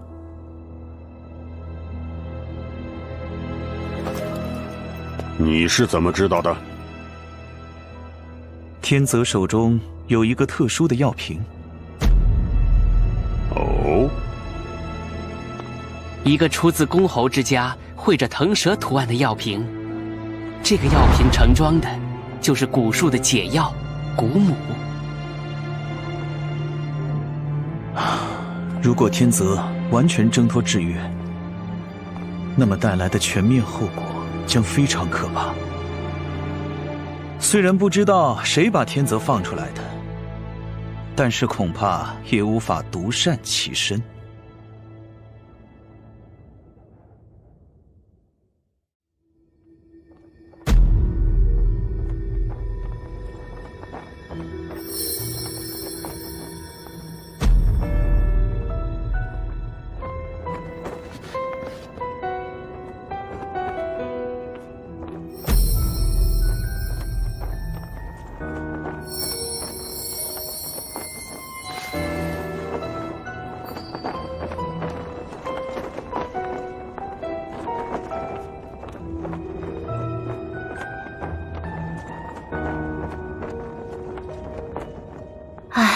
果然逃不过侯爷的眼力。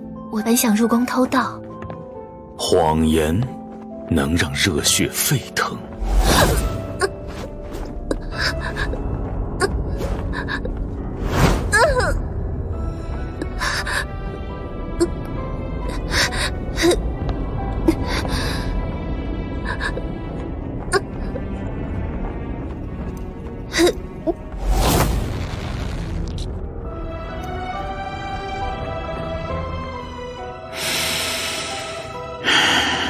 你的血流淌着百越的味道，而你还带着百越的珍宝。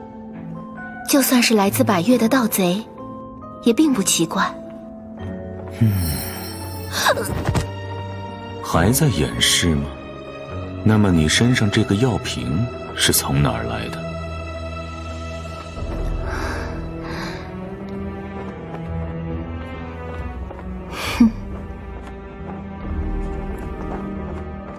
侯爷应该比我更清楚。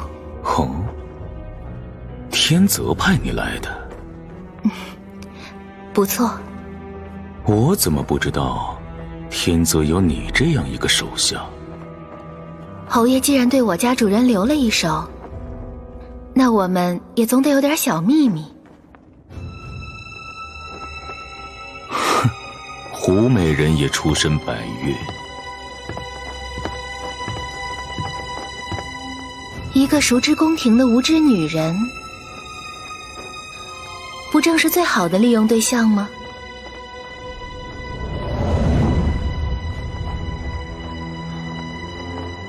你以为这样拙劣的理由能使我相信你？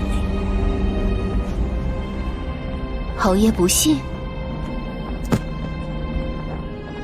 此物从何得来？火羽玛瑙应该早就随火羽山庄的宝藏消失。宝藏？这是我自小随身之物。哼，宝藏早已归属主人。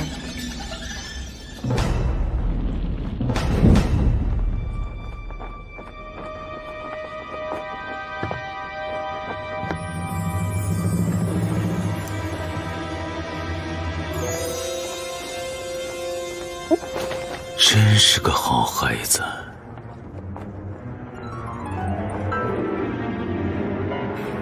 可惜已没有利用价值。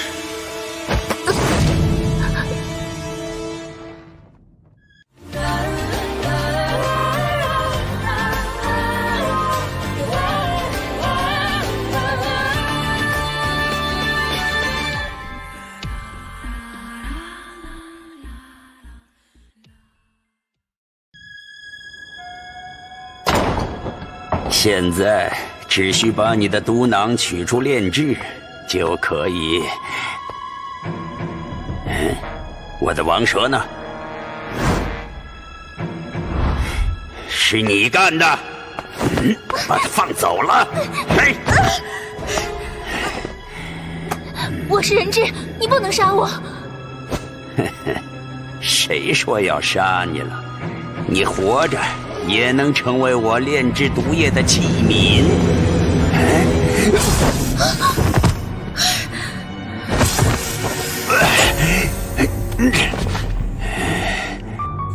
我不是叫你不要回来了吗？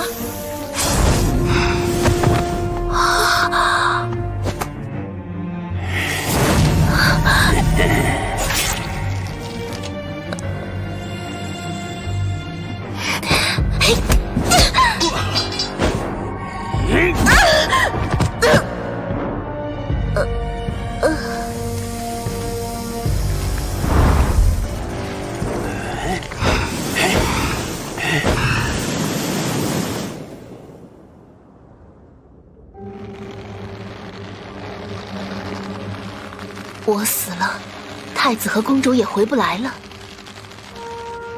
侯爷不想太子出事吧？你以为这能威胁到我？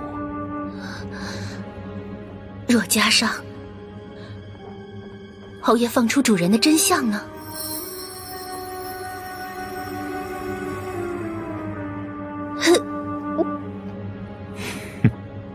揭发真相，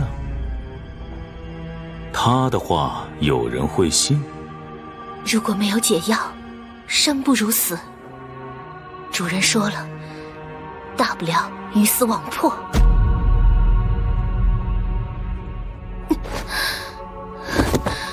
鱼可以死，网可没那么容易破。他敢冒这种险，本就是一场赌博，押的是命。如果不信，侯爷尽管下手。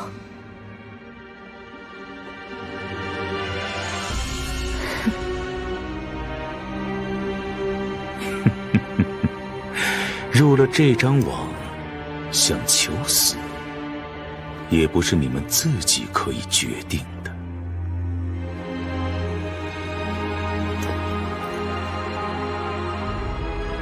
侯爷，姬大将军有请。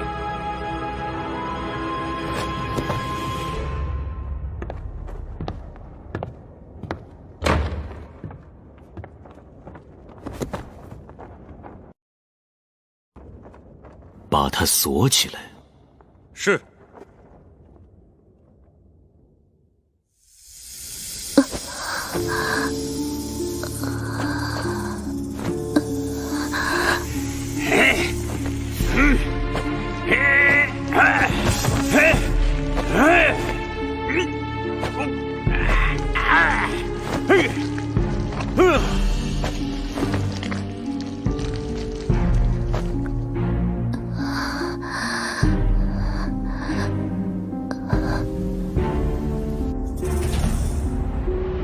你是说，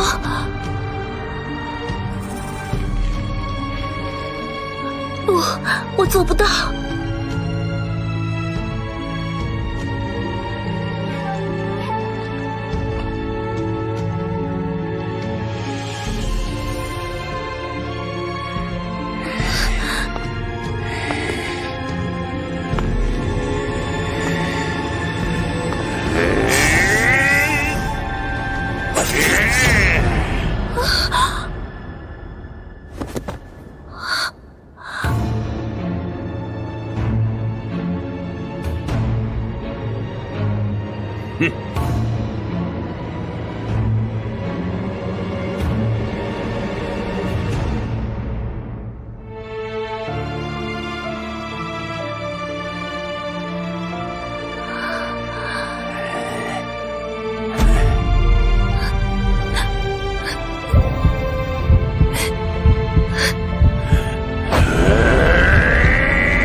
深处，烧尽所有残存的灵魂。这是一种复仇之化。复仇之化。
外面走不通。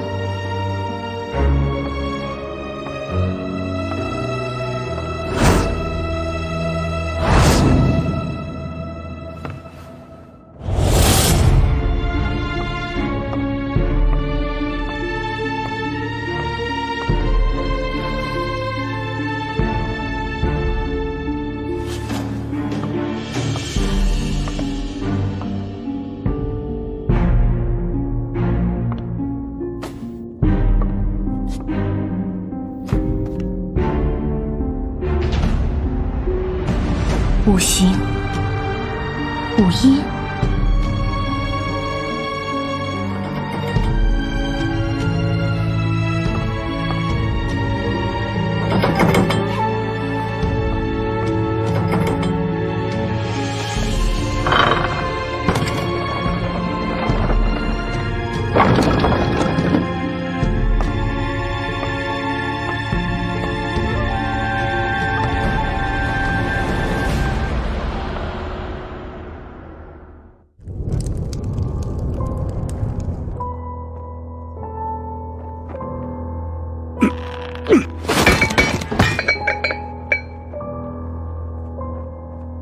将军的火气不小。侯爷，请坐。天泽的行为脱离计划太远。太子，将军对我的蛊术有疑虑。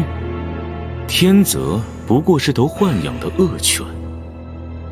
侯爷的本事我当然相信，但恶犬咬伤主人也时有发生。侯爷不想太子出事吧？我看一切以太子和红莲公主的安危为重，在恶犬咬死主人之前，把他捉起来。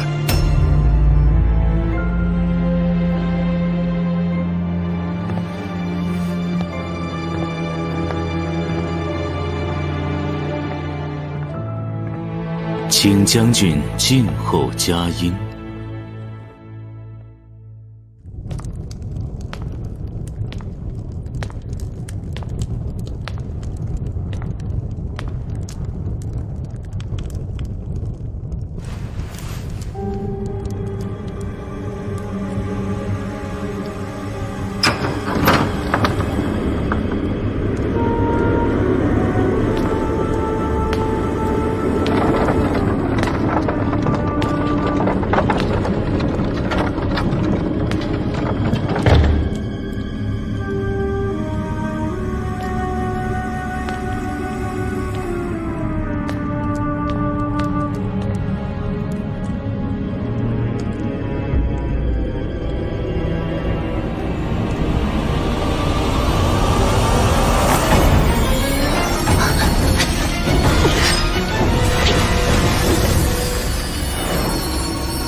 要想调好百越这种熏香，恐惧是最好的调和剂。我已经挑选了足够的美女来满足你的需求。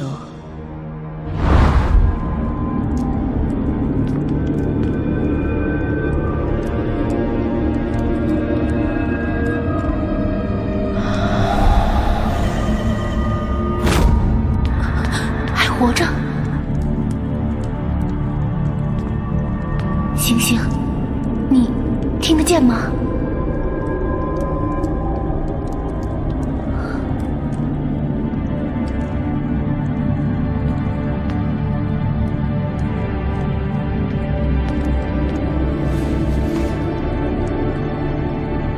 这就是血衣后为百越准备的恐惧。明珠夫人挑选的美女，原来是用作这个。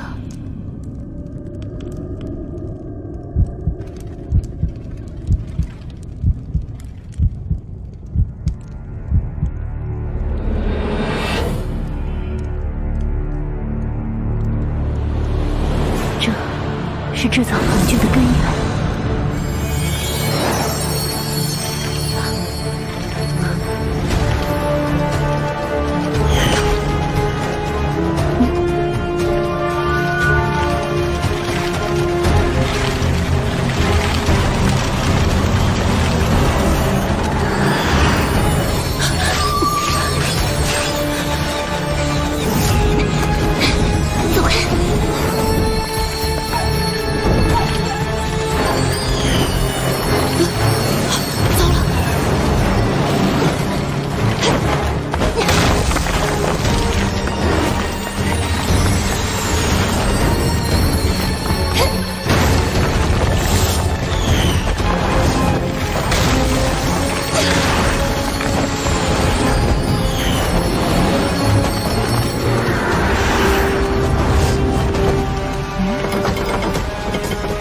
是密道。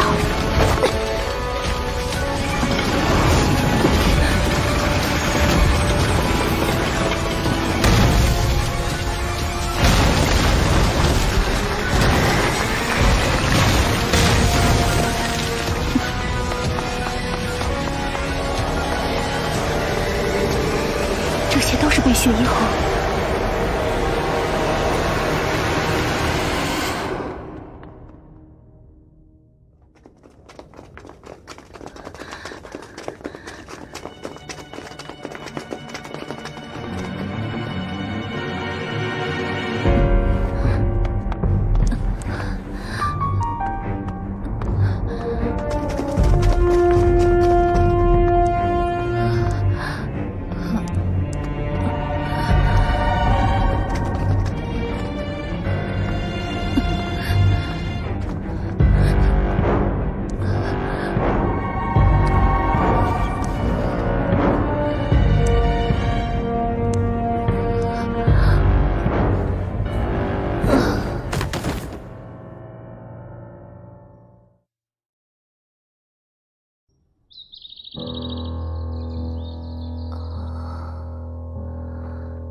姐姐，是七绝堂弟子发现了你。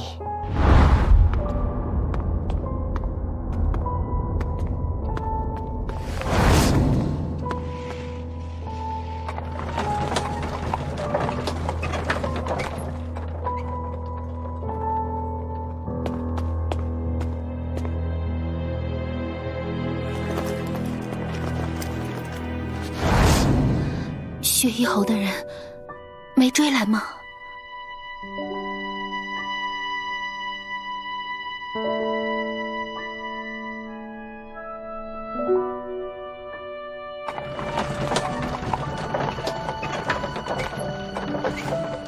我就说嘛，弄玉吉人天下，一定不会有事的。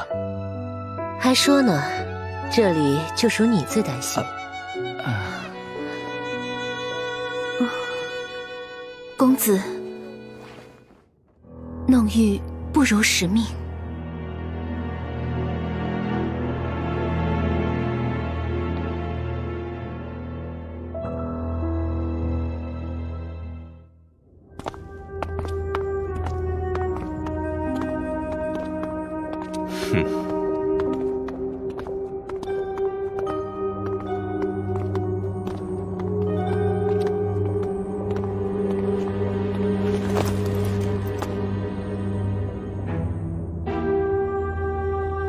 不带上你的帮手，你似乎很有自信。我是你打开囚笼的钥匙，如果与我为敌，只能使你身上的锁链越缠越紧。怎么证明你所自恃的钥匙是我所需要的那一把？你承担不起失去这把钥匙的风险，你只能相信我。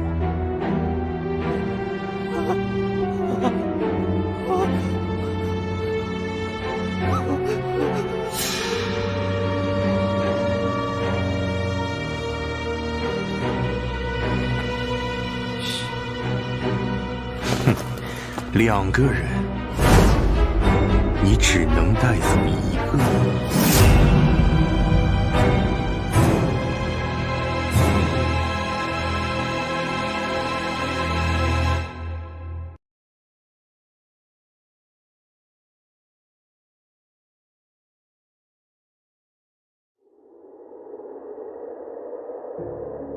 我是你打开囚笼的钥匙，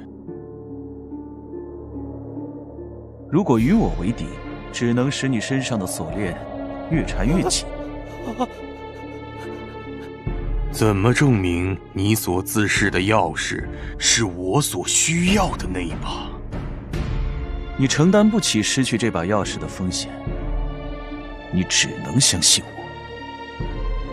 太子和红莲在哪儿？2个人，你只能带走1个。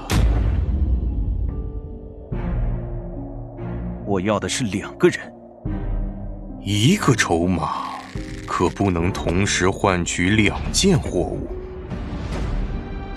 你不怕我玉石俱焚？你也承担不起失去筹码的风险。哼，你过早地暴露了自己致命的弱点。我手中的这2个筹码，对你而言一样重要。你哥哥到底会选谁呢？韩兄，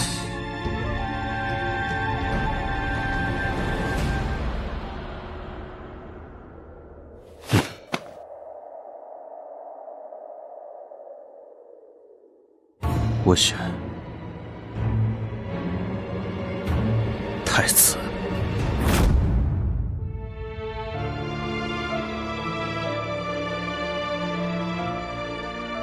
选择亲情私心，还是保障权位社稷？哼，我看这是你的明智决定。站住！我选太子，不代表放弃红莲。啊！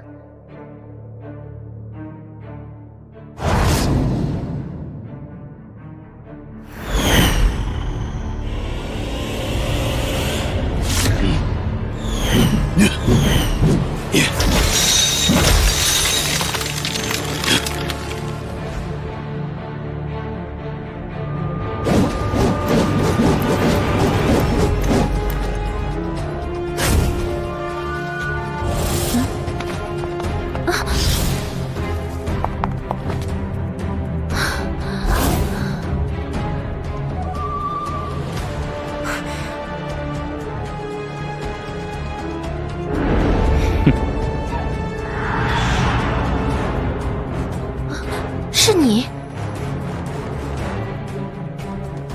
我说过要把人带走。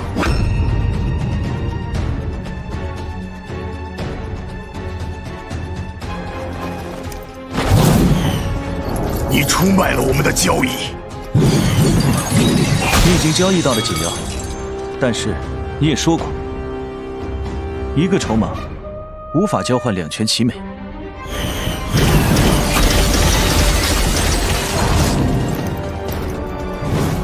如果连家人亲情也保护不了，那么国家世界又如何依存？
为了鼓舞，让重要之人铤而走险，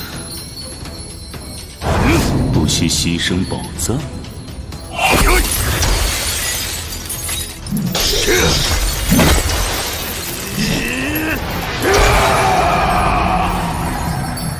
我不需要牺牲任何东西，就得到了古母。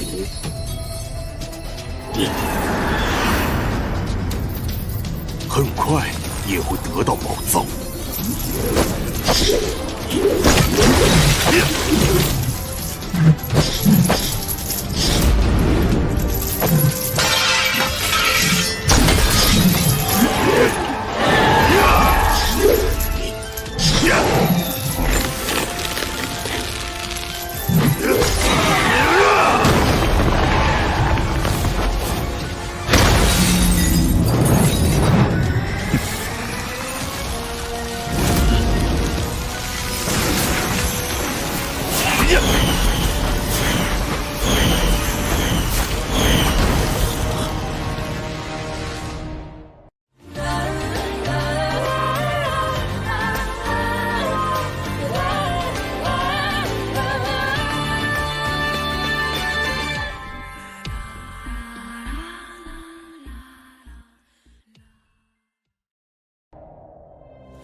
小心！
我可以杀死，但是你们现在最大的敌人不是我。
你们的主人现在处境不妙。先救主人！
韩兄放心，魏庄兄答应过的事情，从未食言过。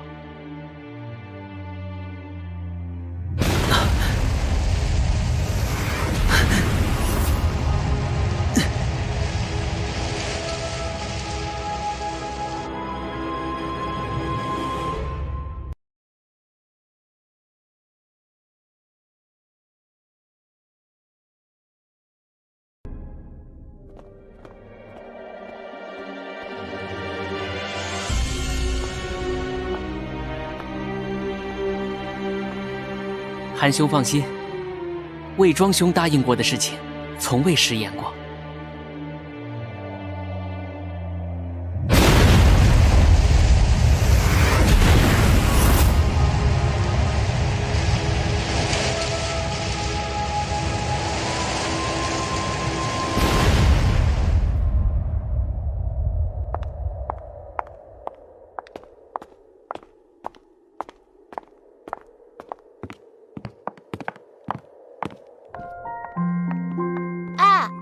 你不是来救我的吗？你走得那么快，我要是又被坏人抓走了怎么办？这是个弱肉强食的世界，你这样的人只是强者的耳食。你说什么？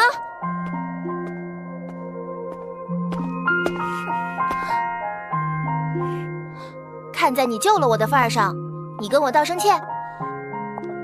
刚才的事，我可以不告诉父王和哥。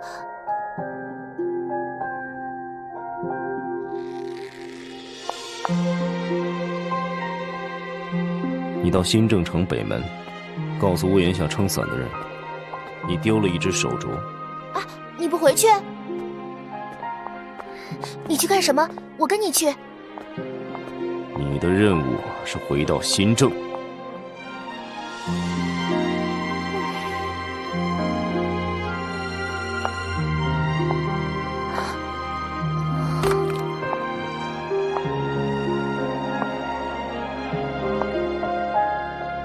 要回去找他们吗？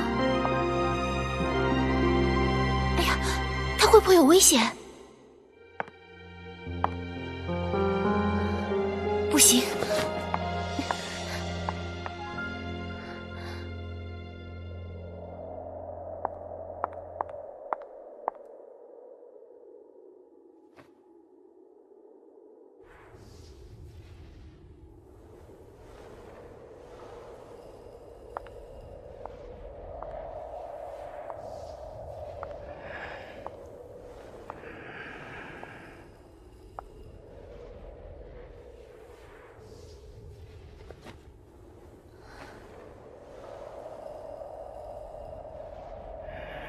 你怎么了？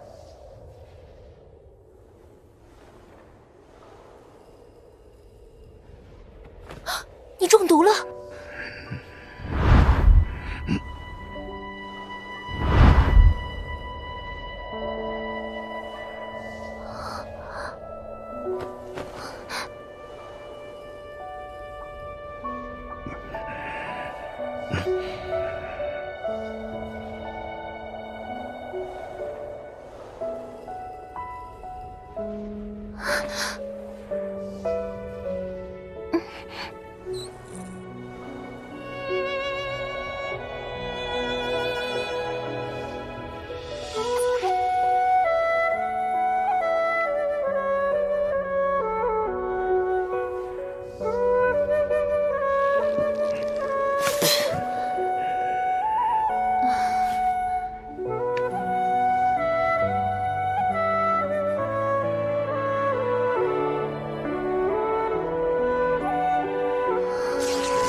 你不该回来。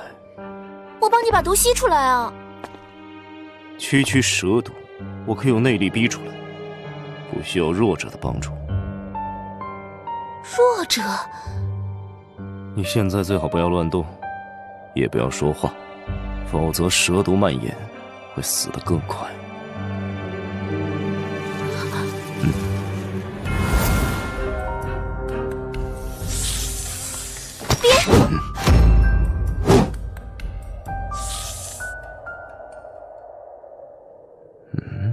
我不会中毒，他们也不会伤害我。过来。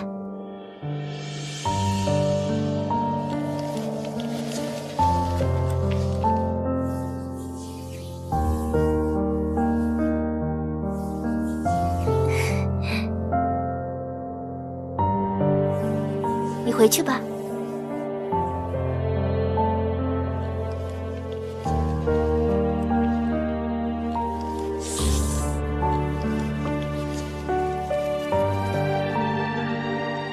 你看，我不是弱者，可以把我的穴道解开了吧？但是，你说的也没错，我不够强，所以会被坏人抓走，会需要你救。等回去了，你可不可以教我武功？还有这种厉害的点穴功夫？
走啊！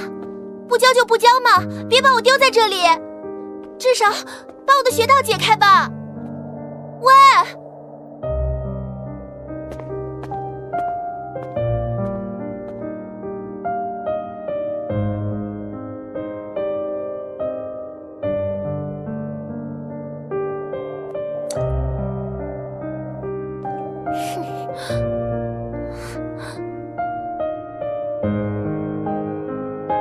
可恶，竟然把本公主这样晾在这里！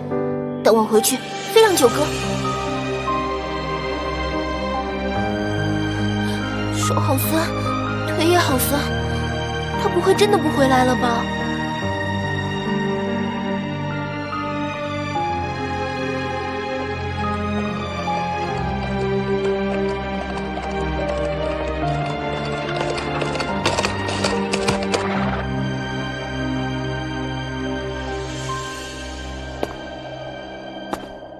什么人？谁会来这种鬼地方？不会是坏人吧？糟了，我还是不能动啊！前面可是红莲公主。本小姐带着一众护卫在这里打猎，你们闲杂人等不要打扰我。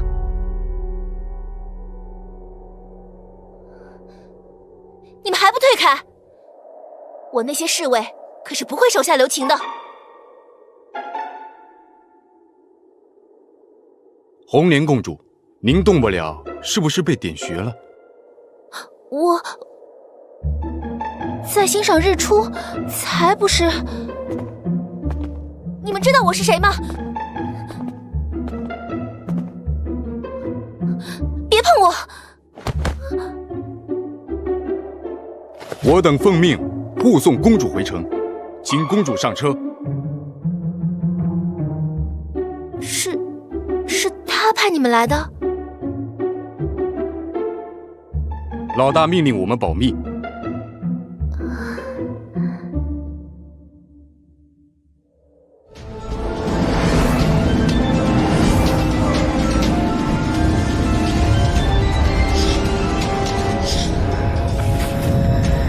看来，天泽已经挣脱了枷锁。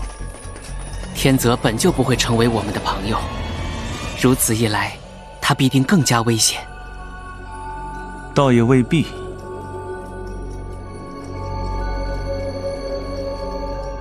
天泽固然危险，但在他的心中，对叶幕的仇恨最深。所以，于我们而言，他是敌人的敌人。虽然不是朋友，但对流沙而言，也不是最坏的结果。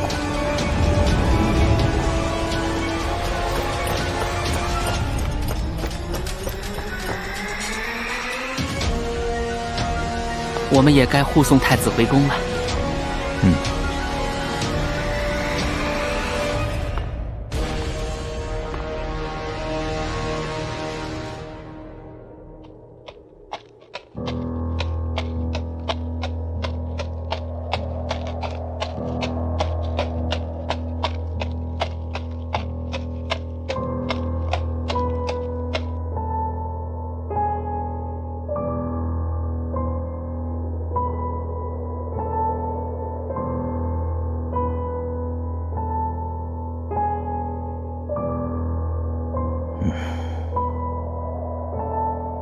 侯爷，请问俘虏如何处理？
毒了不肯说，去毒后又一走了之。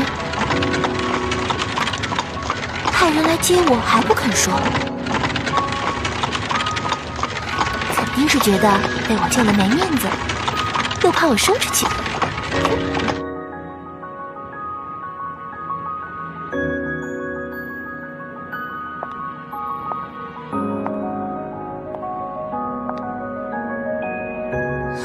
不过，总算还知道派人来保护本公主。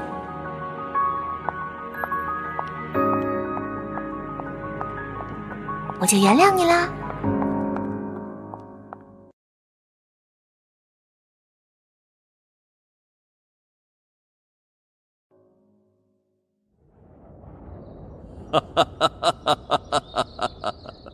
恭喜王上龙体康复。子女平安归来，寡人的心病自是不药而愈。就是来得太慢，害我受了这么多苦。为保你归来，姬将军和老九可是出力不少。保护太子不失，实乃万幸，但还能让红莲公主毫发无伤的归来，这多亏四公子的调度斡旋，末将与九公子才能旗开得胜。将军镇守王宫，确保君上无忧，劳苦功高。这营救太子和红莲公主的首功，那必定是九弟韩非的。我不过是做些细枝末节，怎敢喧宾夺主？本来就是九哥哥的功劳嘛。四公子力破太子府在先，九公子不惧危境，对敌在后，又有姬将军护卫皇上全安在侧，皇上大幸啊！相国大人谬赞，此番得胜，全靠九弟临危不乱，才使此事圆满。你们无需谦让，明日寡人便拟旨，犒赏汝等。多谢父上。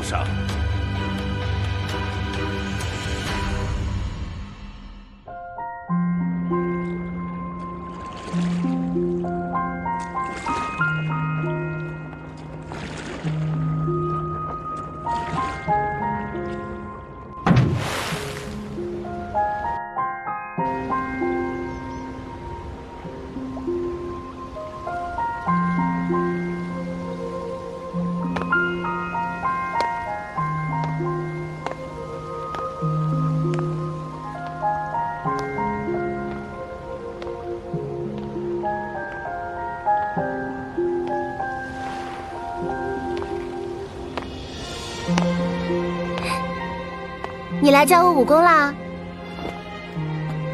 但是先说好啊，我可不会叫你师傅。哎，你为什么要选在这里啊？这冷宫阴森森的。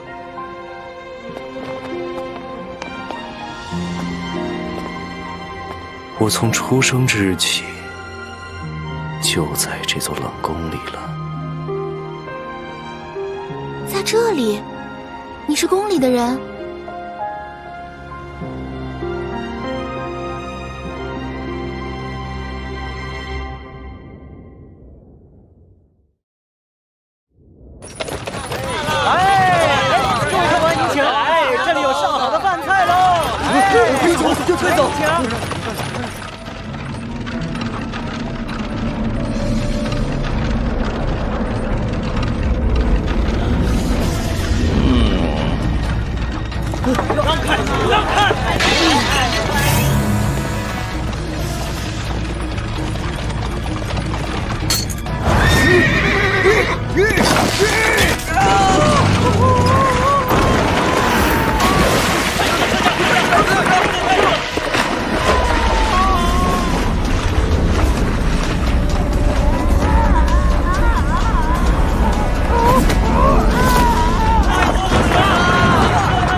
太子回府途中马匹受惊，马车翻入水中，不幸身故。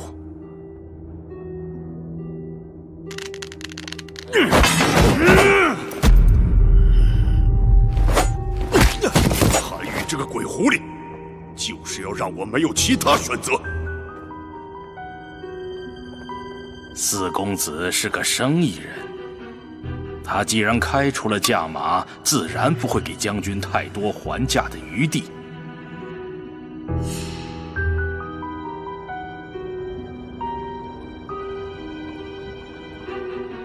王储的位置空缺出来了，暗潮涌动，变成了惊涛骇浪。祖父会如何自处？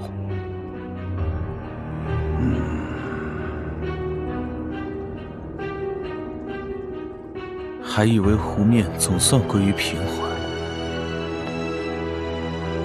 没想到，这是我最不想看到的。你其实很清楚，这场意外实际是意料中的结果，不过是潮水退去，让对手水落石出。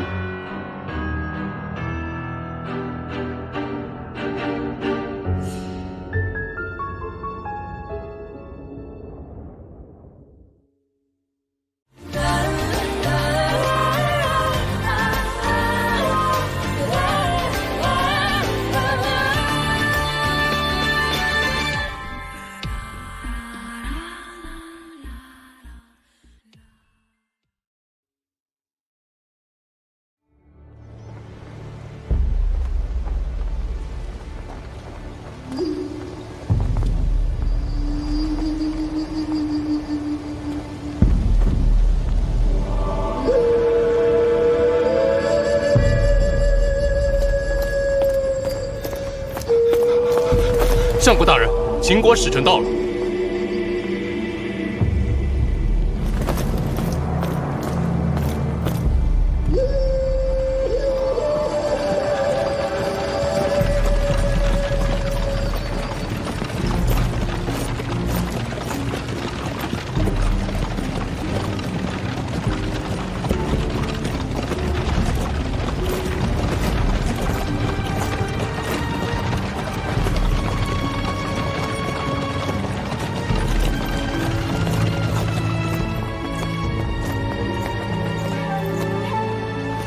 韩国相国张开帝奉王上之命迎候秦国使者。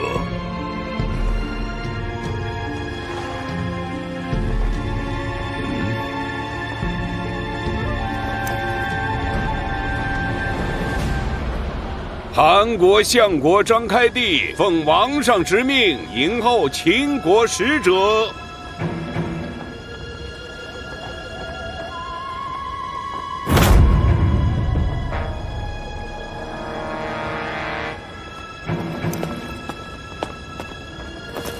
大人，韩国相国在等您回话。啊！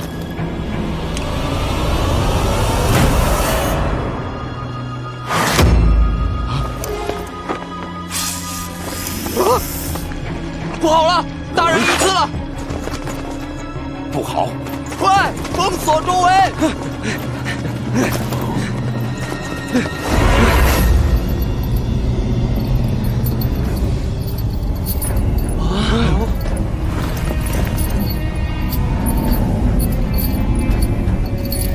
弓箭！这些弓箭，还是留给秦国铁骑吧。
批秦军正在边境汇集。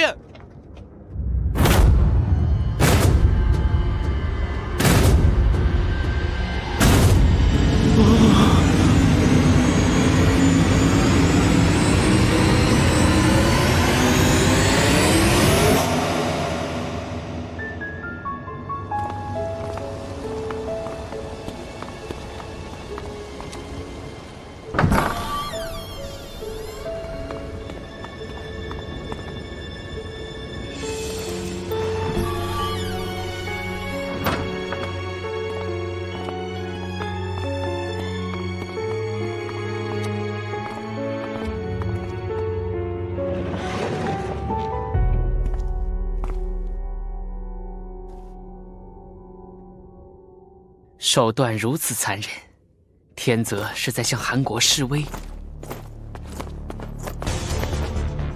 不止如此，天泽是要挑起两国的战争。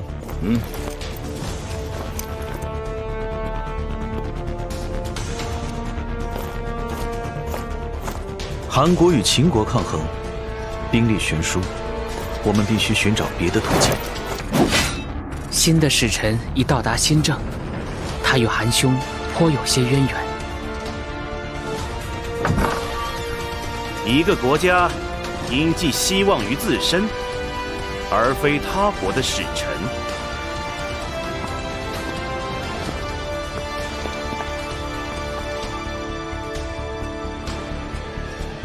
秦国使臣李斯见过九公子。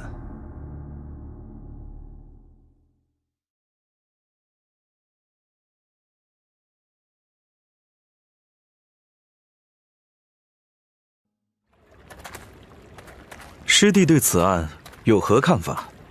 昔日秦韩战于浊泽，谋士陈轸令楚国假意施救于韩，使韩国不助秦攻楚，招致大祸。看来有人欲行当年陈轸之事。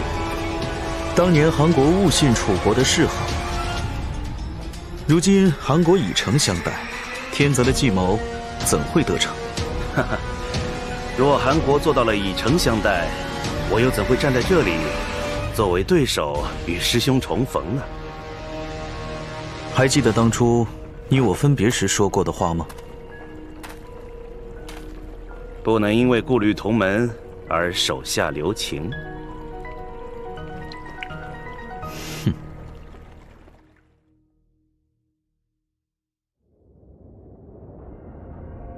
秦国使臣李斯觐见。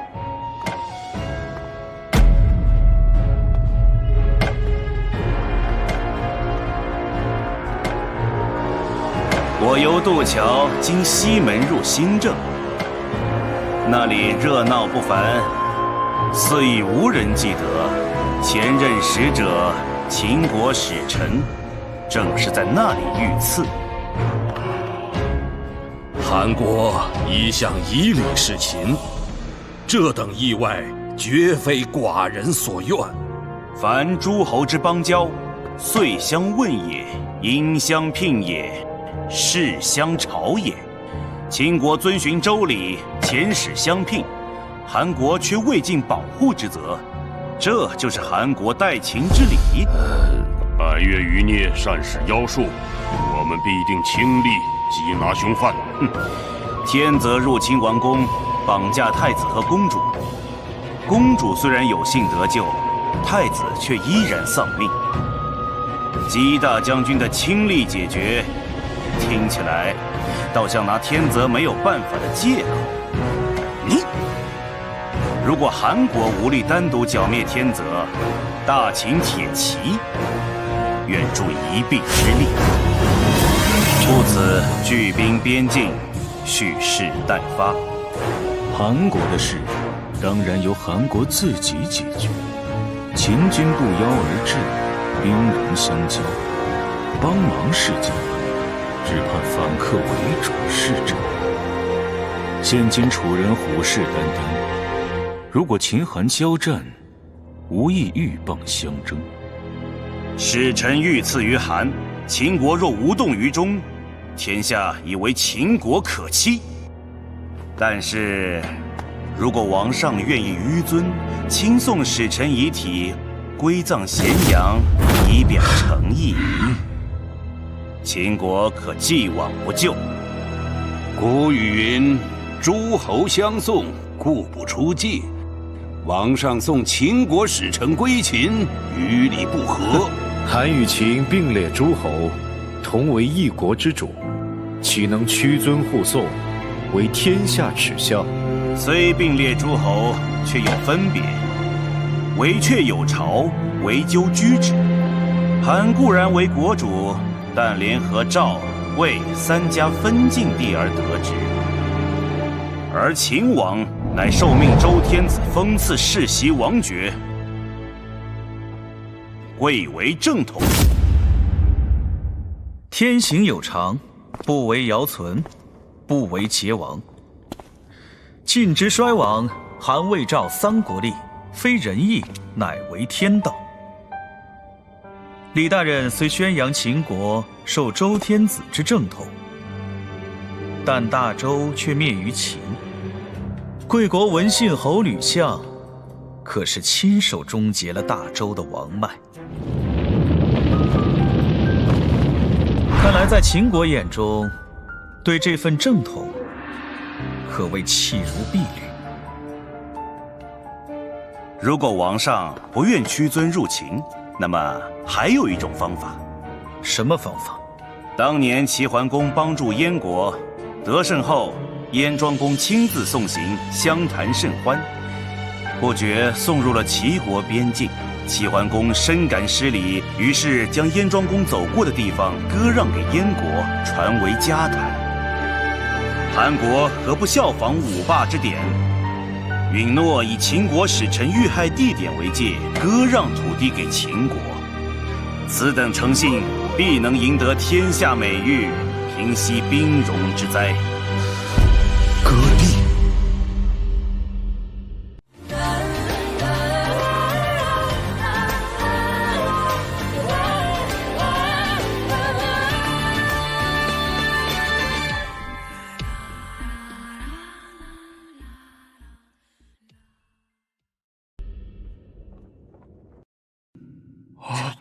割让土地。秦国使臣从咸阳到新郑遇害，走了几日？10日左右。10天之内解决不了这个案子，就依大人所言。老九，你说什么？此话当真？既然以时间为限，如果破案早于10日，相应减少割让土地，是否公平？这个自然很公平。从咸阳到新郑走了10天，这10天里，有5天是在秦国境内，而5天是在韩国境内。如果案子少于5天破了，是不是相应的秦国国土也归韩国所有？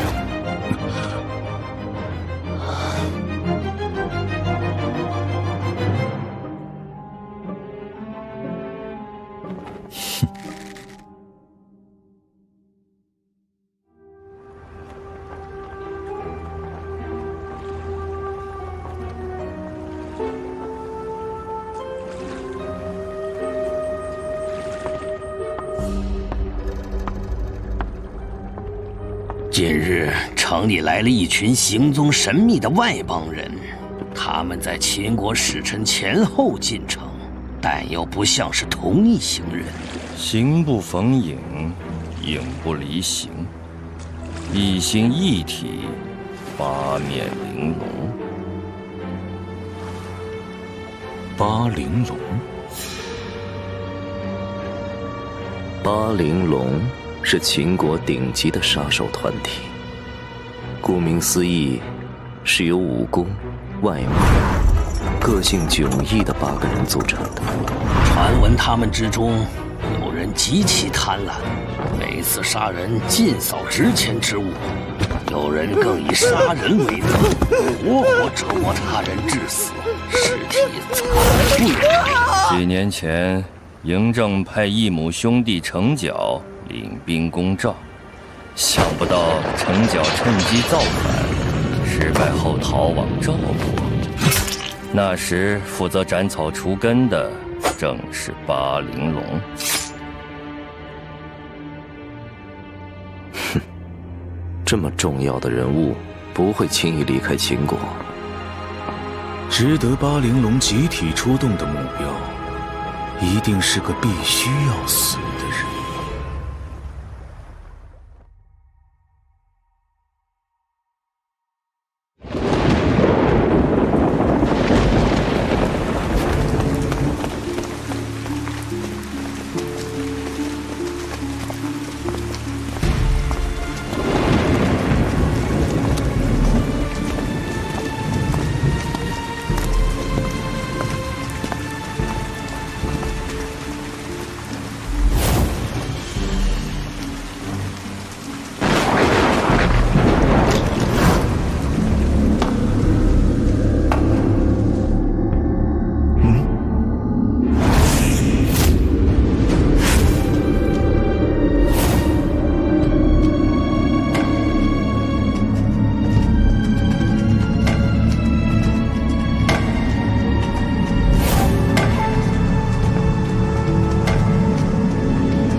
带我出去。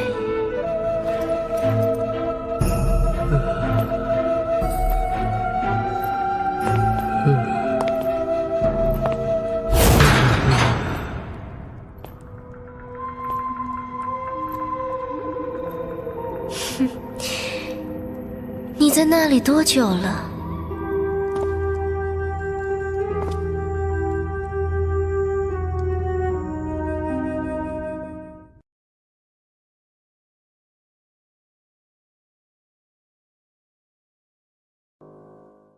师兄在朝堂上的一番妙辩，着实让李斯惊讶。师弟的表现也令我敬佩。只可惜师兄所言皆是诡辩。哼，你还是如此好胜。你邀我来此，只为玩这个游戏？待会儿你就知道了。你我各自亮出铜币一面，若铜为正，我给你3金；若铜为反，我给你1金。正反不同，你需给我2金。8次为限，谁最后拥有的金子更多，谁就是赢家。若有1次同正，我便可得3金，师兄岂不亏之？游戏尚未开始，师弟怎知结果？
不好意思，赢你3斤。哼，师兄的赌运总是很好。再一次。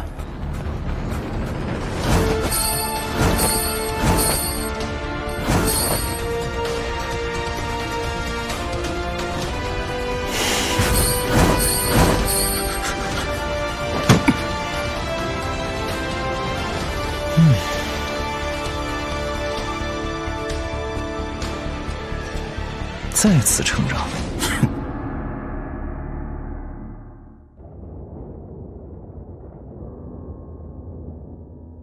全赖师弟你的配合，你一早便看出这场游戏的奥秘，却仍愿放手一搏。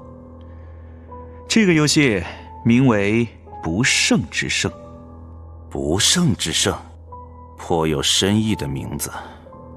游戏规则看上去己方明显不利，对方占尽便宜，但实际上正好相反，杀机暗藏。强弱之势逆转的关键，在于利用对手的贪念。仕途艰难，朝政变幻，确实暗合着游戏之莫测。师兄言有所指。不胜之胜，出政，看似回报高，却最终输之；出反，看似回报少，却终是胜之。人生可不像游戏，若输了，就没有机会再来一局。选择赢面较大的一方，也许不胜，但我可保不败。老师在《仲尼》一篇曾言：“位尊则必威，任重则必废，善宠则必辱。看似位尊，实则必威。胜与败，或许早已注定。”愿闻其详。听闻秦国吕相位高权重，而秦王嬴政虽亲政，却犹称吕不韦为重父。如今的秦国，相权强而君权弱，师弟不觉得与这游戏相似吗？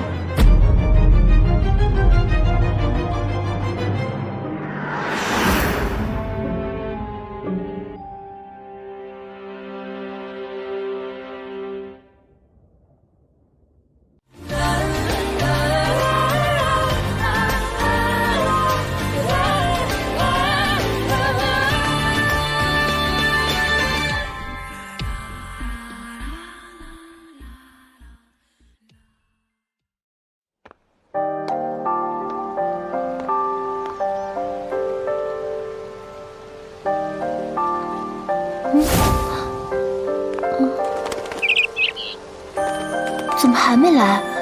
难道不愿意教我了？哼，他敢不来，我就……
是一个测试吗？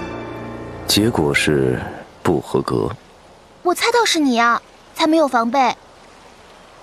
所以不合格。那你说该如何？见人一线，决定生死。如果不明白这一点，你的手最好不要握剑。做一个身居宫中的乖女孩，更加安全。我就是要成为像你一样，可以驰骋江湖的侠客。我不是侠客，反正很厉害，很威风。江湖，你觉得很好玩？这次落在百越那帮家伙手里，我经历过危险了，你觉得我害怕吗？所以你还值得一较。太好了！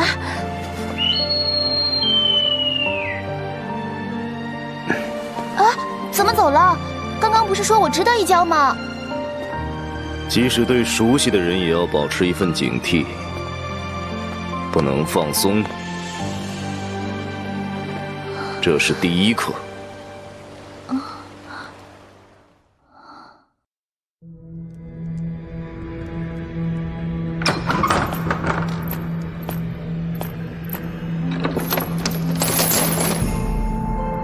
带我出去。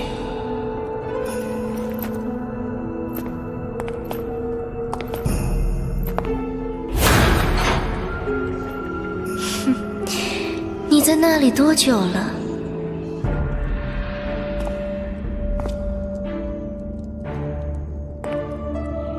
从你开始释放火魅术的时候。你的眼睛很美，但是涟漪深处往往隐藏着危险的漩涡。不到漩涡深处，怎能知晓水下的美景？你这样的邀请，总让人难以拒绝。你愿不愿意与我一起沉沦？最好小心，不要烧到自己。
姐姐，你给我做的，我会一直带着。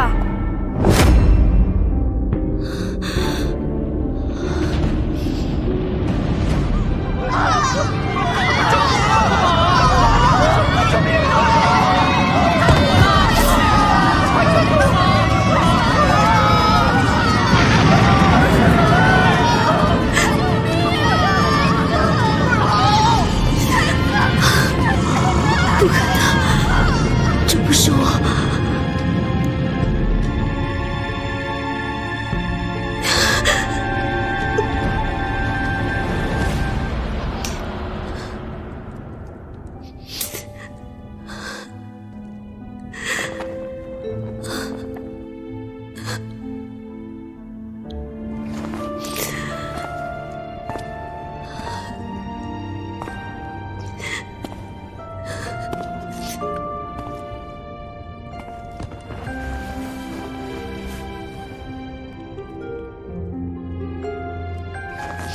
为什么要让我感到窒息？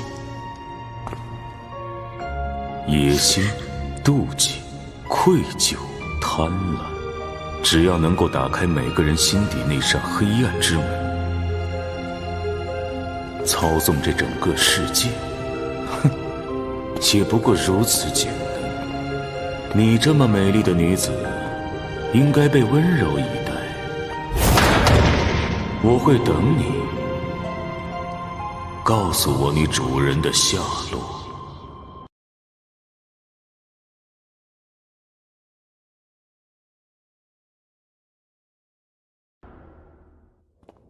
今天几个弟兄遇到了硬点子，只有他一人活了下来。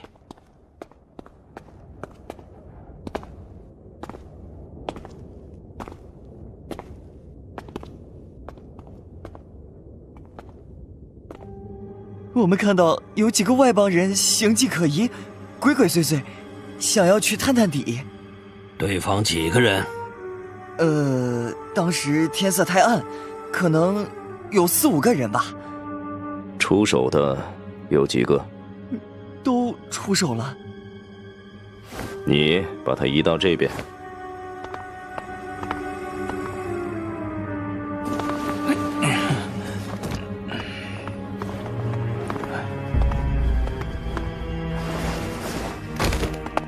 他们死亡的顺序是这样的，所以只有一个人出手，并且只出了1剑。从伤口分析，剑意是连续的，一气呵成。从这里开始，到那个人结束。一剑杀死4个人，杀手有能力一瞬间杀死4人，为什么又留下一个活口？因为你根本就躲在后面，没有上去探底。我当时确实觉得很害怕，那几个人看起来就不好惹，我活着不是还可以报个信儿吗？剑客在尸体上留的信息更完整。他们出手那么狠了，算你小子走运。他活着是因为这些人很可能急于离开，不想有片刻拖延。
魏老大，今晚月黑风高，我们在此埋伏，为你掠阵，以防漏网之鱼。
你们就不能找一个干净一点的集合地吗？这里脏死了。你走到哪里，哪里便是光彩夺目的所在，何必在意这些？哼，算你会说话。我讨厌你们，又要去杀人。杀手亦如军人，军令如山。您交代的事儿，自当竭力去办。我的蜜蜂已经找到猎物的巢穴。聪明的猎物不会只有一个巢穴。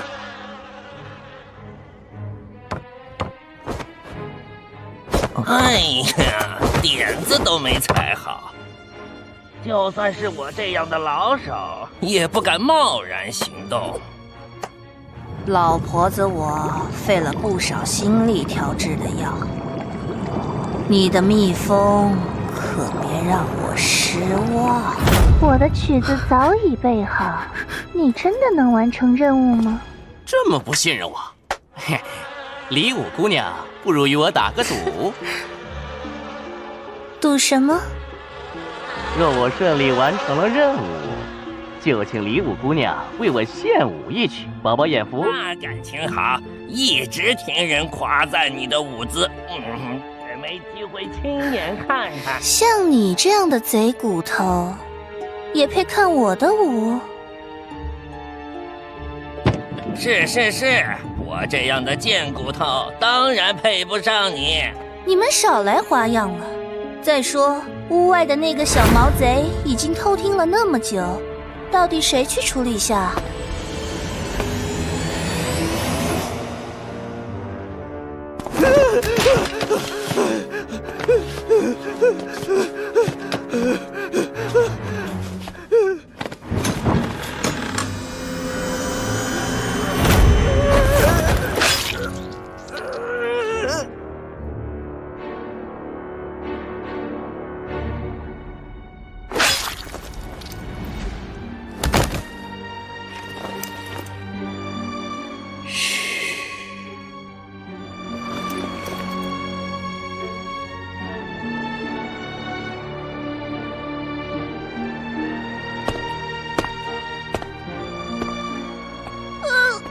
是个孩子，我怕血。适可而止吧你。陷阱已经布好，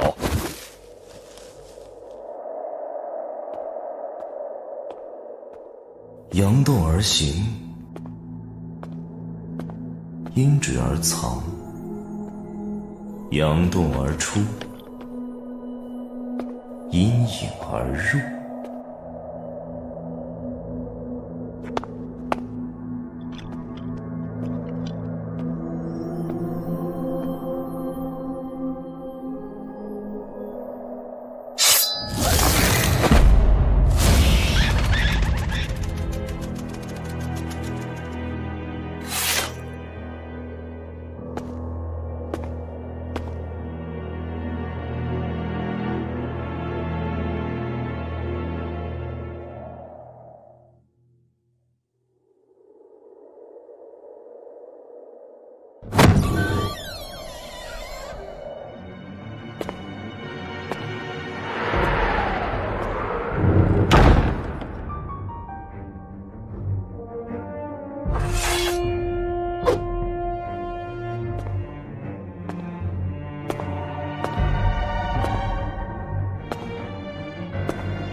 你知道我在这里。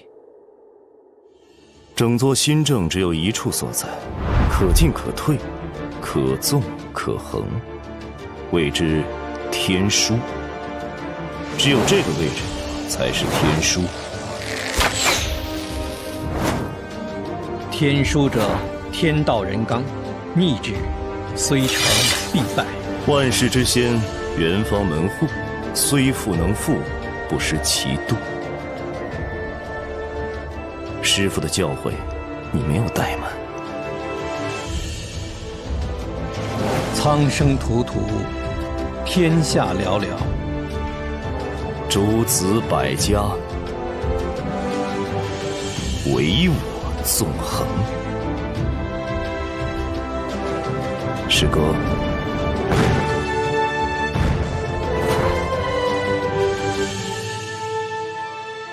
小庄。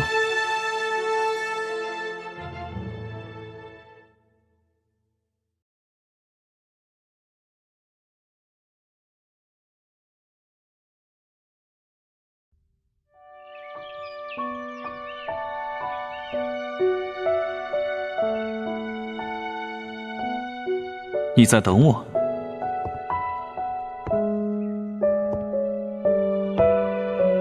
是的，我在等你。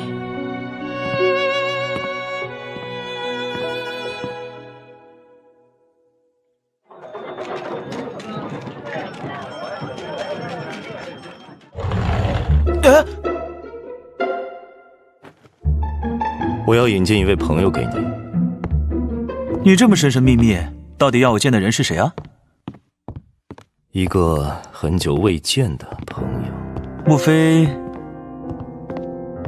鬼谷纵横的另一位已经在城里？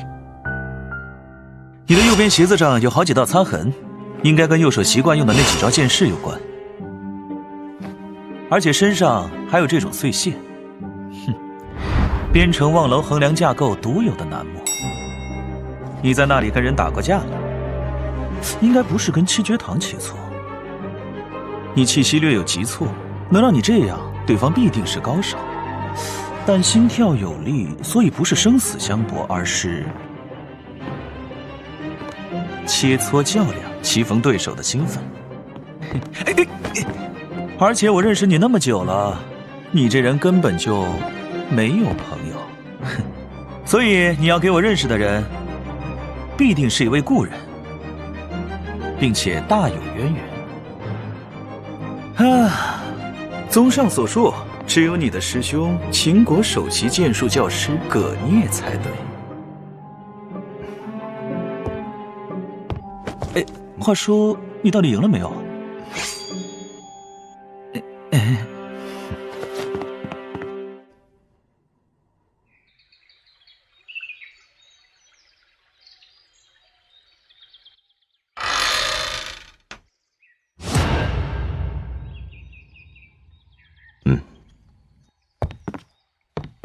在下葛聂。葛聂先生，初次见面，剑未出鞘就已经让我受伤了。此话怎讲？魏庄兄说要我见一个人，我问什么人，他考虑了下，说是一位朋友。我跟他认识这么久，整天魏庄兄长，魏庄兄短，还老请他喝酒，他从来都没有把我称为朋友。你说，这是不是在我心口狠狠扎了一剑啊？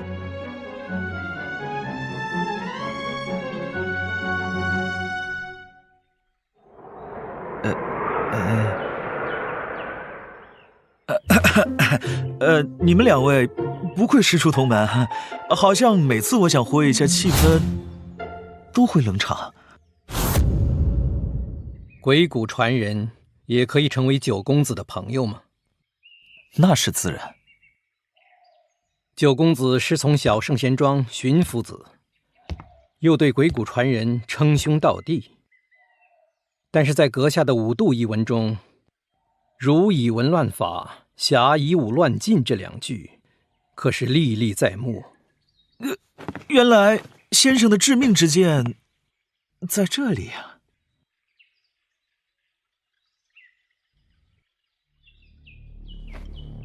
哼，百家学说亦有分野，如同鬼谷绝学分纵与横，儒分为辅儒和王儒，侠也有凶侠与义侠。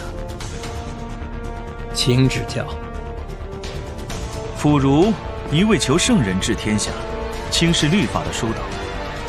如果必须一年四季每日都是晴天，才可以五谷丰登，以此治天下，忽略了人性善恶，未免不切实际。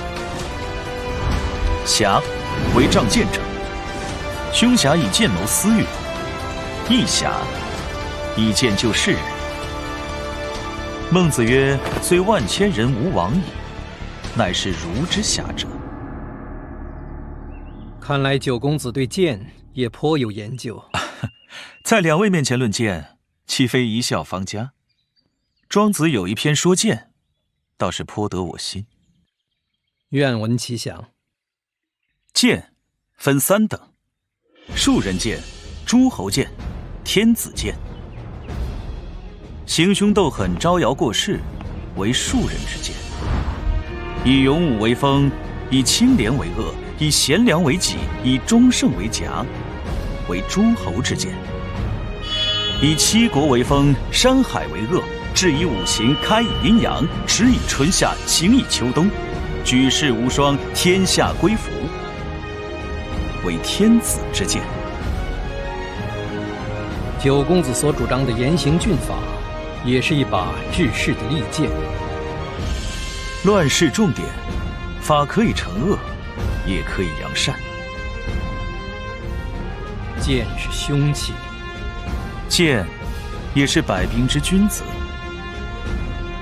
剑虽双刃，关键却是在执剑之人。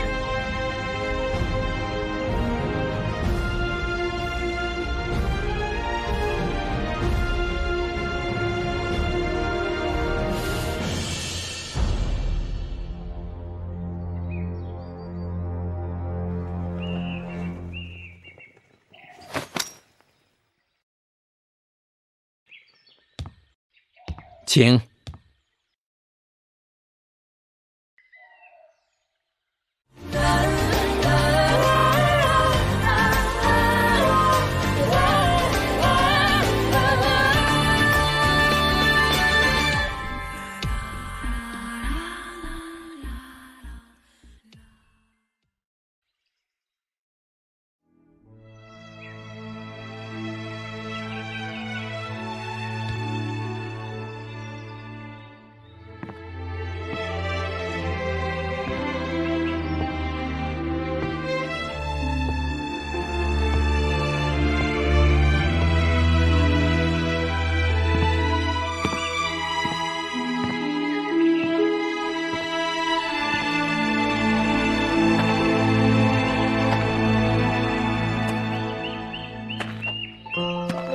你在等我？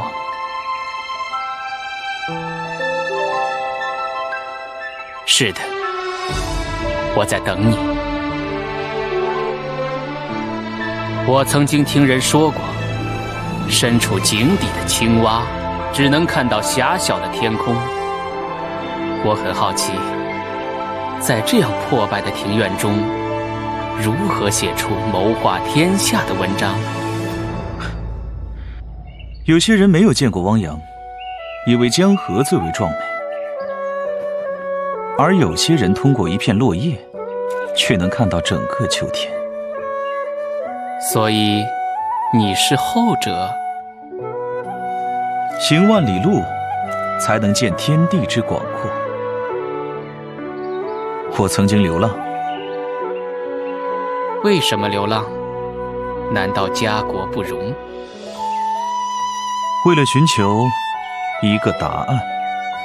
什么样的答案？我遇到了一位老师，我问他，天地间真的有一种超越凡人的力量，在冥冥中掌控着命运吗？你的老师如何回答？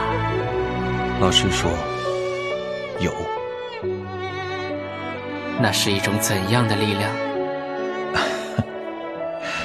当时我也是这么追问的。那么你的老师回答了吗？所以，这就是你在这里等我的原因吗？你还没有回答我的问题。你为什么来到这里？难道家国不容？我只是四处走走，散散心。心，如果在深井，眼中的天空就会变小。你并不了解我。不如我先回答一个你并不想知道答案的问题吧。你会死。你说什么？关键是什么时候死，如何死。你难道知道？我曾经穿过岁月长河，看到过自己的死亡。你相信吗？我不相信。死亡并不可怕，尤其对一个死过一次的人来说。每个人都会死，不是吗？你到底想说什么？你刚才追问天地间那种超越凡人，在冥冥中掌控命运的力量到底是什么？不错。高山变成深谷，沧海化为桑田，夏冬的枯荣，国家的兴衰，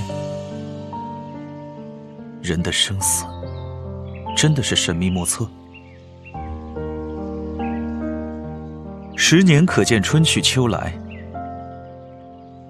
，100年可证生老病死，1000年可探王朝更替，10000年可见斗转星移。凡人如果用1天的视野去窥探100万年的天地，是否就如同井底之蛙？这就是答案。这种力量就在身边，充盈了整个天地。当静下心来聆听时，它就像是一首歌。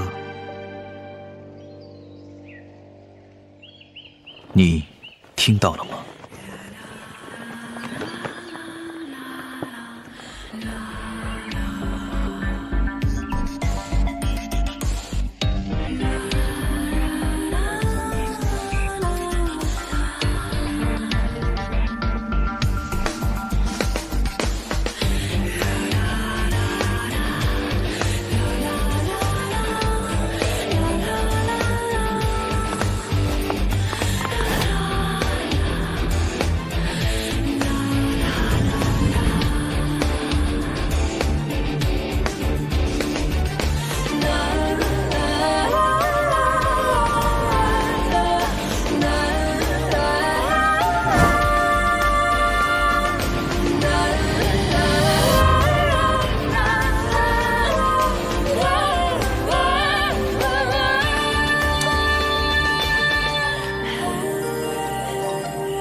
韩非先生。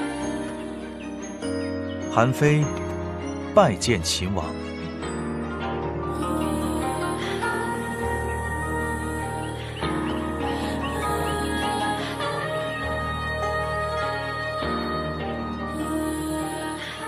嬴政受教了。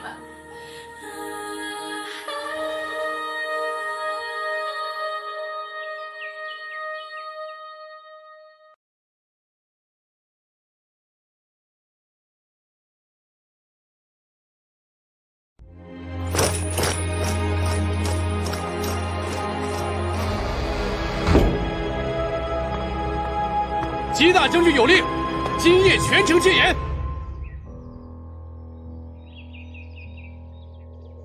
如果国家之间将起变故，江湖上便会显露危机的预兆。看来你已经知道了他们。巴陵龙已经到了新郑，他们虽然行踪隐秘，却还是在江湖上留下了痕迹。他们是一件凶器，一件出鞘就会染血的凶器。凶器只有一个作用，杀人。他们的目标是谁？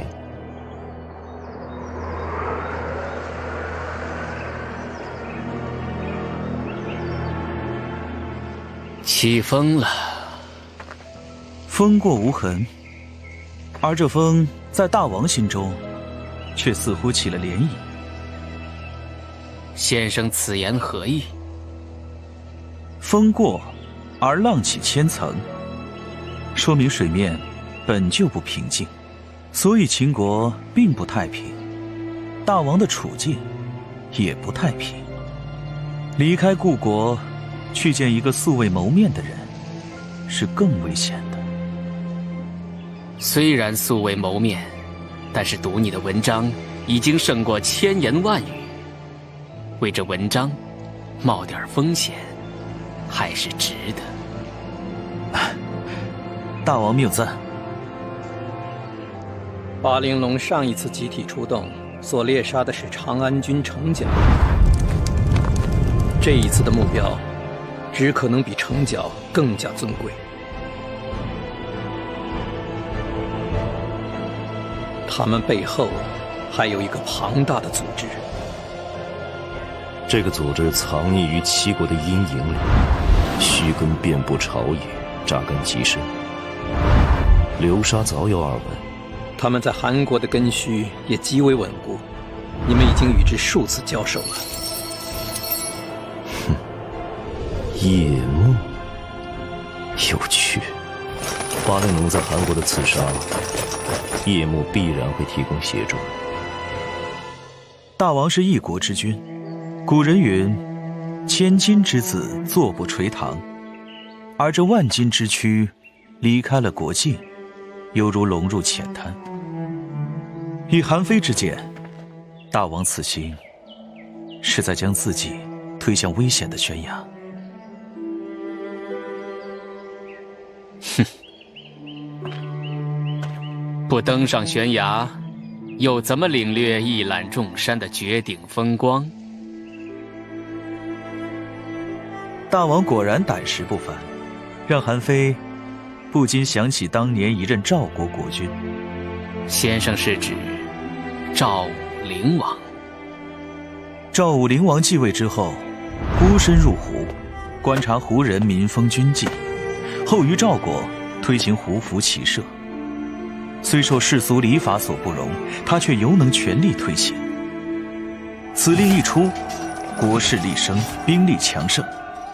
数年之内，内灭中山，外掠胡地，其势可与秦争锋。赵武灵王固然神勇，但晚节不保，终究不是天下之主。先生自己身处如履薄冰的险境，难以自拔，又如何替人分忧？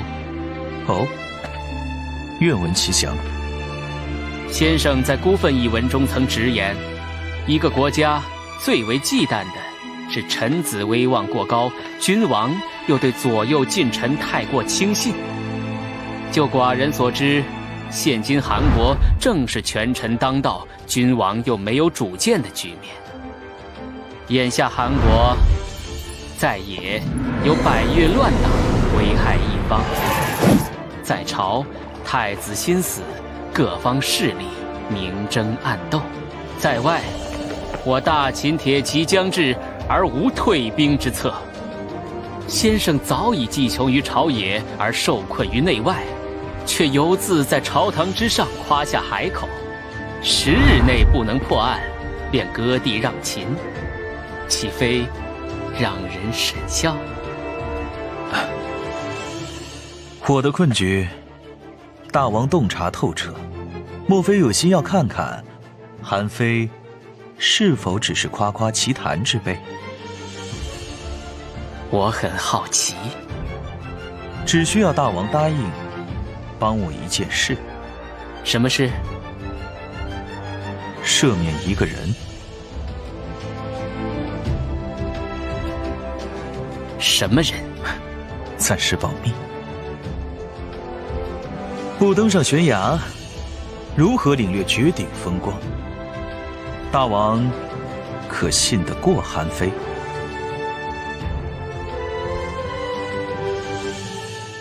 好，我答应你。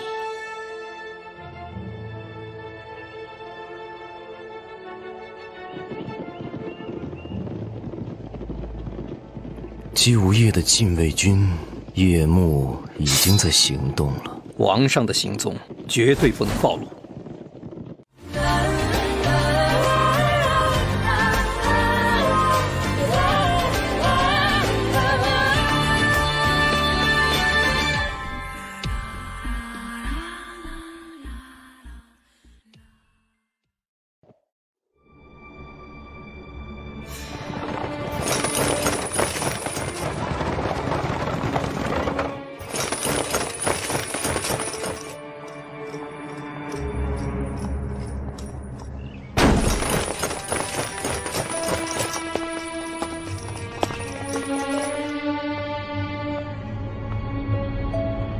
末将奉命监视九公子动向。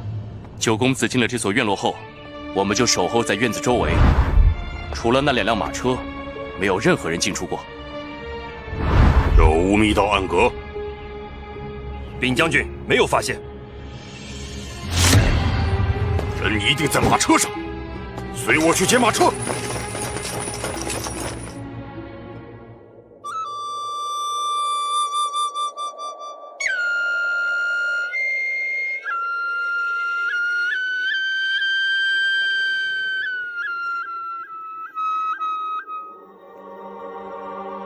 我已经闻到了那醉人的血腥味儿。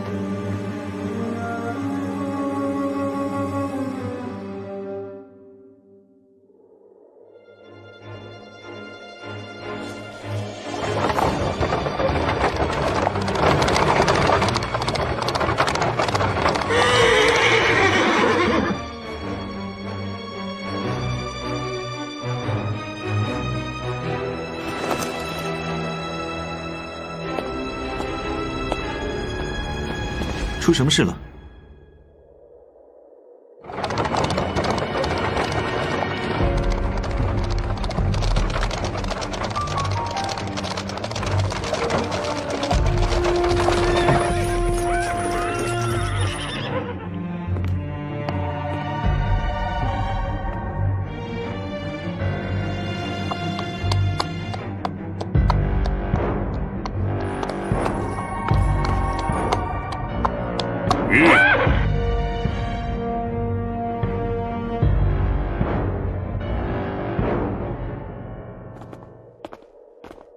你们为何拦我的车？九公子，今夜全城戒严，属下奉命检查出行车马。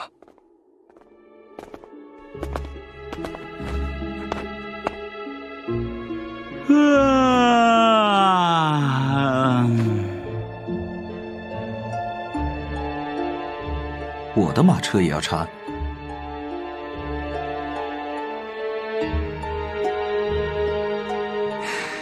诸位不分昼夜，尽忠职守，也是为了新政的太平。请。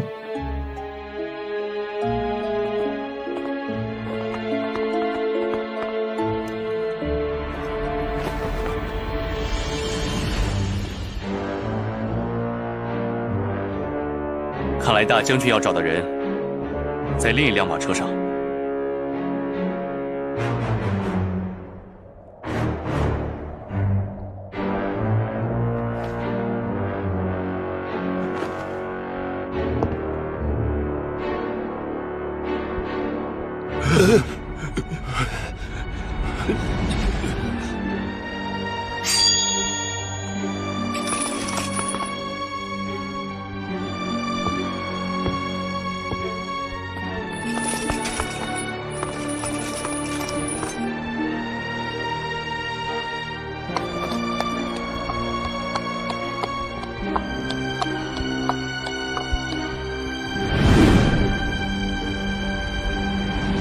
你是何人？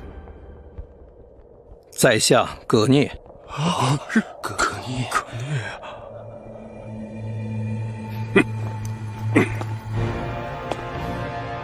葛聂，秦王嬴政的首席剑术教师，你为何出现在韩国？那将军又为何将我的马车拦下？本将军得到情报，杀害前任秦国使臣的百越凶犯，正藏身于一架马车之中。今夜所有车辆都要接受调查，为了安全，请你交出佩剑。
本将军得到情报，杀害前任秦国使臣的百越凶犯，正藏身于一架马车之中。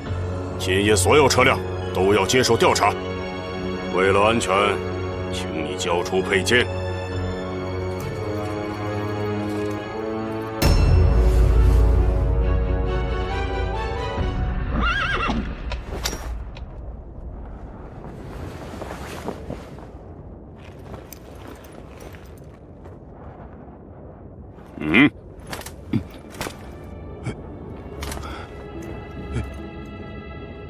韩国的待客之道果然不同寻常。这声音是……我到秦王嬴政的剑术教师怎会出现在韩国？原来是护送李大人。姬将军缉拿杀害秦国使臣的凶犯，却查到了我李斯的头上。李大人误会了，搜查清楚，也是为了大人的安全着想，还请大人谅解。姬将军如此用心，实在是韩国之幸啊！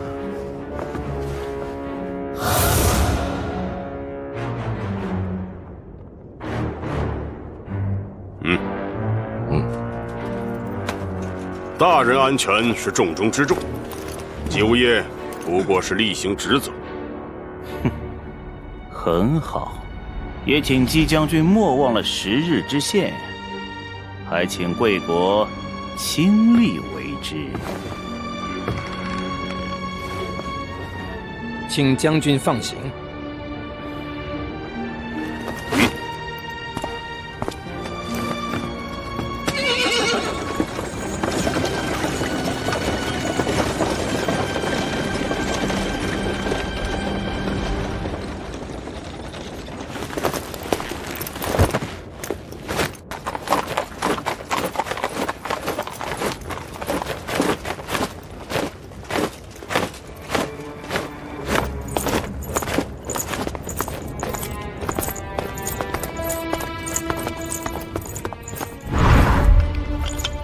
禀将军，没有发现，人一定在马车上，随我去接马车。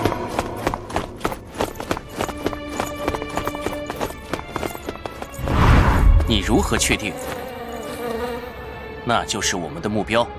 人们以青铜铸剑，青铜过长易折，工匠们通常不会去打造一柄长剑，而有的人偏偏喜欢长剑。可那柄剑并没有什么不同。哼，问题并不是出在他的剑上。寻常的剑，只需动用手腕的力量，就可将剑平稳握于手中。但他这个动作，是他常年执长剑所成的习惯。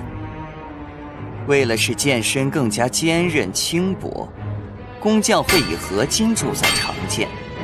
剑长且轻，仅靠手腕的力量并不足以维持平衡，所以他会用拇指压住剑鞘。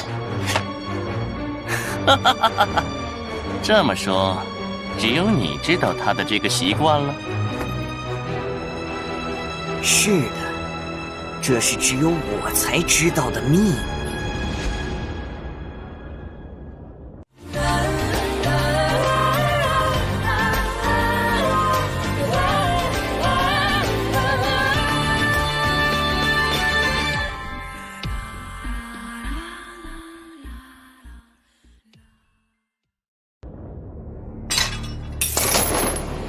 趁他还没发现，快走！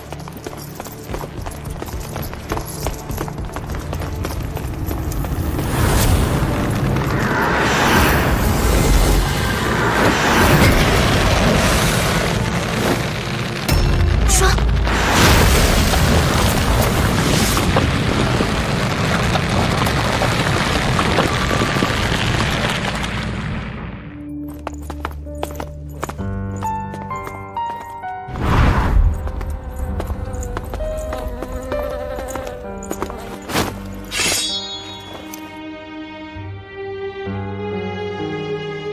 你的行踪已经暴露。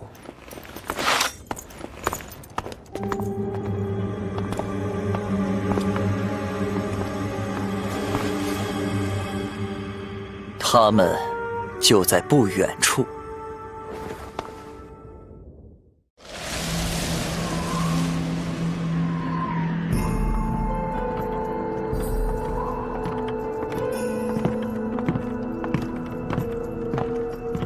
主人，我们为何来此？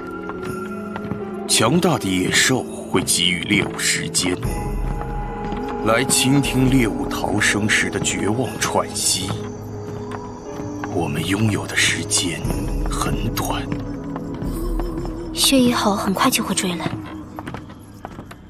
我们要在这喘息之间拿到我们想要的东西。主人想要的东西。百越宝藏，苍龙七秀。还记得乌桕吗？乌桕，主人曾从他口中问出百越宝藏的线索。乌桕给出的线索就在这里。这里是郑国的旧王宫，属于一位曾经的霸主郑庄公。郑庄公、宝藏、苍龙七秀，都与这座冷宫有着千丝万缕的关系。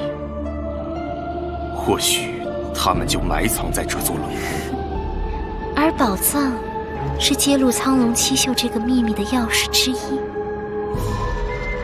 还记得我告诉过你的那些线索吗？记得。关于宝藏的所在，我就知道你一定不会忘记。就算拥有全天下的宝藏，我也只想与你一人分享。宝藏就在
怎么了？有一个坏消息要告诉你。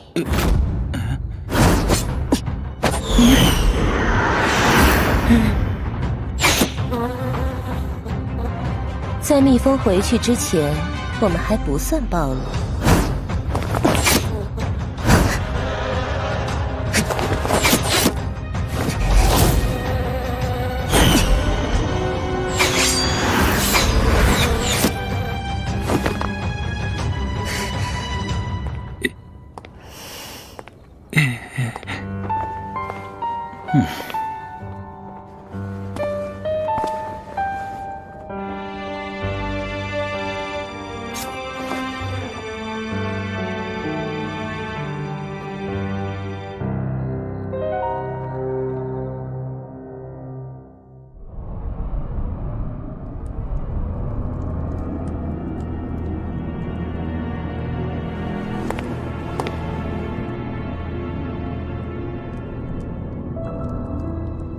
你编织的梦确实精美，却也易碎。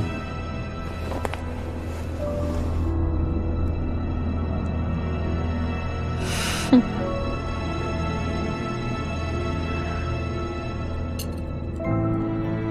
他就要醒了，这只是梦的序章，他对我仍有戒备。可惜，梦中再美好，也只是一场虚幻。悲哀的是，他所期待的事情，却永远也不可能发生。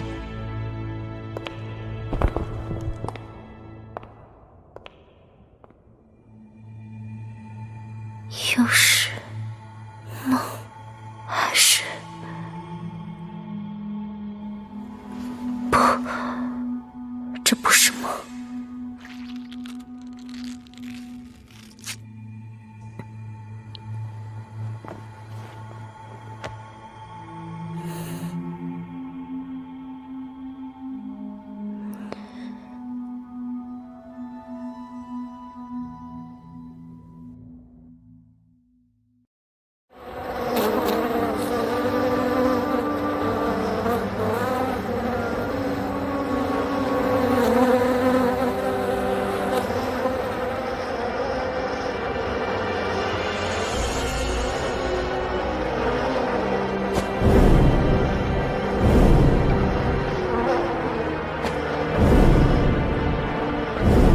他们都回来了。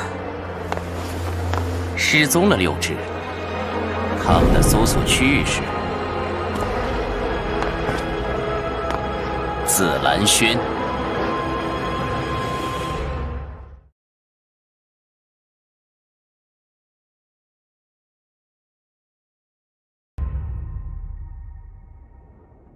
今日已是第5日，不知王上是否抓住了刺杀我秦国使臣的凶手？大将军，凶手何在？新政已戒严多日，过往行人车马都会一一调查排除，捉住百越余孽指日可待。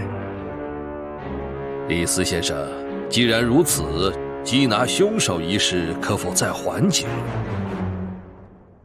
信，国之宝也，民之所必也。如此看来，韩国定是力有不逮。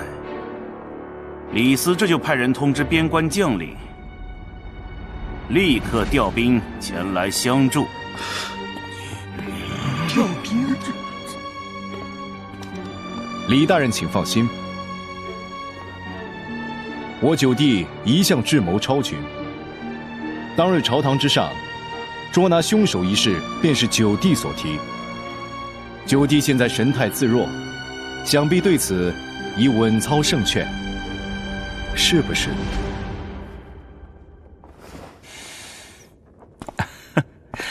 惭愧惭愧，能神态自若，可全是仰仗姬将军镇守新政、夙夜在公之功劳。差点忘了，韩非要恭喜姬将军。老九，你这是什么意思？李大人有所不知，其实凶手已在姬将军掌握之中。姬将军啊！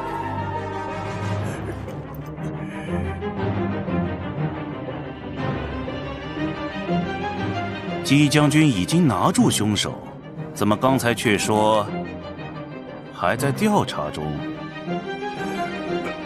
哎，姬无业将军一向为人低调谦逊，也深知韩非与李斯大人的同门之谊，其实早就暗中告知韩非，实际是想把功劳让给韩非，是不是啊？哦，我还以为大将军是一介武夫，想不到如此高风亮节，真是失敬。我确实。将军这份苦心，我可不敢占。恭喜贺喜呀！大将军威武呀！这事已经破案了，姬将军，你抓到凶手了？父王可还记得之前夜闯王宫的燕灵姬？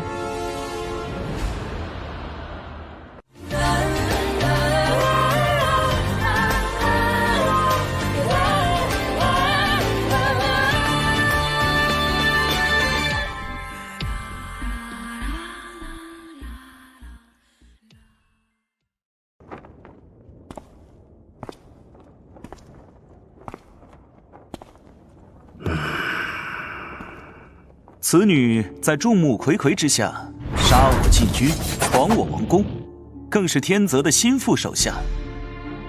姬将军夙兴夜寐，早已将之捉拿归案。姬将军，是不是啊？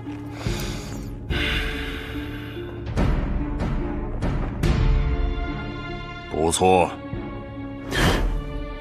啊！好你个韩非！竟然从一开始就算计好了，现在将燕灵姬交出去，岂不是让我前功尽弃？原来九公子早有计划，却能不骄不躁，果然是深谋远虑。既然已经拿住凶手，那么李斯恳请韩王将燕灵姬交由秦国。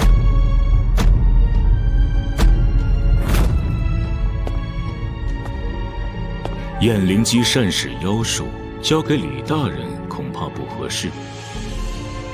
我有秦国精锐护卫，而韩国的士兵连王宫都守不住，又如何看得住燕灵姬？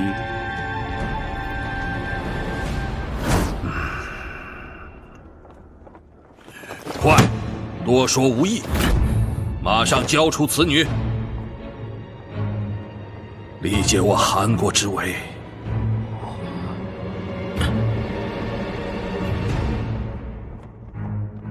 李大人既然已经得到凶手，那么秦军就没有出动的必要了吧？这是自然。哎呀，究竟在搞什么呀？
一场局，只有纳入最大的筹码，才能获得最大的收益。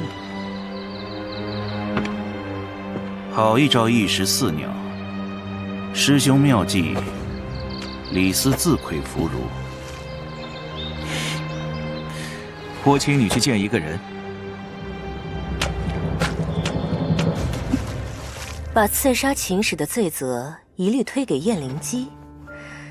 公子如何确定姬无业和血衣侯会帮你圆这个谎呢？他们不得不替我圆谎。在秦军的铁蹄面前，韩国无论王公贵族，还是朝中重臣，都承担不了割让国土的重责。你怎么确定李斯会答应这个条件？他必须答应，这是我给他的筹码。这是他第一次代表秦国出使，如果没有燕灵基，他此次出使将会一无所获。强悍如秦，也不敢贸然开战。如果外交最终演变为战争，代表着出使的失败，李斯的仕途也就到此为止了。这是一个人情，更是一桩交易。魏庄兄所言不错，我为李斯指明了一条出路。作为回礼，他必须接受这个明显不对等的交易。出路？一条通向仕途顶点的出路。仕途顶点，一人之下，你要他投靠嬴政？这是一招险棋，但他一定会走，因为回报足够高。凡战者以正合，以奇胜，故善出奇者，无穷如天地，不竭如江河。出奇之胜，没想到九公子会把燕灵基作为凶手交出去。当日在朝堂夸下海口，原来早有应对之策。而且把破案时间定在第5日，秦韩两国都不吃亏，外交危机化解于无形。韩兄夸下海口，正是为了让叶幕掉以轻心，在他们最得意的时候，再把秦国赐来的矛转嫁到叶幕身上。燕灵基是连接天泽的唯一线索，一旦他脱离了叶幕的掌控，那叶幕想要追查的百越宝藏自然再难寻觅。在如此犬牙交错的利害博弈中，也许只有韩兄这样的人，才能见缝插针地游走其间。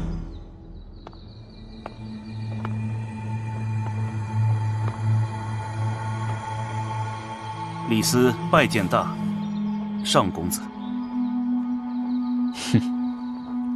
你效力于仲父，也等同于为我做事。所有的权力都由王赐予，李斯效忠唯有王一人。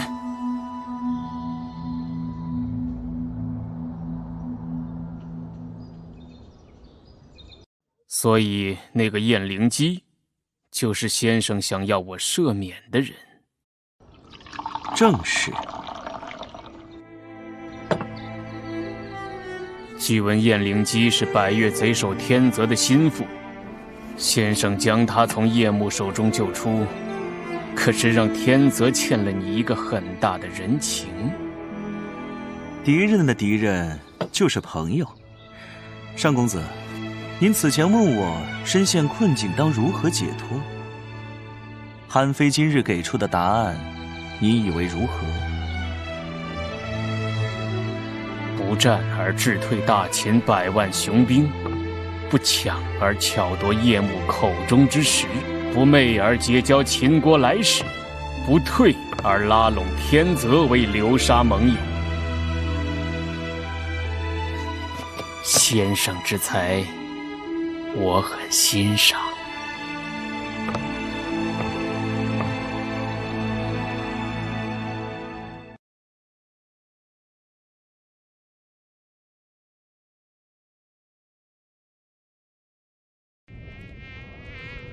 紫兰轩，看来这就是嬴政想抓住的那根救命稻草。救命稻草，他们好像的确给叶幕找了不少麻烦，但这一次我们可不是那种半吊子的对手。既然这么自信，那不如就由你去会会那2个鬼谷传人。为李武姑娘卖命当然可以，但1分钱1分货，他们至少得这个数。我一向喜欢真金白银，但如果是李武姑娘，我也不介意要点别的什么。放肆！就凭你！你们2个太吵了。让他们打吧，打个你死我活，正好可以帮老婆子试药。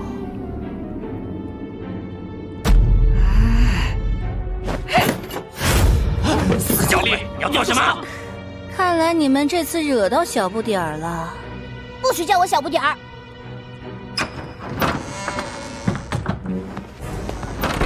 你那边怎么样？他们当然愿意合作。除此之外，还有一个消息。卖关子可不是你的风格。每个人都有另一面，你应该比我更清楚这件事。索伊克在黄河附近发现了天泽的下落。你想利用天泽？摆脱了蛊术的天泽，对他们来说是一个巨大的隐患，而且他们需要一个把嬴政送回秦国的理由。所以，天泽就是最好的诱饵。郑侯好算计，只是最好别忘了，天泽并不是你手中的棋子。可惜我的目标从来都不是天泽，和则强，孤则弱。只要我们将鬼谷弟子分开，那嬴政的性命就不会太难取。杀行诡道，要的是机会。你的计划很不错，只可惜这次任务事关重大，不然我倒想看看纵横合璧能不能胜得了大人您。上次让2位准备的东西怎么样了？叶幕送来的，现在已经做好了。我也按照你的吩咐布置好了，但我不想杀人。不杀人的杀手，恐怕会死在自己手上。可我由不得你。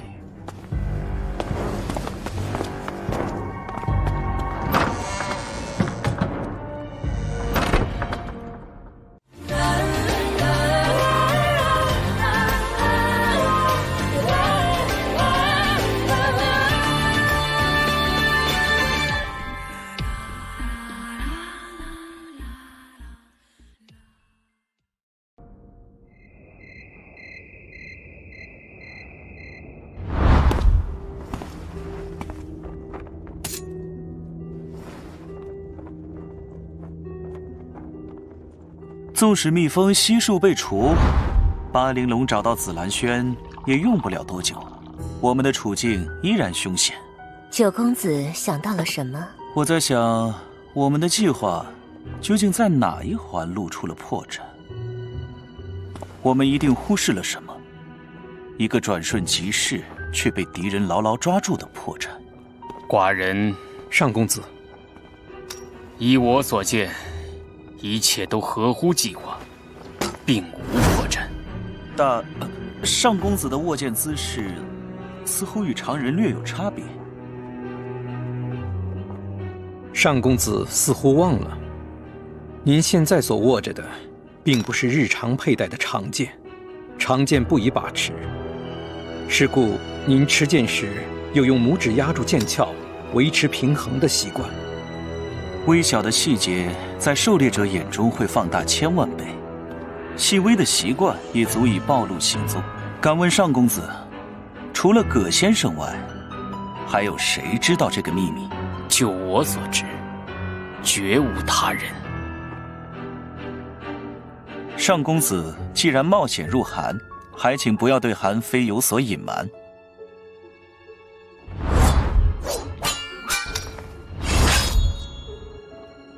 但不可能是他，他已经死了。一切不合理的地方，都有合理的原因。我现在很危险，无暇追问原因，我要的是结果。上公子，您此行韩国要的就是原因，因为您的危险不在韩国，甚至不在于巴陵龙，您的危险一直都在秦国。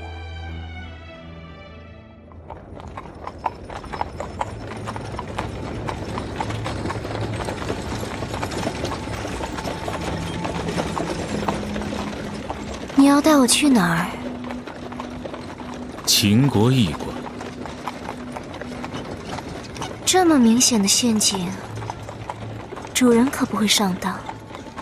在你眼里，我会用这种小把戏吗？那究竟是什么原因，会让你亲自押送我？因为今晚的月色很美，你这样的女子不该被关在冰冷的地牢里。你就不怕我一去不回？我能把你交出去，就能让你再回到我身边。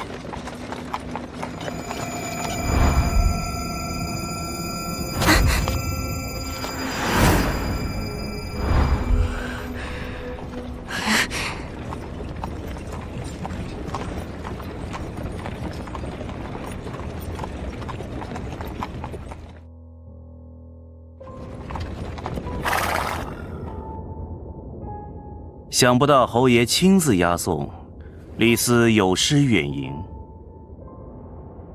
不知道在你的心中，秦王和吕相，谁才是那个改变你命运的人呢？王上派葛先生护卫李斯周全，吕相对李斯有知遇之恩，两位都对李斯恩深义重，李斯恐无法衡量。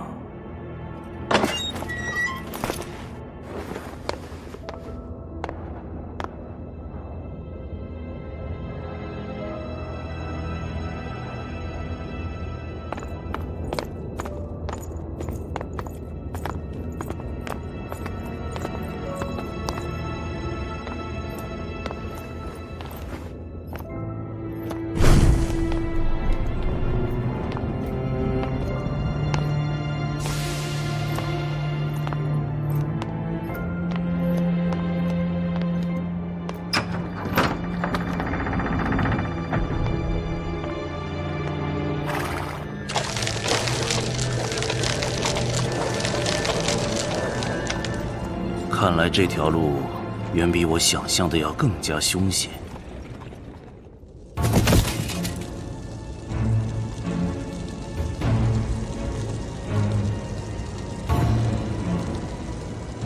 你不怕我？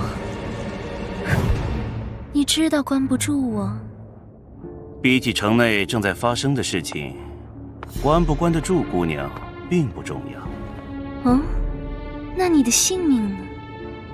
我在参加一场有趣的游戏，你和你的主人都身处其中。如果我不想玩这个游戏呢？那不但你逃不出韩国，你的主人也会死于非命。这位是鬼谷派的葛聂先生。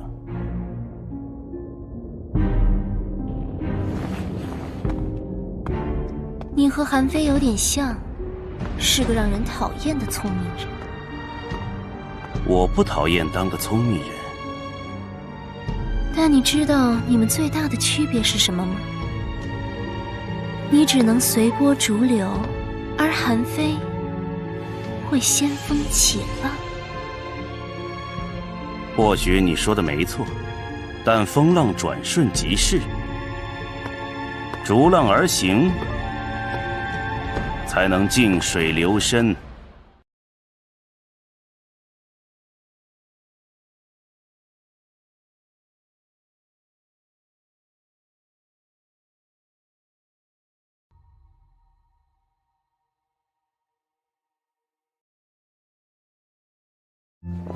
冷酒入愁肠，可是伤身体的。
一剑致命，下手极为精准。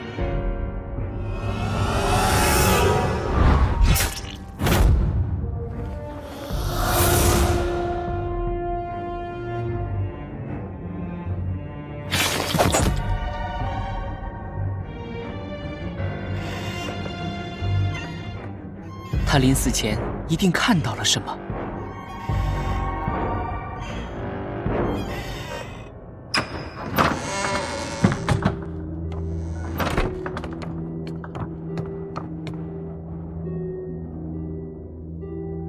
他们把曾经逗留的痕迹都清除了，手法非常老道。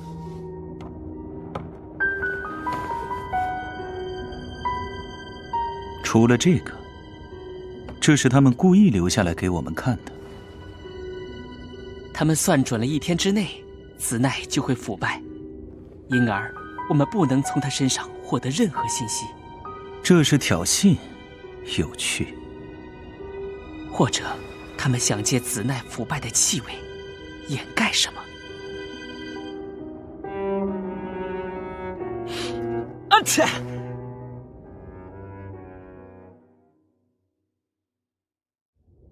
可怜的猎犬，自以为找到猎物的气味，却不知自己才是被盯上的目标。是时候把他们那仅存的一丝卑微希望也摧毁殆尽了。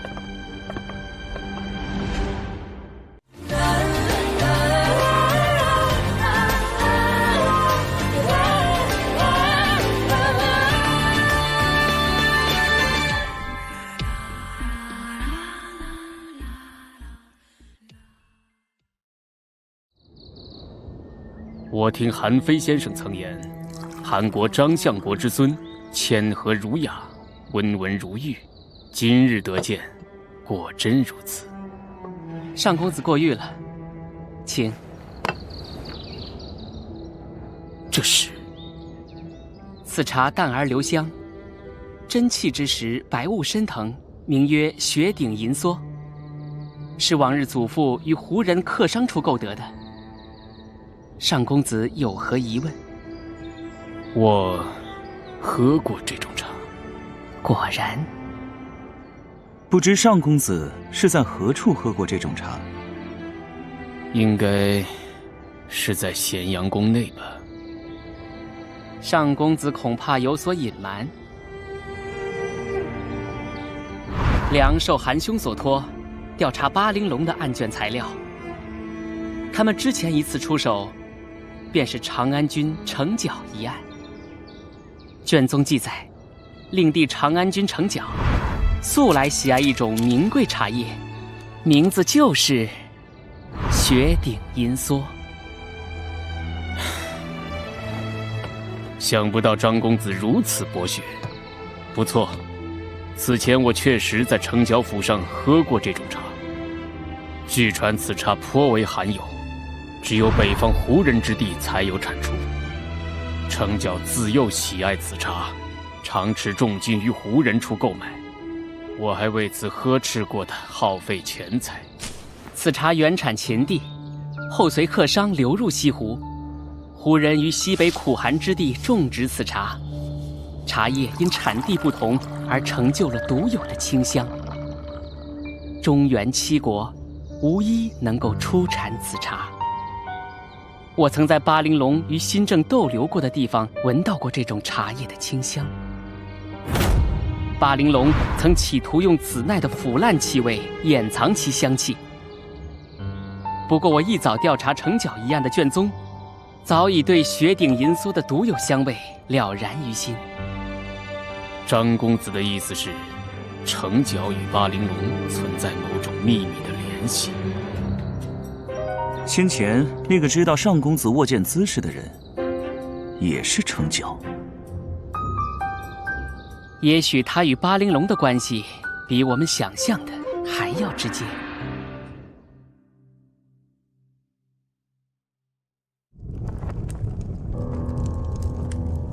紫兰轩是巴陵龙的意思。看来他们所编织的陷阱也到收网的时候了。早就想拔掉这根眼中钉了。此次行动必将韩非和他的党羽连根拔起。侯爷，你的兵马镇守外城，老夫的禁卫军会堵住紫兰轩所有出口。至于最后的绝杀，就交给他们吧。预祝将军立下旷世奇功。传令给那群人，协助一起出手。是将军。韩非，我要你死无葬身之地！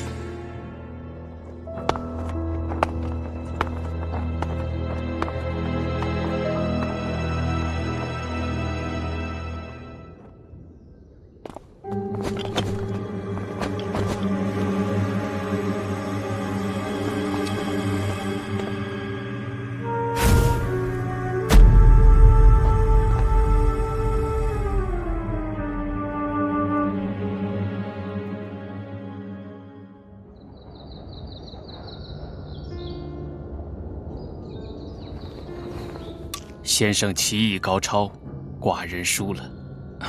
大王可知因何而败？还请先生赐教。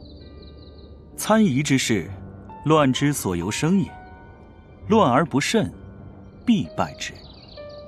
白子早已四面受敌，无计可施了。真的吗？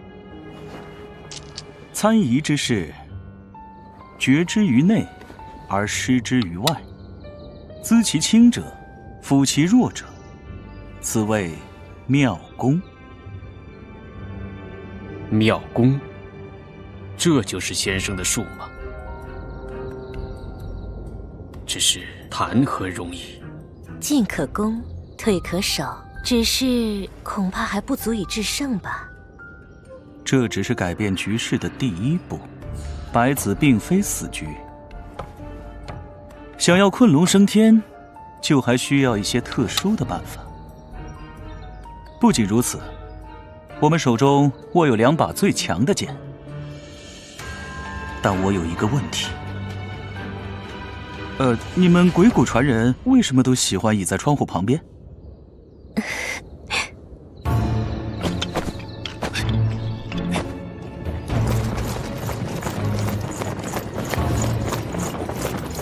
他们已经动手了。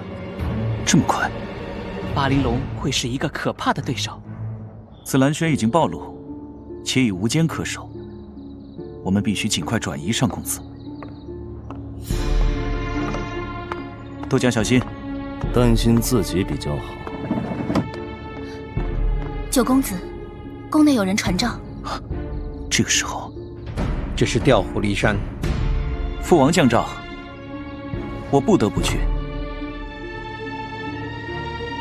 子房，巴玲珑和叶幕此次行动如此迅猛，恐怕势在必得。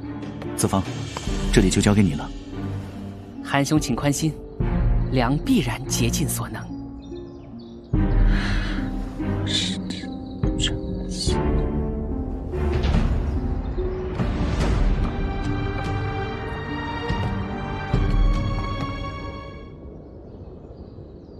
来呀，美人！再喝一杯呀！来呀！再喝一杯，再喝一杯！美人，别走啊！再喝一杯嘛！来呀！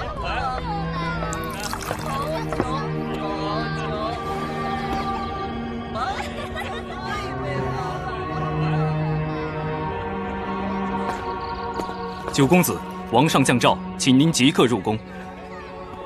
父王急诏，必有要事相商。事不宜迟，赶紧备车。九公子不必惊慌，门外已有车驾静候。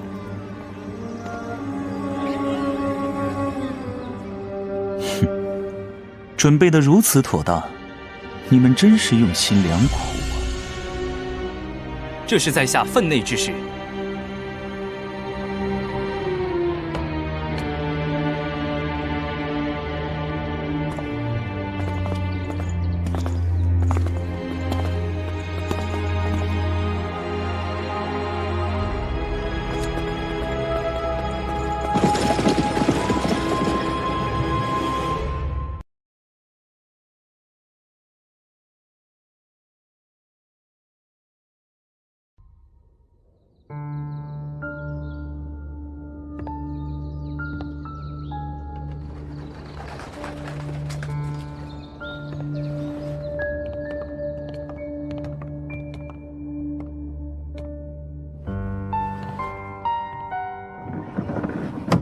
弄玉，吩咐楼内所有姐妹们，这个房间不许任何人出入。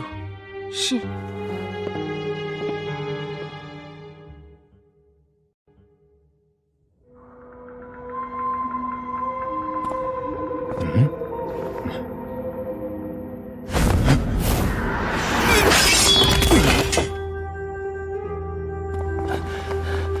唐老大，东街和西街都出事了，快派人去接应。是。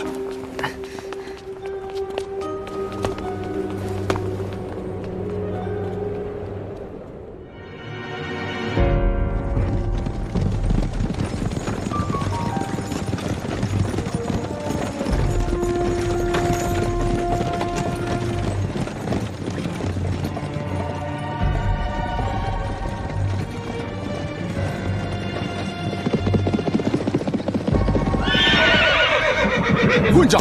大秦使节的马车也敢阻拦！李大人，城内城外出现叛逆分子作乱，为保大人安全，姬将军特派我们护送大人到驿馆，暂避风险。李斯仍有要务在身，移交重犯，不能拖延，请放行。况且大秦第一剑士葛聂先生，此刻就在我身旁，难道还需要你们保护？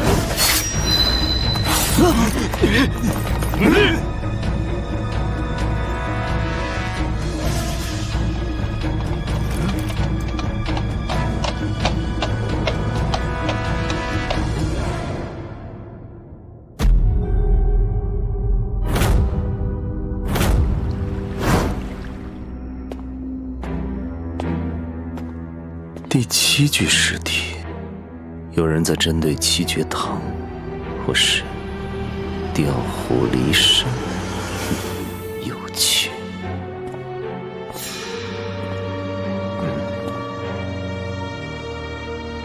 魏老大，所有弟子撤离吧。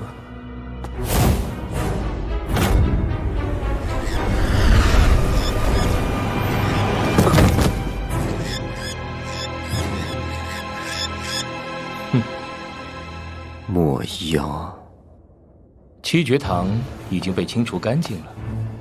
至于这位唐七老为什么没有立刻送命，是因为他不过是个诱饵。诱饵只有一个作用，引出真正的捕猎目标。你如此大费周章，也不过自取其辱。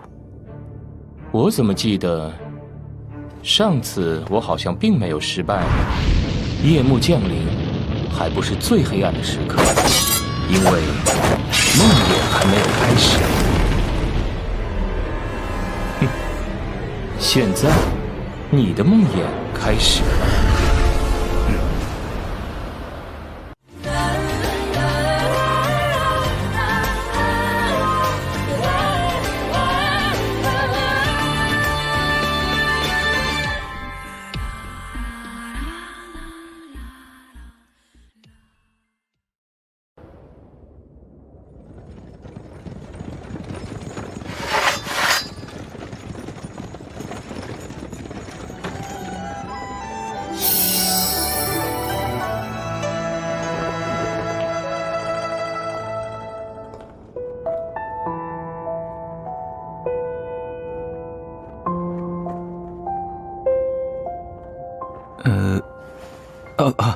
屋里有点暗，太亮就没气氛了。嘿，我让人点灯，这样才可以照亮你的美。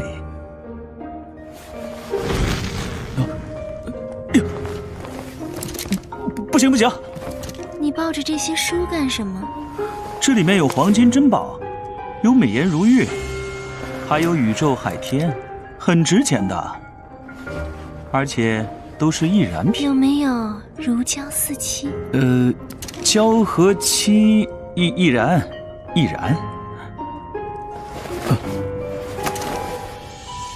我看这屋里最值钱的就是你了。哎，你不准过来啊！我这人嗜酒如命，更加易燃。那让我试试，能不能把你点燃？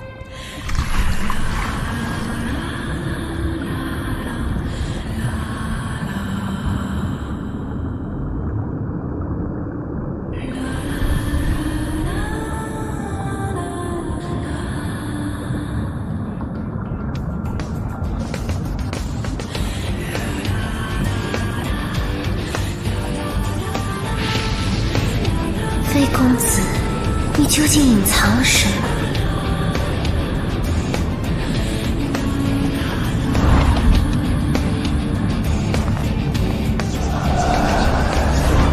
有形的生命的确非常脆弱，但是无形的力量就会坚不可破。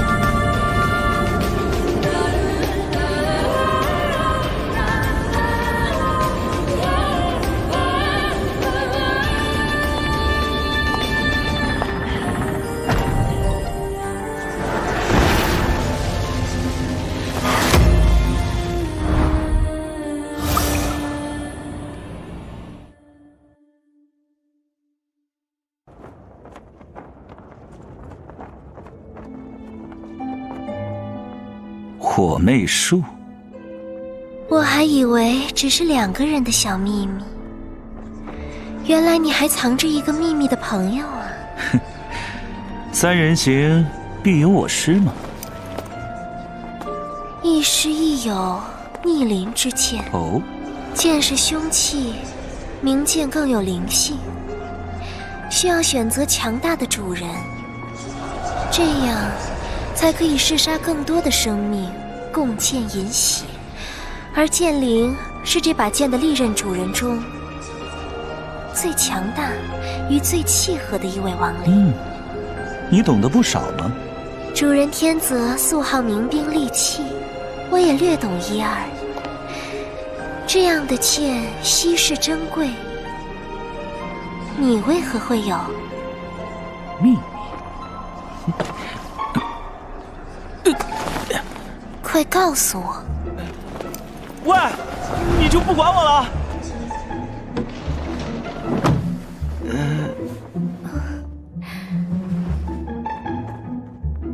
公子，我准备的惊喜还满意吗？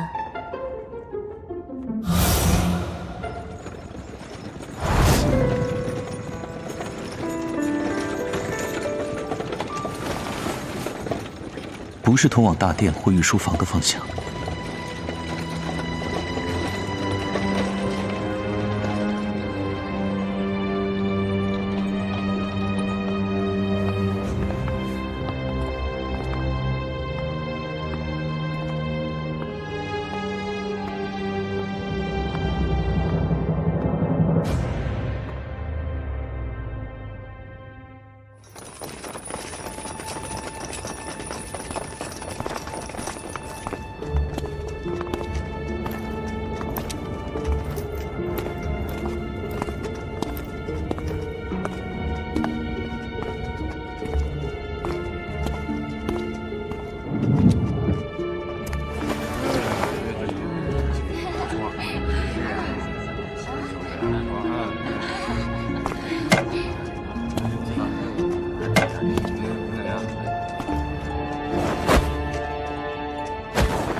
任务开始。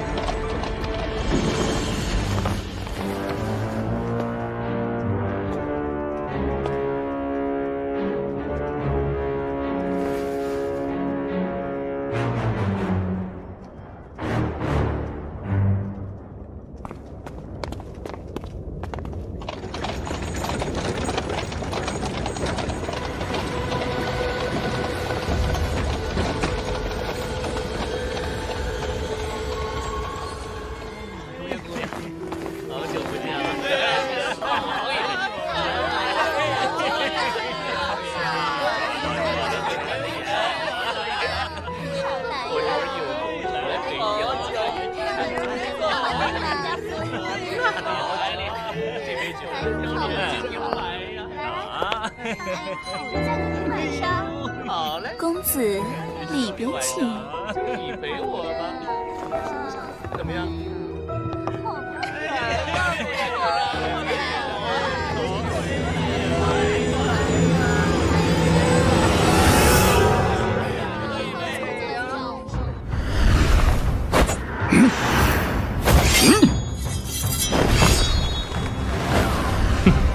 你的气息有些紊乱，你很担心紫兰轩？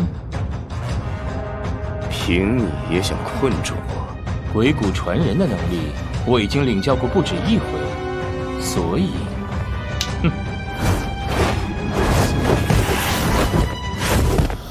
我也是有备而来。白鸟。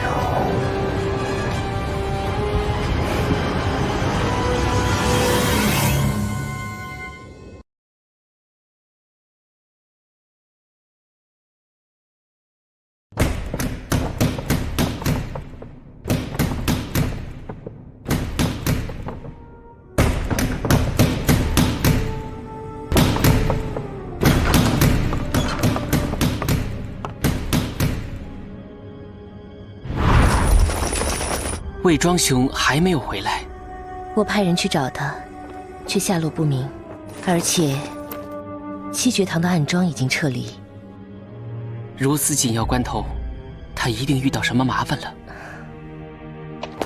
夜幕这一局设得甚是周密，连韩兄也被他们请入宫中。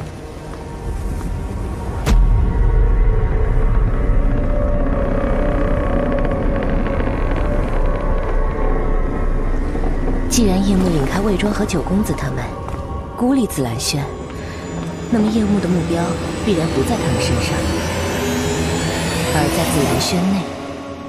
值得他们如此大费周章的目标，紫兰轩内只有上公子了。除了叶幕，巴陵龙恐怕也已行动。夜幕在明，那巴陵龙一定在暗，藏在我们意想不到的黑暗里。紫女姑娘，为了上公子的安危，我们需劝离所有来客，关闭紫兰轩。好。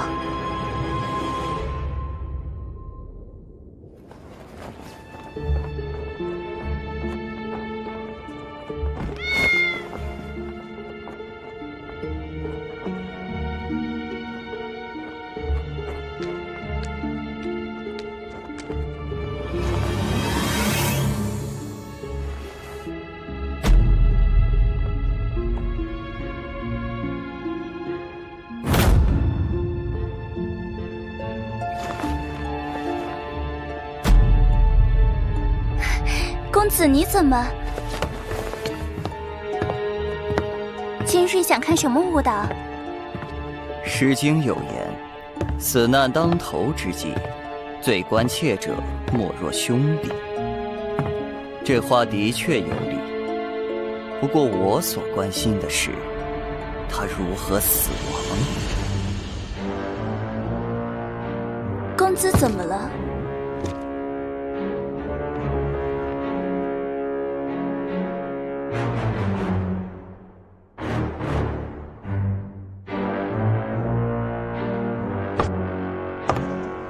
原来公子是有心结，为何不去解开它？不错，是时候了。彩蝶，你可愿意帮我？我？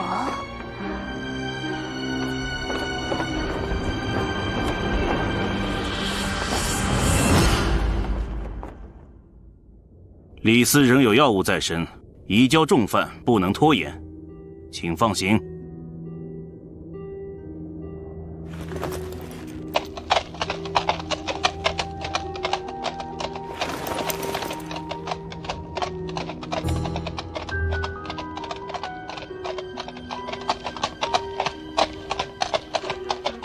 李大人乃我韩国贵客，他们要到我府上赴宴，为何会惊动姬将军？可，四公子，李大人刚才说要出城，所以我特意来为李大人设宴饯行，还要亲自恭送，以示韩国礼仪。但怎么，姬将军难道有要事要跟秦国使臣商议？这属下不敢随意猜测。我韩国佳酿虽不及秦国，却也别具风味，或许还会更适合李大人口味。四公子邀约李斯之幸，然职责在身，李斯唯有敬谢不敏。姬无业在这么短时间便抓获七绝堂弟子，看来城内城外皆已被他控制，要离开恐怕只能动武。韩愈此时出现，恐疑来者不善，但话中似藏拉拢之意，姑且还有可缓余地。李大人与九弟情谊笃厚，看在九弟面子上，望李大人莫嫌弃我韩国不舔之酒。既然四公子盛情，李斯却之不恭。哈，好，李大人请。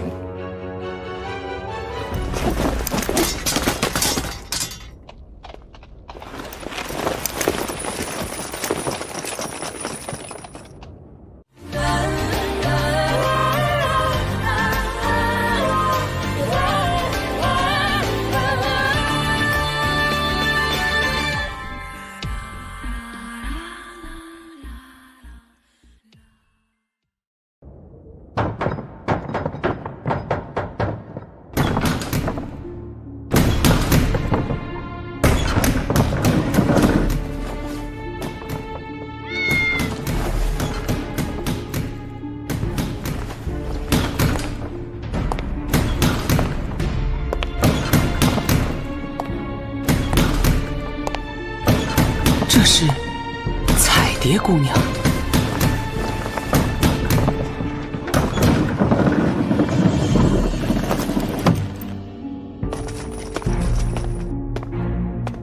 将军，我有一个小秘密，你想不想听？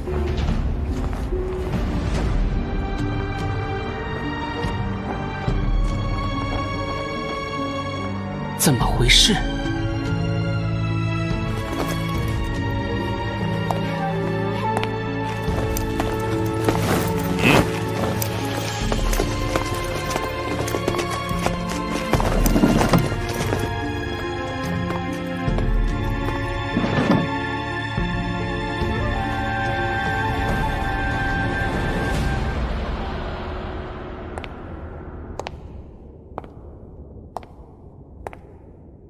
他不是彩蝶。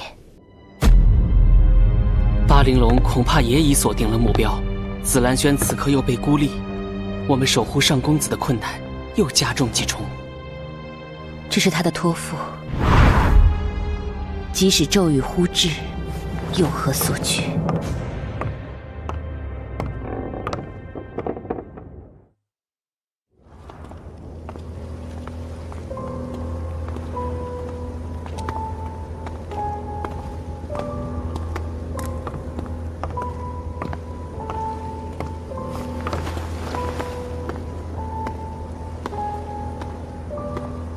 父王要在哪里召见我？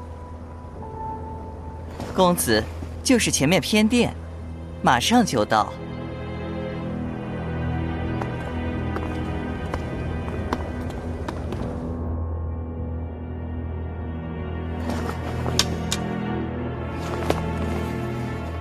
走吧。是。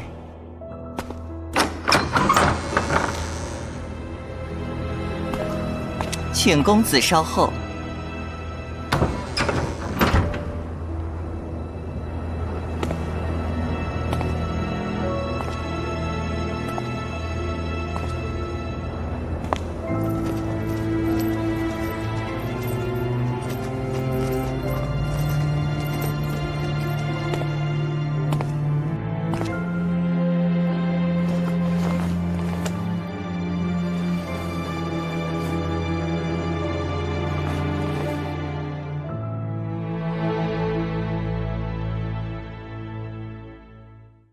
鬼谷传人的能力，我已经领教过不止一回了，所以，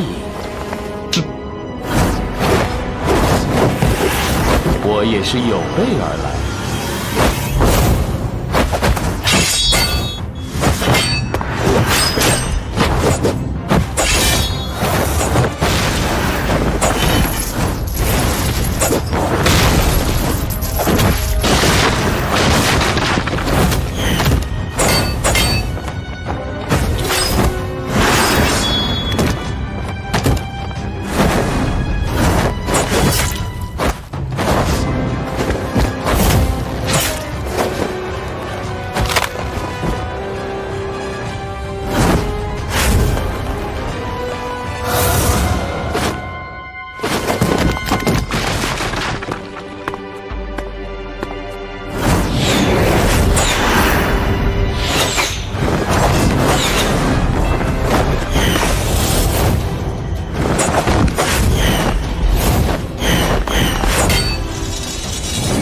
他是组织内唯一能跟上我速度的白凤，想必合你胃口。我不知道为什么紫兰轩这样一个场所会突然受到如此关注，也许今晚就会发生些什么大事。不过很遗憾，你们都来不及赶回去亲眼见证。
你们来晚了。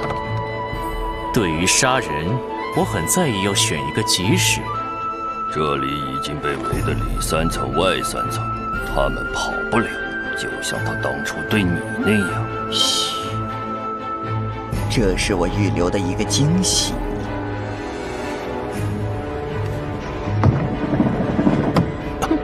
公子，久等了。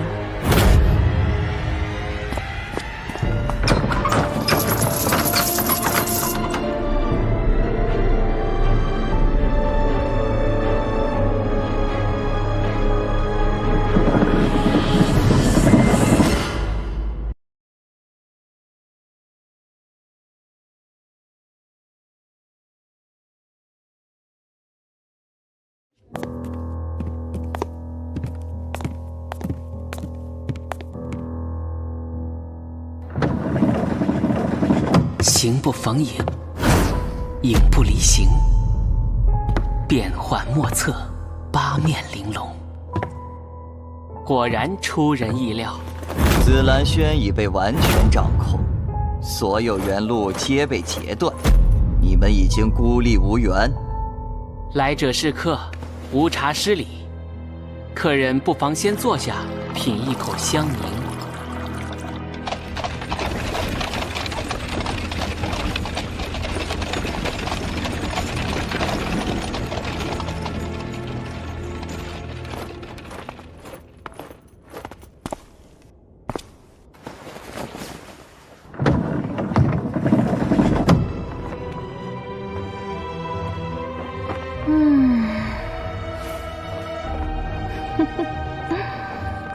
公子，久等了。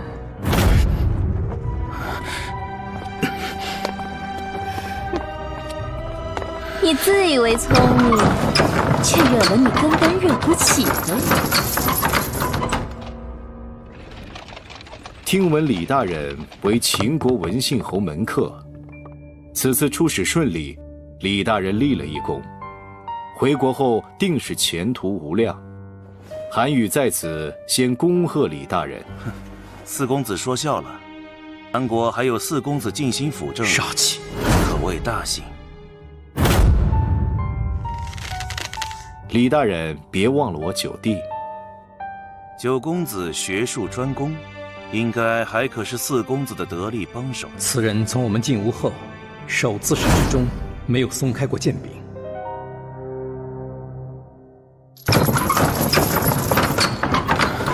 刚才走过的那条路是商门，难道这是奇门之术？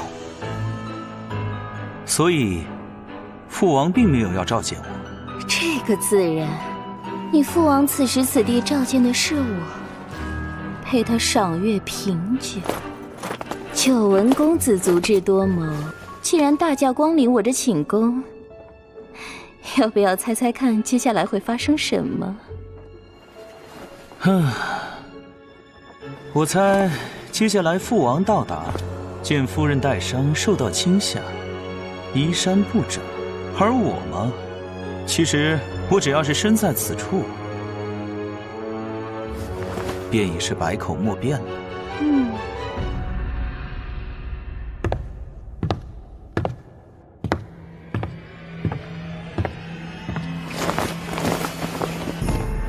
交出嬴政，或者死。为何高高在上的秦国王帝，却要甘当一介杀手？学定阴缩，你公子果然认识此茶，那不知你对握剑的姿势是否也有研究？破绽是相互的，因握剑姿势的破绽而暴露的，还有你。只有你知道上公子握剑的力量。长安君成角，上公子似皇天福上，如比泉流，无轮续一王。他一贯如此自负，就如同对待我一样。我为他征战6国，他却要将我掩埋黄土。死者的愤怒也会继续燃烧世间。九公子身为司寇，执掌刑狱，这样的行为，该判什么罪呢？我看在十恶之罪上，还要罪加一等。哦，笨，也是一种罪。九公子真懂得逗女孩开心。皇上驾到！我说的笨，是指夫人你啊。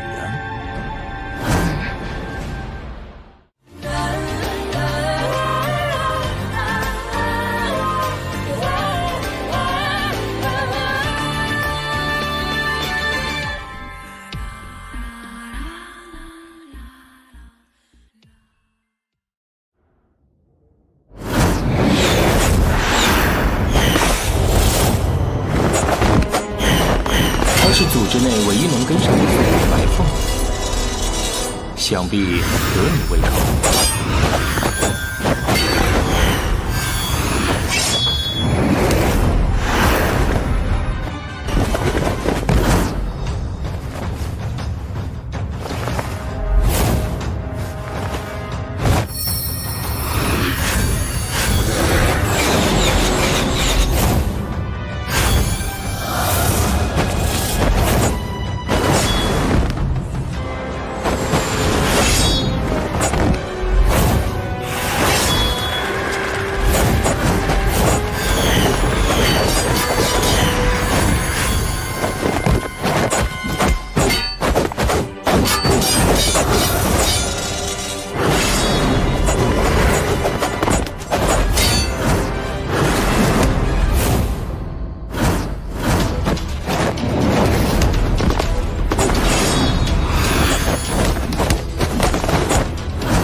我们最不缺的就是时间。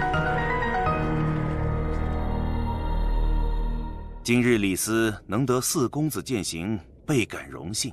天色已晚，李斯不敢再叨扰。就有平原君与3000门客豪饮10日，江湖一时美谈。韩愈不敢自比平原君，但得遇两位，如果没有畅饮3天3夜，岂不令人笑看我怠慢当世英才？看来韩愈是有意要将我们留在这里。来人，把大门锁上，不喝尽兴，不准开门。父王。啊，红莲，你怎么来了？父王，你送我的那对青鸟，我画了几张画呢，你来看看吧。啊，红莲呐，我这是要去明珠夫人那里。可是，父王，莲儿，明天父王一定好好陪你啊，乖。父王，女儿被白月绑去，关在黑牢里的时候，只想能再看您一眼，就死而无憾。而现在，我们都好好的，您却没有时间陪我。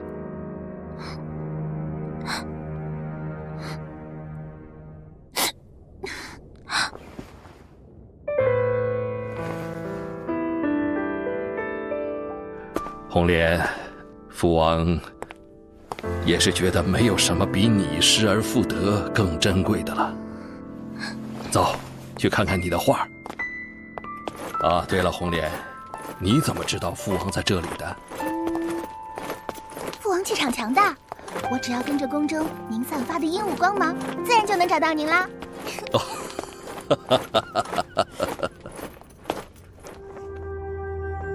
禀告夫人，皇上另有要事，改日再来。唉，人生一大遗憾，美颜如玉，却无人欣赏，白白划了这么长的伤口，可惜了。公子，既然来都来了，想走谈何容易？这个屋子里的秘密，还是留在这里比较好。别怕，起码还能让你知道什么叫做极乐前的欢愉。你的愤怒是虚妄的。我查阅卷宗，关于城角的记录杂乱稀缺，唯独一点可以确认：城角已经在1年前死了。我已经死了，正确。城角12岁受封公爵，庄襄王亲授碧玉扳指以为信。城角甚爱之，直到他死。这枚扳指在城角死后被一名士族私藏，从此流落民间，在七国的各种交易中不断遗失。你怎么找到的？张家有自己的人脉。很好，现在物归原主。物虽归，人却不是原主。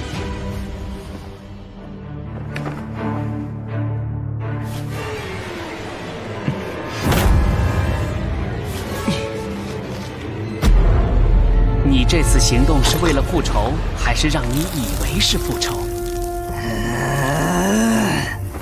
我不想与你做口舌之争。交出嬴政！当猎人陷入愤怒的时候，他就会落入猎物的陷阱。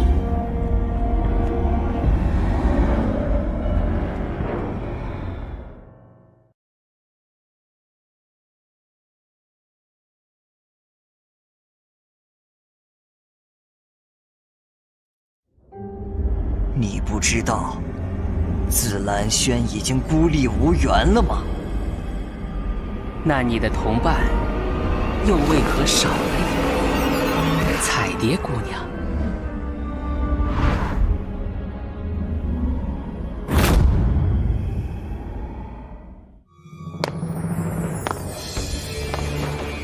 这个屋子里的秘密，还是留在这里比较好。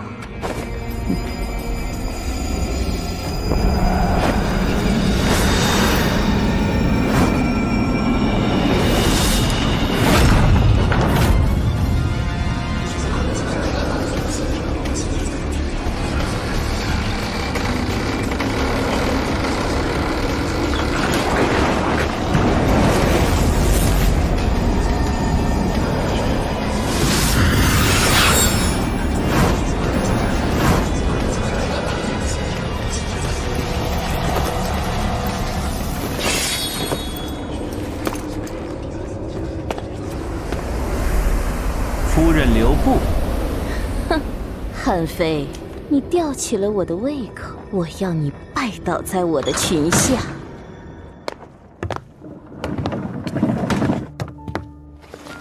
李大人公务在身，3杯为限，再喝就违反大秦律法了。这出使韩国，先生还要监督我？葛某只是一介散人，可以尽享这佳酿。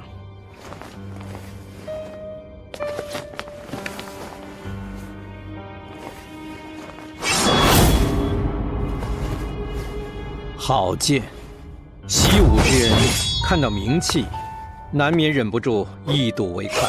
此剑值得服1大百。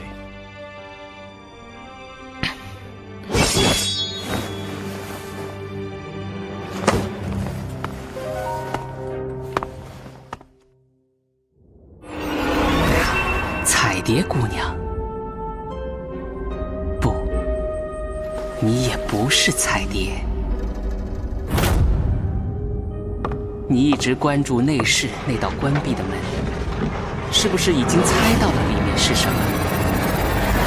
很不幸，你已经被杀害了，彩蝶姑娘。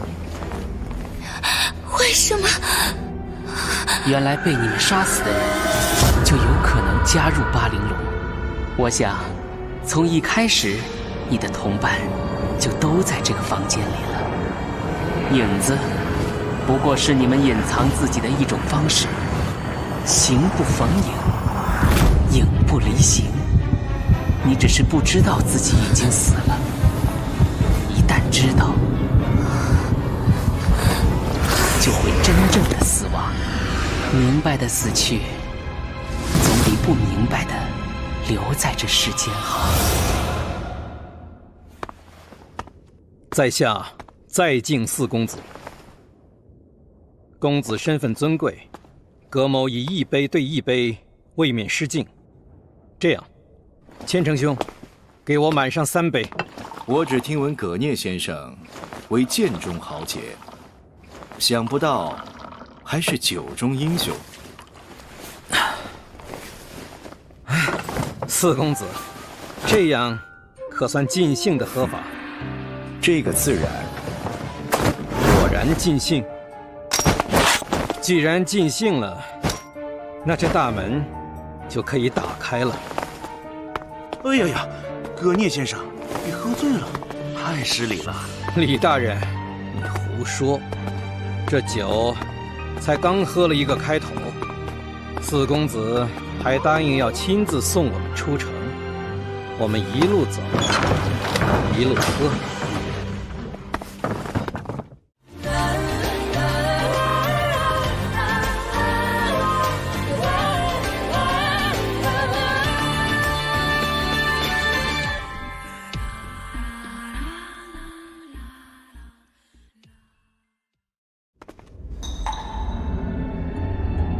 上天的指尖微微拨弄，将8人的命运拨弄一道。在城角的命案中，你们相互交织，而一切的源头又在何处？源头？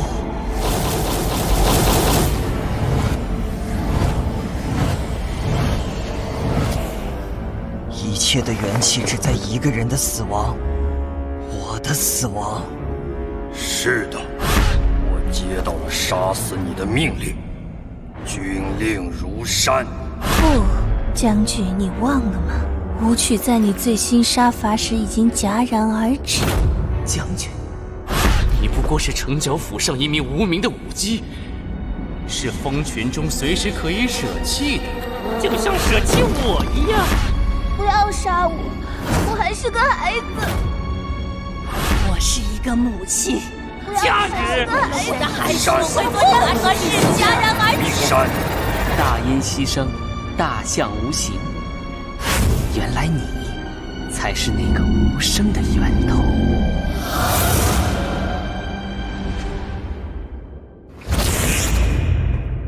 你能分清自己真正的敌人和朋友吗？需要你来告诉我？我确实没资格来告诉你。但九公子，也许需要有人给他提个醒。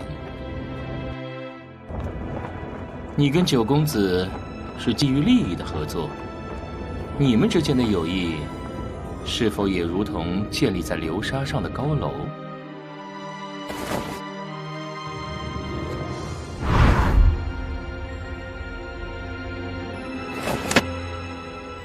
根基是虚假的，这高楼会不会很脆弱？你调查过？如果九公子知道你的真实意图，你们之间脆弱的友谊还能存在吗？铜镜可以劈碎，但是那座冷宫却依然还在。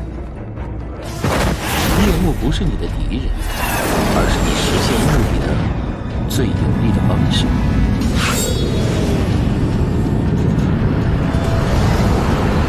不对，我们把方向，快退！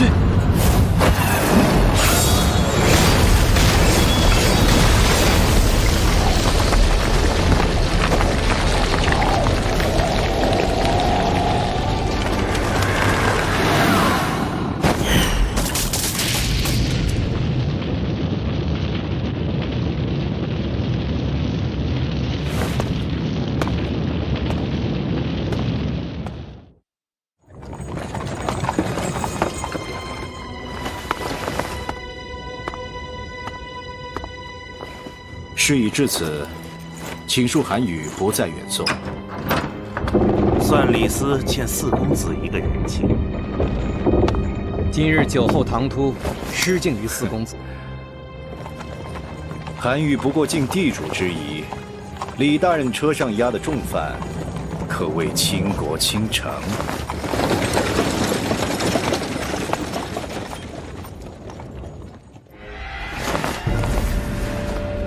你以为自己知道了一切？你能知道，是因为我们想要你知道。想从我们这儿偷走东西，巴陵是不可能失败的。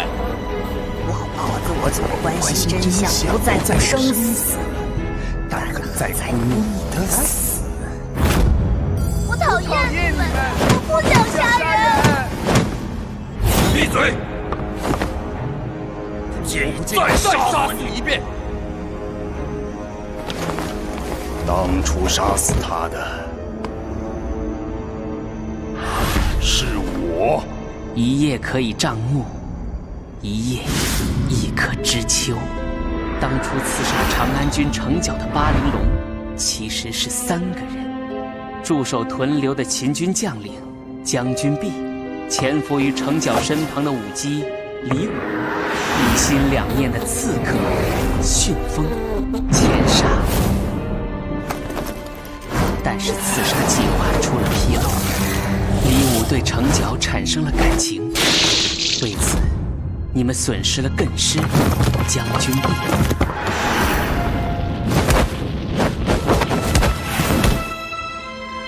而鲲婆是钱沙早已故去的母亲，她的意识却如亡灵般守护着自己的孩子。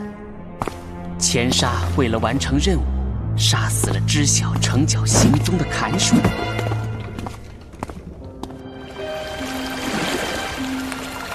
队里是个无辜的孩子，但你必须杀了他，因为正是他藏匿了城角。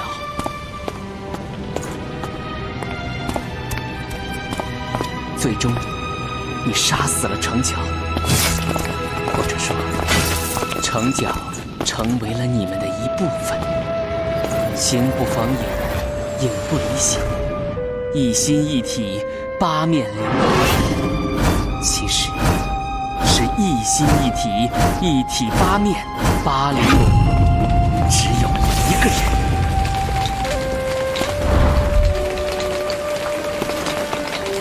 他一定看到了什么。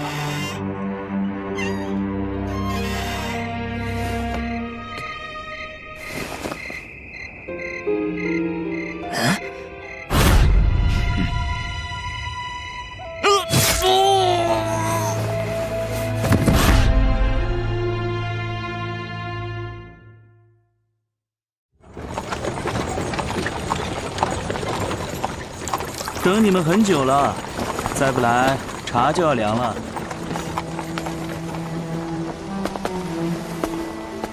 上公子，此行秦国，还请珍重。巴陵龙之危已解，先生以为我此次咸阳归城尚有变故？上公子归途是否再生变故，韩非不能未卜先知。然秦国之内，却有人能够料事于先。请先生明言。前任秦国使节在韩遭遇刺杀后不过5日，新任秦使已经现身新郑。随着上公子此行韩国，秦国内部只怕早已掀起惊涛骇浪。如今权力的野兽已经张开獠牙。即便上公子回到秦国，处境恐怕会更加凶险。流沙曾经听闻，在七国的阴影中潜藏着一个庞大的组织，他们在黑暗下编织着一张无形的巨网。这个组织的名字是罗网。你们也如罗网一样，每一个被杀死的灵魂都会被禁锢在巴陵龙的牢笼中，永远无法解脱。你很聪明，巴陵龙正好缺少一颗聪明的头颅。听说先生曾经说过，7国的天下要99。上公子的消息也很灵通啊。不知先生之法是一国之法，还是天下之法？7国民众受乱世之疾久矣，诸子百家各施救世之道，以法治天下，是韩非的夙愿。先生可愿与我一起携手，把这个夙愿付诸实施，共创一个99的天下？不知在上公子心中，这99是秦国的天下，还是韩国的天下？大周共主天下800年，孔子著春秋，战国分7雄。这天下分分合合，最终受苦的总是芸芸众生。哦，上公子对儒家学说也颇有涉猎。先生师出儒家，又创立法术，容2家之大成，对此自然思悟更深。我心中的99，应该是法治天下，儒之教化。上公子所言，深得我心。我欲铸一把天子之剑，以7国为风，山海为恶，治以5行，开以阴阳，时以春夏，晴以秋冬，举世无双，天下归服，为天子之剑。先生就是这铸剑之人，而我愿做这执剑者。天地之法，执行不殆。先生，可愿与我一同去开创这千古一国之梦？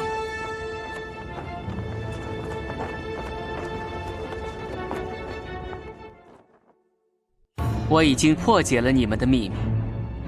你如果知道自己死亡的真相，就无法继续存在。你很聪明，但你忘了一个事实：巴陵龙当中并不是每一个人都死了，其中有一个是本体，他是杀不死的，是我杀死了其余的人。我很好奇，最初和最终的你，又是怎样一副面孔？这里看不见。魏庄兄，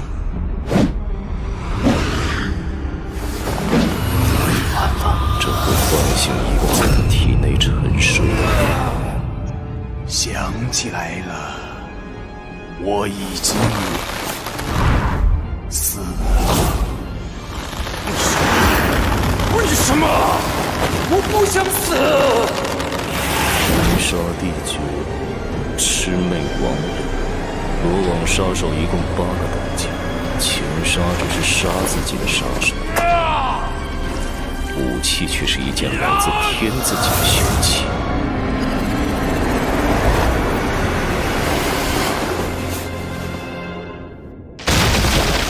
刺杀成教这样重要的任务，罗网派出的杀手不可能只是杀自己。越王8剑，黑白玄剑。罗网天字1等杀手，你才是成教案的真正执行者。你很强，我很中意。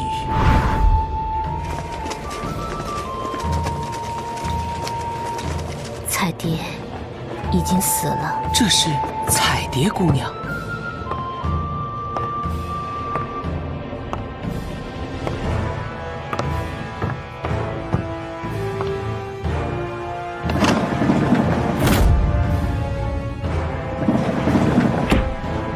可惜凝血不足数。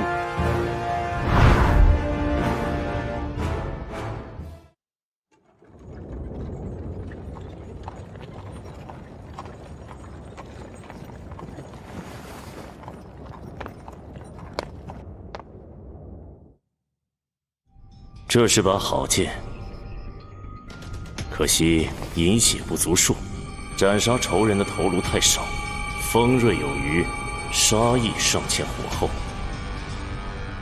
黑白玄剑，听说也是一代剑之好者，可惜沦为恩怨决除的奴隶。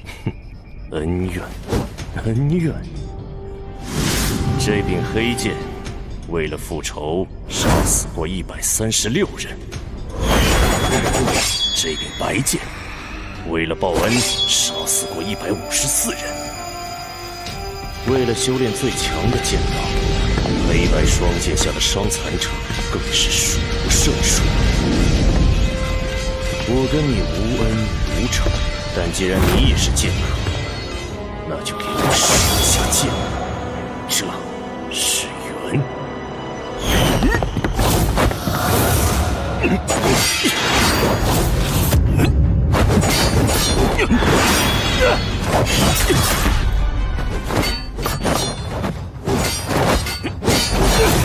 天下亡魂无数，不要逃避。当然，逃避也没有用。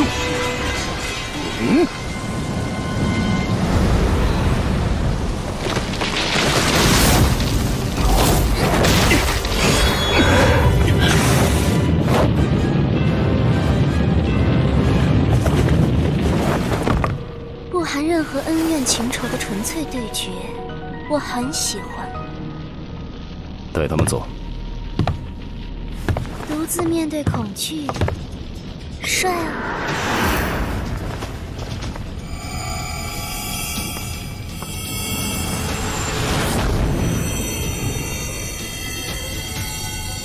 他们哪儿都去不了，只要是属于我的东西，我都会把它拿回。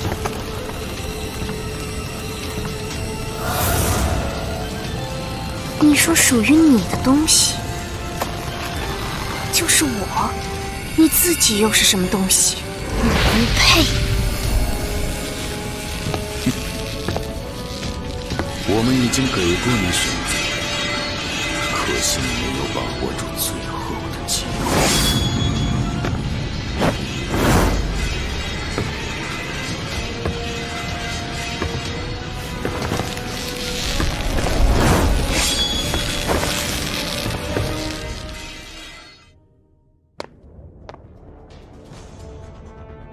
看得出来，他很需要你。或许是我们彼此需要。我的法需要一个强权的我。那你为什么没有答应他？因为天地之法执行于王，却又不受制于王。你要小心，我觉得他的眼神很深。你在担心我？权力之毒会腐蚀最强横的国家，也会腐蚀最坚韧的人。紫兰轩这里，所以，我为此准备了一个强有力的帮手。这次的形势比以往凶险100倍。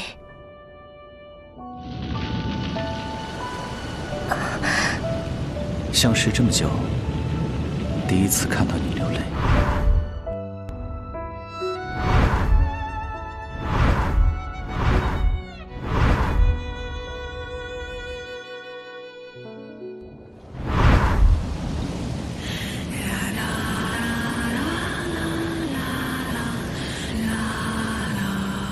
乱世之泪，为谁飘零？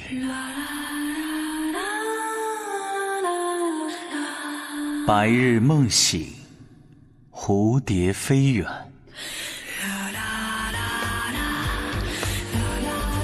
沧海大旱，彼岸无垠。一眼千山，白驹掠影。高楼危虎，流沙逆鳞，烽火乍起，寒雨将夜。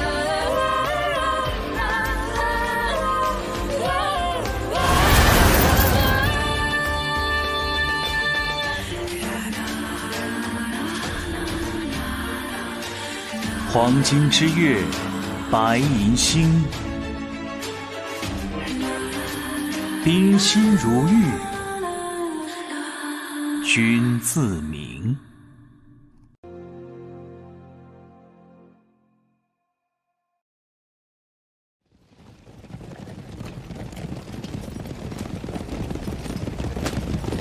救！救！鱼！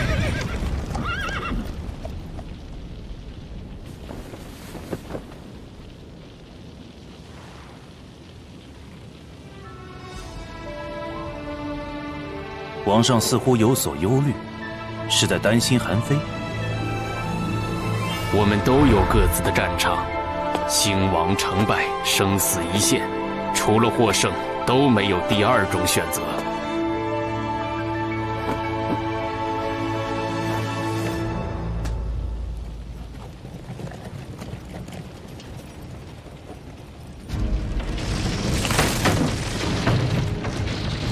我只看到剑的锋芒，却看不到执剑的人。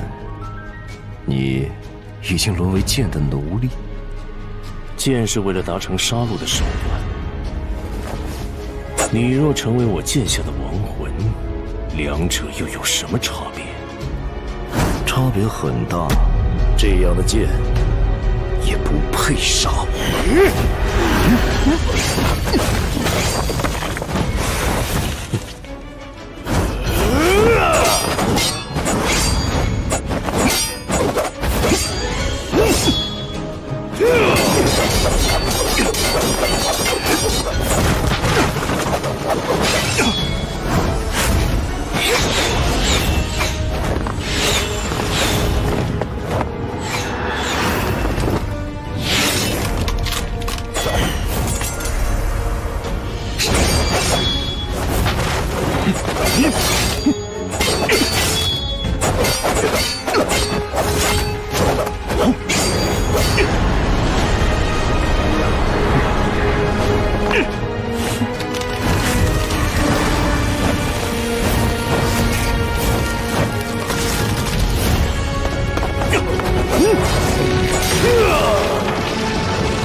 我叫你不要玩火。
终于上钩了！恭喜将军，这次终于能将这群人一网打尽。侯爷出手就没有失手的时候。不错，这群人就等着来送死吧。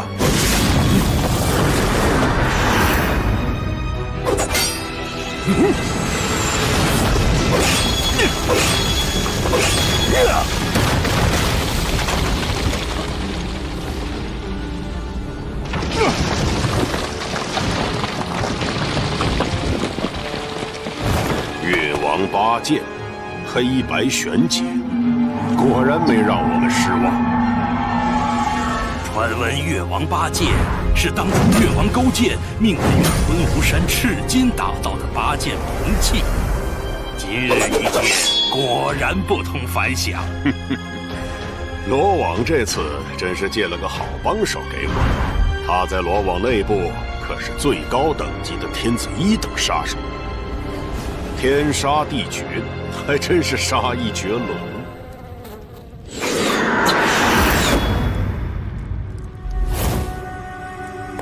这是旋风的招数，小心，玄简会使用八玲珑的招数。花少的技巧只会削弱剑意，你应该比我更清楚。八玲珑对他残留的恨意罢了，而你我之间是纯粹的剑意对决。一个玄简就省了我们不少人力物力，这笔账很划算。老虎，账不是这么算的。罗网的任务，叶幕也出了不少力，这不过是应该的回报。将军说的是，不过现在罗网的目标离开了韩国，就不知……他虽然已经离开韩国，但罗网迎接他的杀阵，恐怕也早已经布下。我们就坐等大获全胜吧。恭喜将军，此战过后再无后患。只要是属于我的东西，我都会把它拿回。你说属于你的东西，就是我。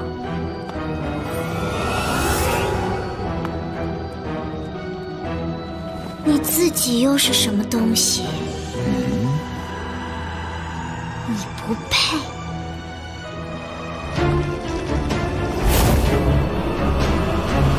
我不属于任何男人。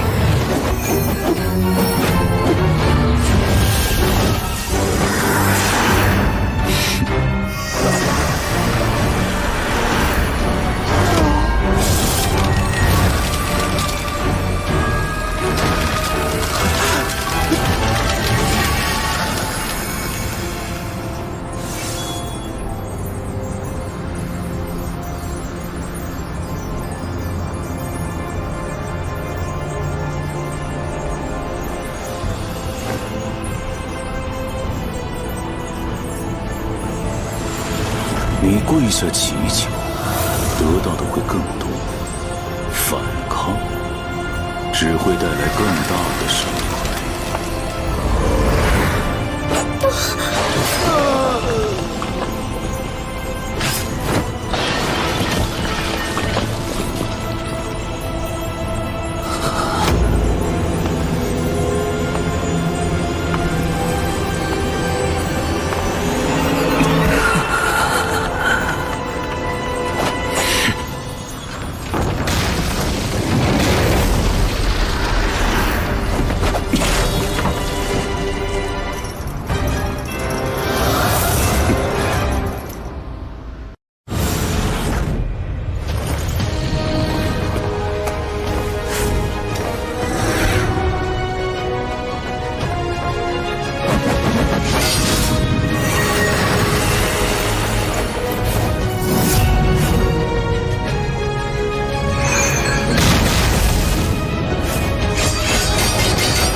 你似乎很喜欢给我制造疑惑。8月的毒火，在燃尽一切敌人之前，绝帮手？我看错你了，弱者。你看错的不是我，而是你自己。我不帮任何人，我想要的就是你的死亡。你一直就是个障碍。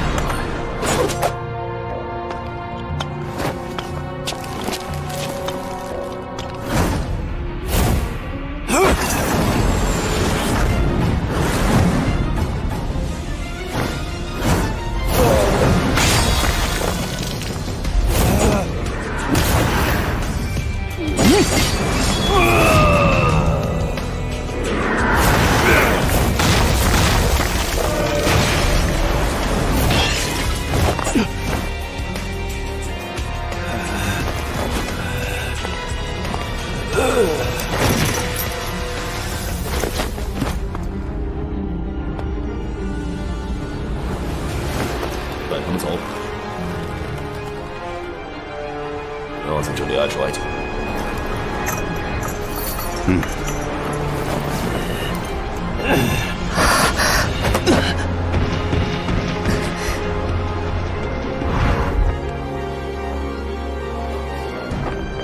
这个女人，宝藏早已归属主人。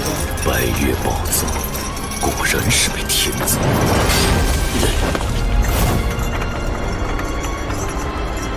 终究是属于我的东西。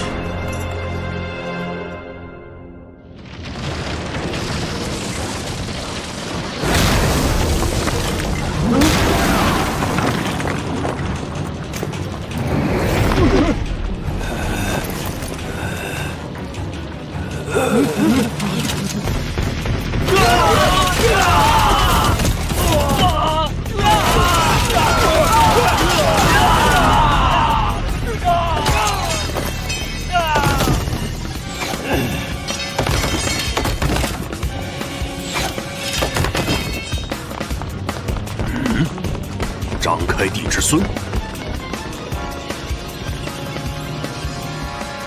快抓住他们！是。张开地这老东西，可让我逮到把柄。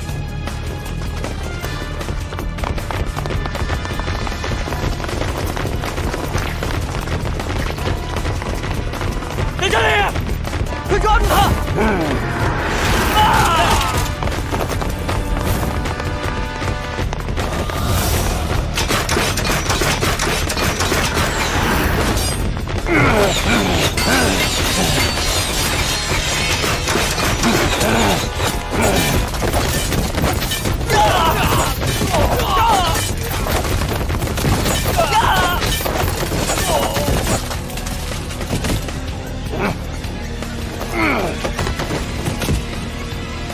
往这边走。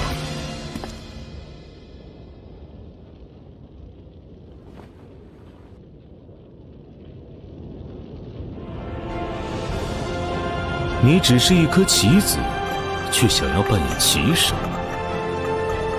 这是一个愚昧的错觉。飞！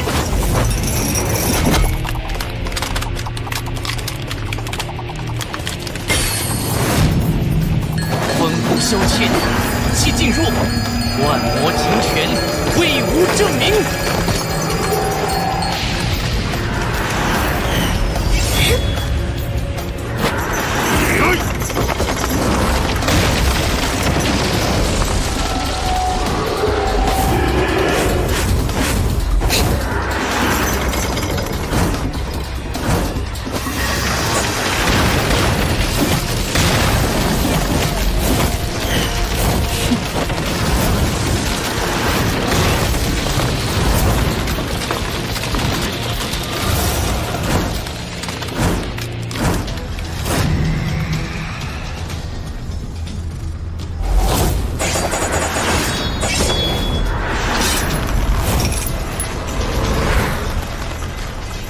姬无夜知道你的真实意图。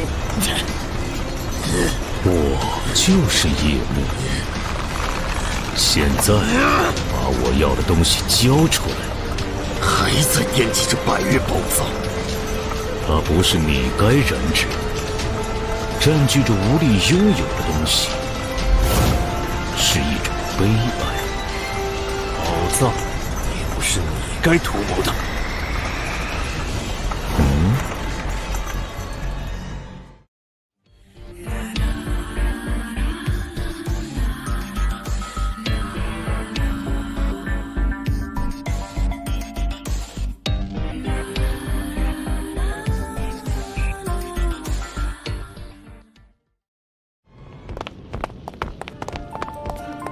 韩兄，魏庄兄此刻，他面对的是一个前所未有的强大敌人。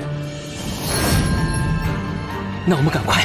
子枫，你身份特殊，先与弄玉去我府上暂避风险。子女姑娘，我们去接应。你有办法？我有帮手。帮手？一个强有力的帮手。这是一个约定。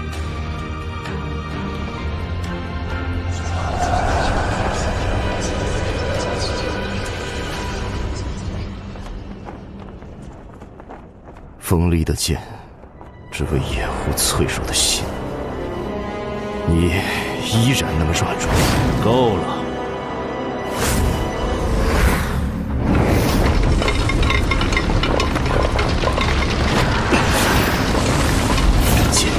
比刚才还要强大数倍，这才是他的真实实力。黑白玄剑，正刃索命，逆刃震魂，杀招现在才开始。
你应该庆幸，弱者。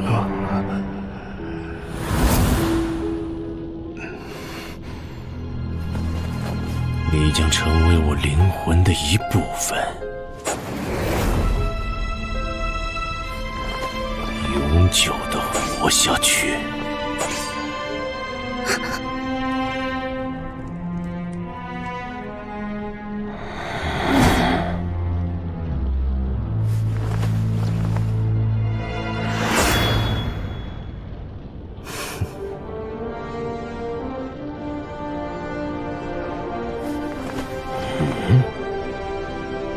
没想到，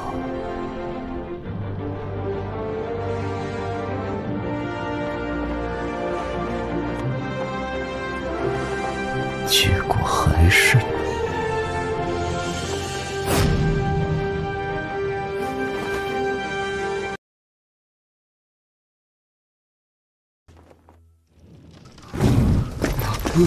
都城失火，禁军不救，实属失职，按律当斩。韩非，九公子不是被招进王宫了吗？难道宫里？走。是。九公子，叫我司寇大人。司寇大人，我们只是奉命行事。司寇执掌刑狱，禁军违背律法，我也有权处置。你们还敢抗命？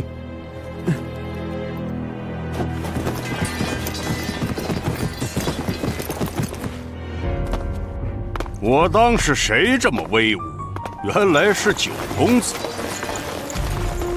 本将军为王上分忧，捉拿乱党，九公子何以阻拦？都城腹地失火，韩非岂能坐视不理？乱党之凶险，更甚于大火。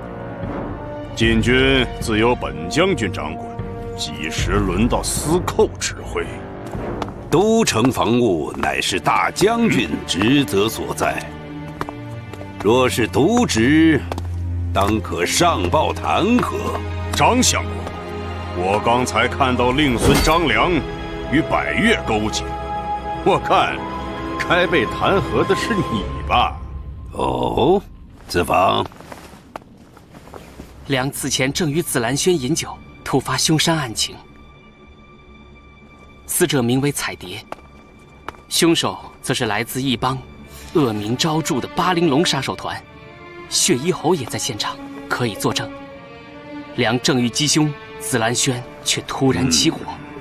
先是凶杀，再是纵火，先后发生在将军的镇守辖区，不知将军如何向王上解释？你。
想起来了，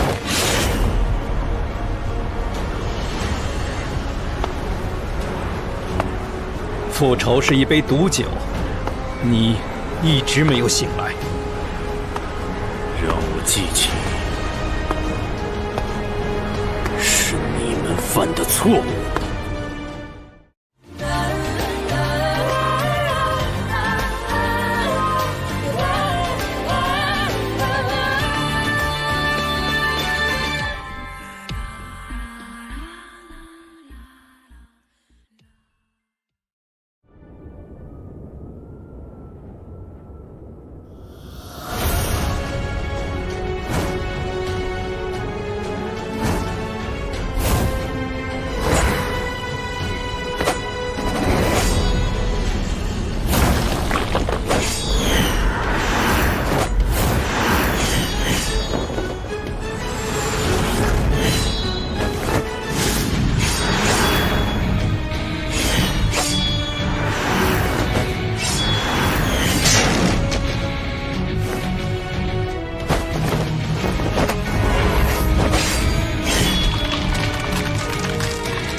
你早就计划好了这一切，何时才能放手？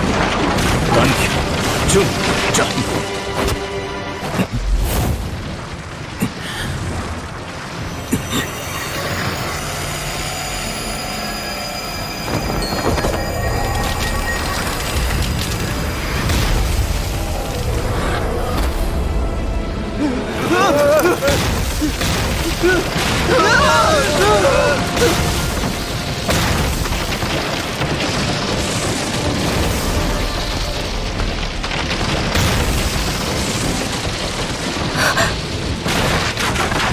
周兄！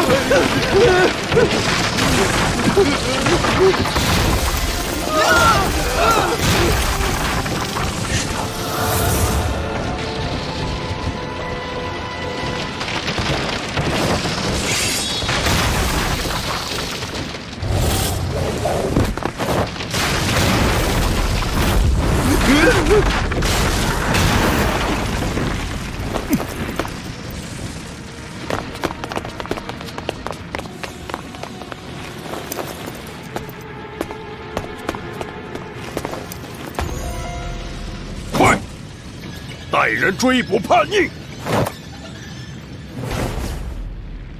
大将军还想一意孤行？你敢妨碍军务？各位的争执我已明了，且听韩语一言。四哥，四公子，姬将军，大火当前，你和司寇大人再有分歧，还请暂且搁置。否则，父王面前，余恐难言说。子房，你查案有功，但姬兄不慎引凶徒纵火，故功过相抵，你可服气？良有愧。姬将军不妨新政，抓捕乱党，劳苦功高。但百姓急困于火势，将军也当稍作安抚。须知政之所兴，在顺民心。至于九弟，你身为司寇，管控刑狱才是本职，怎能越俎代庖？四哥说的在理。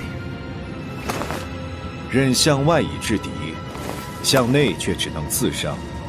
我们身为王上臣子，还需时刻谨记才是。以我之见，灭火救人，安抚民心，才是当务之急。查案的事，就交给司寇吧。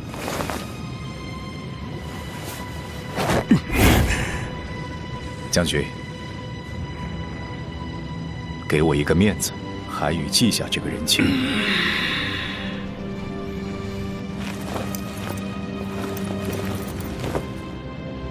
就依四公子所言，把外派的禁军都调回来，全力灭火。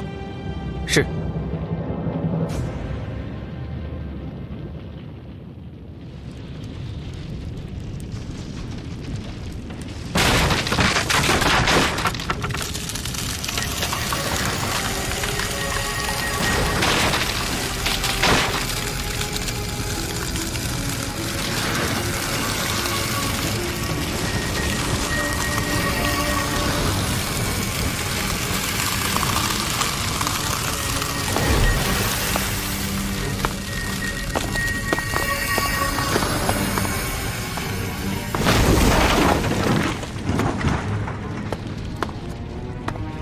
百毒王已死。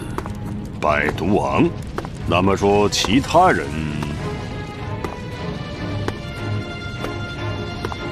雪衣侯击毙凶徒百毒王，乃大功一件。受害人彩蝶不幸死于火灾事故，令人痛心。死于火灾？哼，不错，四公子对案情总结颇为精妙。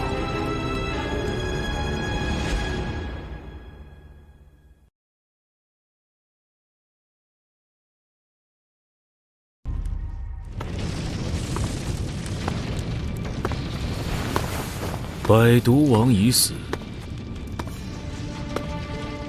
雪衣侯击毙凶徒百毒王，乃大功一件。受害人彩蝶不幸死于火灾事故，令人痛心。死于火灾？哼，不错，四公子对案情总结颇为精妙。彩蝶遇害，紫兰轩纵火，元凶百毒王伏法。这个案子看来已经破了，我这司寇倒也得了一个顺水人情。谢了，四哥。这么大风浪，恐怕一个百毒王是掀不起来的。九弟务必追查其同伙，想必也是轻松不得。同伙，这个答案，九公子不会视而不见吧？莫非血衣侯已对真相了然于胸？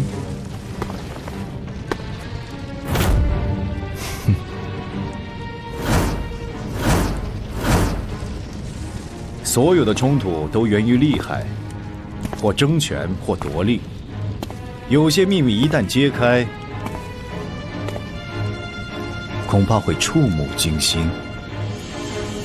一飞兄击杀百毒王，可算头功。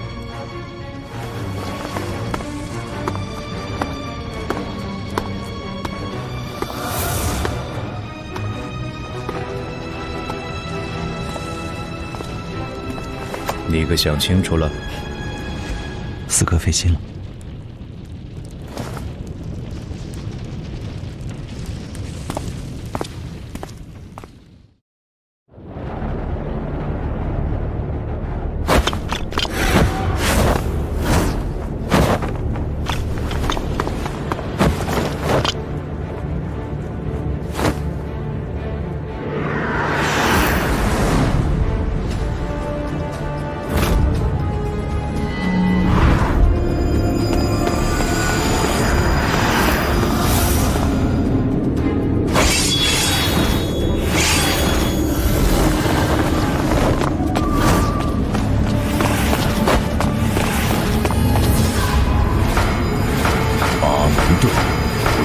奇门术，有点意思。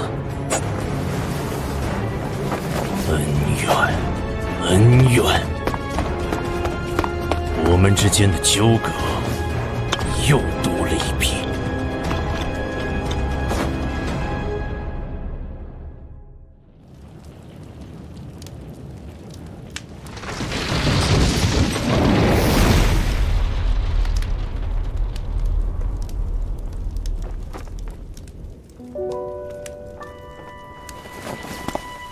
子房，今日你独立对抗巴玲珑，真的是凶险万分。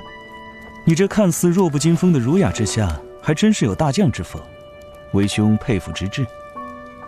所幸韩兄之前所做的布局和调度，才得到了非常之时的有力援军。只是，这紫兰轩是子女姑娘多年的心血。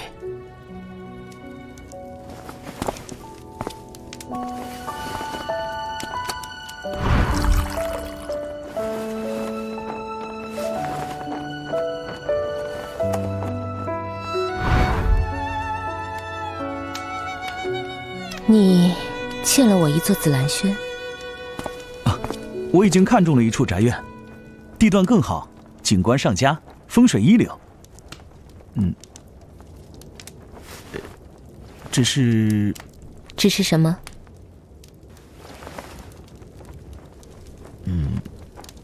太贵。韩兄，良先告辞了。子房，那你是在逗我开心吗？一定还你一座更好的紫兰轩。我是认真的。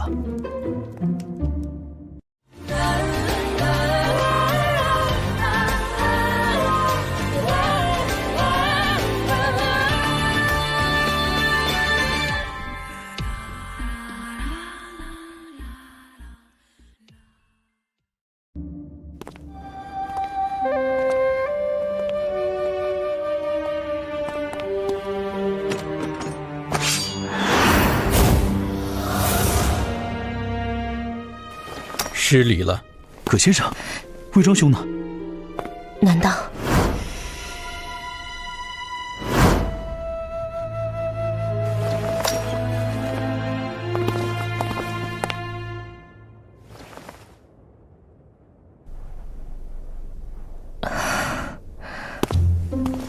哼，太好了！这里都不要紧吧？心跳好像有些变快啊。轩间武艺高超，我与小庄2人之力也难以抗衡。那魏庄兄，小庄虽然伤势较重，所幸未及要害。葛先生相助之恩，韩非没齿难忘。约定的事，在下一定会做到。接下来，就等九公子履行承诺。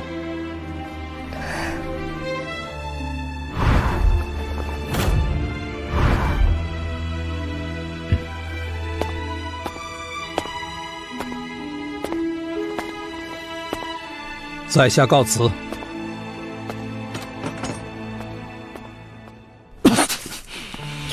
魏庄兄，你怎么样了？我没事。你看起来还挺有事的。有事要做的是你。你好好调养。子女姑娘，我们出去走走。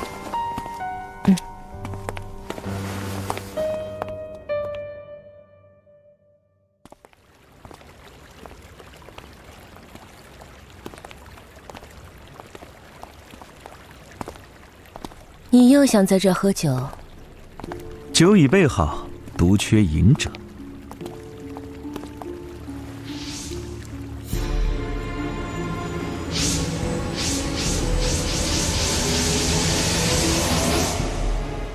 哼，你果然在这里。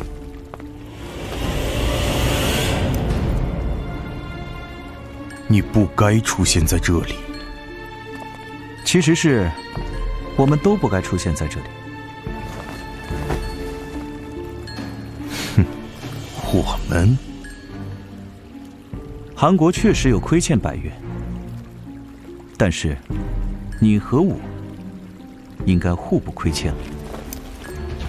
如你所说，这笔账我会跟韩国算。给你一个善意的忠告：你的执着很危险，你的健忘也很危险。你的敌人已经太多，流沙并不是你的敌人。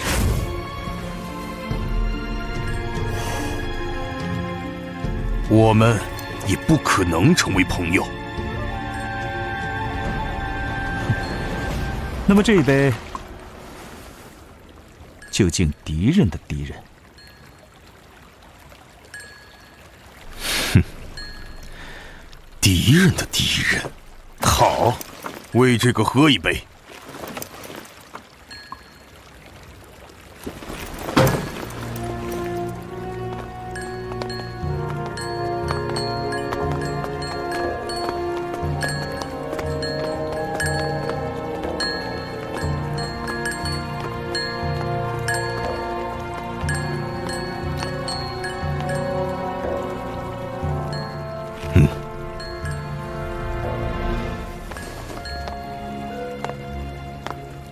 他会留下。作为合作的纽带，还是监视的眼睛，这是他的选择。我留下来负责监视你，看你有没有干坏事。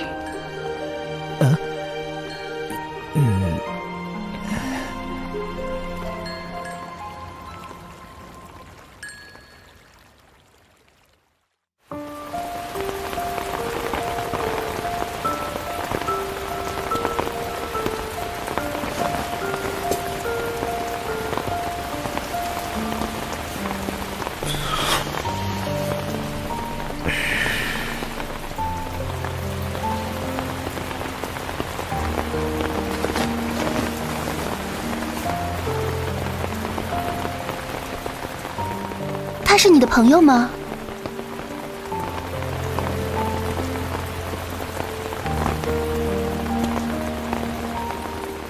原来他也会悲伤。你的伤？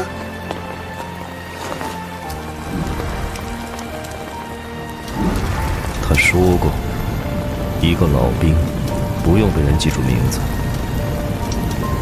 只需要记住他死去的战场。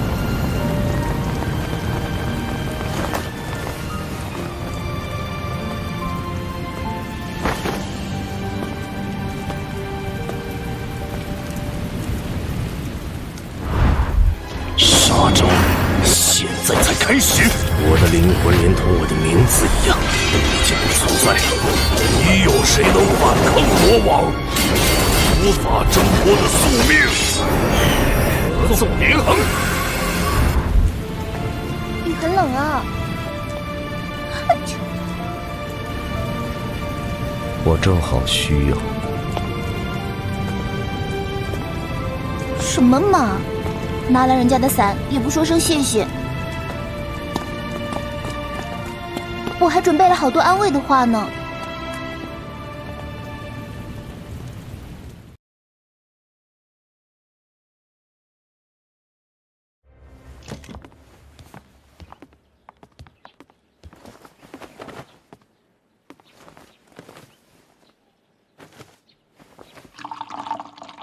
你重伤之后还能喝酒？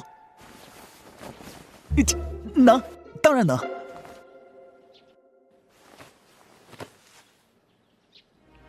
这次的损失比预想的还要沉重。黑白玄简的出现，我们所料不及。他是一个本该消失于人间的孤魂。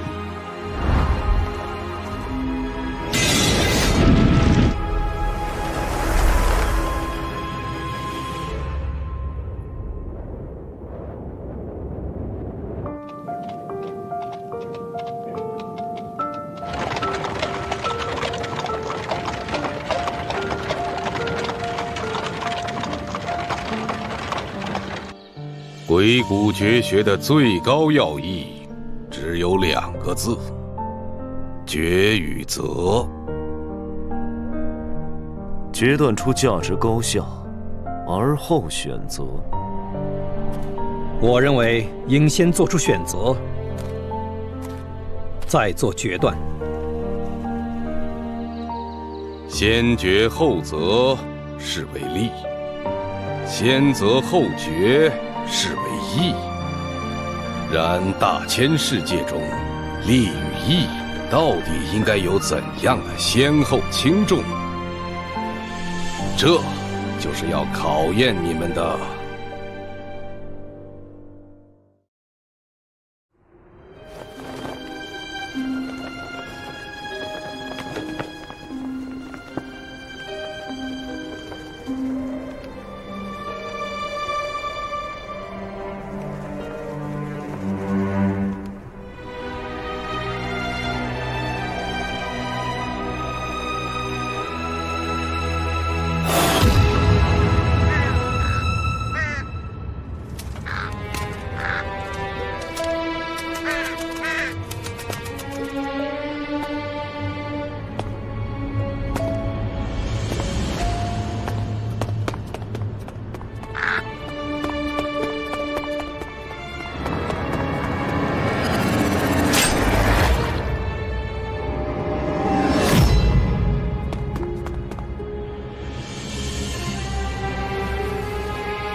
魏家庄。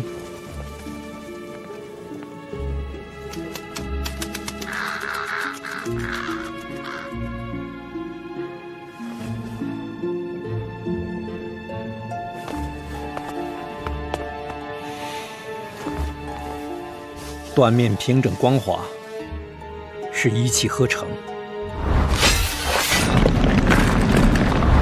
能砍断如此坚硬的石碑，究竟是怎样一把剑？为什么要砍断这石碑？石碑的上半截又去了哪里？这应该就是我们这次的考题了。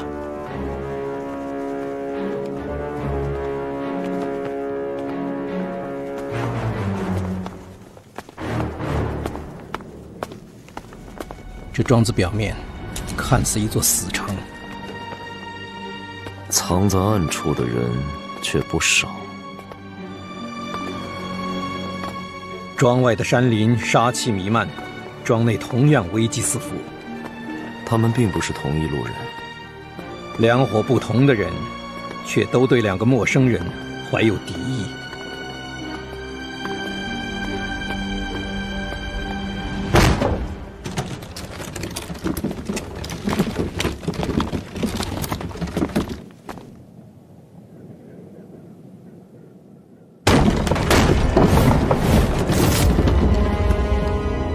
是火油。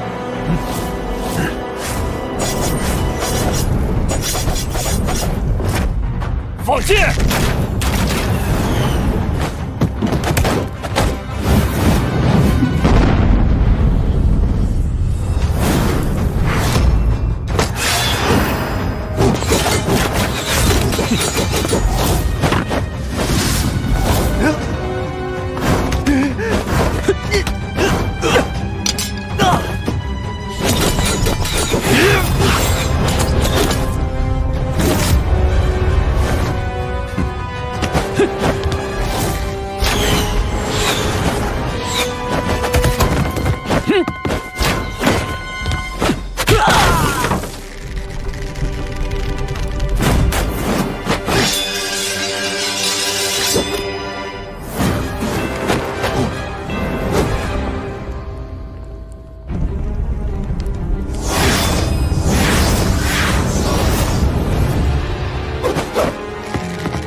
动手吧，你们这些秦国的走狗！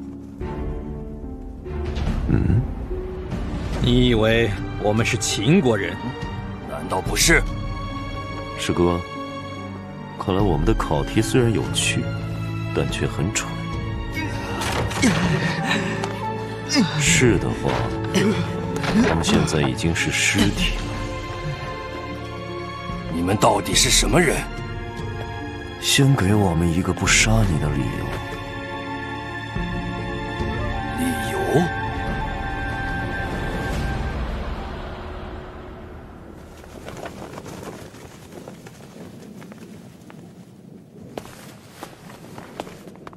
二位想必在庄口看过一块断碑，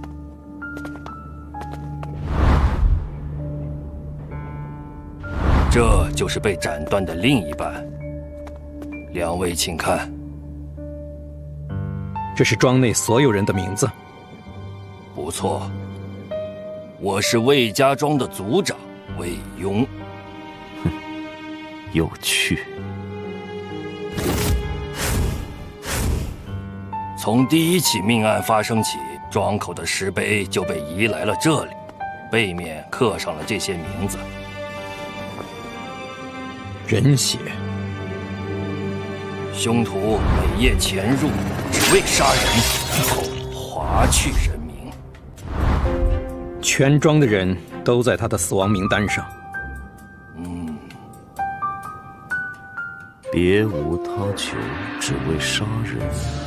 会这么做，理由只有2种：一种是为制造恐怖，震慑人心；另一种是血海深仇。遭遇如此重大危机，为什么不想法逃走？哼，没有一个人能活着走出村子。这石碑上的字是挥剑写就，足见用剑之人功力深厚。与其说是剑法，更像是妖法。被形容为妖法的剑法，我倒想见识一下。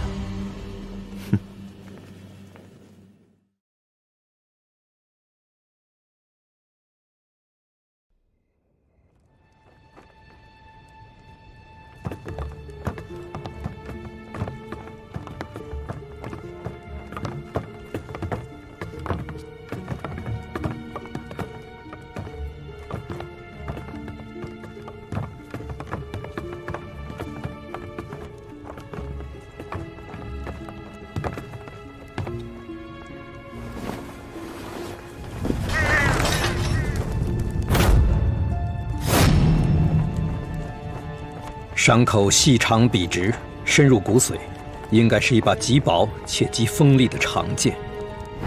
是一把怎样的剑，既有形成这种奇特伤口的狠毒阴柔，又能兼具一剑断碑的刚猛？要做到这一点，这人必须是内外兼修的绝顶高手。这把剑也一定是锋利无比的稀世宝剑。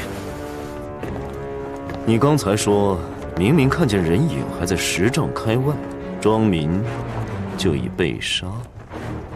是的，所以庄民们才认为那是妖法。有没有人见过那把剑？他就看到过，3天前他亲眼看到自己家人惨死在街上。那个人握着一把全身漆黑的剑，好可怕！黑色的剑。虽然那人总在深夜现身，那把剑却还是能看清的。只是他经过的地方，周围的光仿佛都会被他吞没。周身漆黑的剑，确实罕见。我倒是想起了一把。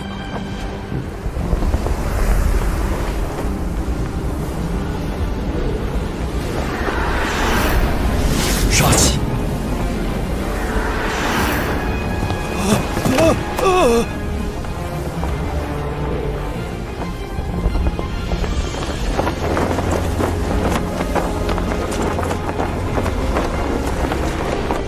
别让长明灯灭了！来了！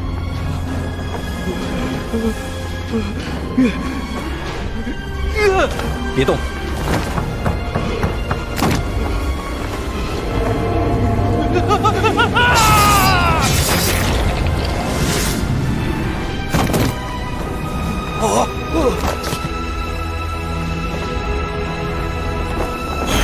小心！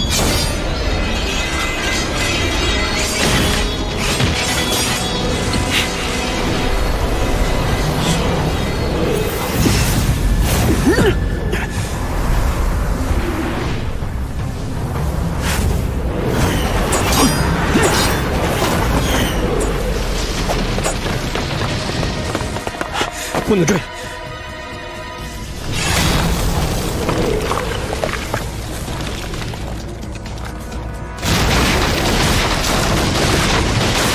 下次多管闲事的人，下场如同此强。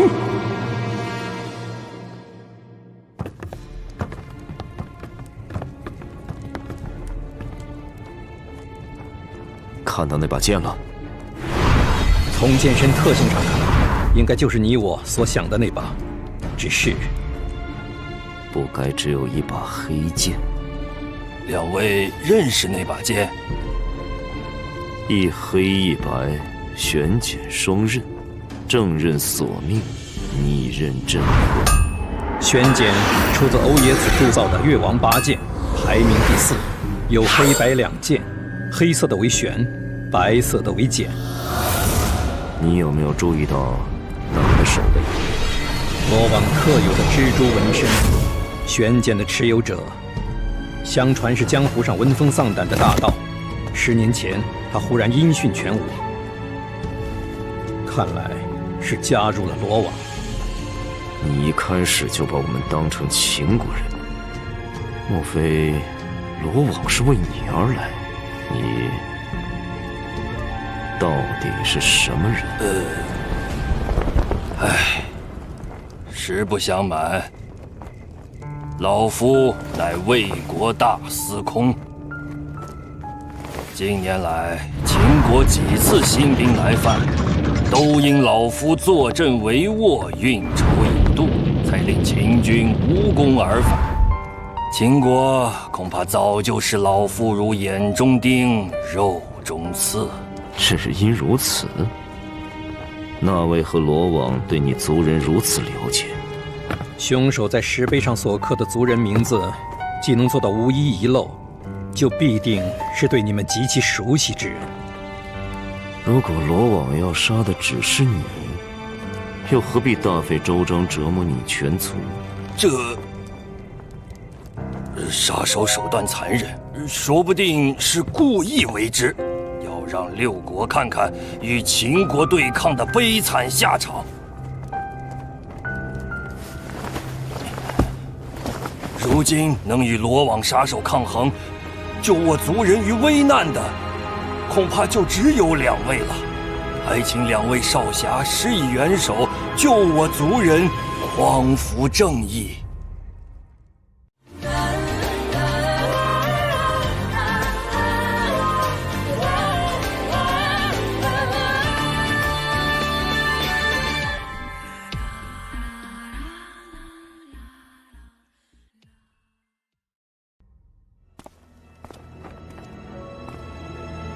匡扶正义，哼，正义2字见仁见智。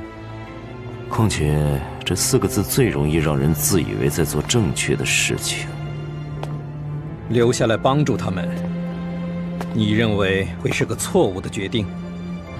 我只对那把黑色的剑感兴趣。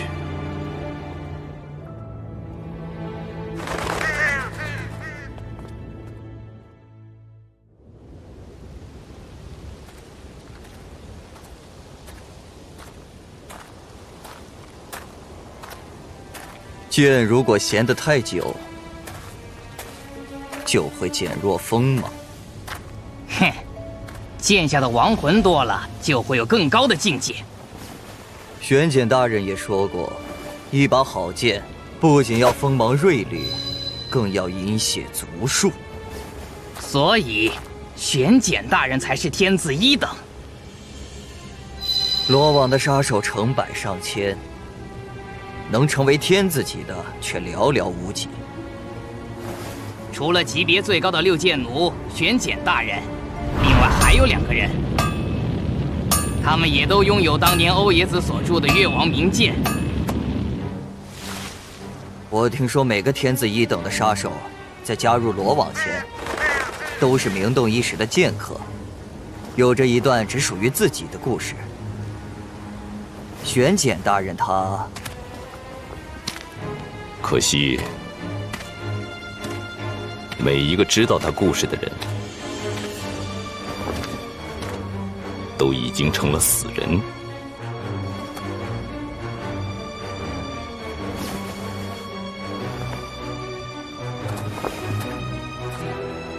有动静了，快去通报玄简大人。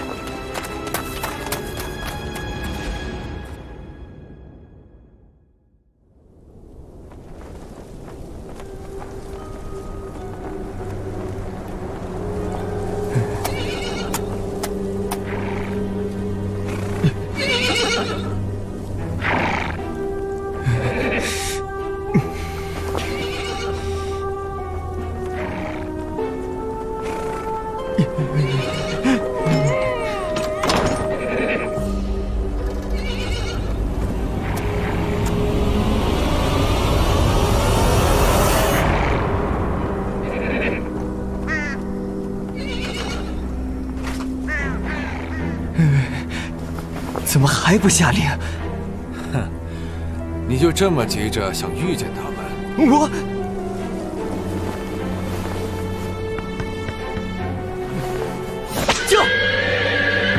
驾！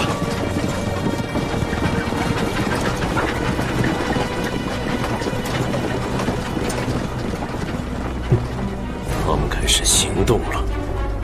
你猜他在哪辆车里？他只在你想要他在的地方。说得好，动手！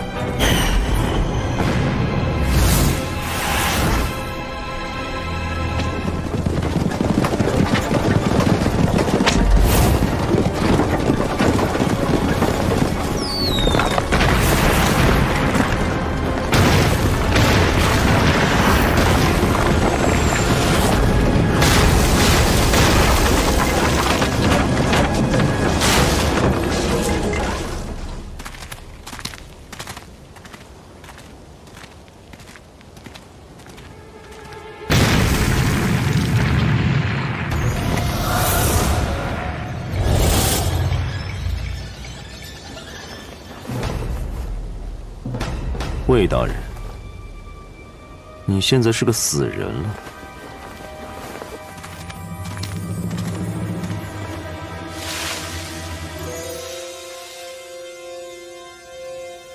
有什么异常吗，魏斯？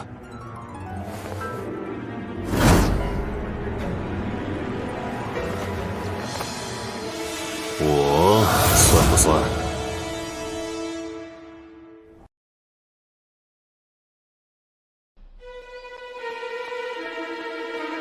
魏斯，有什么异常吗？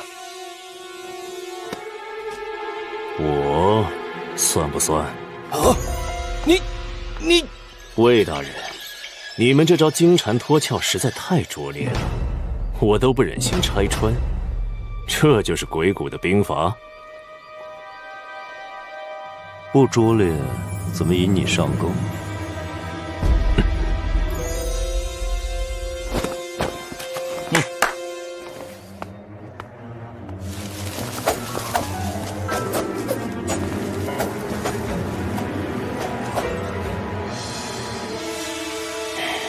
原来不是金蝉，而是黄雀。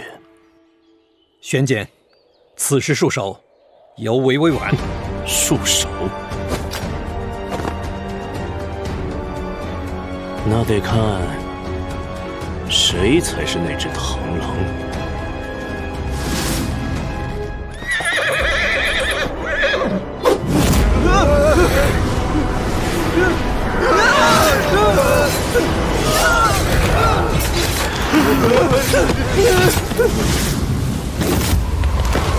住手！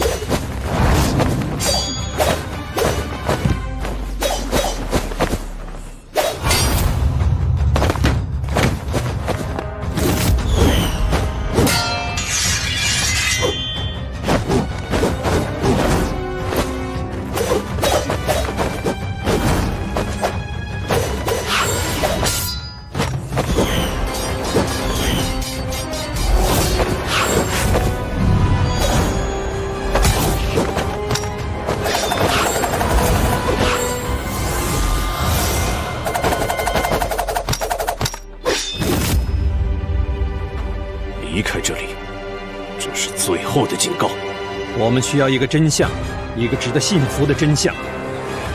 鬼谷派一向自视过人，难道就看不清真相？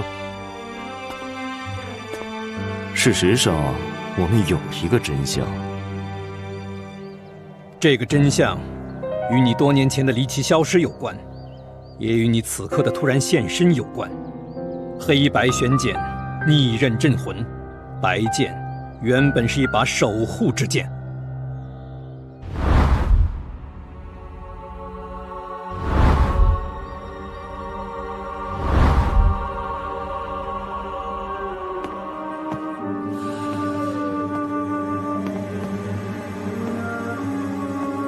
大人，夜色已深，还请宽衣就寝。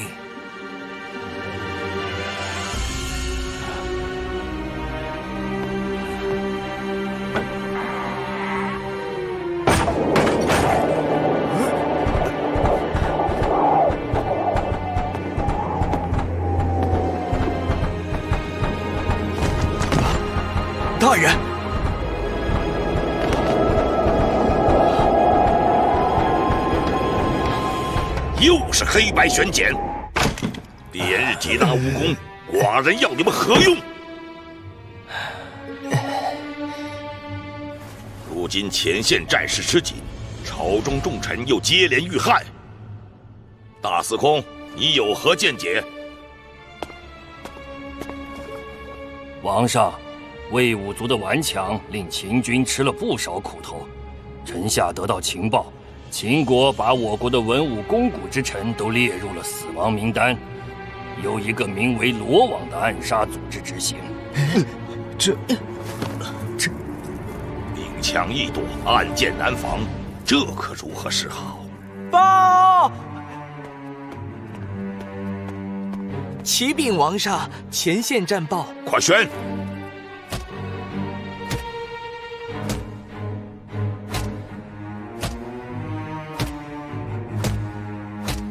前府长典庆禀报王上，大将军率魏武卒与10万秦军交战于阳平，斩杀5000余人，秦军被迫退出100里，阳平告捷。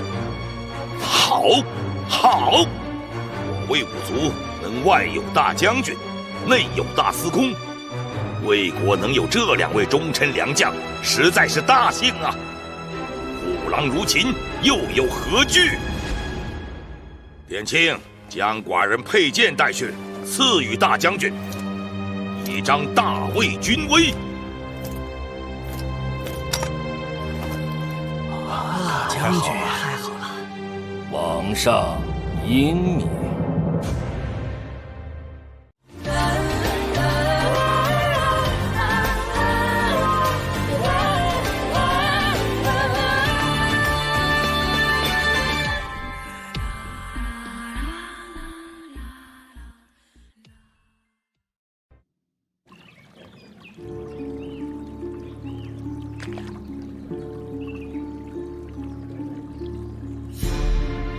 你做得很好。名单上消失的，恰好都是与你政见相左之人。他们都是懦夫，是在秦国铁骑前主张和谈的废物，白白断送大魏的社稷，而我才是真正的国之卫士。原来是这样。魏武卒力挫强秦，才换来大魏和平，可全都是我的功劳。不错，统领勇冠7国的魏武卒，你已经独揽朝堂了。为了保护家国，即便背上大权独揽的骂名，也在所不惜。不过，还差那么一点点。大将军吗？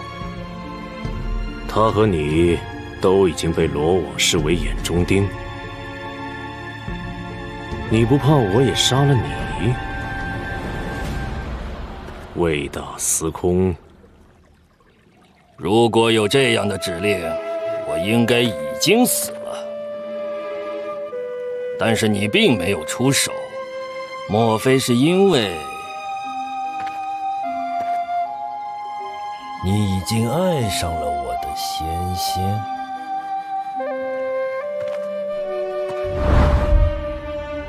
你别忘了，在你重伤垂死之际，是我女儿救了你，这是你欠我的。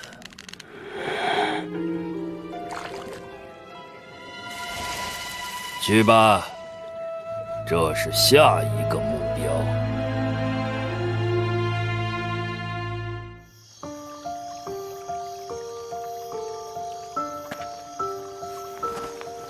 蒹葭苍苍，白露为霜。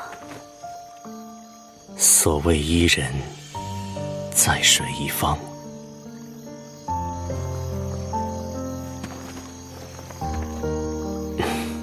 你又接了父亲的任务。别怕，任务并不危险。我整夜的做梦，梦见我失去你，失去这孩子的父亲。仙仙，我……孩子出生的日子近了，这几日可怕的梦也渐渐少了。这是不是一个好的预兆？它会给我们带来幸运，带来平安。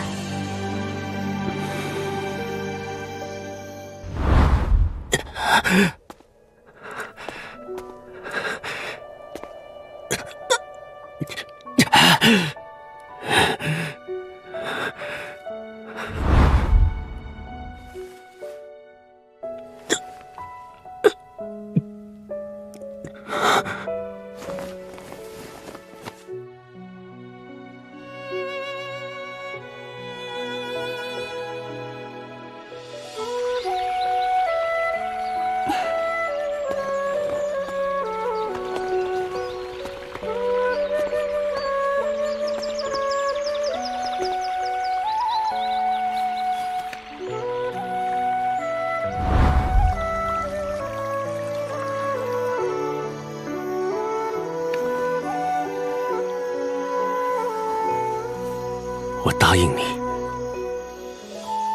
以前我从未想过这把剑存在的意义。黑白玄剑，黑剑对外是一把杀戮之剑，白剑对内是为守护之剑。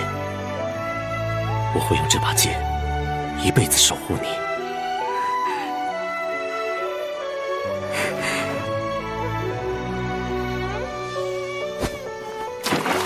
这把杀戮之剑，就让它从世间消失吧。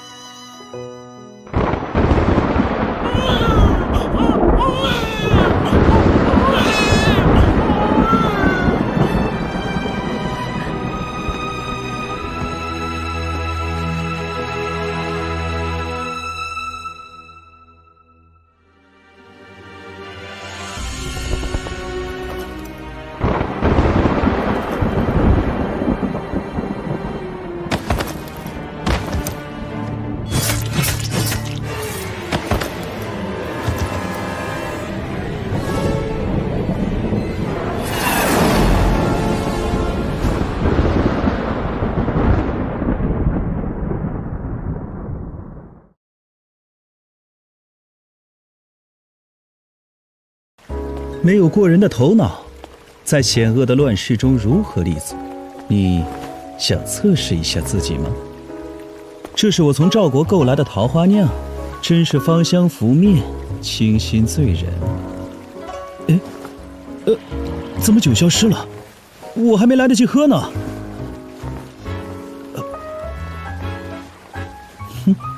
眼见为实，你看到的究竟是事实还是陷阱？你看出来了吗？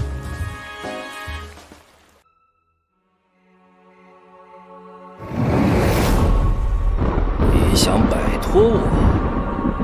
你的手上已经沾满鲜血，你死了，这份死亡名单才会终止。那我们不是有更多共同话题？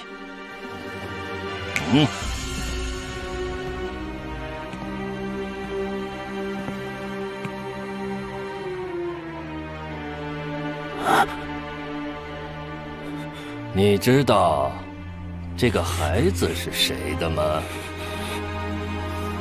仙仙在哪里？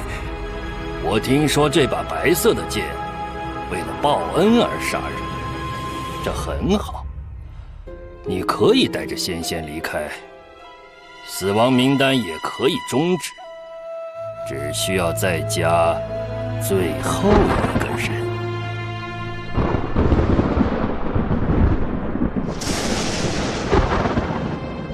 师父，我一定替你报仇。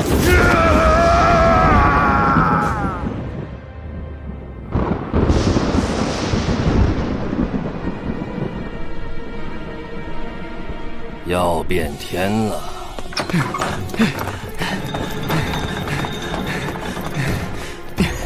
大人，刚传来消息，大将军他过世了。下去吧。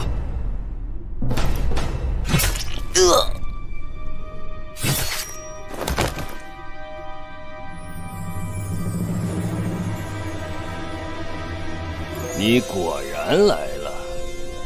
名单上的人都已经死了，我欠你的也都一笔勾销。我猜到罗网不会放过我。罗网？不错，这就是你要的效果，让所有人都认为是罗网。不需要所有人，你的身份和行为只需要向一个人解释。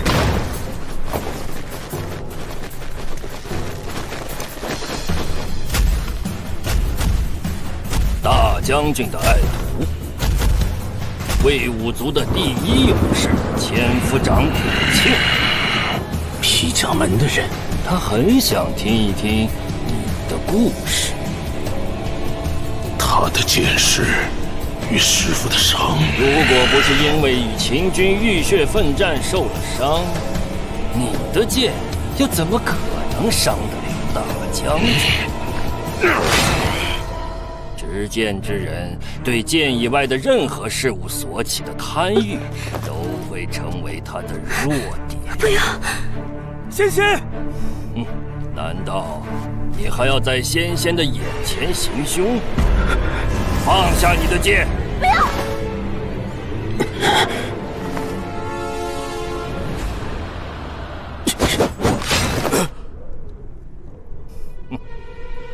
很好，仙仙，他需要留在这里配合魏武族调查，这是国家政事，不可插手。父亲。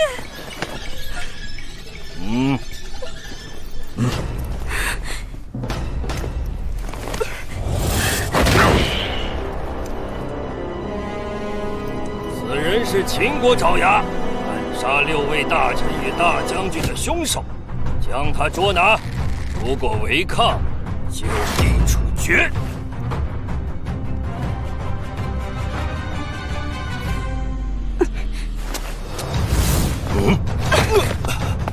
仙仙，你干什么？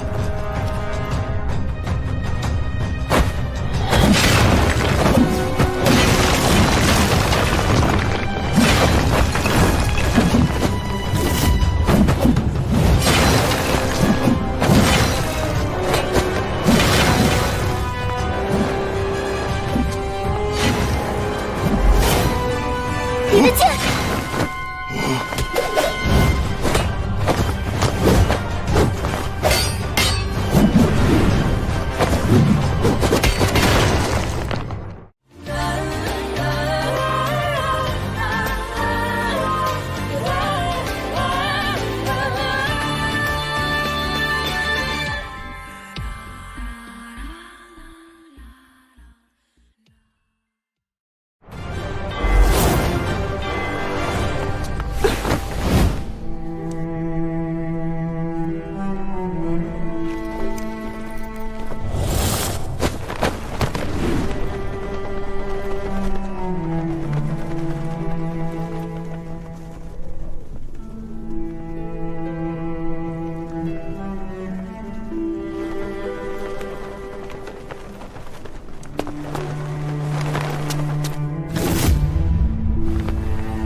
父亲，求你放过他！杀死大将军的真凶不是他。真凶？真凶是谁？真凶是……我不能说。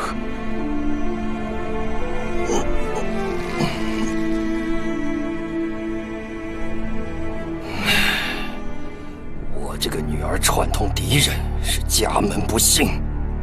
点清，把他们全部正法！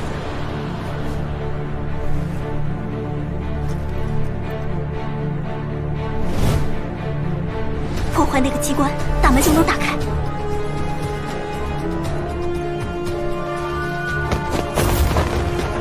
不要让他们跑了！放箭！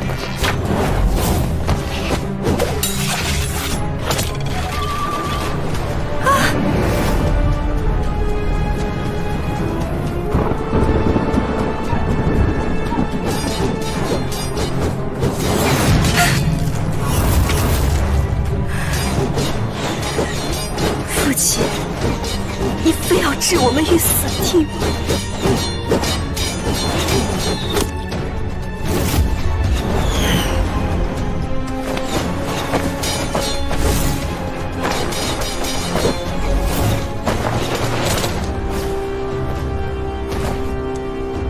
燕青，把他们全部正法！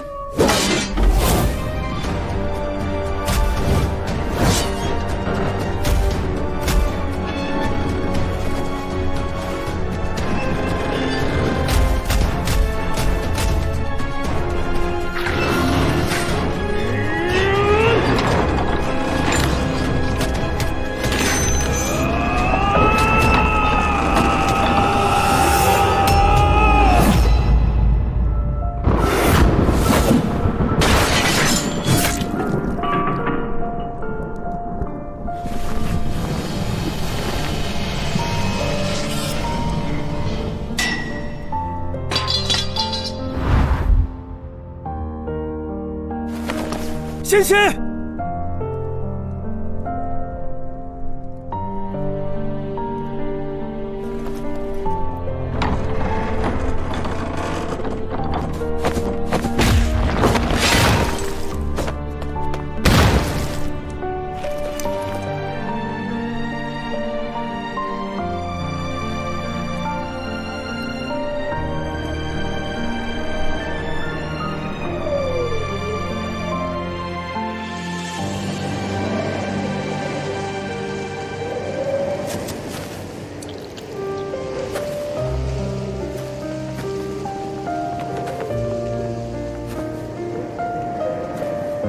但愿和你一生相守，永不分离。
玄简已死，站在你们面前的是一个复仇的亡灵。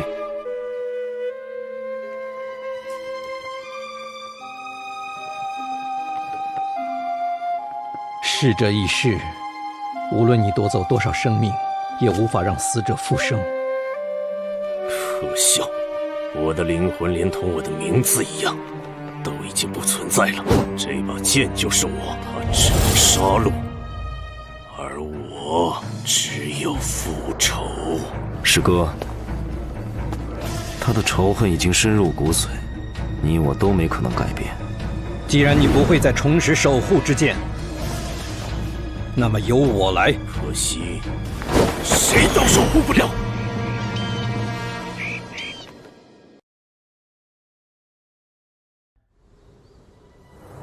既然你不会再重拾守护之剑，那么由我来。可惜你们谁都守护不了。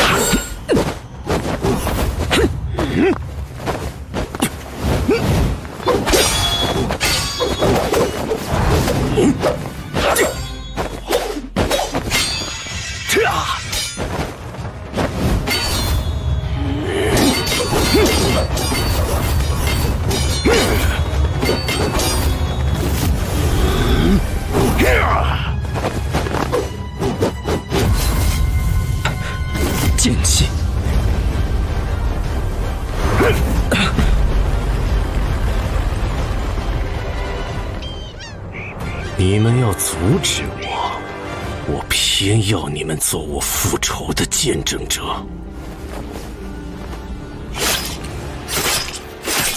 无形剑气的源头，不是他手中的黑剑。小庄，不要轻举妄动。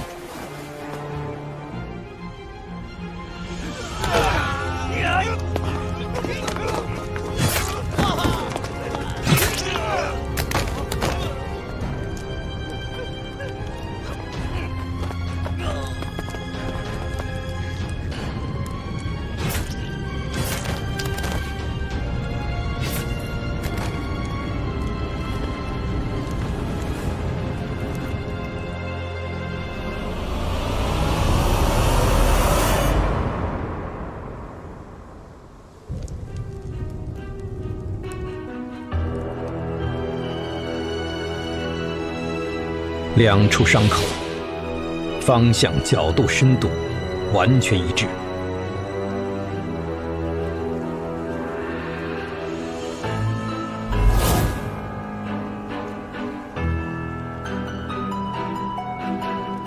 剑气的攻击来自固定位置，它是静止的。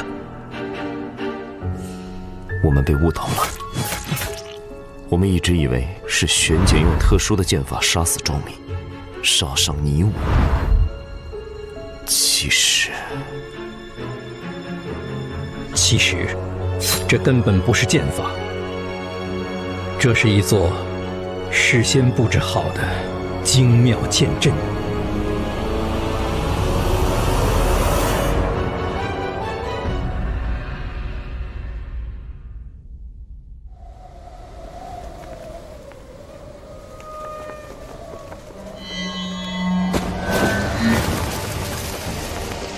一座能够困住你我的剑阵，必有操纵之人。那个人不是玄剑。如果这剑阵只用在一个人身上，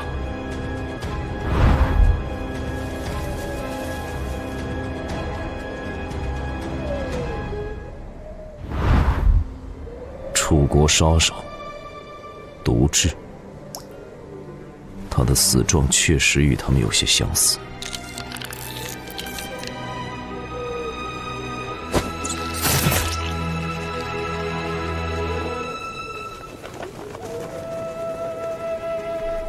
斩断情丝，杀人如麻。无情丝，有趣。听说他此前刺杀失败被杀，原来是加入了罗网。斩断情丝的绣娘，很符合罗网的标准。没有织锦的绣娘，只有编织仇恨的黑寡妇。看来在刺杀失败后，是玄简救了你。你们能识破我又如何？没人能从我的剑阵中活着出来。他的身法很快，剑阵无形，这是他的致命之处，但他本身却是静止的。静止，便是弱点所在。我会让你们如愿吗？他收网了。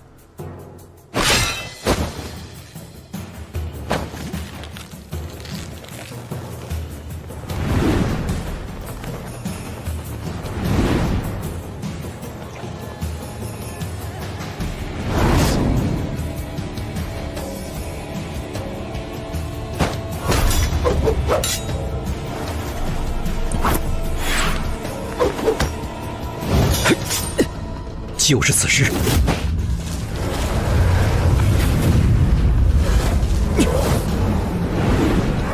横贯八方。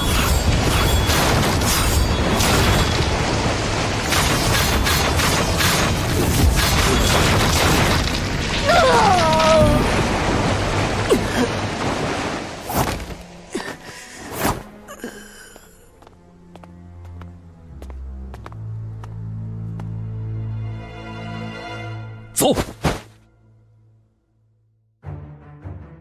玄姐的行动很快，也许魏庸并不值得我们去救。如果正义有眼，也会将他就地正法。他为一己之私残杀同僚，杀害亲女，实在罪无可恕。他活着，只会带来更大的灾难。师哥，浅薄的正义只会蒙蔽你的双眼。眼下秦国铁骑凶猛如虎，而魏国正是阻碍秦军入主中原的一道重要屏障。组成这道屏障的是勇冠三军的魏武卒，而其首领正是魏庸。魏庸在七国间占有举足轻重的地位，他若一死，6国屏障垮塌，那才是更大的灾难。对于一个能忍心杀死亲生女儿的父亲而言，抛弃他应守护的民众，也不过旦夕之间。看来，这才是师傅真正的高地。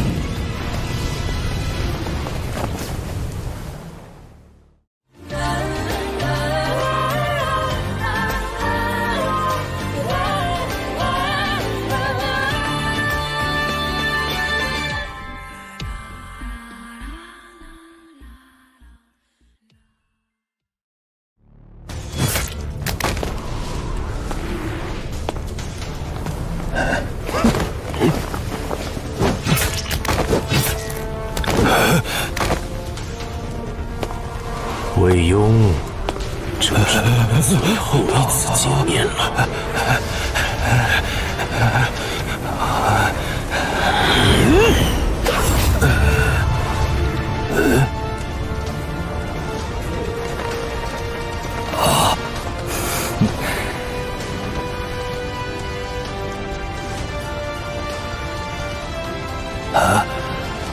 二位少侠，你们终于来了。你们逃出无情司阵，只为了来送死？我只是来确认我的选择是否正确。所以，你们已经有了觉悟，死的觉悟。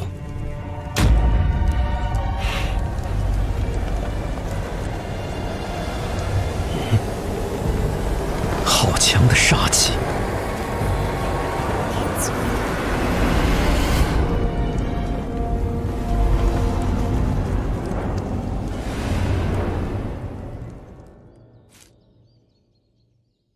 言去蔽日，应胜骤暗。你是掩日。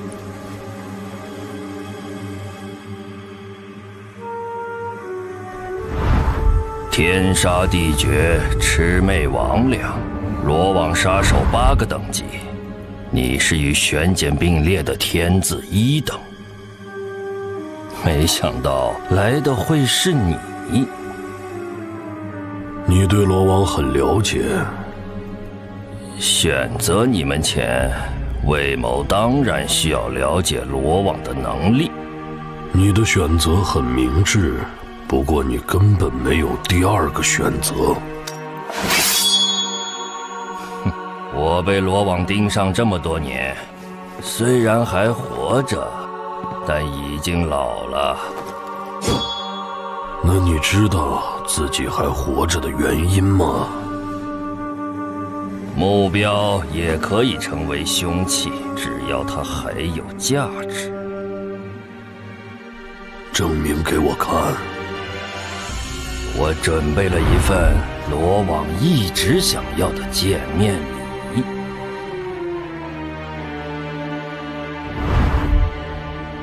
魏武卒。魏某身为大司空，只需再立1功，便可执掌魏武卒全部军权。说出你的条件。听说某些蜘蛛为了生存的需要，甚至会吞噬自己的头类。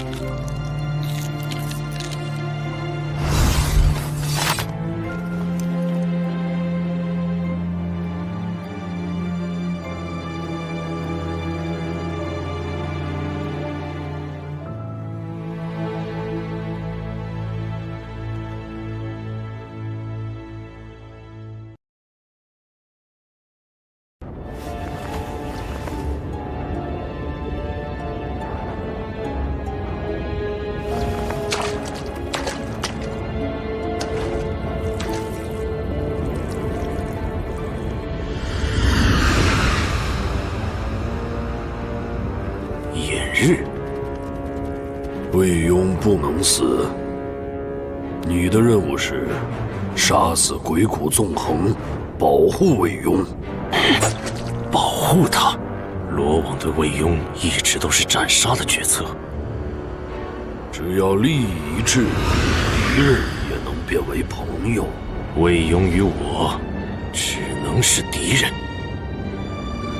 你是罗网的凶器，凶器只能服从，你没有选择的权利。因为私怨而背叛罗网，你想清楚后果了？我很清楚后果。动手！是黑寡妇。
无情司阵，若真的无情，又怎会为了玄简大人而不惜抗命？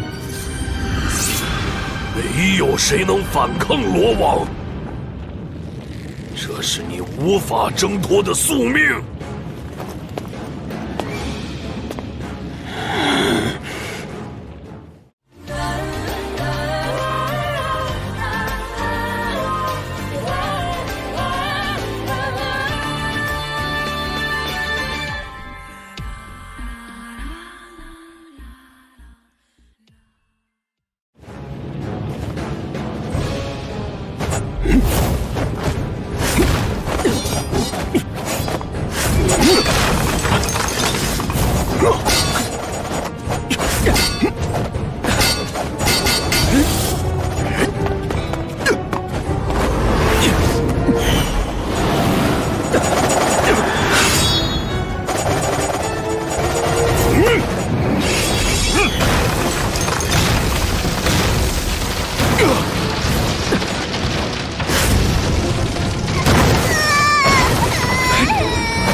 偷袭！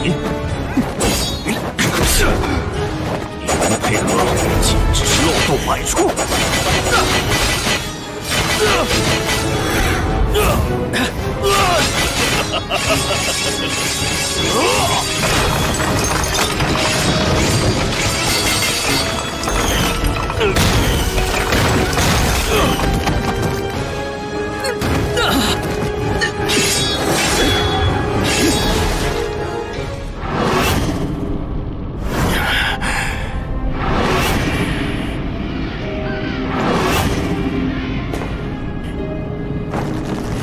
强者会面对死亡。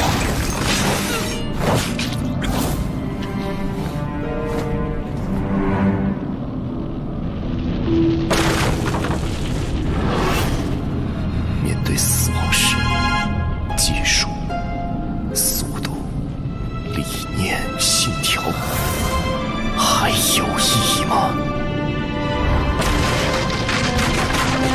需要一种求生的本能，放弃一切念头，用动物般的本能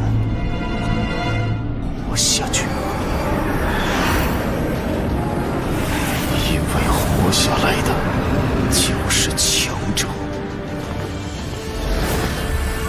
而死去的被遗忘。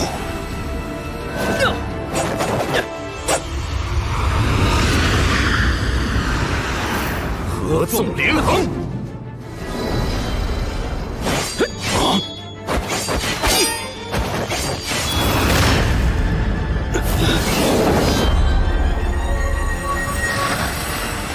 贯八方。是个。来复飞剑。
横剑术与纵剑术的联手合击，比预想的还要强。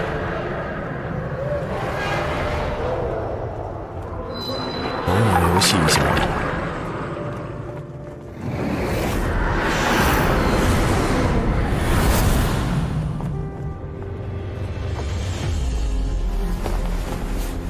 如果你我终究是对手，合击又有什么意义？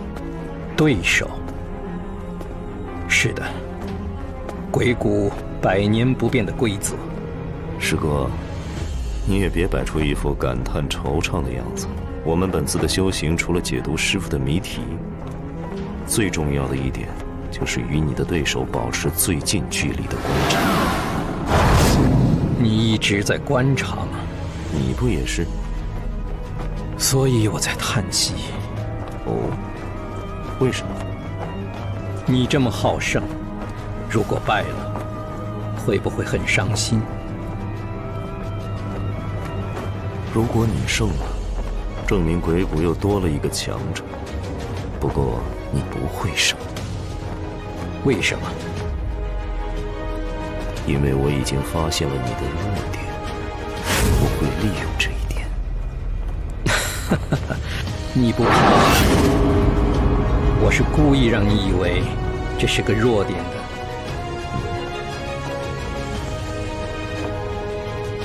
那说明你有长进了，是吗？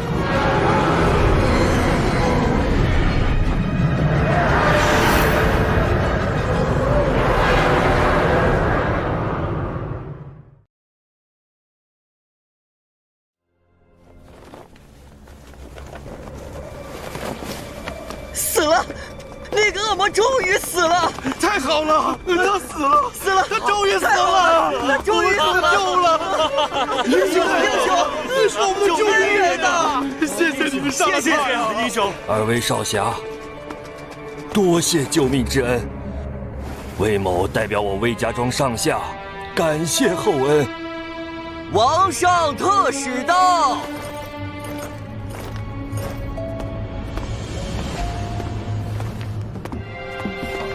传王上圣令，命大司空魏雍即日返回大梁，全权统领魏武卒。臣魏雍领命。恭喜魏大人，如今魏国之内，您的地位仅在一人之下呀。玄姐，我能有今时今日，全是拜你所赐。恭贺魏大人！恭贺大人啊！走吧，师哥。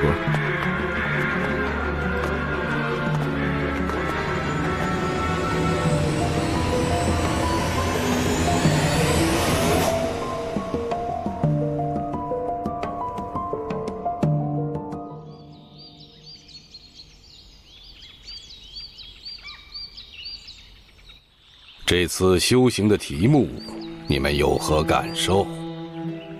我有了更多疑问。我也有同感。我们有了各自的抉择，却不知抉择的对错。这次的考验是抉择，抉择不重生死，不论对错。你们还没有领悟。每个人在面临抉择的时候，都会思考对与错。然而，对错的标准却是相对的。魏雍是一个人品卑劣的臣子，却也是魏武卒统帅，是抵御秦军的屏障。善恶的标准驱使你们杀死他，而苍生的生死却会要求你们保护他。然而，对错的标准一直在变。之前，魏雍是平衡天下的支点，但不代表他一直都是。师父的意思是，魏雍知道了玄简前来报仇后，便投靠了罗网，寻求自保。这的确符合他的作风。师父，既然如此，我们这次的修行又有何意义？这次考题的答案究竟是什么？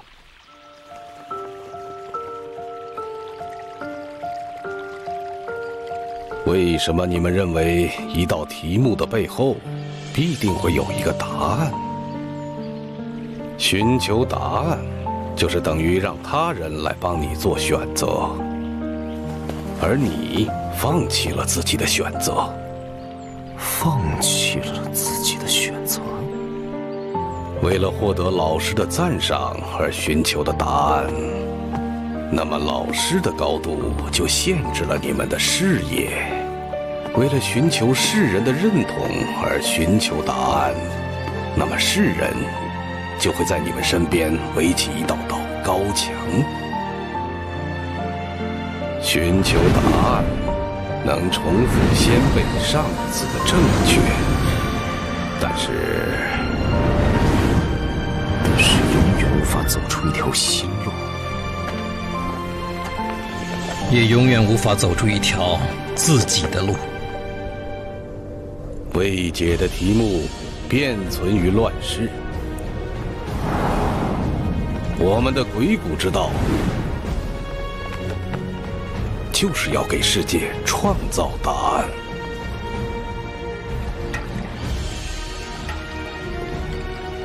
答案并不重要，你们最需要明白的应该是什么？我希望你们告诉我。抉择本身没有对和错，每一个抉择都必然会产生一个结果。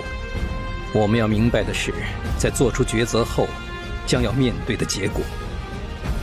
既然答案并不重要，那么就由我们来为世人定义什么是对，什么是错。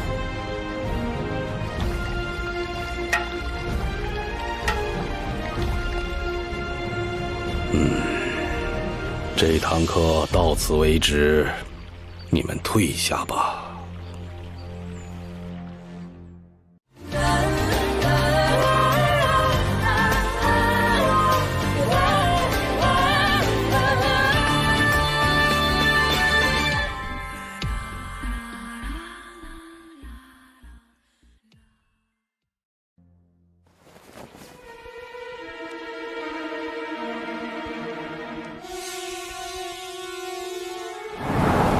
大人请。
多谢大人出手相助，这次任务才能顺利完成。罗王，杀子伊藤。任务？你是谁？属下前沙，大人你。前沙？掩日的部下。属下跟随你已经有2年了，莫非他这次又是？2年，看来像这样的任务，你我合作了不少。长安军城角的碧玉扳指，城角正是我们这次任务的目标。上个月，他在屯留新兵作乱。在屯留作乱，有意思。我没记错的话，屯留守将可是……大人，城角作乱是不争的事实。我们也是费尽辛苦，才寻觅到了他的行踪的。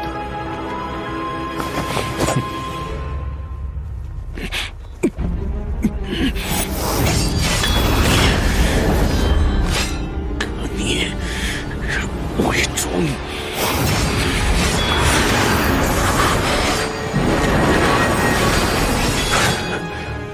大人，你与鬼谷纵横一战早已经结束了。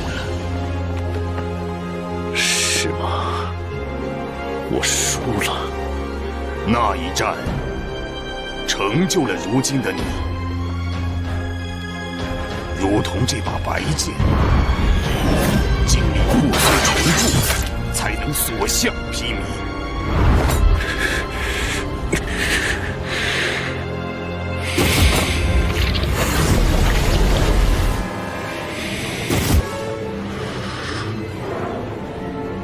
你以前也时有发生这样的情况，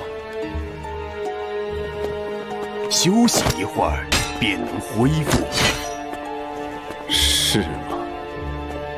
你们重铸了我的白剑，原来如此啊！不是鬼谷纵横没能杀死我，而是罗网不想我死。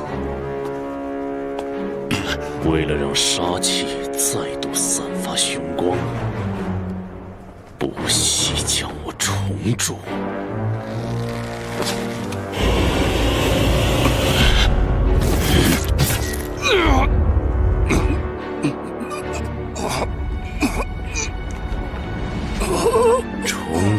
剑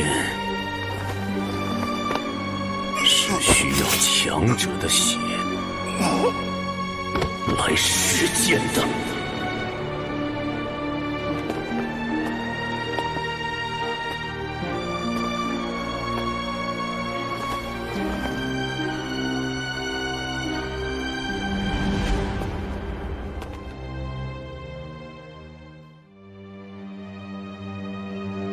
这是你们最终的答案？已有的选择都不尽人意，所以我们创造了一个新的选择。我们去见了一个人。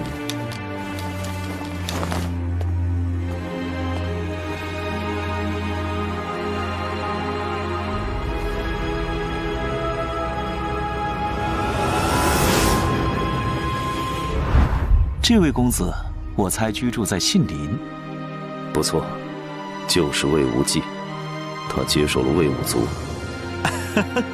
妙不可言，魏庄兄，我敬你一杯。如今恶魔已经苏醒，他只可能比当年更强。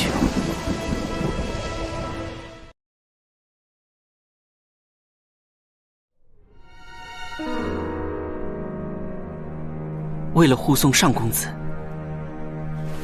我们损失了堂妻、彩蝶，乃至整座紫兰轩。这些真的值得吗？这是一个投资，被投资者是我们的敌人，不惜代价想要除掉的一个人。这是一个危险的投资。投资原本就是有风险的。投资也会有代价，代价是叶幕变本加厉的报复。对于叶幕的报复，韩兄可有对策？对抗叶幕，有一个人可以联合。你是说天泽？不错，天泽很危险，这也是一个投资。投资确实有风险。天泽的报复与嬴政的野心同样危险。没有野心的人不值得投资。你们说的这么热烈，好像都忘了一件事。什么事？你用来投资的是我的紫兰轩。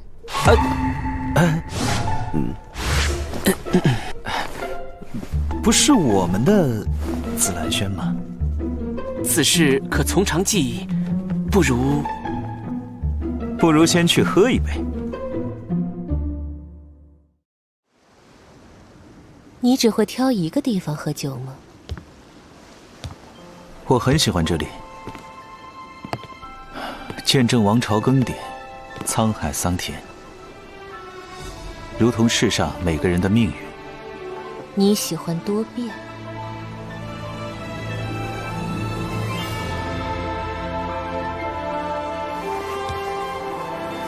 我认为流沙应该要做出改变。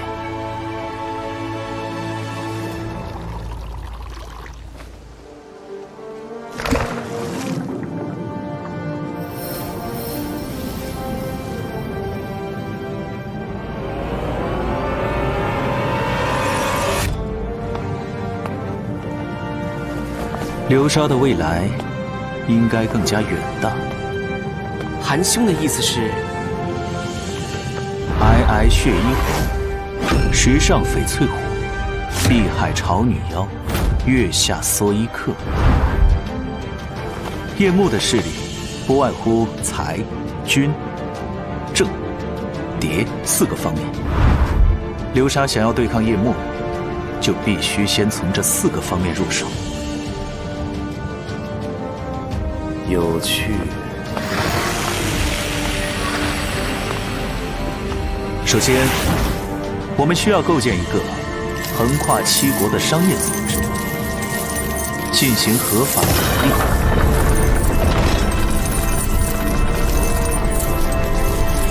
其次，我们要广纳江湖中的奇人异事，既为官员提供安保，又会借此壮大自身。第三，我会借助司寇之职，推举正直贤才为官，立足朝野。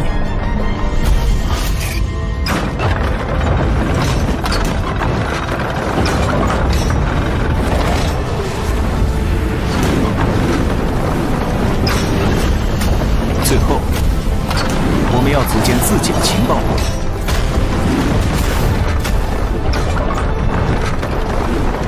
洞悉敌人的每一步动作。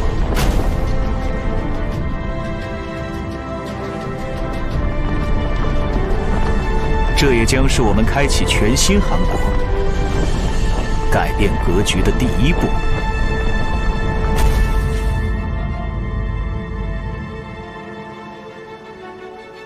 只是想达成你的雄心，还有一样东西不可或缺。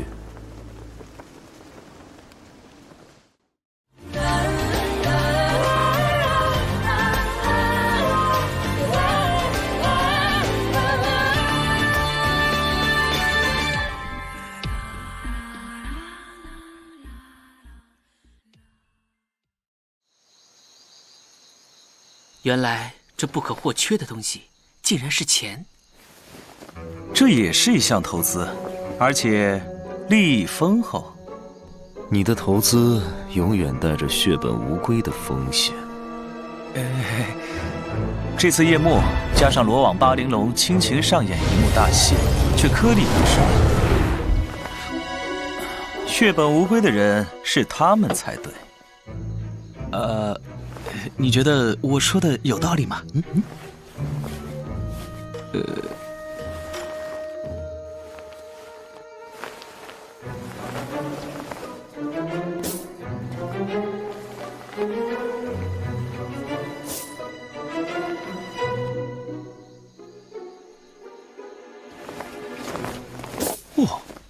哇！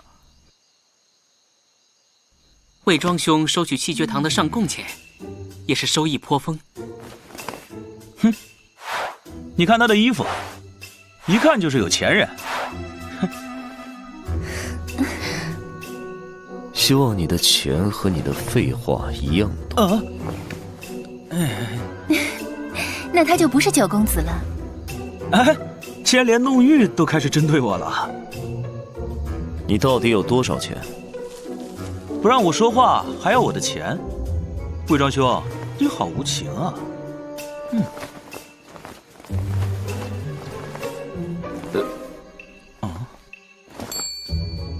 哎，嘿嘿，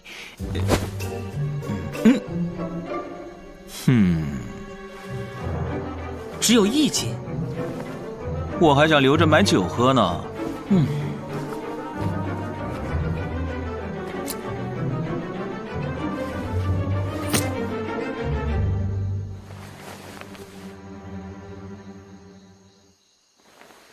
韩兄的家财，恐怕都去兑换佳酿了吧？子女姑娘，这次紫兰轩损失严重，出资也不必勉强。跟我一样，多出力即可。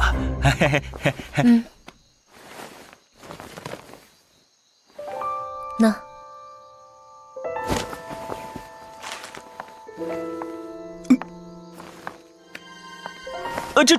这么多钱啊！果然还是子女姑娘经营有方。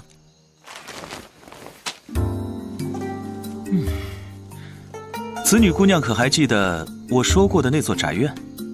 地段更好，景观上佳，风水一流。不错，我现在可是资金充足。你打算用我的钱来还紫兰轩？这里面也有我的一份儿，只是稍微少了点儿。稍微？只是这些还很难支撑你的想法。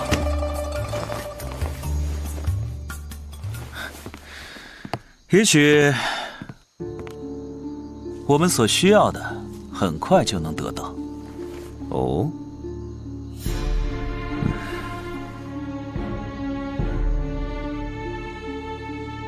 我们也该主动出击叶幕，拔掉姬无业的爪牙了。叶幕四凶将，哼，不错，还是一颗金灿灿的虎牙。翡翠虎，选择最弱的敌人，明智之举。翡翠虎为姬无业心腹，常年压榨百姓，且与韩国军政勾结，必须剪除。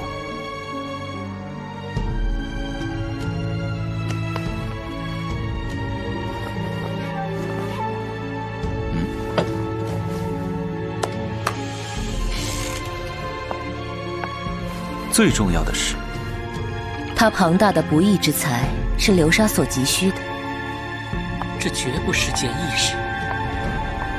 我还需要一个契机。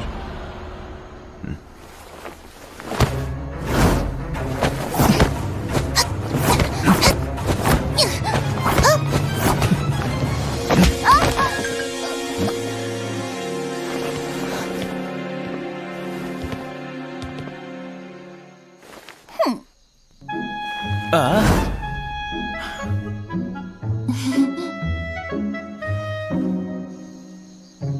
红莲，不要胡闹啊！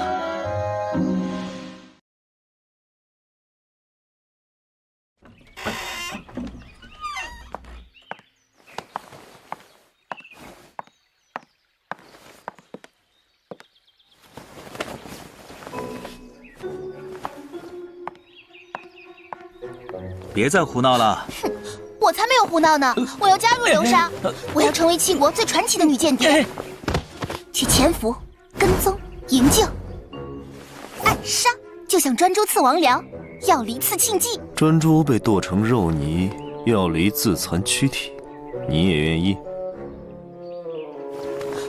我可以利用美貌色诱啊！我刚才混进来时，就骗过了你们。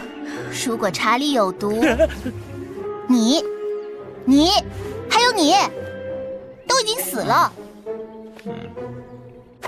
除了你，当然，因为你救过我，所以放过你。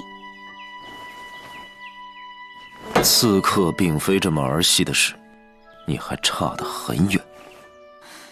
我不服，为什么小梁子可以加入，浓郁可以加入？紫兰轩可不是好玩的地方。你有什么能力？琴棋书画，弄一会弹琴，小梁子会下棋，我会画画。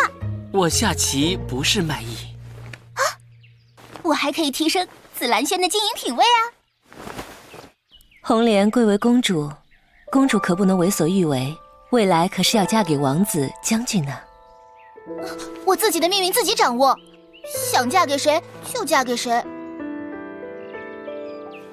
不过，眼下确实有一个任务，很适合公主殿下。什么任务啊？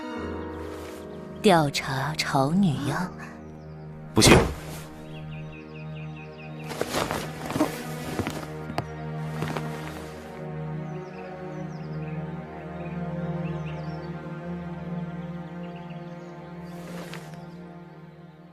红莲确实是一个合适的人选。哥哥最好了。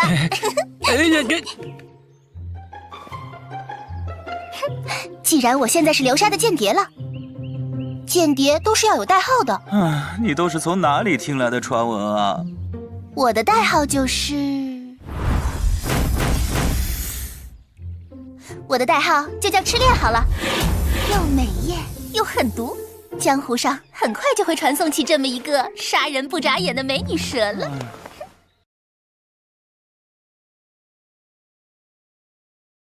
你要他走进危险和死亡？如果我最好的朋友伙伴都在面临危险和死亡，与其让红莲保持无知的接受保护，那么并肩而行，可能是更好的信任与守护。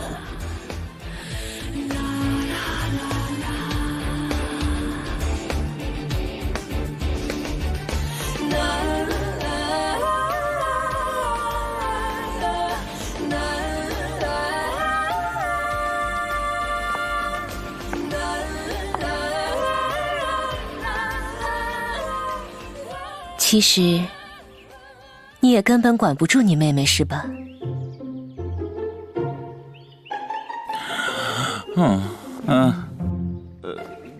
该上茶了。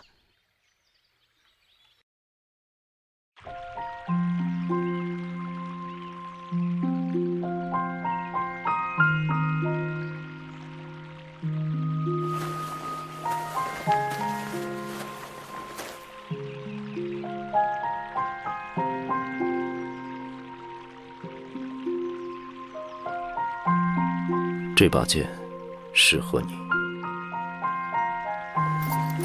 我有个朋友，就用得很不错，挥剑的时候像一支舞。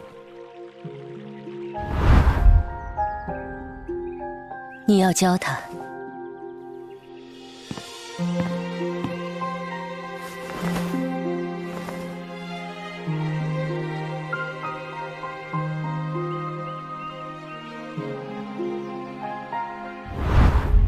这是你送我的第一件礼物。也许是最后一件。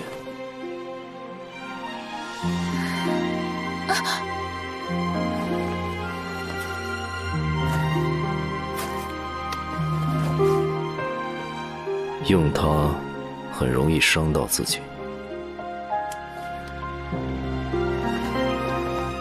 你还没有能力保护任何人，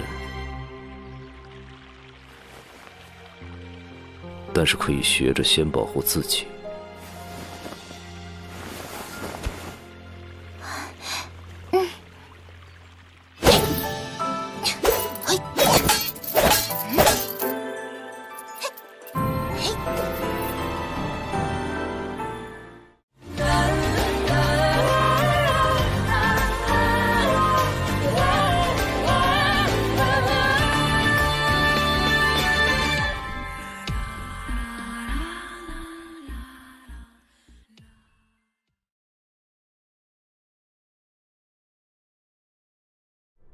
韩非，方才血衣侯所言是否属实？回父王，属实。私访重犯，都城纵火，阻碍吉凶，哪个不是重罪？你，父王息怒，我确实放走了燕灵姬，但他却不是重犯。什么？啊？怎么回事？怎么？这是我说这。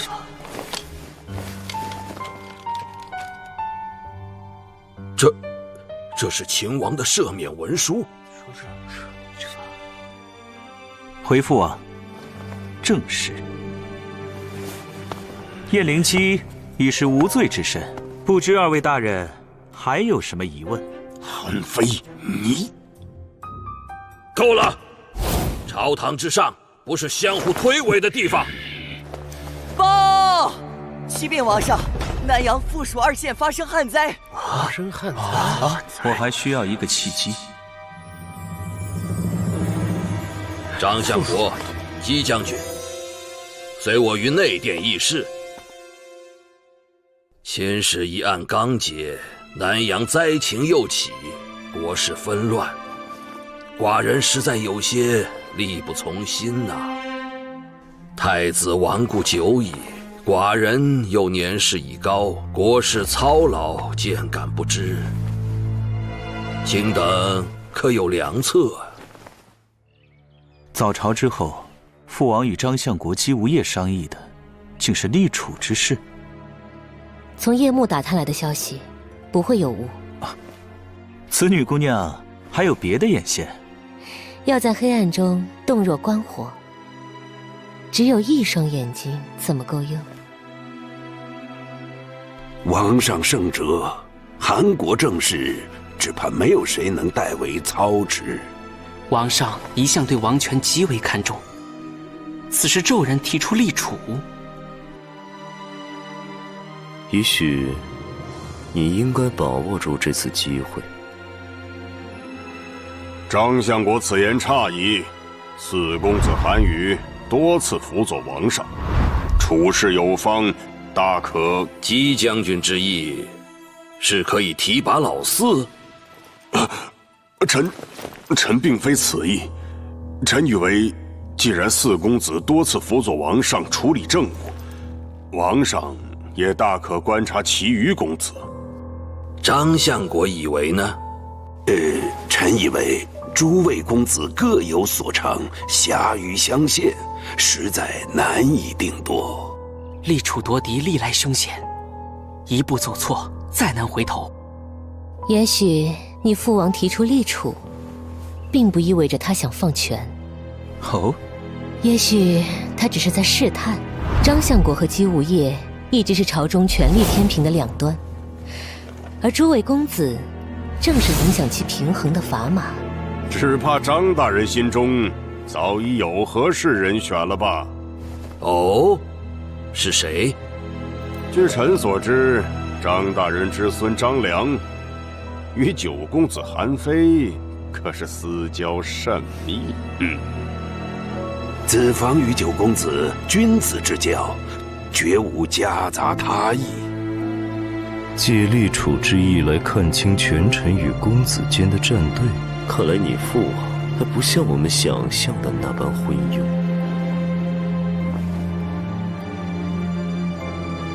两位爱卿说的都有道理，此事寡人再思量思量。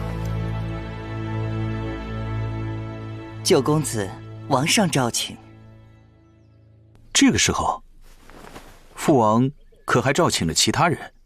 听闻还请了四公子。此时召请，难道？只要别跟上次一样就行了。国事繁忙，寡人都没时间与你们好好聚聚。儿臣惭愧，未能为父王分忧。本来寡人还打算召红莲来，却没寻着人，不知又去哪里玩了。红莲是淘气的些，如此喜爱玩闹，以后不知还如何嫁人。红莲年纪还小，儿臣最近一次见过红莲，倒已成娉婷天姿。也是，是时候给红莲备一门亲事了。哎，你们两个做兄长的怎么看呢？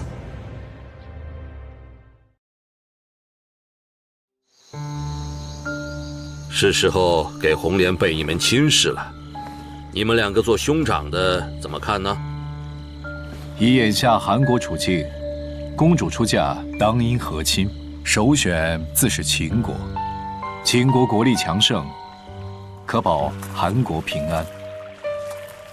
其次当选赵魏，韩赵魏事出晋侯，晋阳之战和灭志士，邯郸一役共抗强秦，立国以来互有姻亲，虽偶有嫌隙，但到底同出兄弟之国。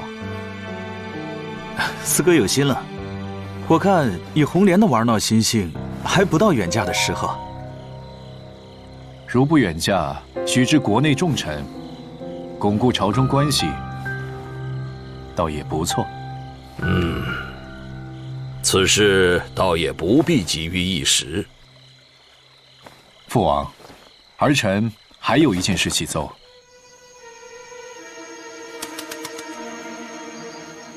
知道了，下去吧。是。韩宇这鬼狐狸提出要筹办什么寿诞大典，还要禁军协助。老胡，你怎么看？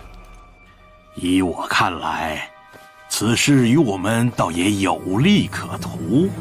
哦，禁军参与寿典筹办，必有国库大笔金额由将军您经手，其中可有不少油水能捞啊！可我怎么觉得韩宇是想借机染指我的禁军大权呢？货值之道在于利害取舍，如果利益丰厚，折损一点小权，又有何妨？权力之争可没这么简单。眼下南阳附属灾情甚重，四公子此时提议举办寿典，有趣。他是想借机攫取姬无业的军权。南阳地处秦韩交界，如不及时赈灾。另外，韩非已经接下了南阳附属2县灾情的调查，你做好准备了没有？那你为什么没有反对？因为一个人，他的势力就不在南阳。翡翠虎，将军放心，一切完妥，就等他入袋了。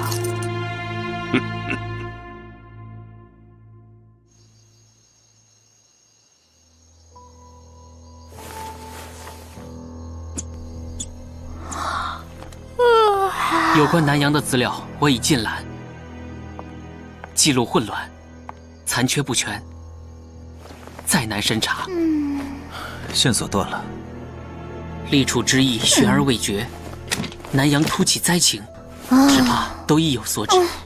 你是说，只有叶幕支持的公子登上储君之位，灾情才会有转机？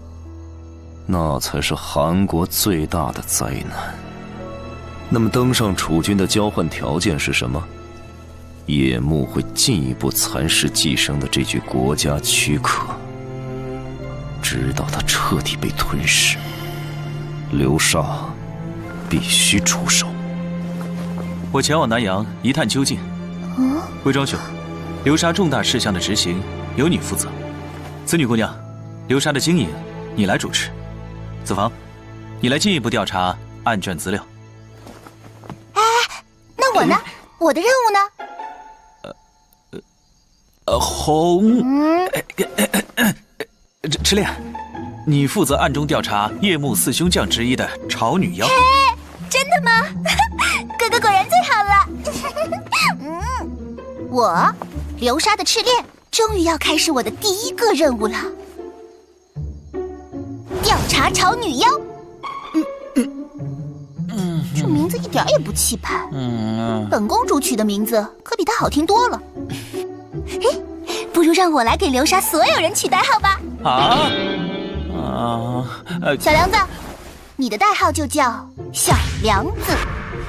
本公主叫顺了。哥哥你老惹父王生气，还那么喜欢一把破剑，干脆就叫逆鳞好了。弄玉妹妹叫思贤。姐姐的子女2字我觉得很酷，不用改了。至于你，你就叫你来取代号，该不会别有目的吧？我才不是呢。我看你这么妖媚，不如叫火媚妖姬。我的本事你还没见识过呢。可是韩兄，收藏室内材料不足，若要进一步查询，只能……放心，我自有办法。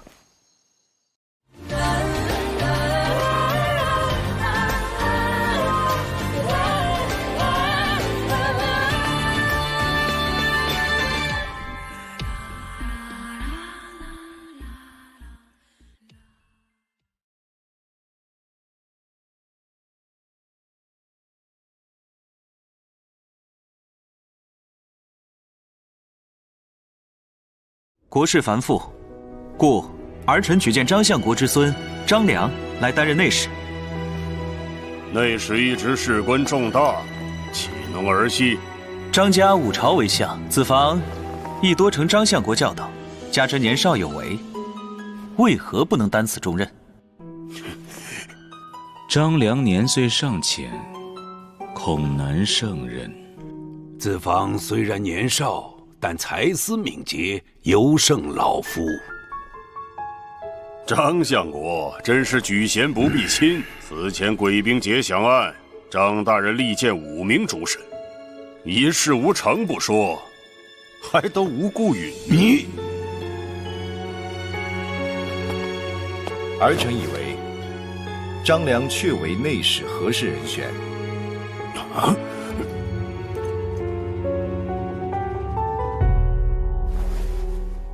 方才多谢四公子。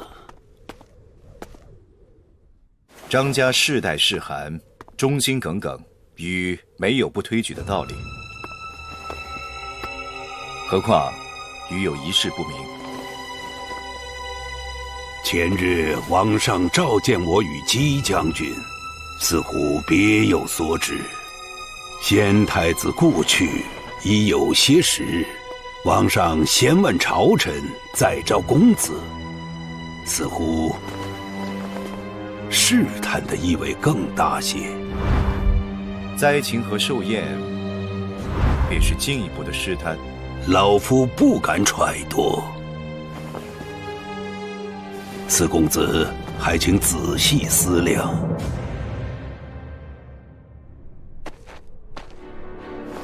魏庄大人，不知我从南阳带来的府库账册，可还好用？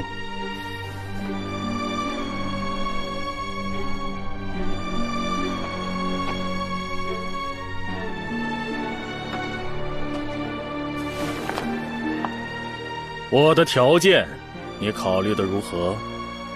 我给你开个价。南阳那边，我们会信守诺言。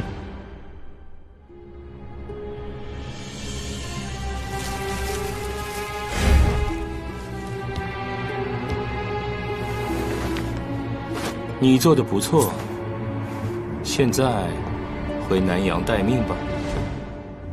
韩非，你以为身负王命，就没人敢动你了吗？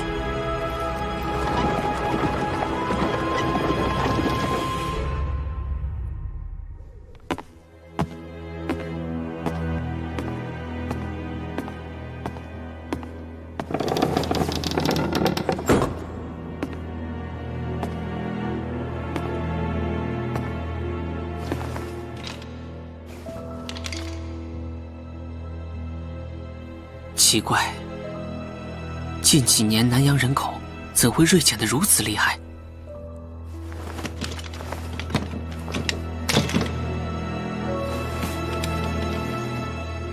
郑国极路，郑国的冷宫，离湖。这陈年往事，倒也不算是机密，怎么这里缺失了那么多内容？难道是另有奥秘？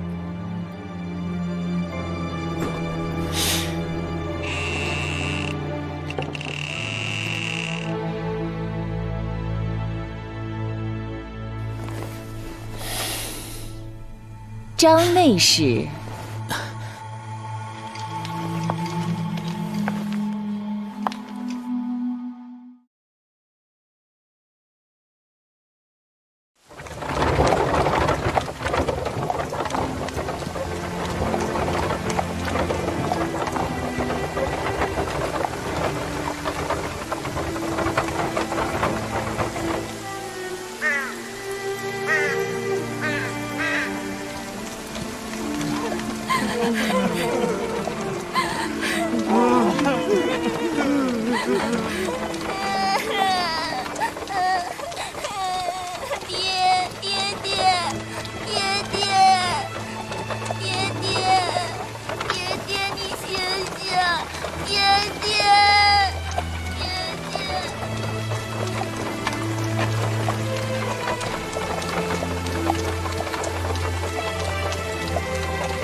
不知子房那边进展如何？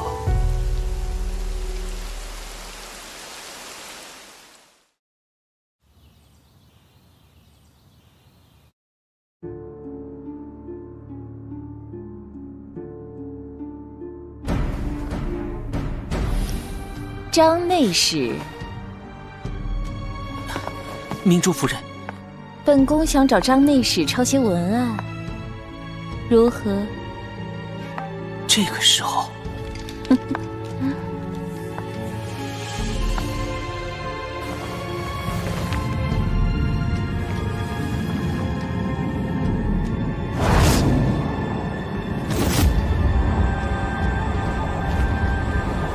小梁子，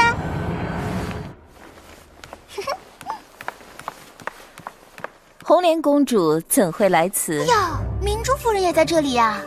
我听说小梁子做了内史，特意来贺喜。夫人也尝一个。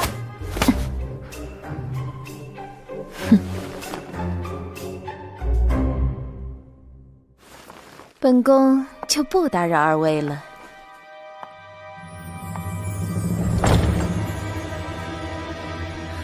多谢公主救急。这个狐狸精，哎，你觉得她是不是炒女妖？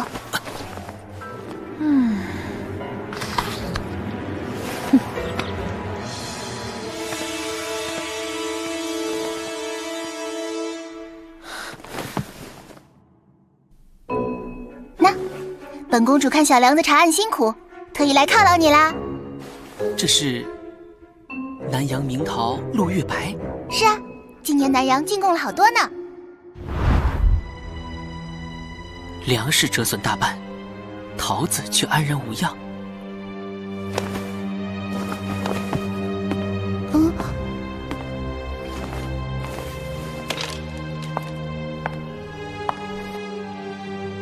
莫非是土壤出了问题？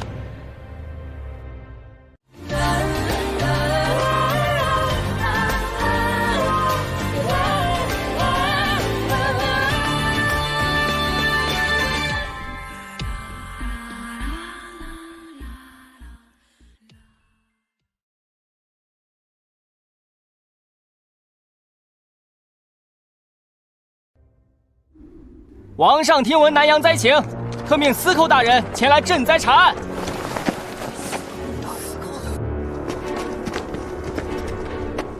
南阳灾情，我一路都看到了。又来一个欺压百姓的狗官！嘘，你不要命了？哼，你们都看到了，他说是来赈灾，却一颗谷子都没带来。就是。哦，我稍后便会禀报王上。开仓赈灾，另外今年赋税，王上体恤百姓，也会减免。呸！等，又是等！你们当官的只知道糊弄人，我们一家老小都要饿死了。左右都是死，今天要是交不出粮食，就别想离开。对，必须交出粮食！交出粮食！交出来！住手！交出粮食！把粮食交出来！交出来！粮食！交出来！不准走！交出粮食！交出粮食！住手！你们闹出人命来，全村人都要遭殃。哎，算了算了，我们还是早点去山庄，看能不能赊点粮食。哎，走了走了。老人家，多谢。赈灾粮一定会送达，灾情我也定会查明。啊，请问在庄稼受灾时有什么异常吗？哎，别问了，南阳已经没救了。下雨了，大人还不回去？老人家为何也不回去？家跟国早都在风雨中了。韩非定要查清灾情，绝不空手而返。哎，今年的粮食其实长势很好，但半个月前一场大雨后就离奇枯萎。大雨？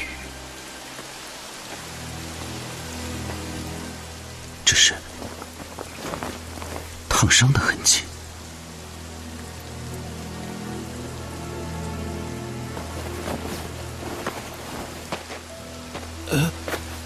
大人，土里半月前刚施过马粪，别脏了手。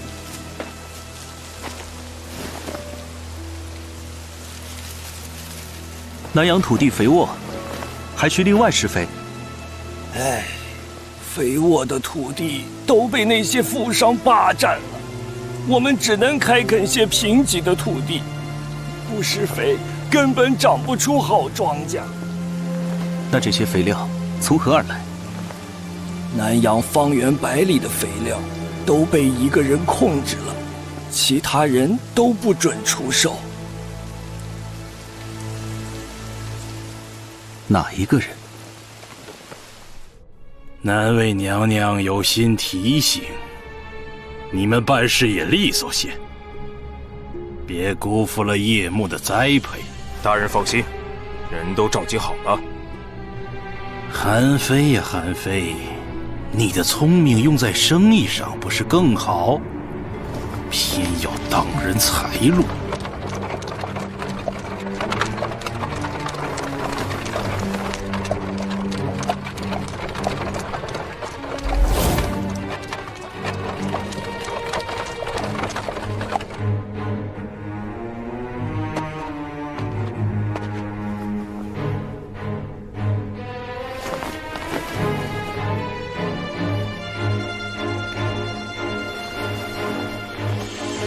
有些土地受灾，有些却很丰茂，是土壤的问题，还是有人有意为之？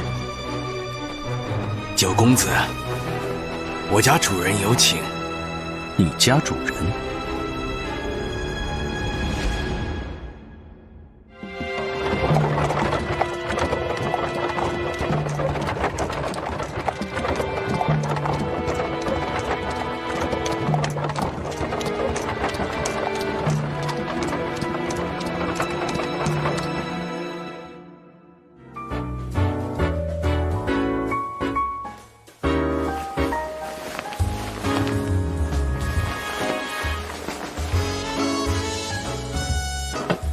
翡翠山庄果然气派。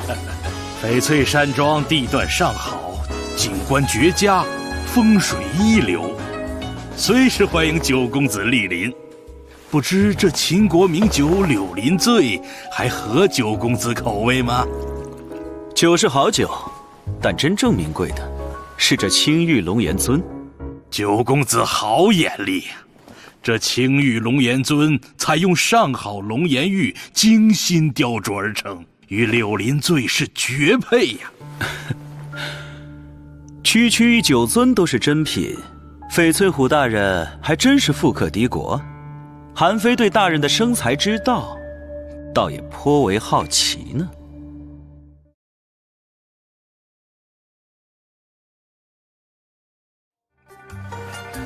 翡翠虎大人还真是富可敌国，韩非对大人的生财之道，倒也颇为好奇呢。九公子过奖了，不过是占据了天时地利人和。哦，哎，比如这女子，出身农家，适逢南阳大旱，一家人生活难以为继。其父将其卖至我山庄，在我悉心培养之下，方才有如今的脱胎换骨，价值翻倍。肤如凝玉，手如柔荑。大人，可是做了笔好买卖。天赐良机，岂能错过？公子既然喜欢，不如将它带走。君子不夺人之爱，韩非岂敢？公子若此次南阳之行不夺人之爱，那在下也要学学君子，来成人之美。大人虽然成人之美，可惜天不遂人愿，夺了农人之耕。你说奇不奇怪？半月前那场大雨，本该有利于谷物生长。怎么反制谷物全部枯死？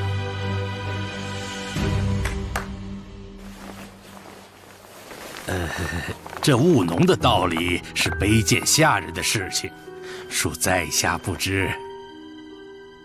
韩非倒是有了些意外发现。这是石灰？不错，石灰性烈，遇水则废。你猜，如若石灰夹杂在肥料中撒入农田，一旦天降大雨，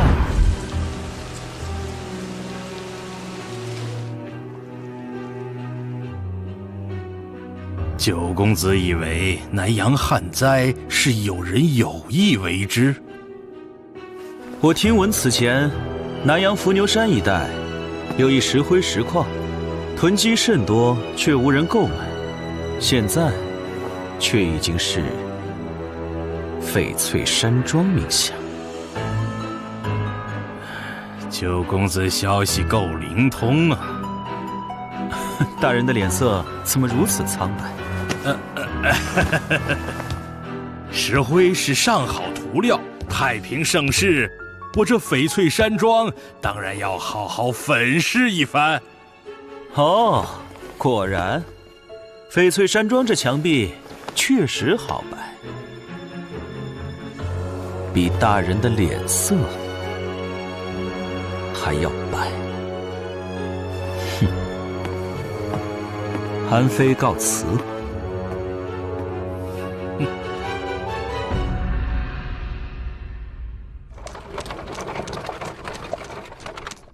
九公子且慢。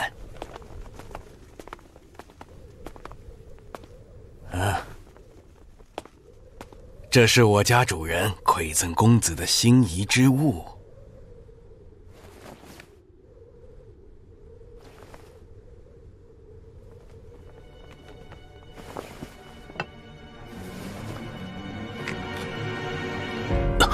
这是肤如凝玉，手如柔席。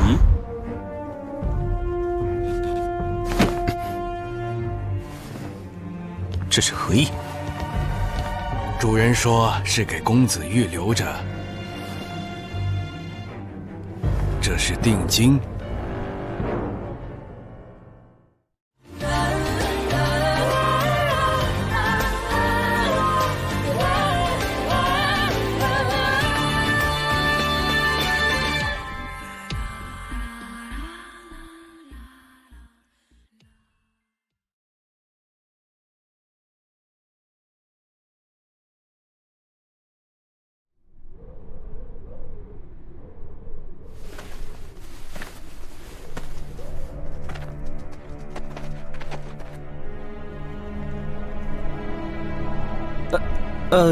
打扰你们农作了吗？告辞。大家都看到了吗？这位司寇大人居然从翡翠山庄里出来，官商勾结，为祸百姓。你们看他一身华贵，怎么可能体恤我们穷苦人的处境？你假装调查灾情，却在山庄里饮酒作乐。你指出我这么多罪名，证据？证据就是我们都快饿死了，你却根本不想救人。当然要救人，待案情查明，便开库计量。若有人为祸，必抓出主谋。我们要的不是说法，是粮食。就是对，粮食，我们有粮食，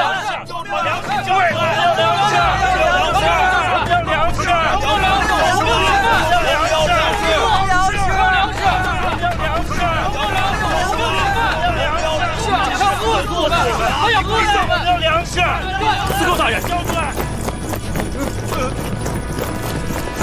司寇大人，南阳守军奉命驰援，聚众闹事，围攻王子，按律登斩。司寇大人，请下令镇压。兄弟们，他们这是要把我们赶尽杀绝呀！反正也是死，我们绝不退缩。对，绝不退缩，走，反正也是死。来呀，来吧，来吧！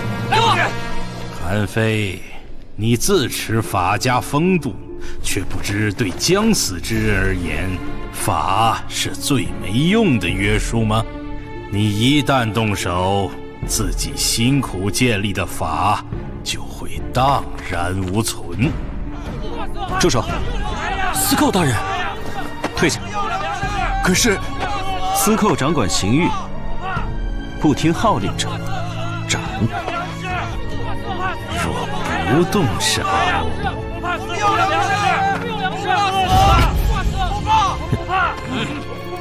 乱民在前，属下恕难从命。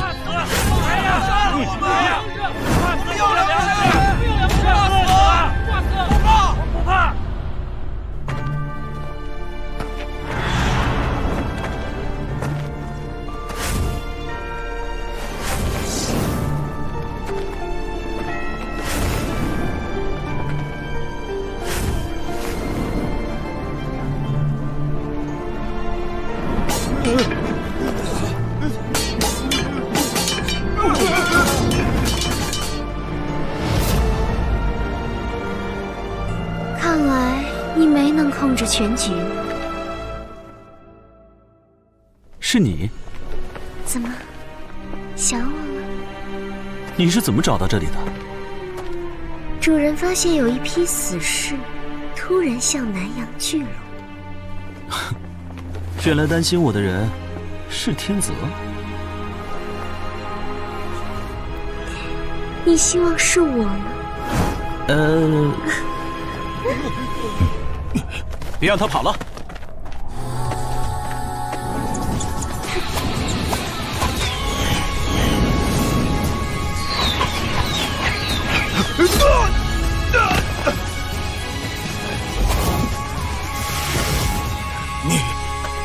你果然是残害百姓的狗官！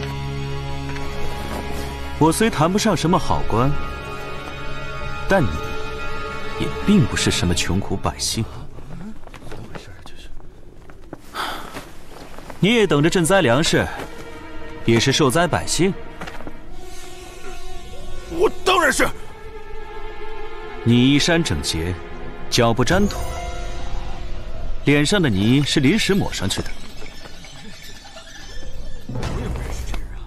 你根本不是农户。各位乡亲，你们都认识这个人吗？我不认识这人，也不是我们村的，他根本不是南阳农户。快动手！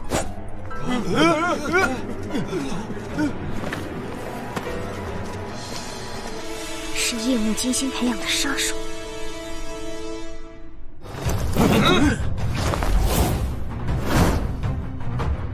别伤人性命。那还有什么乐趣？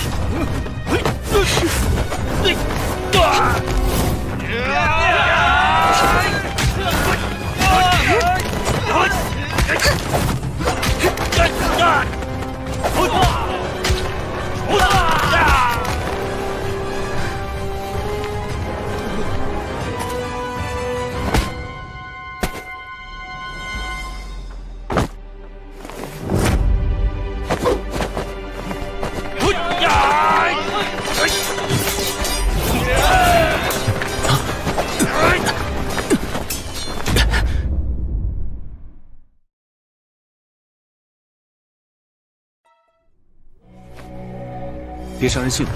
那还有什么乐趣？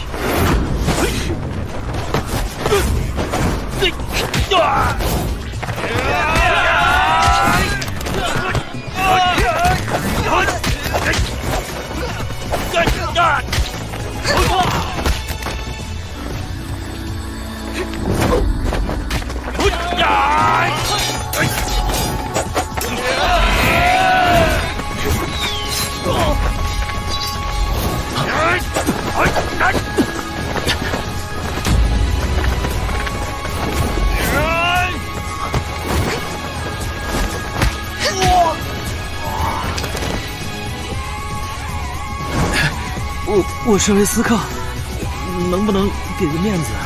听一次。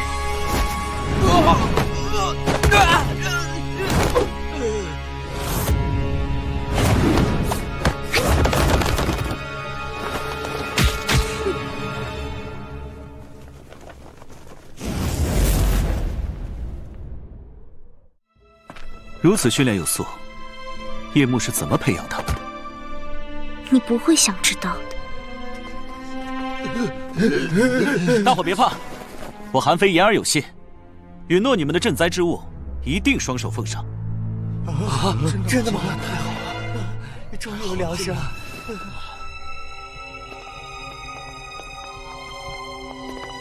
9亿会，有趣，比6亿还多了3亿。那3亿，就是对天地人尽守的道义。子女老大答应帮助我们在南阳建立帮派，为流沙布置眼线。9亿会自然要保护大人安全。原来如此，虽然6亿也不是这么个意思。看来子女姐姐还挺担心你嘛。子女老大派我们来，也是魏老大所托。我在南阳一统众邦的雄心，还请魏庄大人多多相助啊！说出你的条件。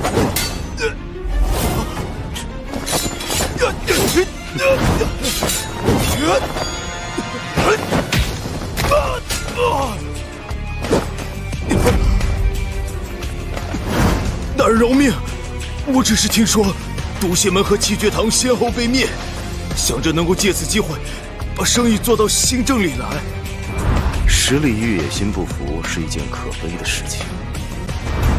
你做的不错，现在回南阳待命吧。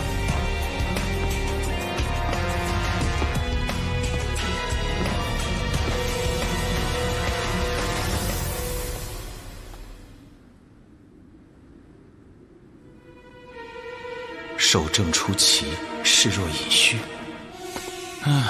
我成了因翡翠虎露出破绽的诱饵了。他是翡翠虎的爪牙，暗中替叶幕做了不少恶事，放债收利，强买农田，逼人为奴。韩非，你以为在逐步破解我的计谋，其实在一步步迈向深渊。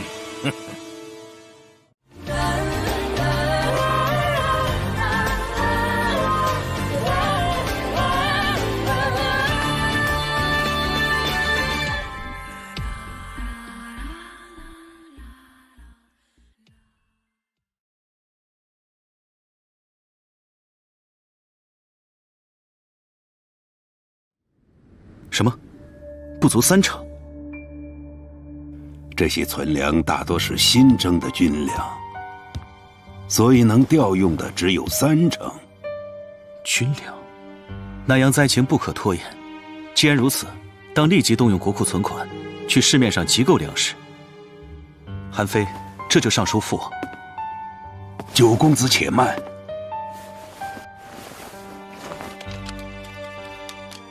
这国库存款已不足1000金。国库前不久可是刚拨出了一笔5000金的巨款。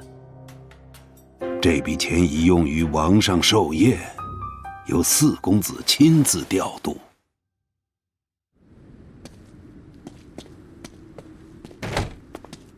老九愁容满面，难道国库存粮不足赈灾？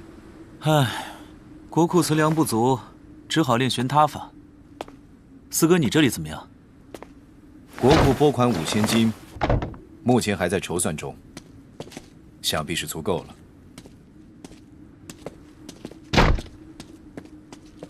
四哥，有件事我想跟你商量一下。你想动寿宴用款？眼下南阳灾情甚重，九弟恳请四哥与我一并上奏父王，抽调部分寿宴用款，用以赈灾，先解燃眉之急。此事不妥。老九，你虽是担忧南阳百姓，但从我这里拨走钱款，纵然禀明父王，也有因私废公之嫌，难免落人口实。四哥，我也是别无他法了。无论是筹办寿宴，还是调度赈灾，我们身为公子，很多人都在盯着，若有闪失，我们丢脸都是小事。父王与韩国可丢不起这个人。何况寿宴款项已由诸位财政大臣亲自统筹。若是金额变动，恐怕还需另行筹算。要是耽误了父王的寿诞，你我都担待不起。四哥教训的是，韩非这就回去想个两全其美的办法。但若赈灾粮食无法筹集，也会有大批百姓悲惨死去。希望子房能有个好消息。只怕韩兄今日是收不到什么好消息了。新政粮食比预想的还要紧张。已经排了半个时辰了，怎么还没轮到我们啊？哎，是啊，听说早上粮价比昨天涨了2倍，我赶紧跑过来，晚点儿恐怕就买不起了。是啊，半天一个价。张公子，您怎么来了？祖父与司寇大人正在为南阳旱灾奔波，你等商人不思出力，却联合哄抬粮价。不，我等绝非有意哄抬啊。此话怎讲？粮价上涨实是无奈之举啊。若非，前阵子有人大肆收购粮食，现在各大粮铺库存都已不足，随即南阳又生灾害，城中百姓担心波及，开始纷纷抢购。若不涨价，店内粮食反而会被抢购一空啊！那又为何我们一路走来，不少粮铺已闭门歇业，唯独掌柜生意兴隆？难道是早已知晓这2日粮价会突飞猛涨，所以囤留了许多粮食？请掌柜优先卖给我们赈灾。姑娘说笑了，此刻连国库都没有多少存粮，我们普通粮商怎还有多余库存啊？国库存粮不足，你从哪里得来的消息？不，这只是坊间谣传，谣传。有人走漏了消息，那你可知是谁在灾情之前便大肆收购粮食？这小人不知啊。你是不知道，还是不敢说？掌柜，粮价又涨了。还几位还有别的事吗？急死我了！饿死了！又涨价了！又涨价了！还让不让人活啊？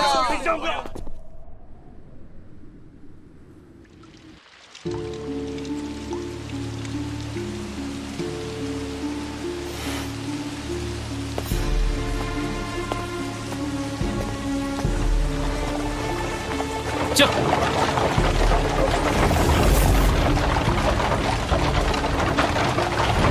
翡翠，他也回到了新郑，与你前后相差不到半日。新郑粮价已是极高，他此刻回都，又有何余力可收？也许，新郑的粮价本就是他一手哄抬起来的呢。魏庄兄，整个韩国，拥有如此财力大肆采购，又能预先知晓南阳旱灾的，唯有一人。翡翠虎。看来翡翠虎的手段，远比想象的要棘手。他的手段，你还远没有见识过。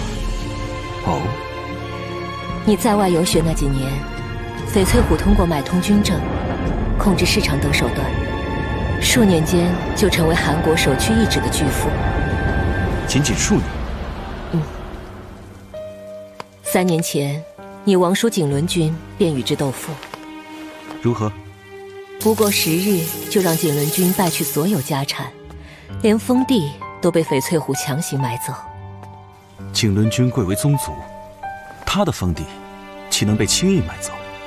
因为他们之间的对赌，有铁血盟做担保。铁血盟？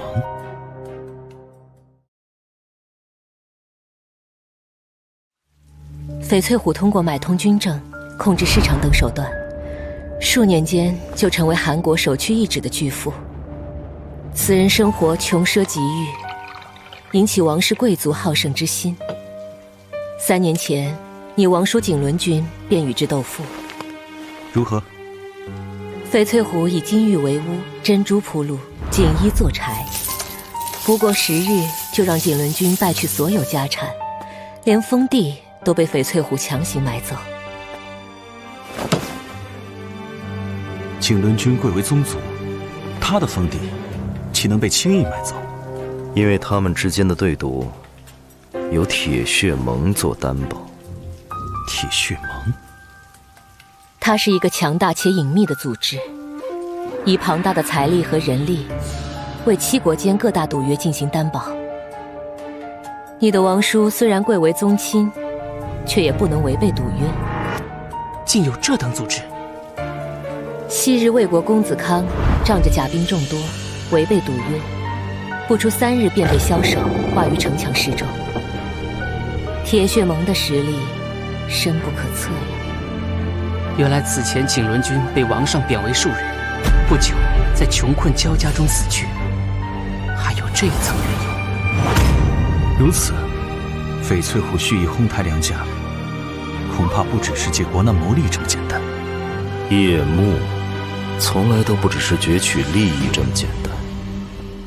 魏忠兄之意，南阳受灾本就是叶幕推举新太子的关键一步，而你偏偏挡在了路中央。所以翡翠虎和叶幕是针对韩兄设下此局。这一局实在险恶，他们只需一步步买断粮食，断韩兄后路，甚至不需亲自动手，就能。眼下南阳灾情甚急，筹集粮食，稳定粮价不能拖延。就算这是个局，我也必须进去。韩兄之意是要去拜会翡翠虎。他在南阳送了我一尊青玉龙岩尊，哼，如此厚礼，我怎能不上门答谢？你就不怕羊入虎口？你把翡翠虎比作羊，那也是罕见的肥羊。我说的羊不是指他啊，那就是把我比作虎喽。哎，你有见过如此温文儒雅的猛虎？你怎么还没出发？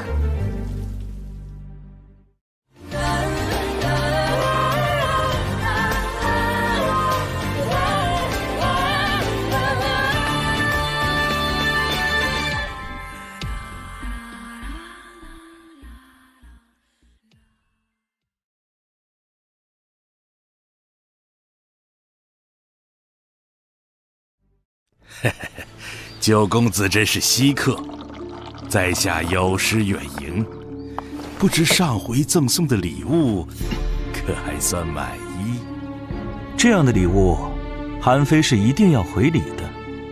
既然你那么有诚意，应该不会介意我再来讨一件礼物吧？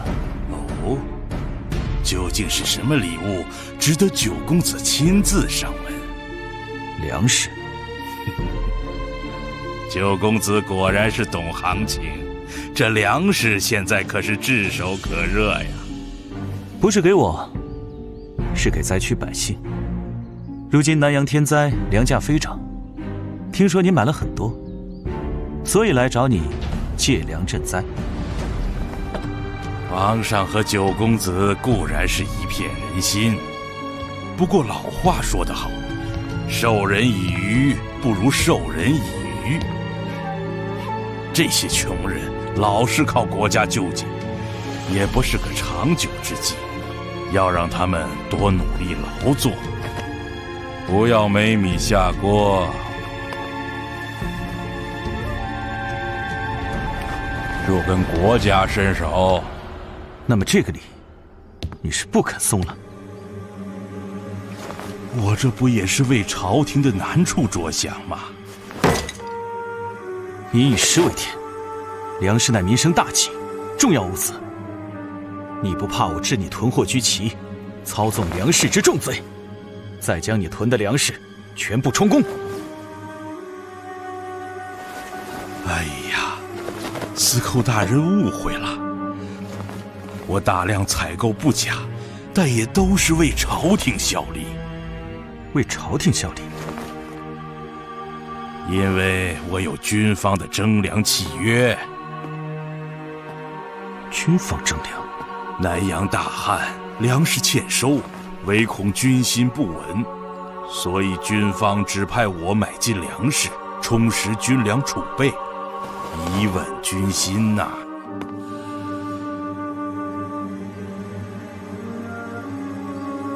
司寇大人，您看我是不是做的合法生意呀？价格飞涨之时，你还满仓买入，也真够拼的。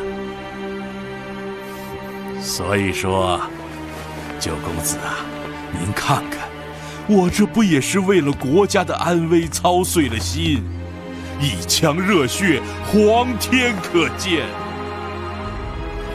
哼，好一颗爱国之心。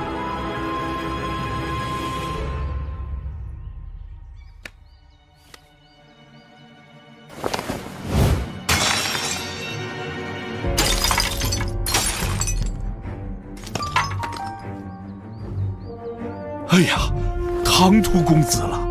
哎，我忧心灾情，可恨有心无力，一时分心了。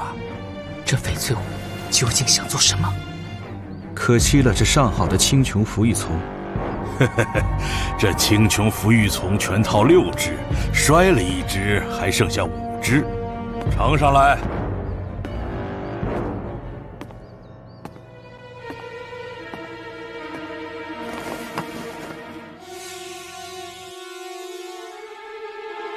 全部砸碎吧！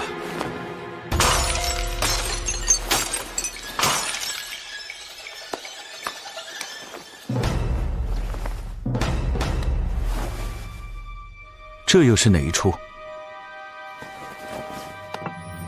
？6个才是全套。我翡翠虎可从来没有收藏残品的习惯。不惜损失6只尊贵的玉琮，却不愿意捐给灾区1铢钱。这翡翠虎根本就是在羞辱韩兄。这6只青琼浮玉丛，不知能抵多少灾民口粮。看来你是万般不愿借粮赈灾了。九公子消消气，消消气，借钱总是要还。九公子借粮赈灾，这债也肯定没法还，不如我捐粮。哼，捐多少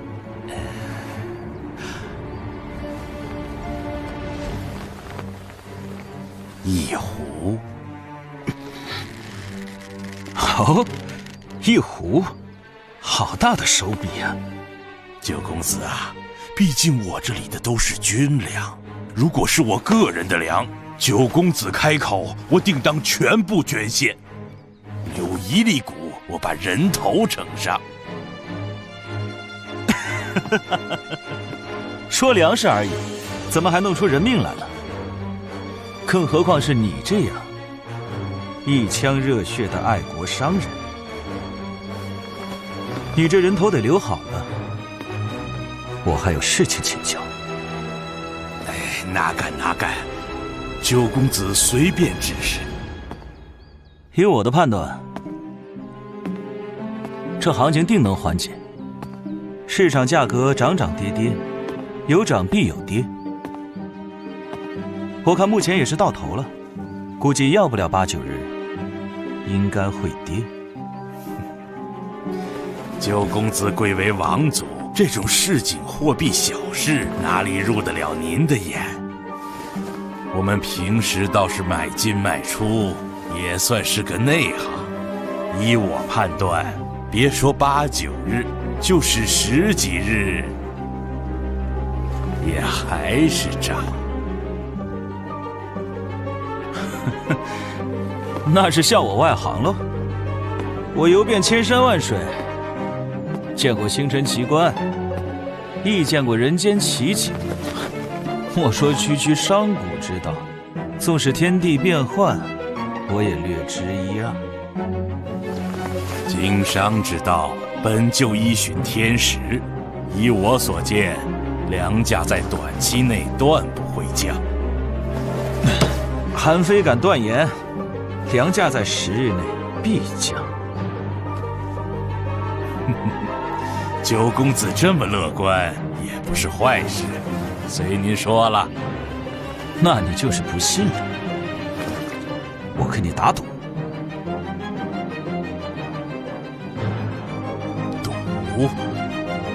赌可是一件很危险的事情啊！敢不敢赌？我斗胆陪九公子玩一把，须以铁血盟为担保。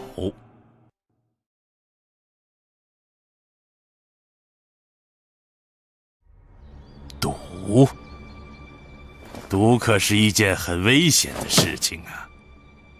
敢不敢赌？只是九公子身负亡命，还当谨慎行事。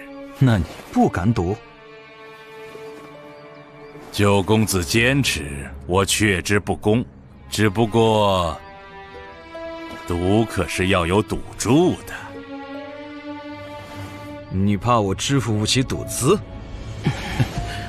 赌注1000金。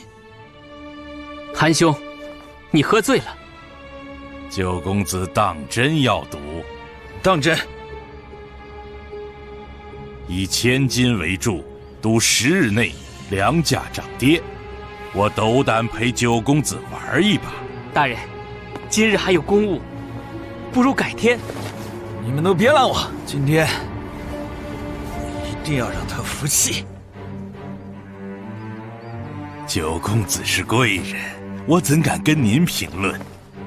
不如这样，10日内若粮价继续上涨，那您就赔1000金；如果下跌，我1赔10奉还，以表诚意，如何啊？好，爽快，就这么定了。这份赌约须以铁血盟为担保。铁血盟，大人，请三思。好，一言为定。九公子真乃豪迈无双。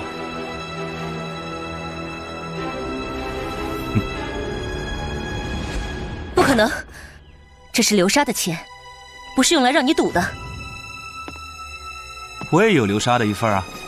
翡翠湖用激将法赢你立约，难道你看不出来吗？我看出来了。那你为何还要中他的局？你早说了，这场负局不就是羊入虎口吗？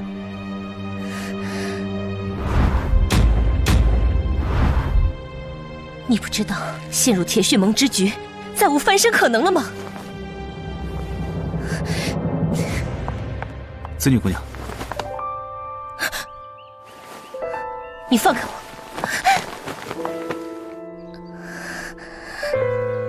我比任何时候都清醒。梁家，又涨了2成。什么？你们继续。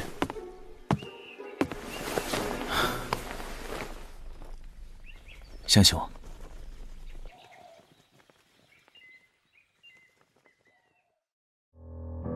新郑粮食数日来猛涨不止，翡翠湖以军方征粮为名哄抬粮价，其目的恐怕远不只是这场赌注。军方征粮，确实是招妙棋。在此期间，国库粮仓内的军粮到底增加了多少？皇上圣令到！国库拨款的批文倒是下来了，再加上我个人向子女姑娘筹措的，倒也有些数目了。现在最大的麻烦是，各大粮商都已接近售空。钱是有了，但韩国的市场上几乎已经买不到粮了。我可没说要买韩国的粮啊。韩兄的意思是？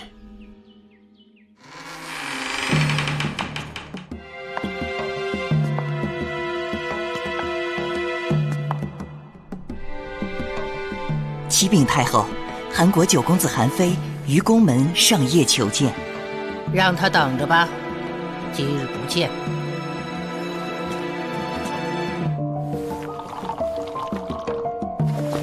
奴婢方才于宫门处看见一位同行的女子，华冠丽服，唤作红莲。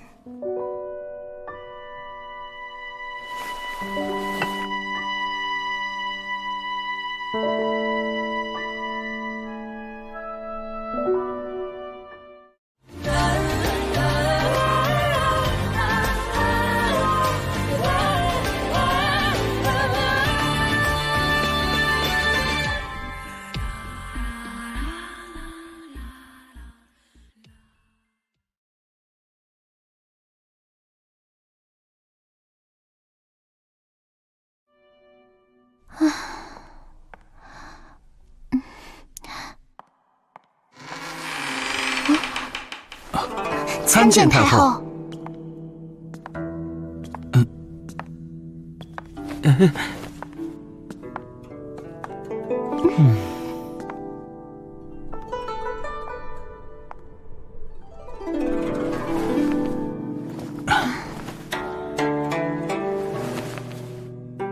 红莲，你是老身妹妹的外孙女儿，别这么生分。来，坐这儿。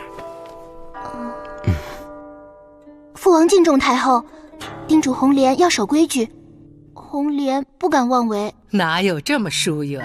老身是你外婆亲姐，自然也是你的外婆。来，是外婆。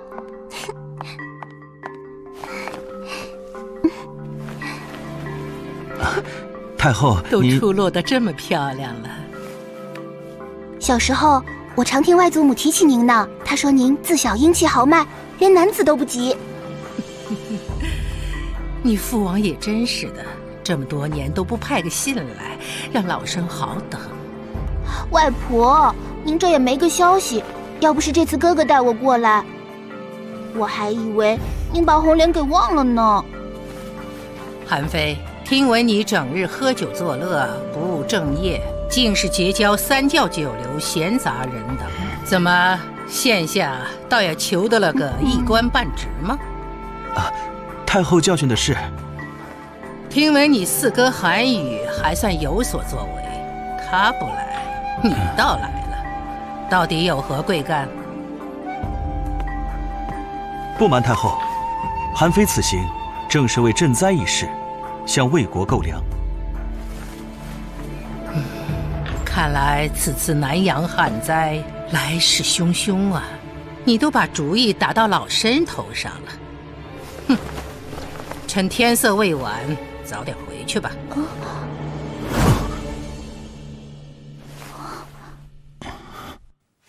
外婆说的没错，哥哥他就爱饮酒作乐，人整天醉醺醺的，老说些出格的话。先前就把来问罪的秦国使臣给气跑了，最近又为赈灾款项不够，在酒宴上和人赌上自己全部身家来筹钱呢。当真？是啊。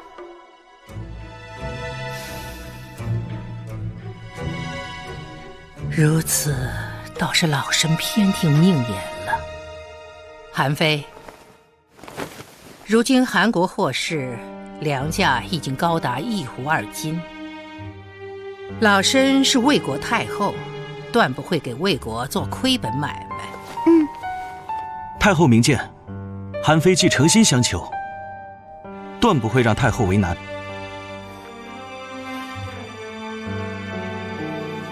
你出价多少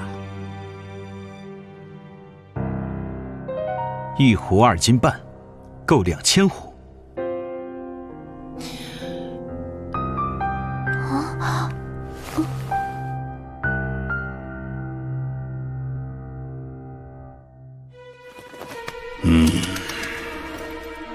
老胡，你算得不错，韩非果然去了魏国。毕竟他在韩国境内已别无选择。你就不怕前功尽弃？万一他真的买到了粮食？将军多虑了，我早有准备。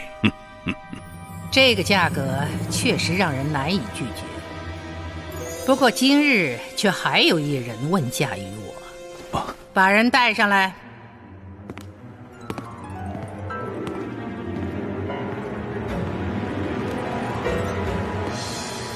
参见太后。是他。见明奉家主翡翠虎之命，愿开价1斛3金，向太后购粮。1斛2斤半和1斛3斤，韩非，你说老身卖给谁好呢？想不到翡翠虎竟然急速行动，眼下。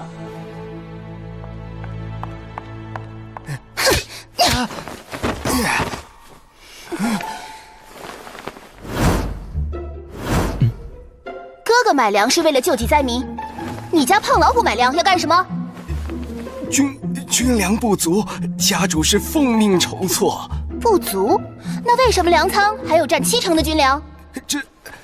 这没话说了吧？胖老虎出高价把粮食买空，为的就是用更高的价格卖出去，发国难财，是不是？有这等事？冤枉啊，太后！家主是有契约文书的。外婆，你千万别听这个坏人胡说。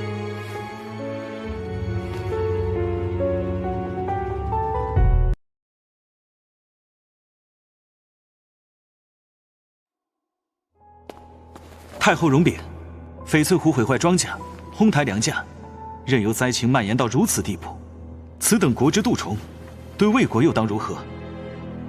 今日许以重利，明日便反戈一击，也未可知。韩魏乃兄弟之国，韩非不才，却也懂得唇齿相依的道理。韩非愿以韩国公子的身份，谋求两国讲信修睦，互利共生，望太后成全。太后，我家主人是诚意购粮，绝无暗害魏国之理呀！拉下去烹了！啊！太后饶命！太后饶命啊！太后且慢，这个人可否留给我？你要留他性命，也罢，随你处置了。谢太后厚爱，为表诚意，韩非愿先出1/3的定金。剩余的钱，1个月内还清。空口无凭，这么大一笔钱，你拿什么做担保？要不就拿太后心中最价值连城的红莲做押，如何？好啊，我帮你说了半天好话，关键时候又把我给卖了。我是让你多陪太后一阵儿，尽一份孝心，你不愿意啊？红莲，以后可要睁大眼睛看清楚，这样的白眼狼得当心呢。就是，还是外婆待我好。你要不乐意，老身就不卖粮给他。如果不是为了那些灾民百姓，定是1颗粮食都不给他。你呀，我就知道你们是串通好了来哄老身。老身这就派人备齐粮食。2日之内，定金务必送到。如若不然，后果你很清楚。韩非必守此诺。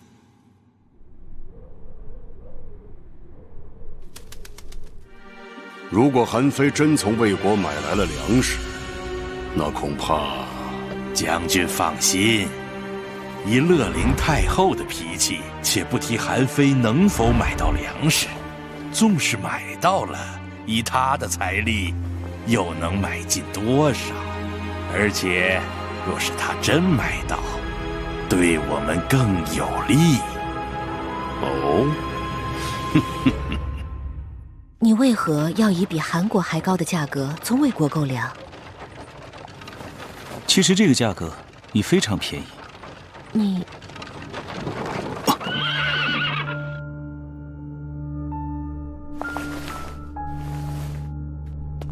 我奉父王之命查案办事，为何阻拦？九公子恕罪，属下接到密令，有人勾结他国，意图谋反。是故进出边关的车马，需一律严查。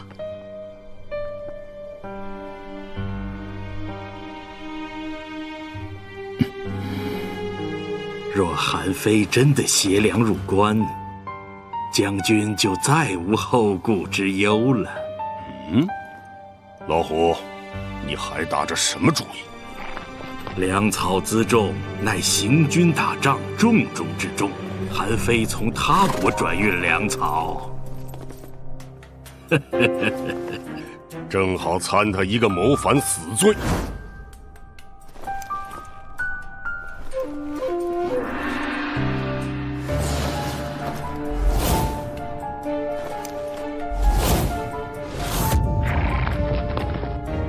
这怎么？你们莫非想参我一个荒郊拾柴的罪吗？属下不敢。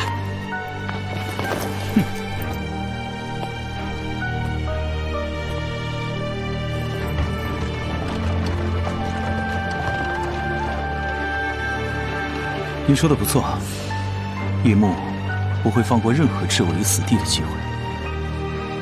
希望他那边不要出错。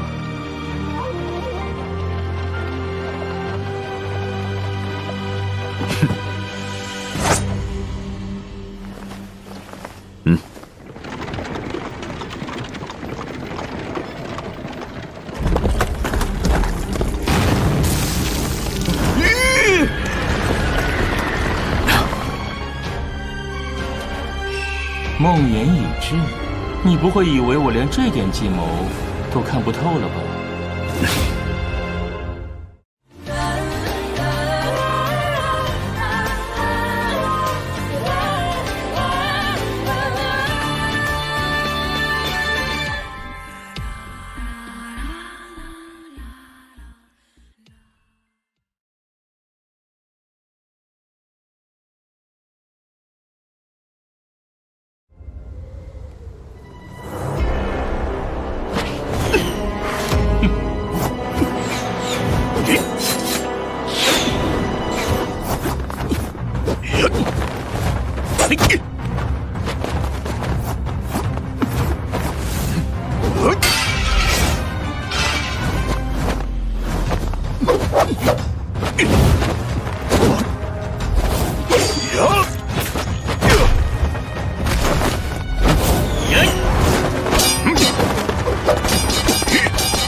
你的生命也曾如同草芥，如今却要因焚烧这些拯救灾民的粮食而送命。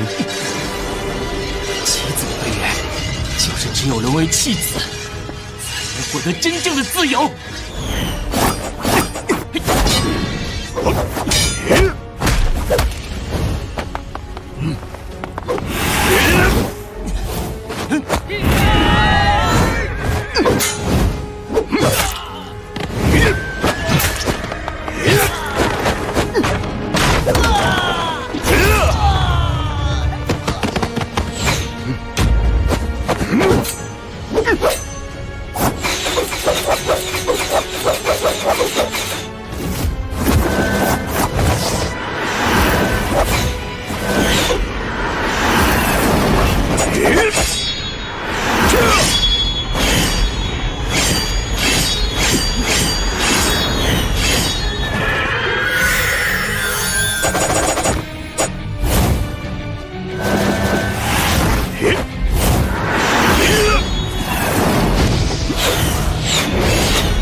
你看，很多事情我不做，总有人会做，谁也改变不了。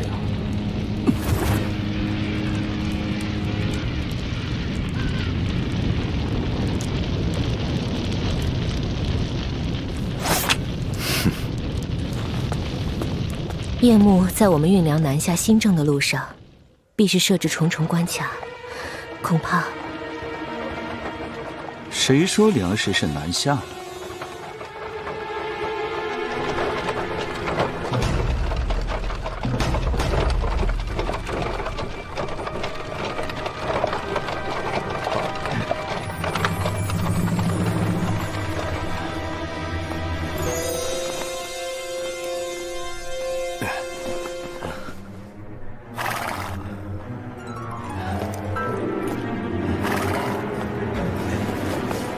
车上是什么人？是翡翠虎大人的。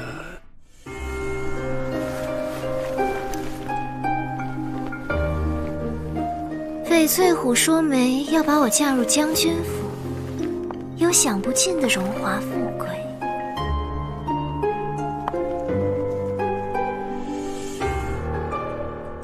你们快点退下，别耽误了奴家的好事。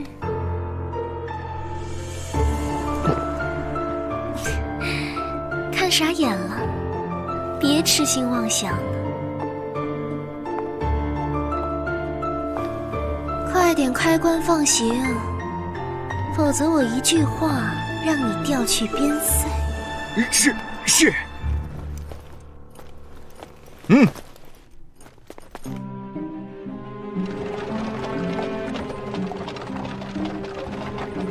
这个韩非还真是有点小聪明，竟然想到了绕道南洋的鬼点子。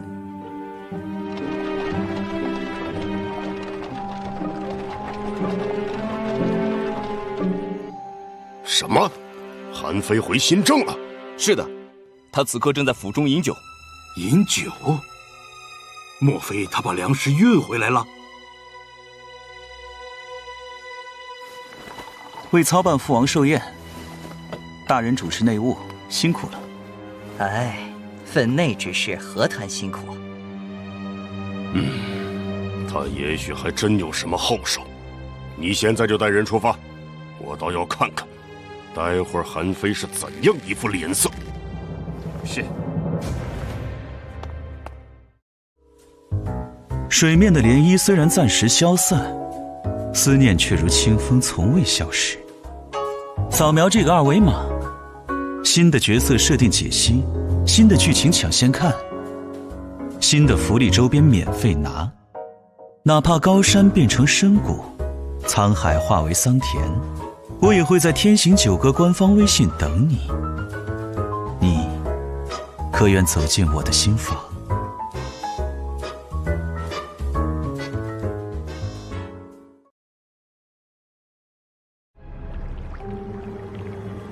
韩非出现在了大梁，魏国王宫。我知道，我早先一步派出了使者。使者？他多长时间未与你联系了？啊？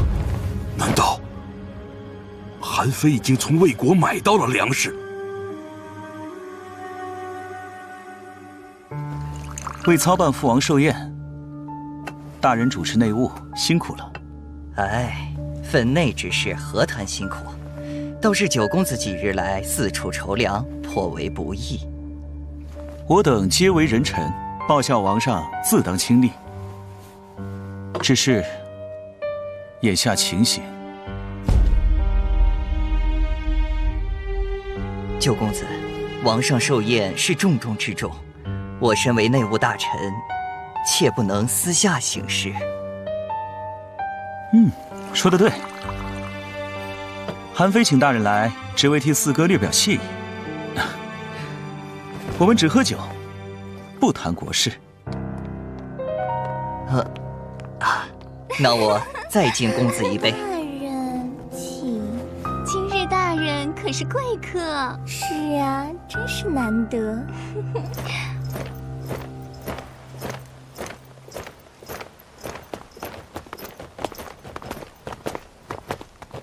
什么人？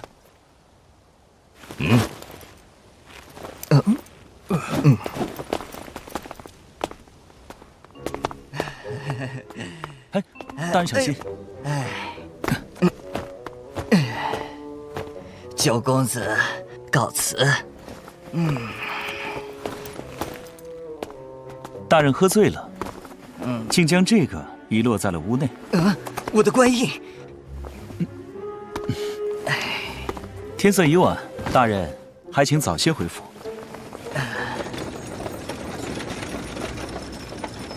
怎么样了？已经办妥。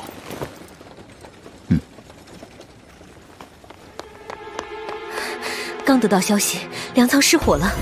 什么？张内侍，火势难以控制，请快去别处避火。那你们还不加紧灭火？粮仓失火，守卫失职是重罪。子房，韩兄，情况怎么样粮数日来筹集的粮食正存放在粮仓，此刻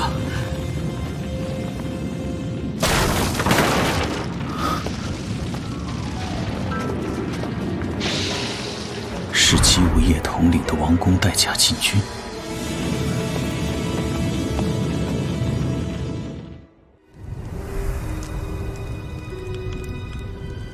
清点出来了吗？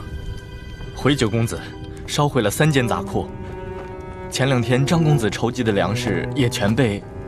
我从魏国购粮的事情已被叶幕获知，他们烧毁粮仓，是想断我最后生路。不过万幸的是，大火没有烧及军粮。军粮？九公子，急报！南阳急报，已有灾民饿死。原来杀招是在这里。很好，这次韩非是真走投无路了。传我命令，加派人手镇守军粮，不得疏漏。是。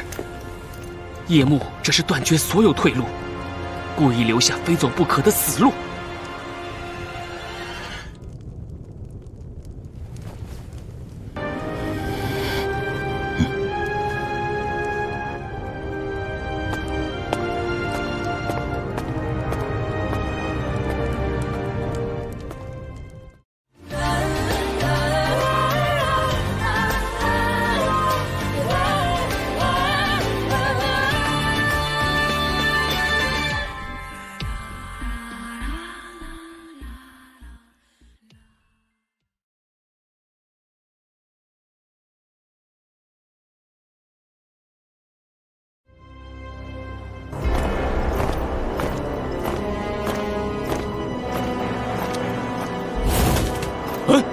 什么人？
相国大人，有人夜闯粮仓，盗取军粮。快传令，务必拦截盗贼，不容有失。祖父请慢。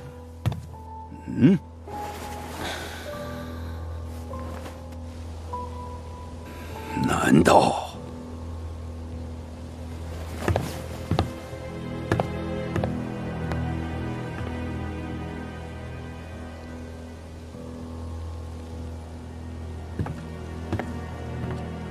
你已经没有退路了。退路太多的人，反而不敢前行。叶幕把粮食放在显眼处，就是为了让你在他们的局里走下去。有对弈才有局。我若是不走下去，岂不是白白辜负了他们的一番苦心？你给我跪下！良自知有罪，请祖父责罚。哼，祖父，昔日信陵君窃符救赵，不惜杀害将军晋鄙，敢问祖父如何看待？信陵君虽然救了赵，但是子房，你知道他的结局吗？你应该知道，这样做会有什么后果。刚传来的消息，南阳饿死的百姓已经过百，丢失的军粮可以再找，死去的灾民却无法回生。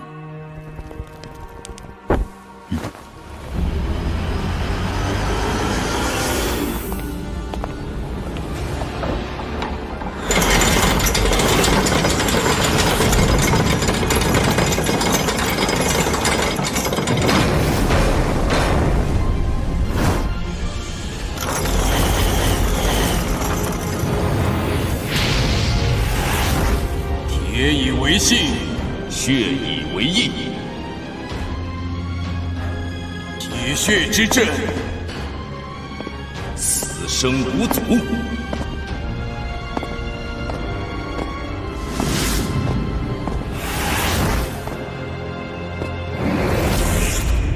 铁血盟。九公子，今天是你与翡翠虎对赌的第3日，请你支付上涨赌金1000金。好，呈上来。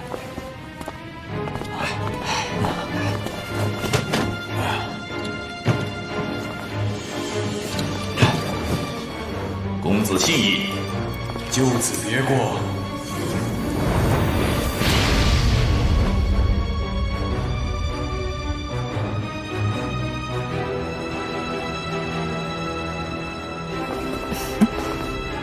你哪儿来的钱？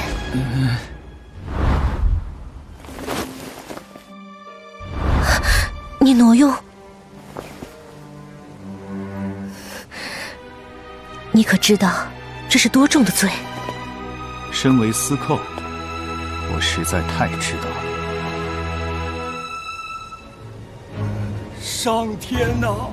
你真的不给南阳活路了吗？粮食到了！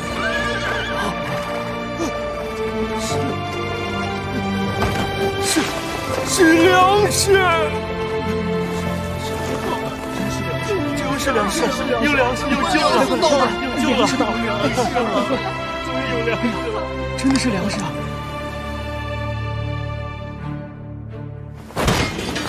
粮食果真被送到了南阳。是的，而且数目巨大。看来九公子确实撕掉军粮赈灾。好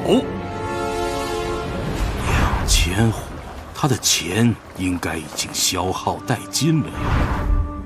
传令，收购市面上所有粮食。大人，现在粮价极高，此时收购会消耗您不少财力。哼，你懂什么？只要将现有粮食尽数收购。届时韩非纵然变出巨资，也不能回购粮食交还。这批粮食虽数目不少，但比起他撕掉的军粮，不过太仓一粟。劫掠军粮，可是死罪，该收网了。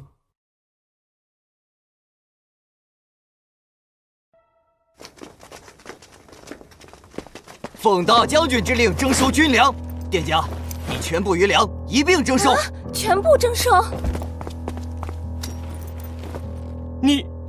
你们简直不给我们活路！哎呦！哎呀！哎呦！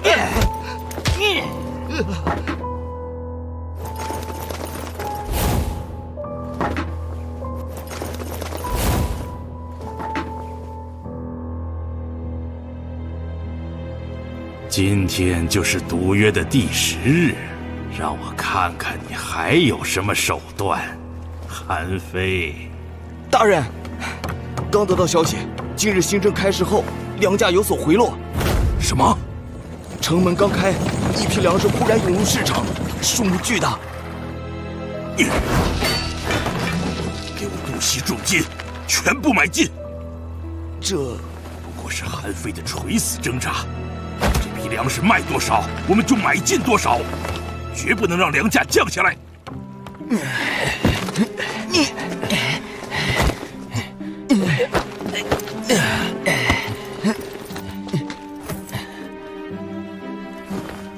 韩非，原以为你从魏国购粮是为了填补私调军粮的空缺，想不到你还想赢下赌局。既如此，我便让你输得骨头都不剩。大人，刚购入1000斛粮食，可粮价已跌到1斛3斤。继续买进。大人，又购入1000斛粮食，粮价又跌了30%。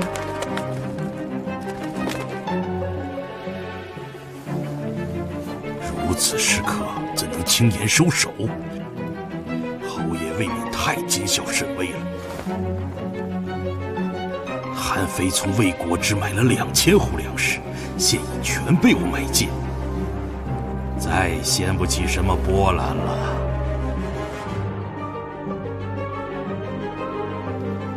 大人，粮价又跌了1成。不可能！给我不惜代价，全部买入！大人，不好了，粮食不断涌入市面，乔公子高价从魏国购粮的消息已传遍6国，其他国家的粮商闻风而动，纷纷将粮食投放新政，各粮商纷纷抛售，我们已经控制不住粮价了。怎么可能？韩非，你想跟我鱼死网破不成？如今已无退路，必须放手一搏。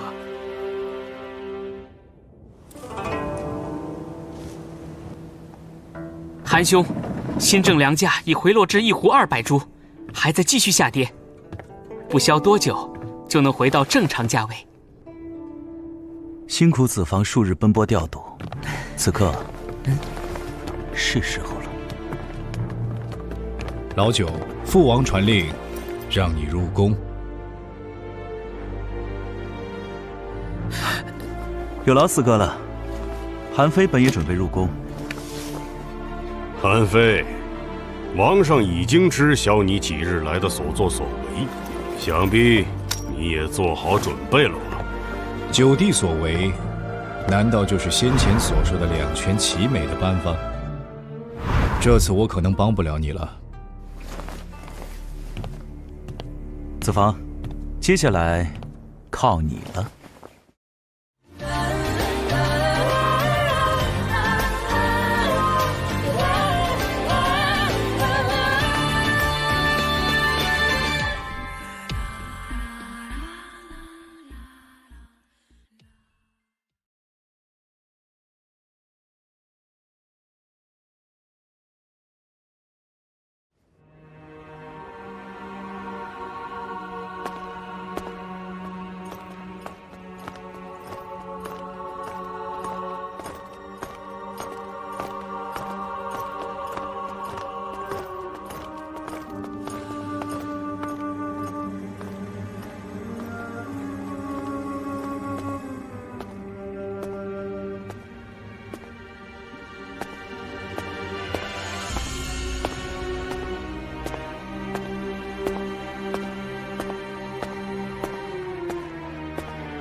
韩非，姬将军上奏说你私调军粮，扣押将领，挪用寿宴资金，可有此事？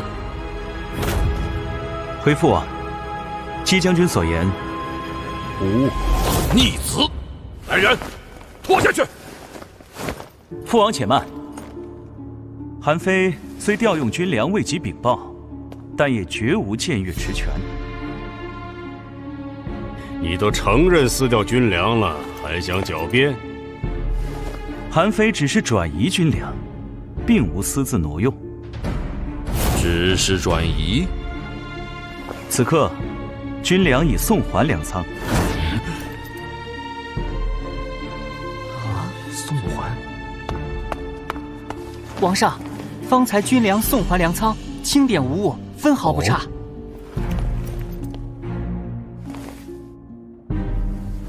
这到底怎么回事？回父王，先日粮仓失火，儿臣调查发现是有人蓄意为之，彼时情况紧急，贼人身份不明，故韩非斗胆将军粮转移，以防成为下一目标。所以，你就可以打伤守军，并私自扣押。贼人身份未明，不宜声张，故出此下策。这倒也情有可原，只可惜原先张相国祖孙筹集的赈灾粮食都付之一炬了。父王，那些粮食没有丢。没有丢，是都没丢啊！哦，儿臣此前调查南阳灾情，发现有人为痕迹，为防此中再起变故，我便一早将所筹粮食转移，对外封锁消息。也是父王福泽庇佑，粮仓失火时，粮食刚刚被转移。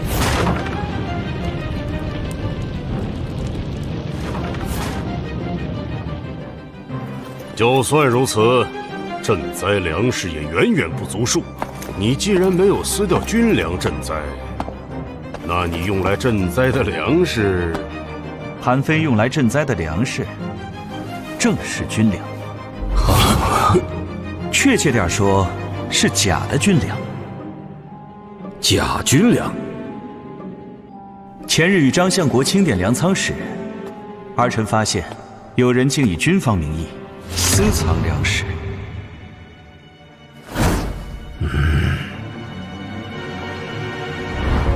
叶幕这是断绝所有退路，故意留下非走不可的死路。魏老大，借已装车完毕。等一下，只有这些。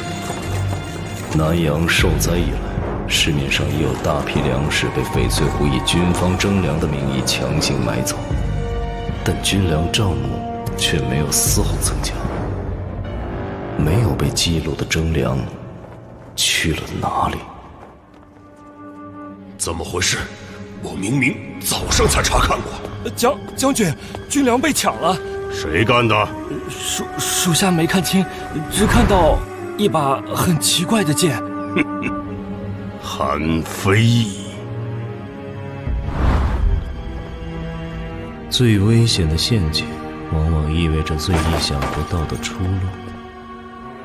叶幕露出了破绽。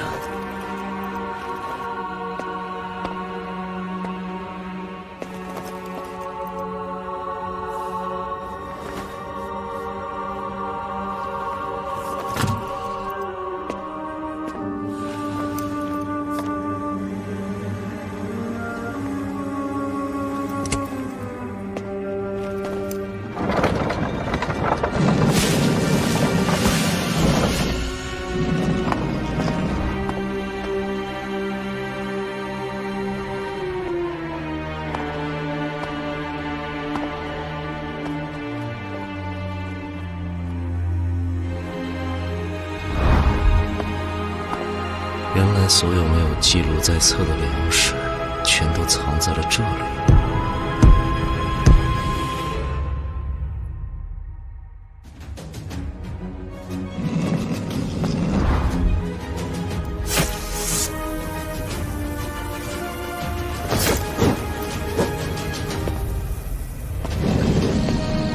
贼人以军方名义私征粮食，手段卑劣。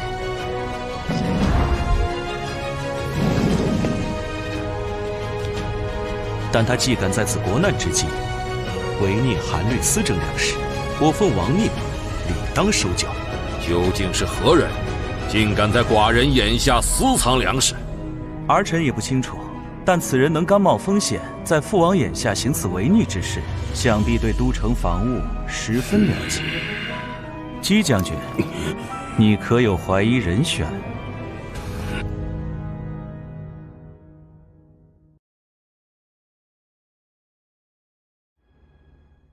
但此人能甘冒风险，在父王眼下行此违逆之事，想必对都城防务十分了解。姬将军，你可有怀疑人选？王上恕罪，臣并不知情。不过韩非挪用寿宴用款的事，确有实证。姬无业定会转移话题，怕王上深究思量之事。许氏九弟心系灾民，亦是失了轻重。你越过我挪用那钱款，终究是不妥的。四公子表面上是维护韩兄，实则暗藏锋芒，既认定了韩兄挪用钱款的事实，又撇清了自己督察不力的罪名。父王息怒，父王寿诞在即，儿臣也想略尽绵薄之力，怕这区区5000金，不足以令六国叹服。所以儿臣斗胆用这笔钱帮父王做了一笔投资。投资？启禀王上，张内史在殿外听宣。宣。启禀王上，梁受韩兄所托，将王上寿宴用款送返，共6500金。如今寿宴用款多出30%，想必父王寿宴一定能办得更为隆重，壮我国威。皇上，九公子终究还是私自挪用了寿宴用款，扣押了将领，这罪不能免。皇上，魏国乐陵太后已至殿外。哦，姑母来了。参见太后。姑母远道而来，恕准备不周，寡人这就命人击中列鼎。不必了，老身不请自来，倒是唐突了你。姑母多虑了，此前寡人多次派使节邀请，姑母都没答应。这次寿宴盛邀，自是要来的。不过这次，老身是为了他。韩非。老身在外面都听到了，这件事你还犹豫不决？请姑母赐教。有何赐教？此等道理你还能不懂？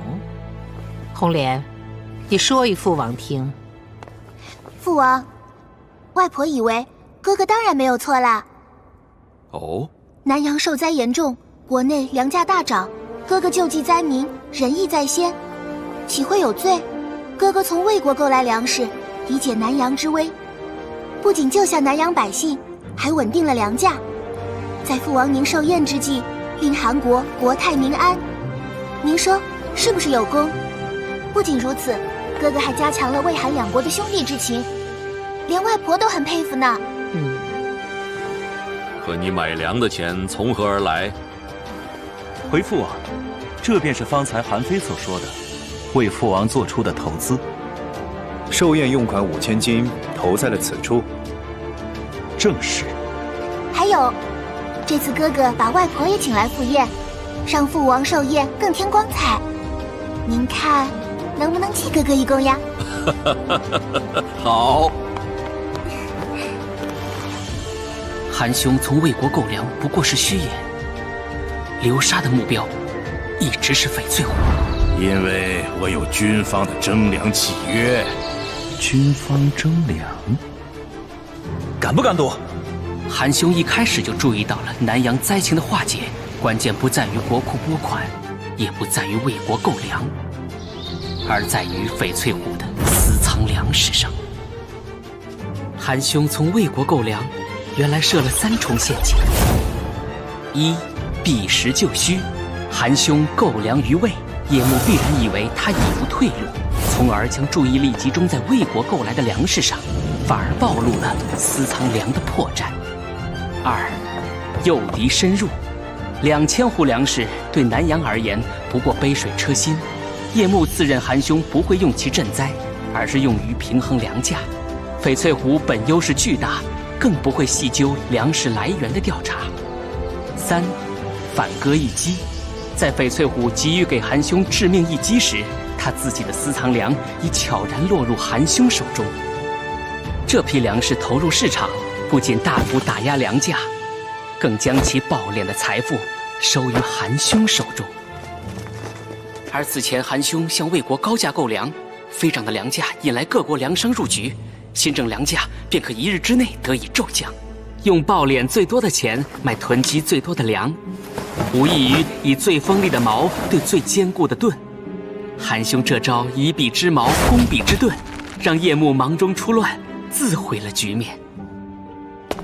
父王，这还要感谢太后同意分次结款，儿臣一时可拿不出那么多钱。那所有钱款是否结清？早已尽数结清。那这笔钱你又是哪里来的？儿臣自然取之有道。老九，太后面前不要再故弄玄虚了。是。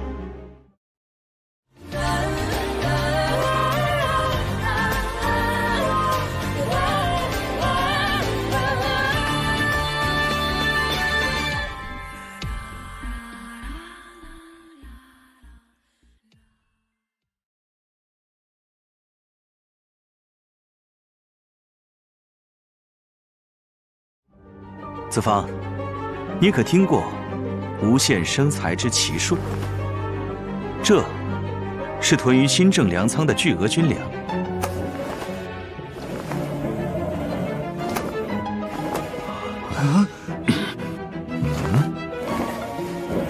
这是用来赈济南阳旱灾的。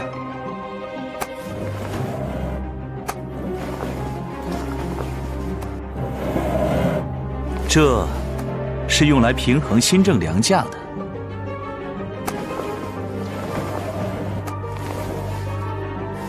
这是用来支付太后尾款的。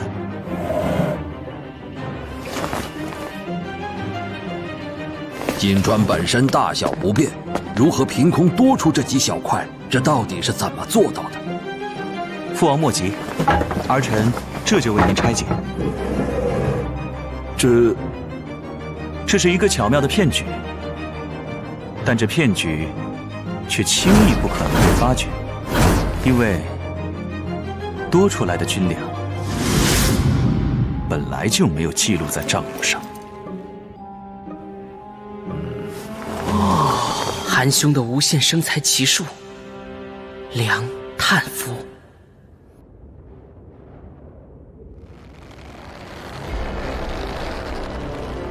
铁血盟，翡翠虎大人，10日赌约已至，请支付赌金。韩非使诈，我岂能认命？这么说来，你是想违约吗？是又怎样？快动手！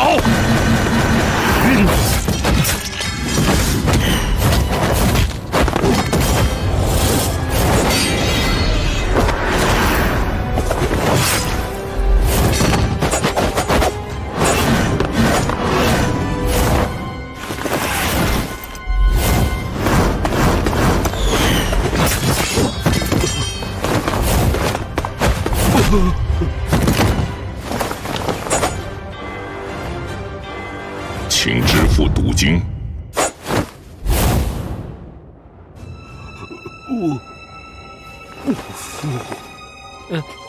现钱5000斤，上等珠玉2箱，折价3000斤；翡翠玛瑙3箱，折价2000斤；古玩器物900件，折价3000斤。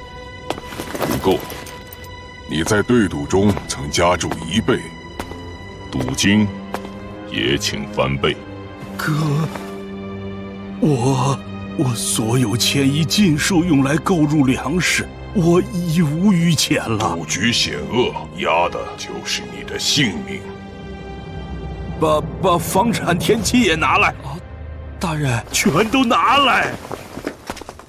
南阳田产30万亩，附属田产10万亩，华阳田产3万亩，折价2000斤。翡翠山庄折价3000金，尚有2000金未支付。我真的没了。别忘了，你手上还有不少高利贷债务加卖身契呢。唉，全拿走吧。 5000人，其中1半是老幼妇孺。你逼人为奴还真不挑啊！这批契约折价200金。青玉龙岩缁，可惜6个才是一套，如今少了一个，价格也折损1半，只能算100金。算上揽袖山庄，勉强支付全部赌金。这是我家主人馈赠公子的心仪之物。如此，赌金已全部付清，铁血盟将抽取半成以作酬劳。合作愉快。流沙是一个优质客户，我们以后会再见面。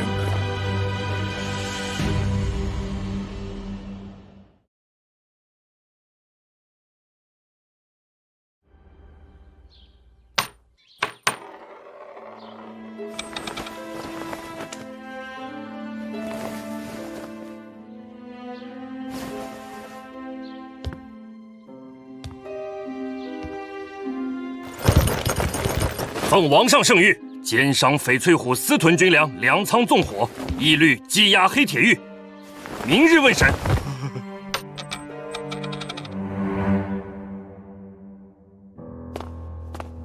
王上，九公子虽犯下3罪，但所幸并未造成恶果，其功在于解救灾民、稳定粮价，受益韩魏2国。 臣以为功过相抵，可显王上恩威。臣以为不妥。韩非纵然有功，可其违法事实也不容辩驳，而且所犯皆是重罪，当从严处理。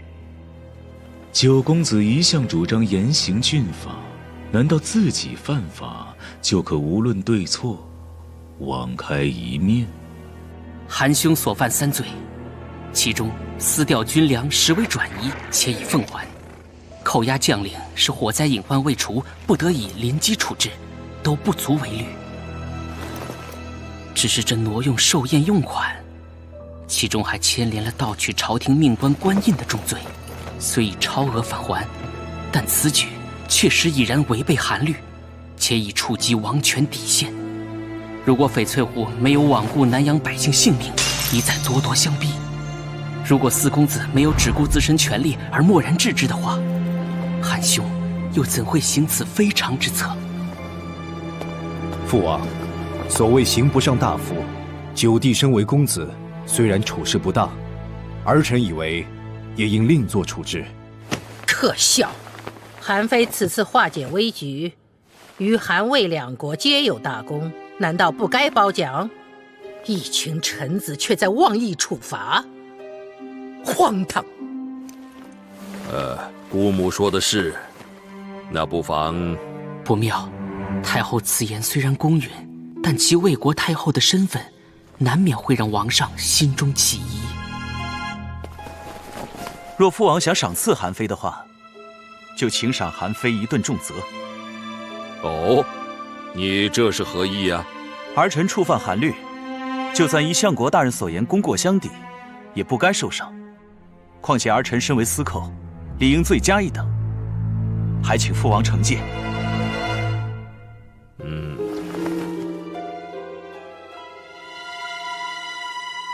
寡人心中已有定论。谢父王。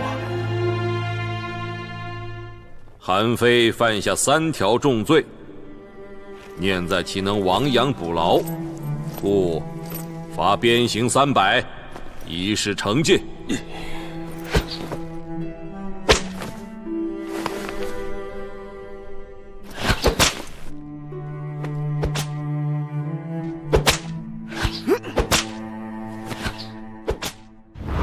灵君虽然救了赵，但是子房，你知道他的结局吗？信灵君救得了赵，但他却救不了自己。虽然同为公子，但良深信韩兄定会有自己的路。此前王上似有立储之心，四公子与九公子正是最有利的人选。如今九公子如此锋芒毕露，朝中地位尚未稳固，就已经四面树敌，只怕并非王储之位的合适人选。在韩兄心中，法确实是一国的基石，但法始终是建立在善恶对错的标准之上的。叶幕在韩国经营多年，早已制定了他们自己的对错标准，唯有将其破碎，才能重铸全新的韩国。父王，已经200多鞭了，再打下去。王上，九公子毕竟乃栋梁之才，这样用刑，只怕……父王，我看九弟已经醒悟，剩下的100鞭……父王，韩非有罪，不可轻恕，请你继续。哥，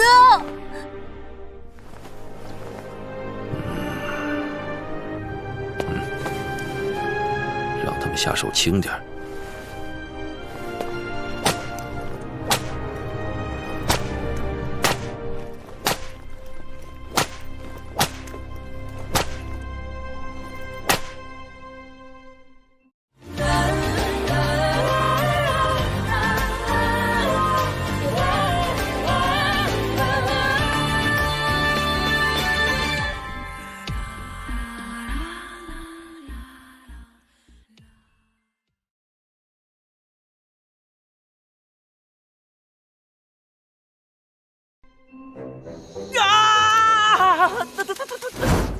子女姑娘，轻点。你威风逞能的时候，怎么没想到疼了？这也是无奈之举。父王素来极为看重王权，我越权行事，已经触怒了他，遭受点皮肉之苦，已是万幸。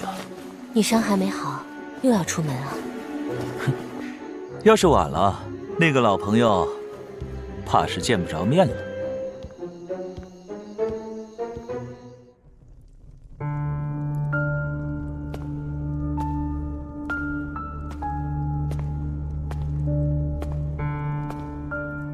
翡翠虎，你我的10日赌约，看来是我赢了。韩非，你阴险狡诈，不得好死！哼，那你可曾想过，那些受你坑害的南阳百姓是如何艰难求生的？那些被你强夺家产的人，又是如何潦倒残生的？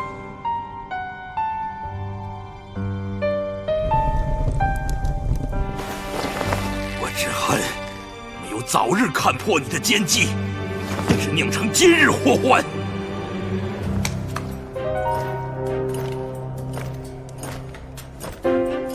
我的计谋算不上高明，只是你被蒙蔽的眼睛。当日你粮仓纵火，陷我于死地，但你可否想过，如果你将自己私藏粮仓的军粮也一并烧毁，我将绝无翻身的可能。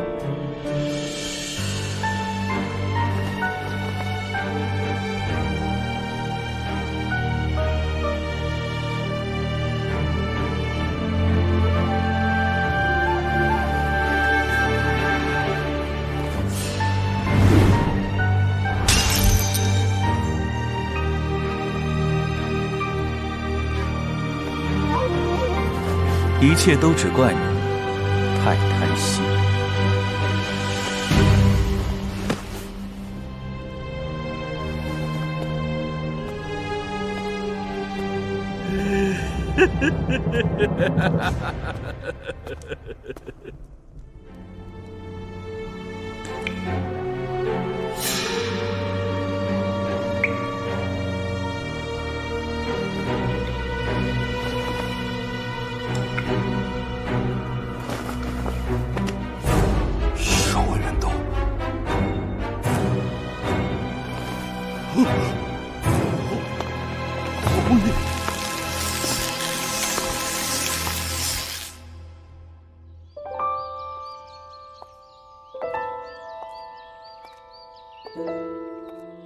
子女姑娘，这座地段更好，景观上佳，风水一流的府邸，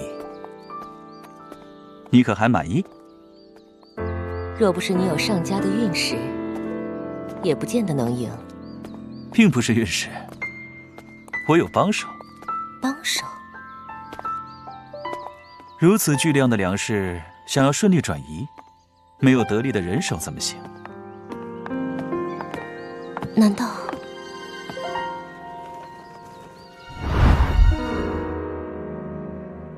魏庄凶在明，天责在暗。叶幕怎可能想到这层？账目清点无误，扣除支付铁血盟的酬金，流沙从翡翠虎那里获得了19000斤。另外，通过将其私藏粮售出，获利也接近10000斤。子女姑娘，我对赌时欠了你1000斤，现在还你29000斤，这个利息可是翻了好几番。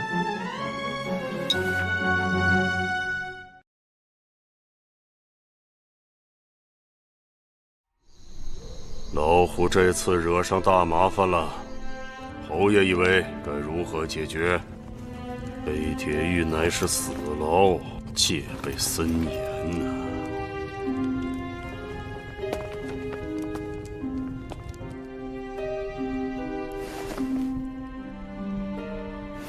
寿元斗，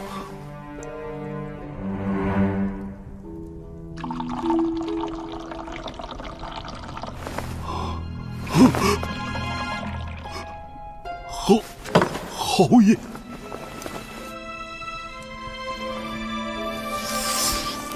秩序的建立并非一朝一夕，但摧毁却很容易。侯爷，你说过，货值之道在于成本、风险、利益之间的计算取舍。欲求取高利，就必须增添本金。一旦出现巨额亏损，那应该怎么做？及时止损。希望这一次运气会站在你这边。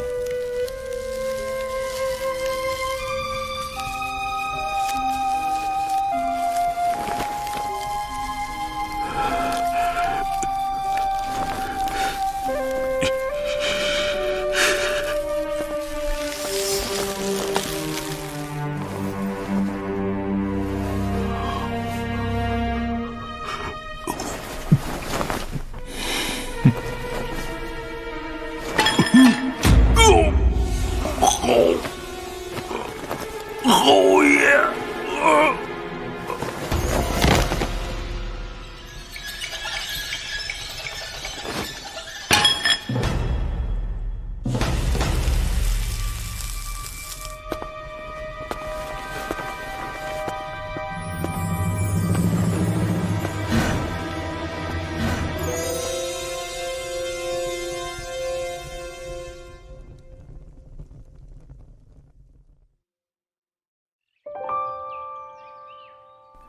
子女姑娘，我对赌时欠了你1000斤，现在还你29000斤，这个利息可是翻了好几番。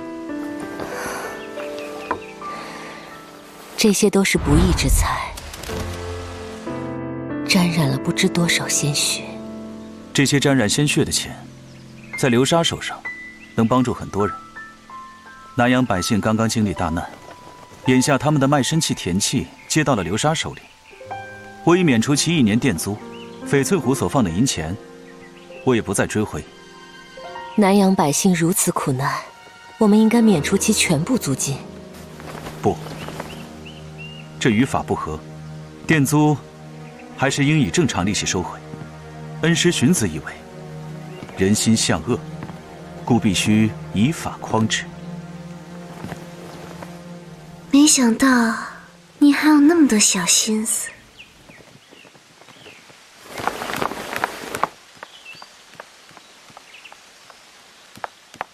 九公子，是你。你已恢复自由之身，可以回去了。九公子救命之恩，奴家没齿难忘。奴家父母亡故，早已无依无靠，此生愿随九公子左右，为奴为婢，任听差遣。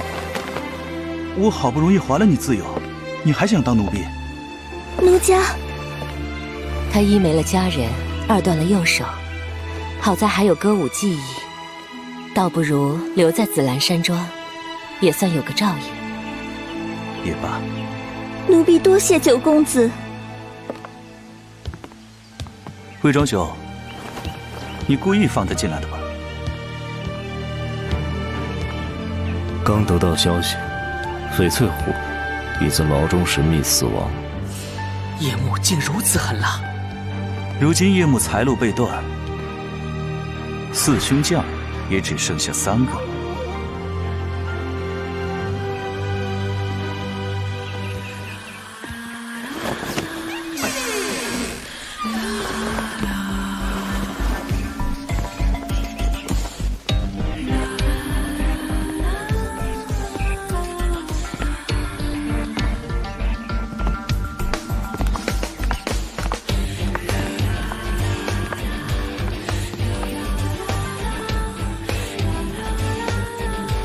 哥哥，你看，这里可以看到整座新政城呢。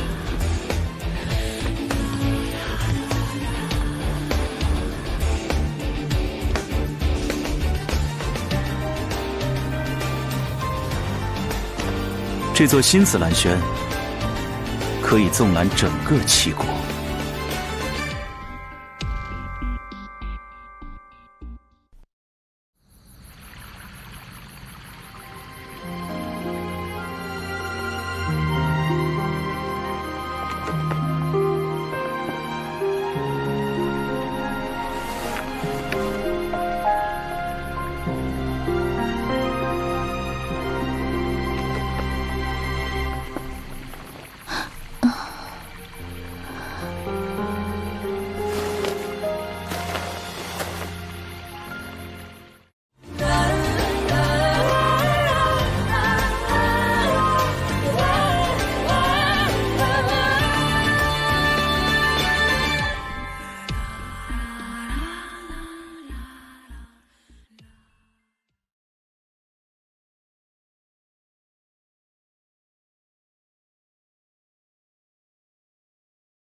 张内史，这是今日最后一批奏书。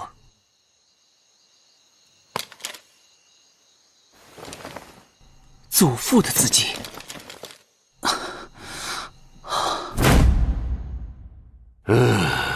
老虎这一死，叶幕的收入可少了一大半。这次韩非的胜利，已经让越来越多的虫子蠢蠢欲动。他们在黑暗中待久了，自以为看到了曙光，便迫不及待地想要摆脱黑夜。迟早要他们知道，这个韩国谁说的话最重。大将军，宫内传来诏书。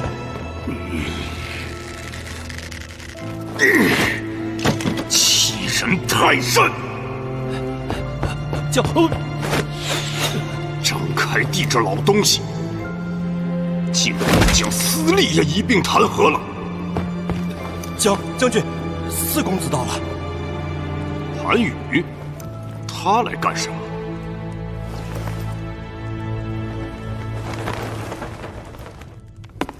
四公子深夜到访，所谓何事啊？将军府酒水遍洒，看来这酒是不合戚将军之意了。多年的陈酿被人毁了，换了新酒，确实不够滋味。我府上倒有一坛上好的莲花露，本是准备在红莲出嫁的时候送作嫁妆，也不知谁能喝上了。哦，谁在说我坏话？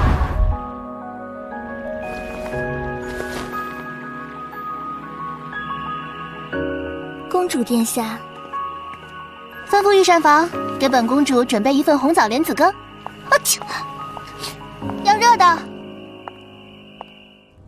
听说令公子伊虎不久前在前线打了大胜仗。小儿无能，不过一介武夫罢了。哈，姬将军自谦了。伊虎将军年少有为，他日也是王佐之才。此次军粮大案，我九弟立下大功，想来今后伊虎将军也能与我九弟戮力同心呢。九公子虽稍有谋略，但怎么比得上四公子你呢？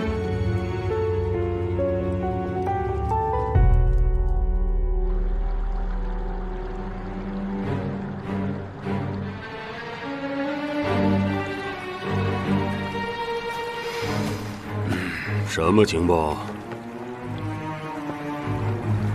他们要行动了。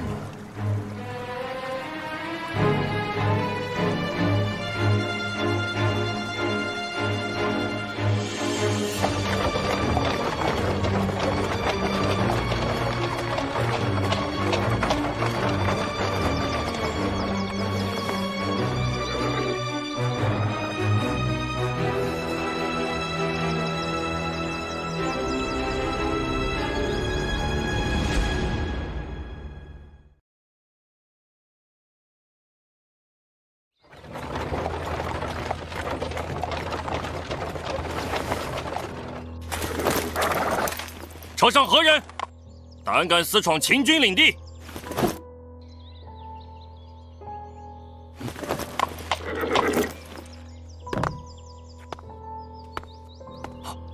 使者结账。敢问先生，可是大秦使节李斯大人？正是，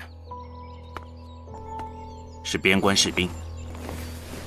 能让李斯大人如此对待，车内的难道是？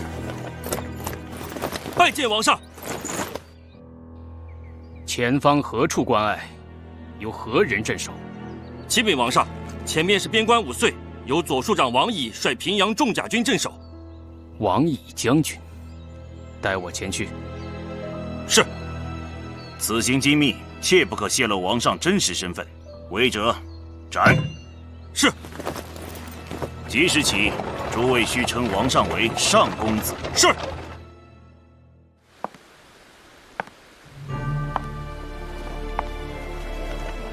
流沙若要在七国间扩大势力，则必须先渗入秦国。其国都咸阳，当是首选。你想得到容易。咸阳不仅是七国最强大的秦国国都，也是罗网扎根最深的。这正是我考虑的地方。叶幕和罗网盘根错节，我们与叶幕的博弈已进入终局。罗网入局无可避免，与其坐视成败，不如主动出击。贸然出击可不像你的风格，你是在担心嬴政？流沙自建立以来，屡克强敌，鬼兵结响，火羽玛瑙，赤眉龙蛇，八面玲珑，乃至刚刚结案的翡翠湖一案，哪一次不是逆境求生，败中取胜？潜入咸阳，不是贸然出击，而是撒一张比罗网更大的网。你给案件取名字的水准，也并不比魏庄高多少。啊，我的文采确实还需要子女姑娘多多体谅。哎，话说，魏庄兄怎么不在啊？他说出去走走，不知去了哪里。主人天泽在这些案件里，可也为你的取胜出了不少力。对，回头我一定多敬他几杯。虽然流沙在与叶幕的交手中接连获胜，但也是冒了极大的风险的。运势不会一直在我们这边。子房，眼下还有一个极大的风险，不得不冒了。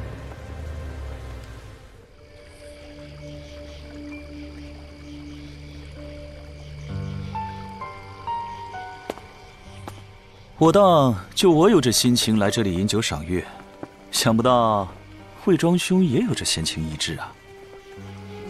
找我做什么？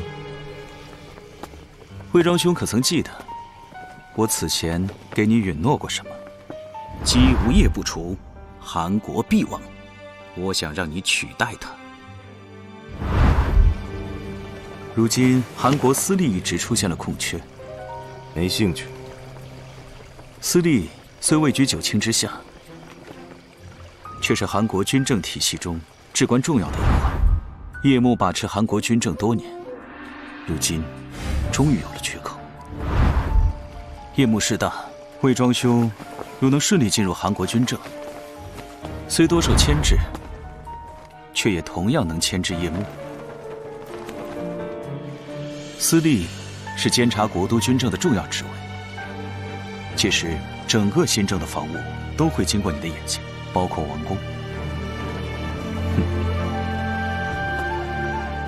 前日红莲的婚嫁之事又被提上议程，依我的判断，姬无业之子姬一虎将会是有利的人选。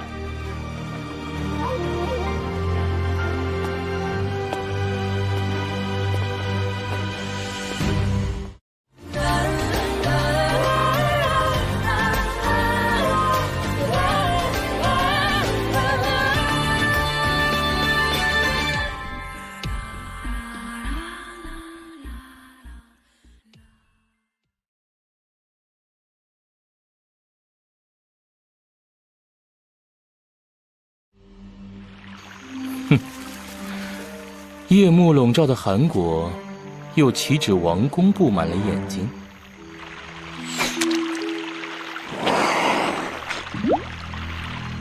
哼哼。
周礼六艺，三约五射。子房的五射之术已远在老夫之上了。祖父授我以六艺，良不敢怠慢。周礼六艺，教人以君子。孔子云：“君子无所争，必也射乎？揖让而生，下而饮，其争也君子。”子房，你可知是什么意思？君子之射，并非争斗，而是礼仪。孔子此言，是要求人不追名逐利，不争强好胜。君子虽无争，但争斗的漩涡却不会区分君子和小人。祖父之意，眼下韩国朝堂风云诡谲，各方势力明争暗斗，而九公子屡破奇案，实在锋芒太露。此法，你当好自为之。祖父所言，良很明白。但孔子所谓君子无争，也绝非中庸自保、偏求苟安之意。善恶之争，良以为不能坐视不理。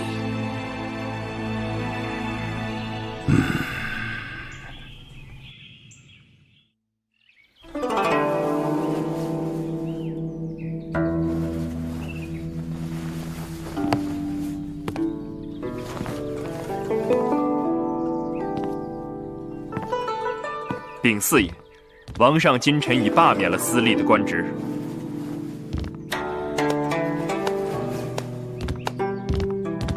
四哥编排的这曲大舞，着实精彩。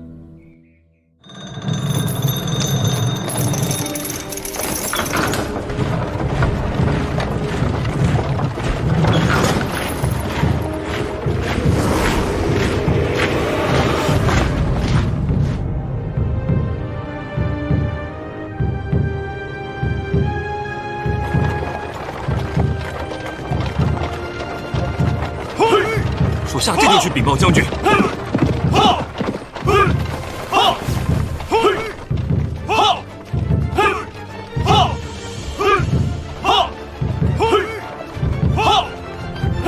平定千军，重甲一方。平阳重甲军果然是我大秦精锐，肃杀之气俨然可见。据闻王乙将军治军极严，率麾下平阳重甲军历经秦国3代君王，久战沙场，攻长平，夺武安，克疲劳，战上党，战功轩赫。攻占上党后，王乙将军与平阳重甲军常年驻守太原一带，而今忽至秦韩两国边界镇守5岁，此事必有隐情，还需小心。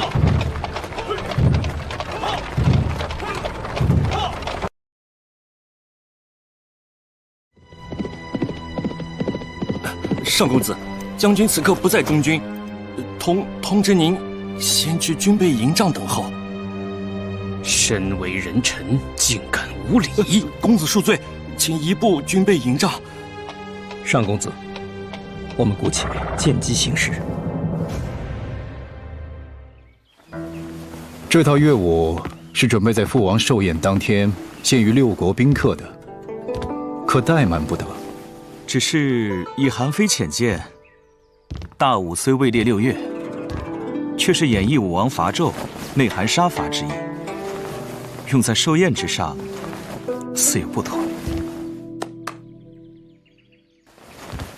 依我愚见，可用云门为皇帝之乐，又有祥云福佑之意，父王应该喜欢。云门所演绎的皇帝，在一统中原之际，可也是杀伐不断。皇帝是与西南9黎为敌，绝无同族相残之事，更与炎帝联合，一举击溃蚩尤。联合？皇帝先与炎帝战于阪泉，再联合诸部与蚩尤会战涿鹿，这同族相残可是绕不过去的。尤其还是在争夺君位的时候。阪泉一役，双方非但没有两败俱伤，反而促成联合。我认为这是双方互有让步的结果。四哥，你认为呢？老九，你今天这么有雅兴，跟我大谈曲艺乐风，不是为了这个空出来的私利之缺吧？魏庄，回父王，魏庄师出鬼谷，兵法韬略无一不精，正是司隶一职的不二人选。确实是不可多得的人才。王上，魏庄此人不可轻信。据臣所知，他师兄葛聂在秦国深受重用，如韩国启用魏庄，难免他日二人暗通款曲。姬将军此言差矣。西蜀历任鬼谷弟子素来互为敌友，怎会有勾结之理？民间盛传鬼谷怒而诸侯惧，7国纷争的背后皆有鬼谷的影子。依臣所见，不如敬而远之。韩国周边强敌环伺，处境凶险，正是需要纳财之时，怎可为谣言而因噎废食？想不到张相国也如此力保，莫非你与九公子也有莫逆交情？张相国与我推举魏庄，也只是看中其贤才。老四，你怎么看？儿臣以为，贸然对身世不明之人委以重任，确有风险。但鬼谷传人确有惊天伟地之能。庞涓领魏武成战国义雄，孙膑入齐国助旷世兵书，苏秦约合纵配6国相印，张仪向强秦，屡败6国。魏庄之才，恐不在孙膑、张仪之下，却之可惜。不如先招纳魏庄，再委与可信之人，以左翼之位，与之相互牵制，可保大局。韩愈，你这鬼狐狸算计我！此计甚妙，老四，左翼之位可有合适人选？四哥考虑万全，儿臣以为左翼之职，非四哥一子千乘不能为。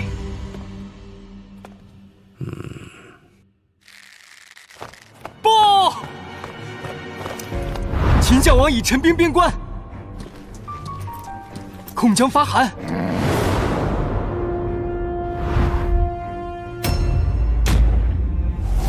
什么？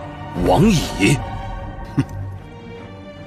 王乙身为白起副将，不仅参与过长平、邯郸2场大战，8年前更一举攻下上党。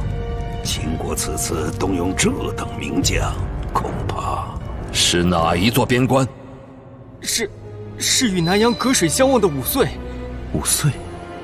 前不久的情报，葛聂守护上公子的车马已经出韩国，渡过干河前往5岁。这么凑巧，秦国却调动部队在5岁集结，难道？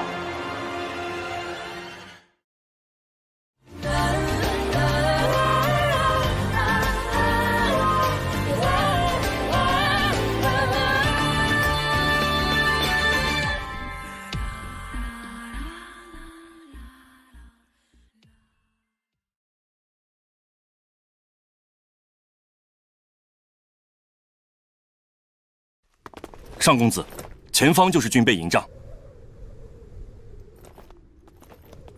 此处守备空虚，且与中军相隔，虽然危险，可一旦遭遇变故，也能及早撤离。王乙果然是精通兵法之人，只是他如此准备，究竟是何目的？你们来了，快进快进。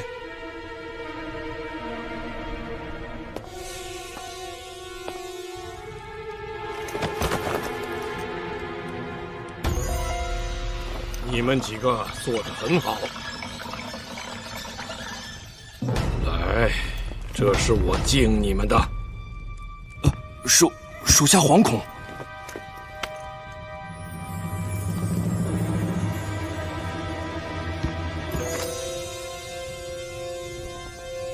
哼哼。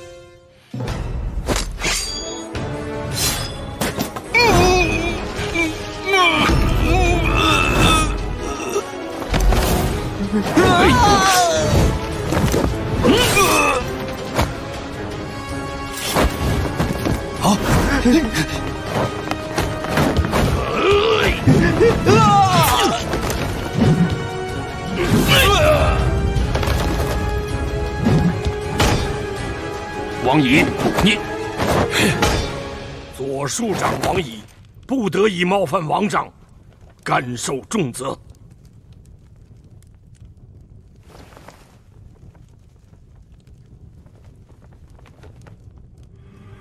原来如此，斥候虽然可能无辜，却不得不斩杀。末将唐突，军营内眼线众多，王上身份一旦泄露，势必凶险。如此安排，也是迫不得已。将军费心了。他们不会善罢甘休，王上在军营内恐怕依然危机四伏。以将军之见，当如何行事？末将愿为王上分忧，如今有计二则，希望王上慎行之。讲。一则，王上可写亲笔信，送至咸阳，交给王上心腹，让他带人前来接应。二则，王上眼下仍需隐藏身份，末将以为李大人是秦国使臣，王上如不介怀，可暂时假扮李大人的随从。这怎么可以？臣惶恐。无妨，就按将军的建议行事。谢王上抬爱。你可以称呼寡人为上公子。是，上公子与李大人休息的营帐也已一早备好，可早日安歇。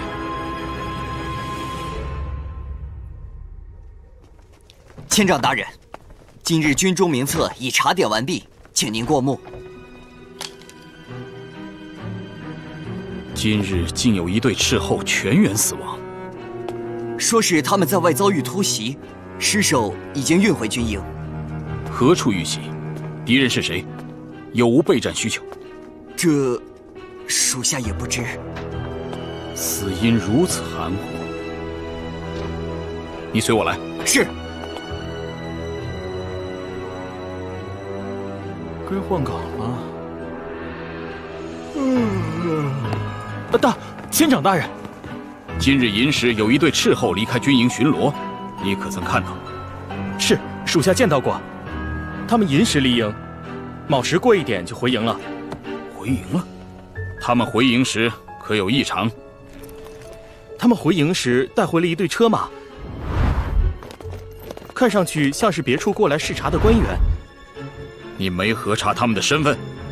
当时斥候伍长说这些人身份特殊，要求属下不要声张。身份特殊？属下不敢撒谎。你执勤懈怠，记20军棍。此事必有蹊跷。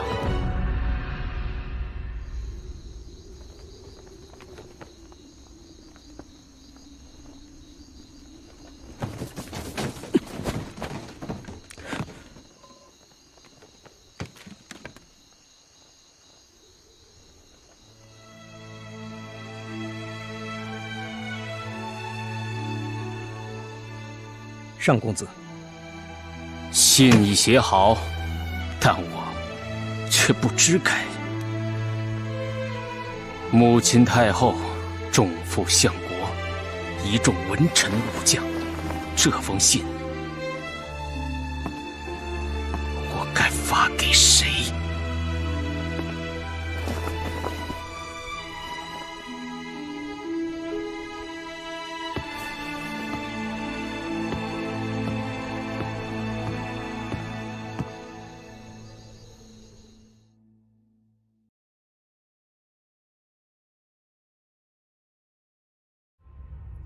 你们几个行色匆匆，所谓何事？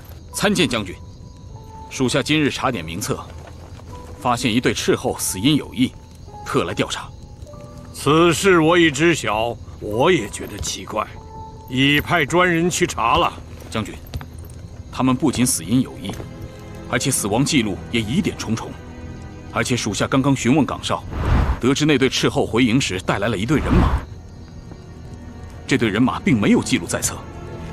你作为千长，这样做很好。你退下吧。是。既然你已经查到这一步，本将军也不瞒你。今日随斥候回营的，正是使节李斯大人一行。啊，李斯大人？李斯出使韩国，得到机密情报，假道5岁。绕道返回咸阳，一旦被6国获知，恐怕会与秦国不利。是，属下明白。你戍边在外，抗击敌军才是本职，其他的事还是让本将军来操持好了。是将军。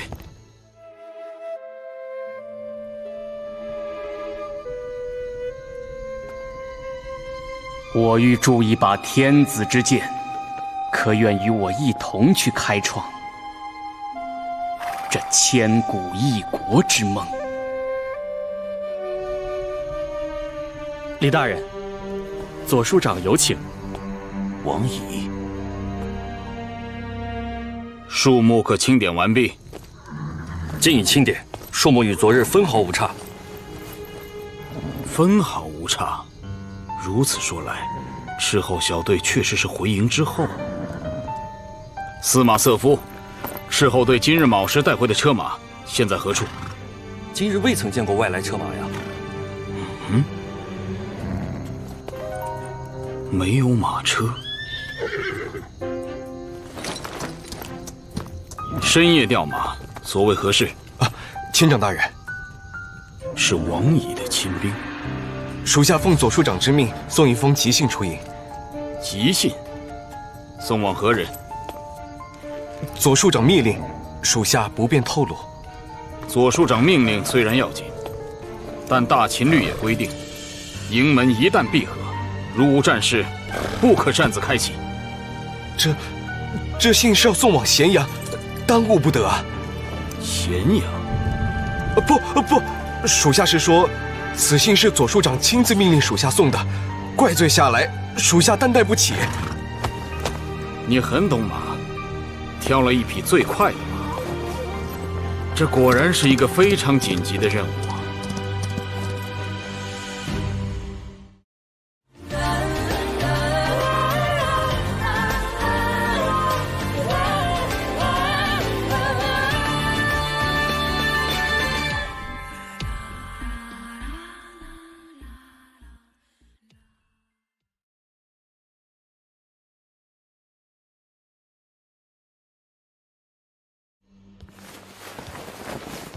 王乙将军，将军深夜邀请，不知所谓何事？眼下秦国朝堂风云诡谲，各方势力相互交错，而大秦军队正是各方势力所竞相染指的。而上公子又孤身在外，难免受歹人觊觎。王上亲政不久，朝野内外可都不太平。朝中内有太后垂帘，外有吕相辅政，怎么会不太平？将军多虑了。这么说来，我记得李大人可是出身相府？承蒙吕相抬爱，李斯才能涉足仕途。那李大人今日为何会跟上公子在一起？王上尊吕相为仲父，效力于吕相，自然也是尽忠于王上。李大人说得对，只是本将军有一事不明：上公子如此身份，适逢秦韩两国旦夕交兵之际，为何却在两国边界的5岁突然出现？上公子是从韩国归来。韩国，这不是孤身犯险吗？确如王乙将军所言，上公子在韩国可是屡屡遇险。韩国竟敢做出此等事来，我明日就发兵南阳，为上公子讨回公道。并非是韩国无礼，上公子所遇危机，出自于巴陵龙。巴陵龙，我听说过。听闻他们是江湖上最顶级的刺客团体，想不到他们竟敢……兄弟戏于墙也不过如此，何必手足相残呢？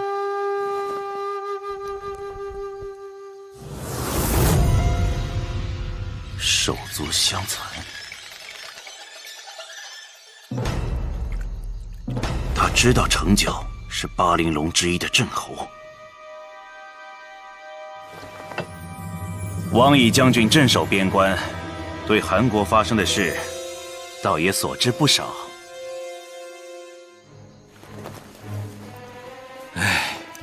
本将军年迈，长安军城剿作乱与屯留是1年前发生的事了，本将军竟然搞混了。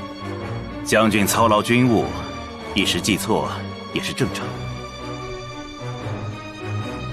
这不打扰了，李斯告退。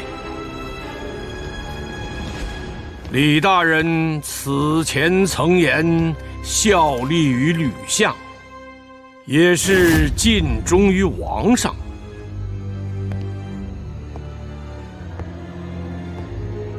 只是李大人只有1条命，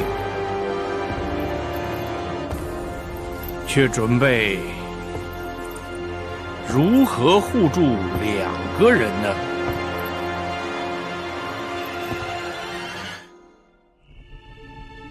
你以为王乙此人如何？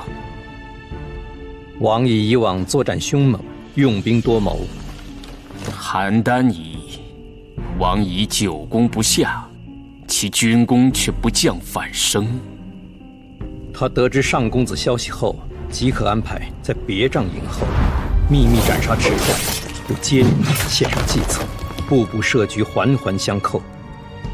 在下观此人颇有城府，他能获得如今地位，大概也因如此。王乙走后，军营里巡逻严密了许多。上公子不必担心，很快就会有机会返回咸阳。李斯，你是说？请止步。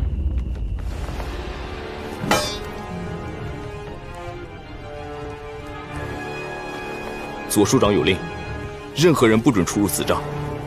帐内何人？属下不知。不知，还是不能说？这是将军的命令。军序营记录所示，一时所送信笺所用的帛书笔墨，分明被送到了这座营帐。我暗例巡视军营，也是军令。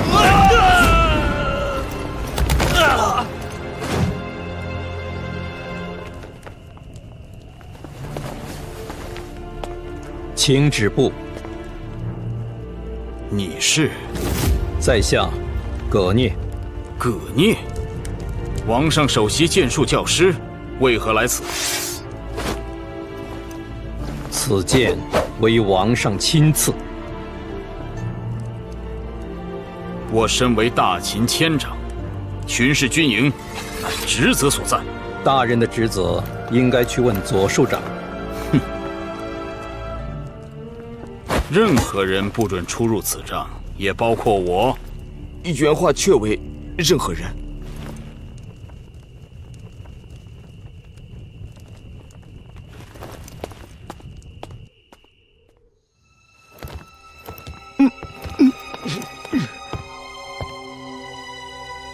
伤口细薄，是利剑所伤。这一举却是钝器所伤，用力极为刚猛。葛聂，他确实有这等身手，但这个钝器伤口，你们带出营，埋了。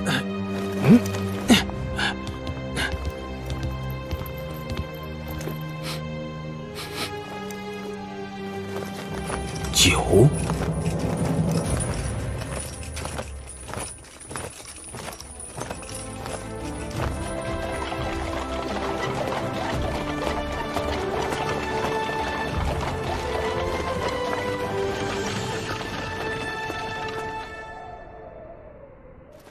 左庶长大人，属下有事求见。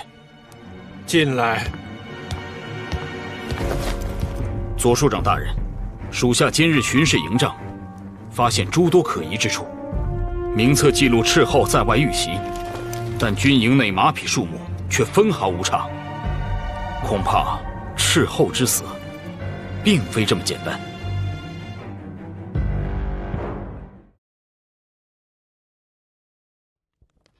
属下今日巡视营帐，发现诸多可疑之处，恐怕斥候之死并非这么简单。此外，5名斥候的伤口分别由钝器与利刃所致，然伤口角度和深度却大致相同，可见凶器虽然不同，凶手却只有一人。此人一手用利剑，另一手使的当是大岳。其中1名斥候口中含酒，尚未入腹，伤口却在喉头。你想说什么？属下认为，伤口在喉，酒未下咽，说明此人是在饮酒时突遭信赖之人暗算。而我大秦军中严令禁酒，能够获取酒水的方式也只有一种：因公受赏。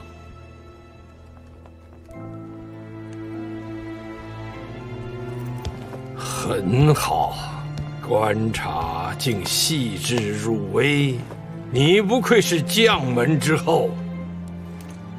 看来你心中有很多疑问，我恰有一个人可以解释。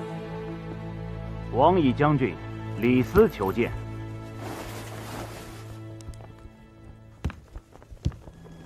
李大人不必担心，这位是我的左膀右臂。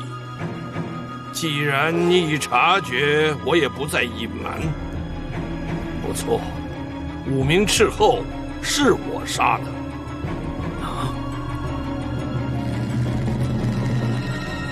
你可知我为何杀他们？属下不知。他们虽然是大秦士兵，却犯了通敌之罪。通敌之罪？我再让你看一个人。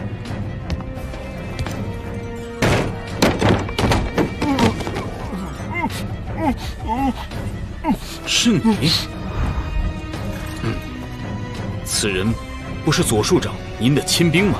不错，这是我一手提拔的亲信士兵，所以我才倍感胆寒。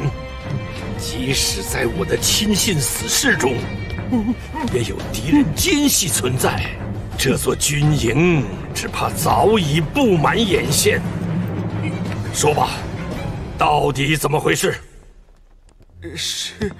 是上公子将信物交于属下，让属下快马奔赴咸阳，通知上公子。通知谁？太后，请太后调遣军队接应。太后？太后乃王上生母，怎会相助叛臣贼子？这，属下只是奉命传话。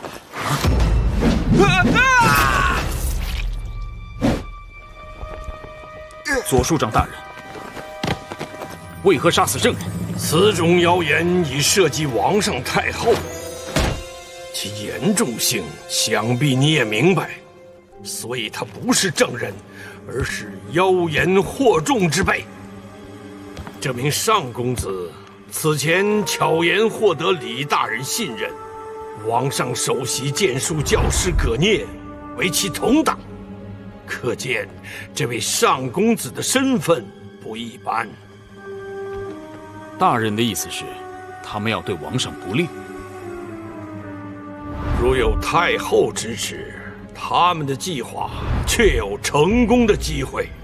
但是，太后怎会？你有所不知，当今太后与王上其实暗中有隙，听闻只言片语，本也不信。直到发现上公子用来取信于太后的信物，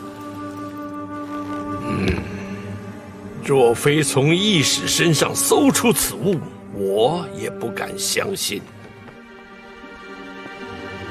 长安军城角的碧玉扳指，长安军城角，那不是？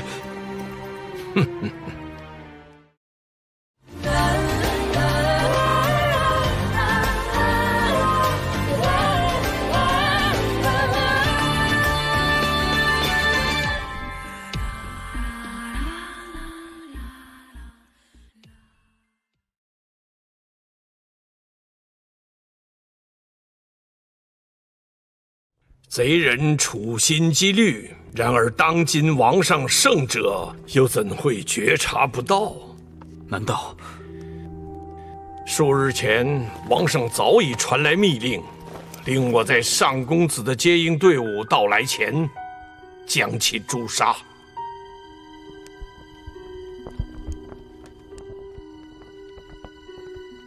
皇上圣明。确实是王上的印信。方才是属下误会左庶长大人，请赐罪。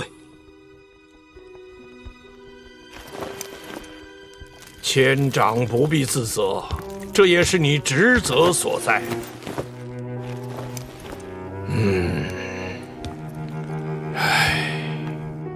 对于这条密令，我也颇感棘手。贸然出手，恐打草惊蛇；按兵不动，又怕对方占得先机。此事紧急，应当机立断。就在军营动手，也可封锁消息。但上公子身旁有葛聂护卫，葛聂剑术高超，确实不好对付。若能将其从上公子身旁引开，机会就不难寻觅。如何引开？可于军中一冷僻之所设伏，然后请葛聂孤身前来。届时葛聂孤立无援，生死自由将军您掌握。葛聂一除，上公子便不在话下。此计甚妙。你能恪尽职守，我看此事就属你最值得信赖。此事便交由你去执行，万不可出差错。属下领命。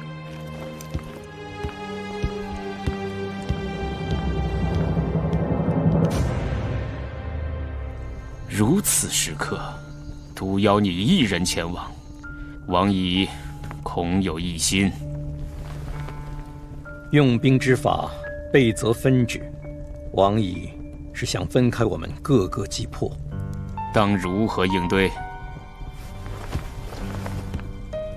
眼下上公子身边的保障只有在下，我们不如将计就计。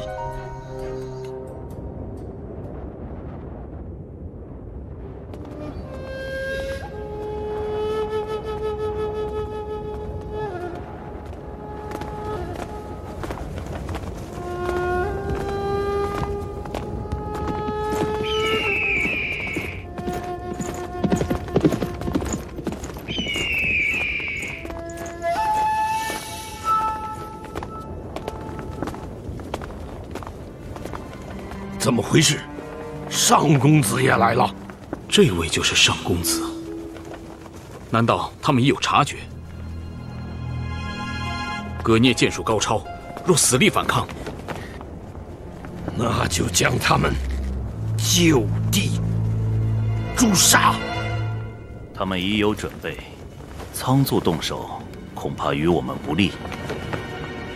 剑意在先，如不动手，反伤自身。你该不会……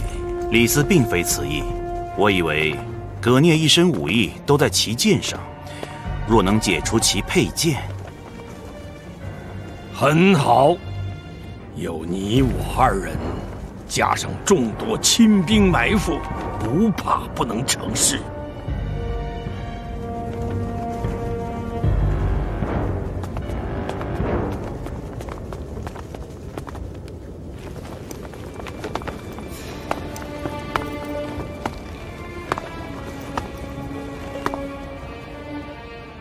是你？按照军规，非大秦士族者登点将台前，需解除兵器。你们同行的李斯大人，也在点将台上。大可放心，我会亲自为先生保管佩剑。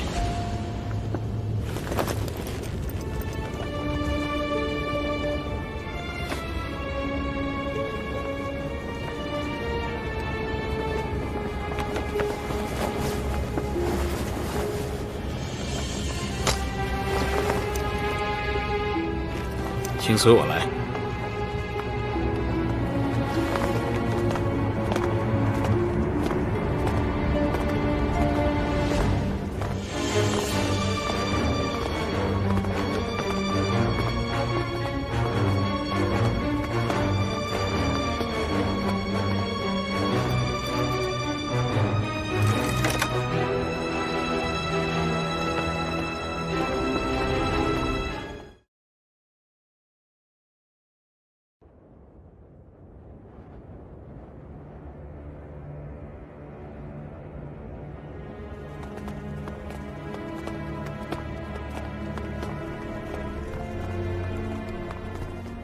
上公子，王毅将军特意邀请，所谓何事5岁军营各方势力纵横交错，敌有难辨。想起葛聂先生出身鬼谷，精通识变之术，想不到惊扰了上公子，实在有罪。王毅将军有心了。不知上公子打算何时赶赴咸阳？上公子有要事在身，自是刻不容缓。哦，上公子刚送出亲笔书信，便要起身赶赴咸阳？不错，王毅将军有何不解？我不解的是，上公子的亲笔信发往之人，可是当今太后。王毅将军有何疑虑？太后身居宫闱，鲜少问政，只怕对上公子帮不上太多忙。将军特意邀请，就为确认此事。早前太后自召入秦，诸公子之中，反倒是长安君程角与太后更为亲近些。莫非上公子也与程角关系密切，情同手足？情同手足，哼，倒称得上是手足之情。既情同手足，那确实可托大事。上公子既谋求大事，可有信物在身？这可是信物？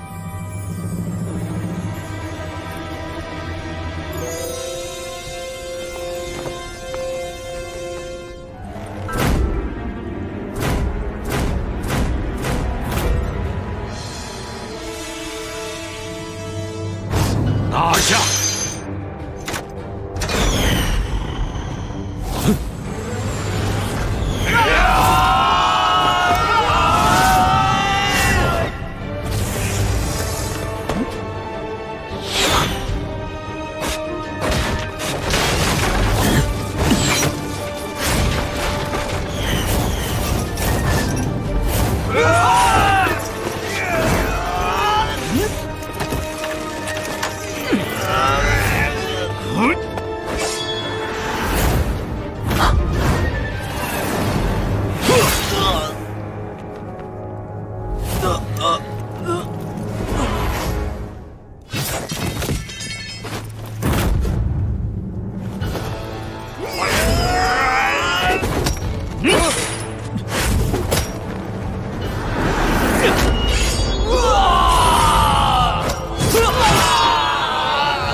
蒙恬，你是蒙骜的先祖蒙骜，家父蒙武，与昭王、庄王两朝为将。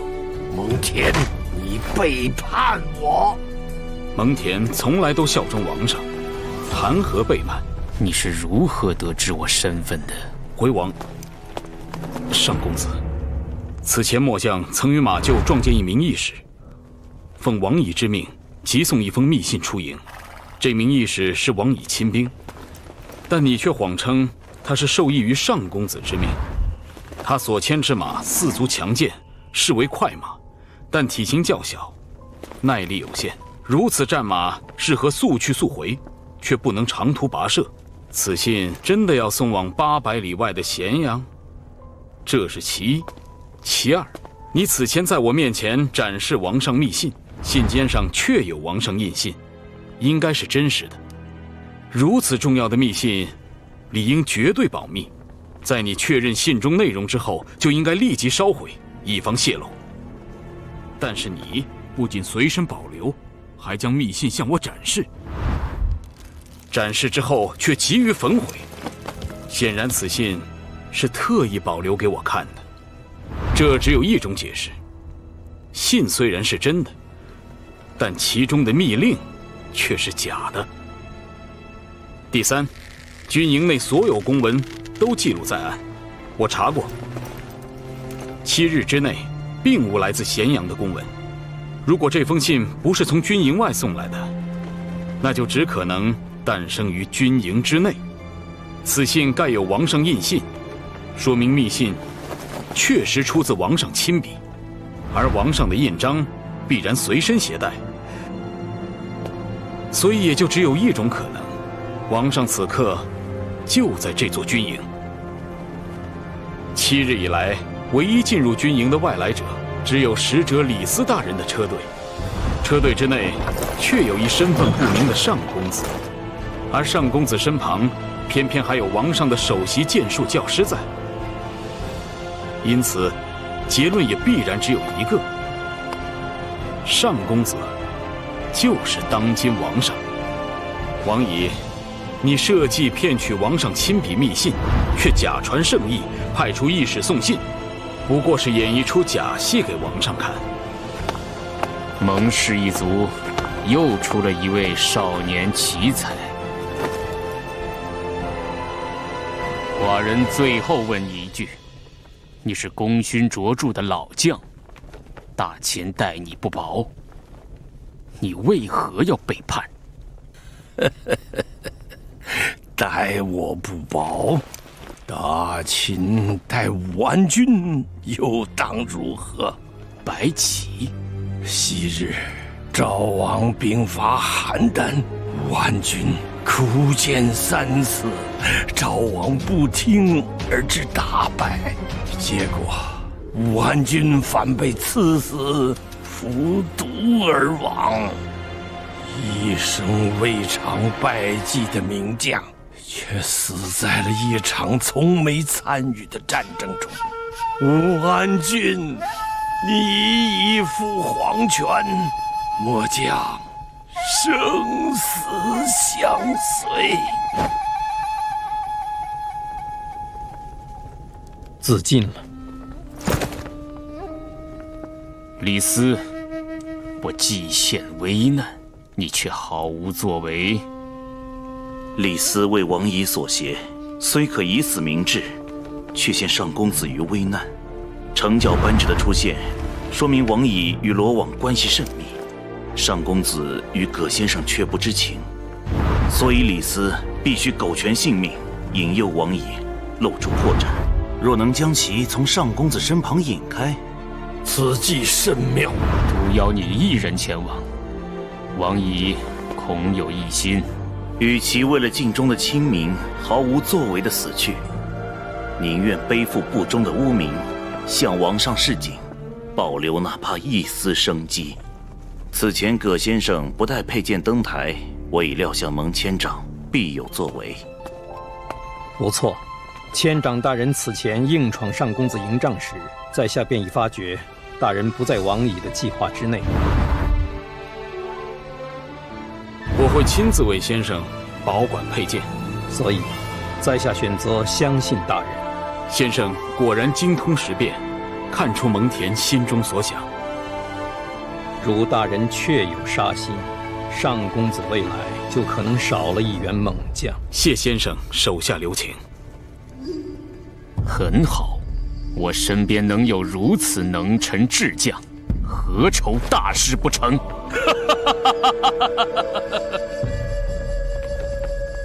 将王仪灭三族，其仕途升迁过程中，所有推荐、保荐、核准之人，一律严查。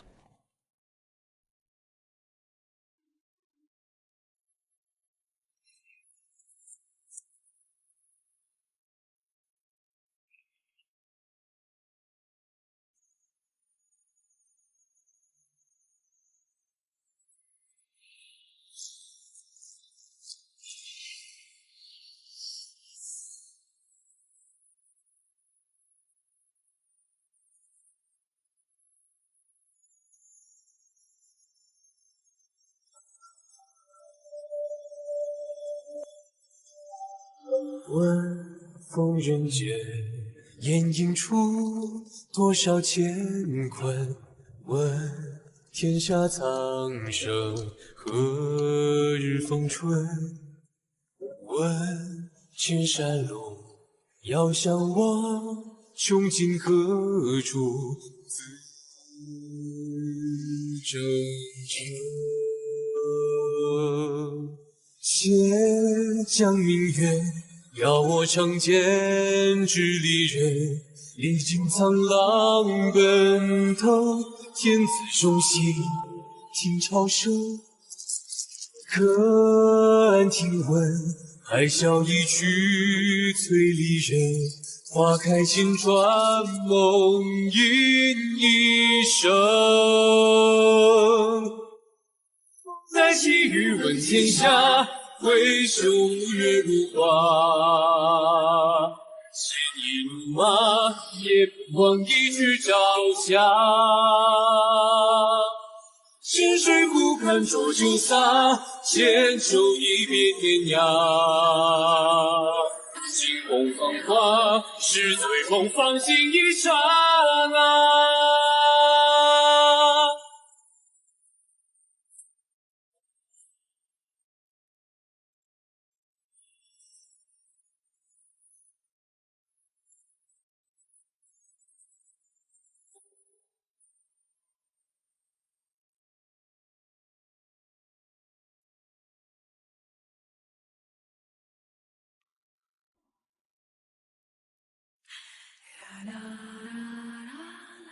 我凝视着恒星，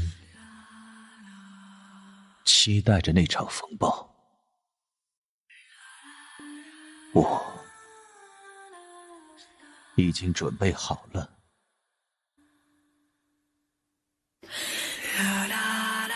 天苍茫而路漫兮，岁月将逝，酒死生而笑看兮，且吟长歌。嬴政一书邀约，韩非何去何走？大秦铁蹄铮铮，六国又将何如？命运由谁掌握？流沙逝聚是散。曾几喧哗如梦，梦醒路归何处？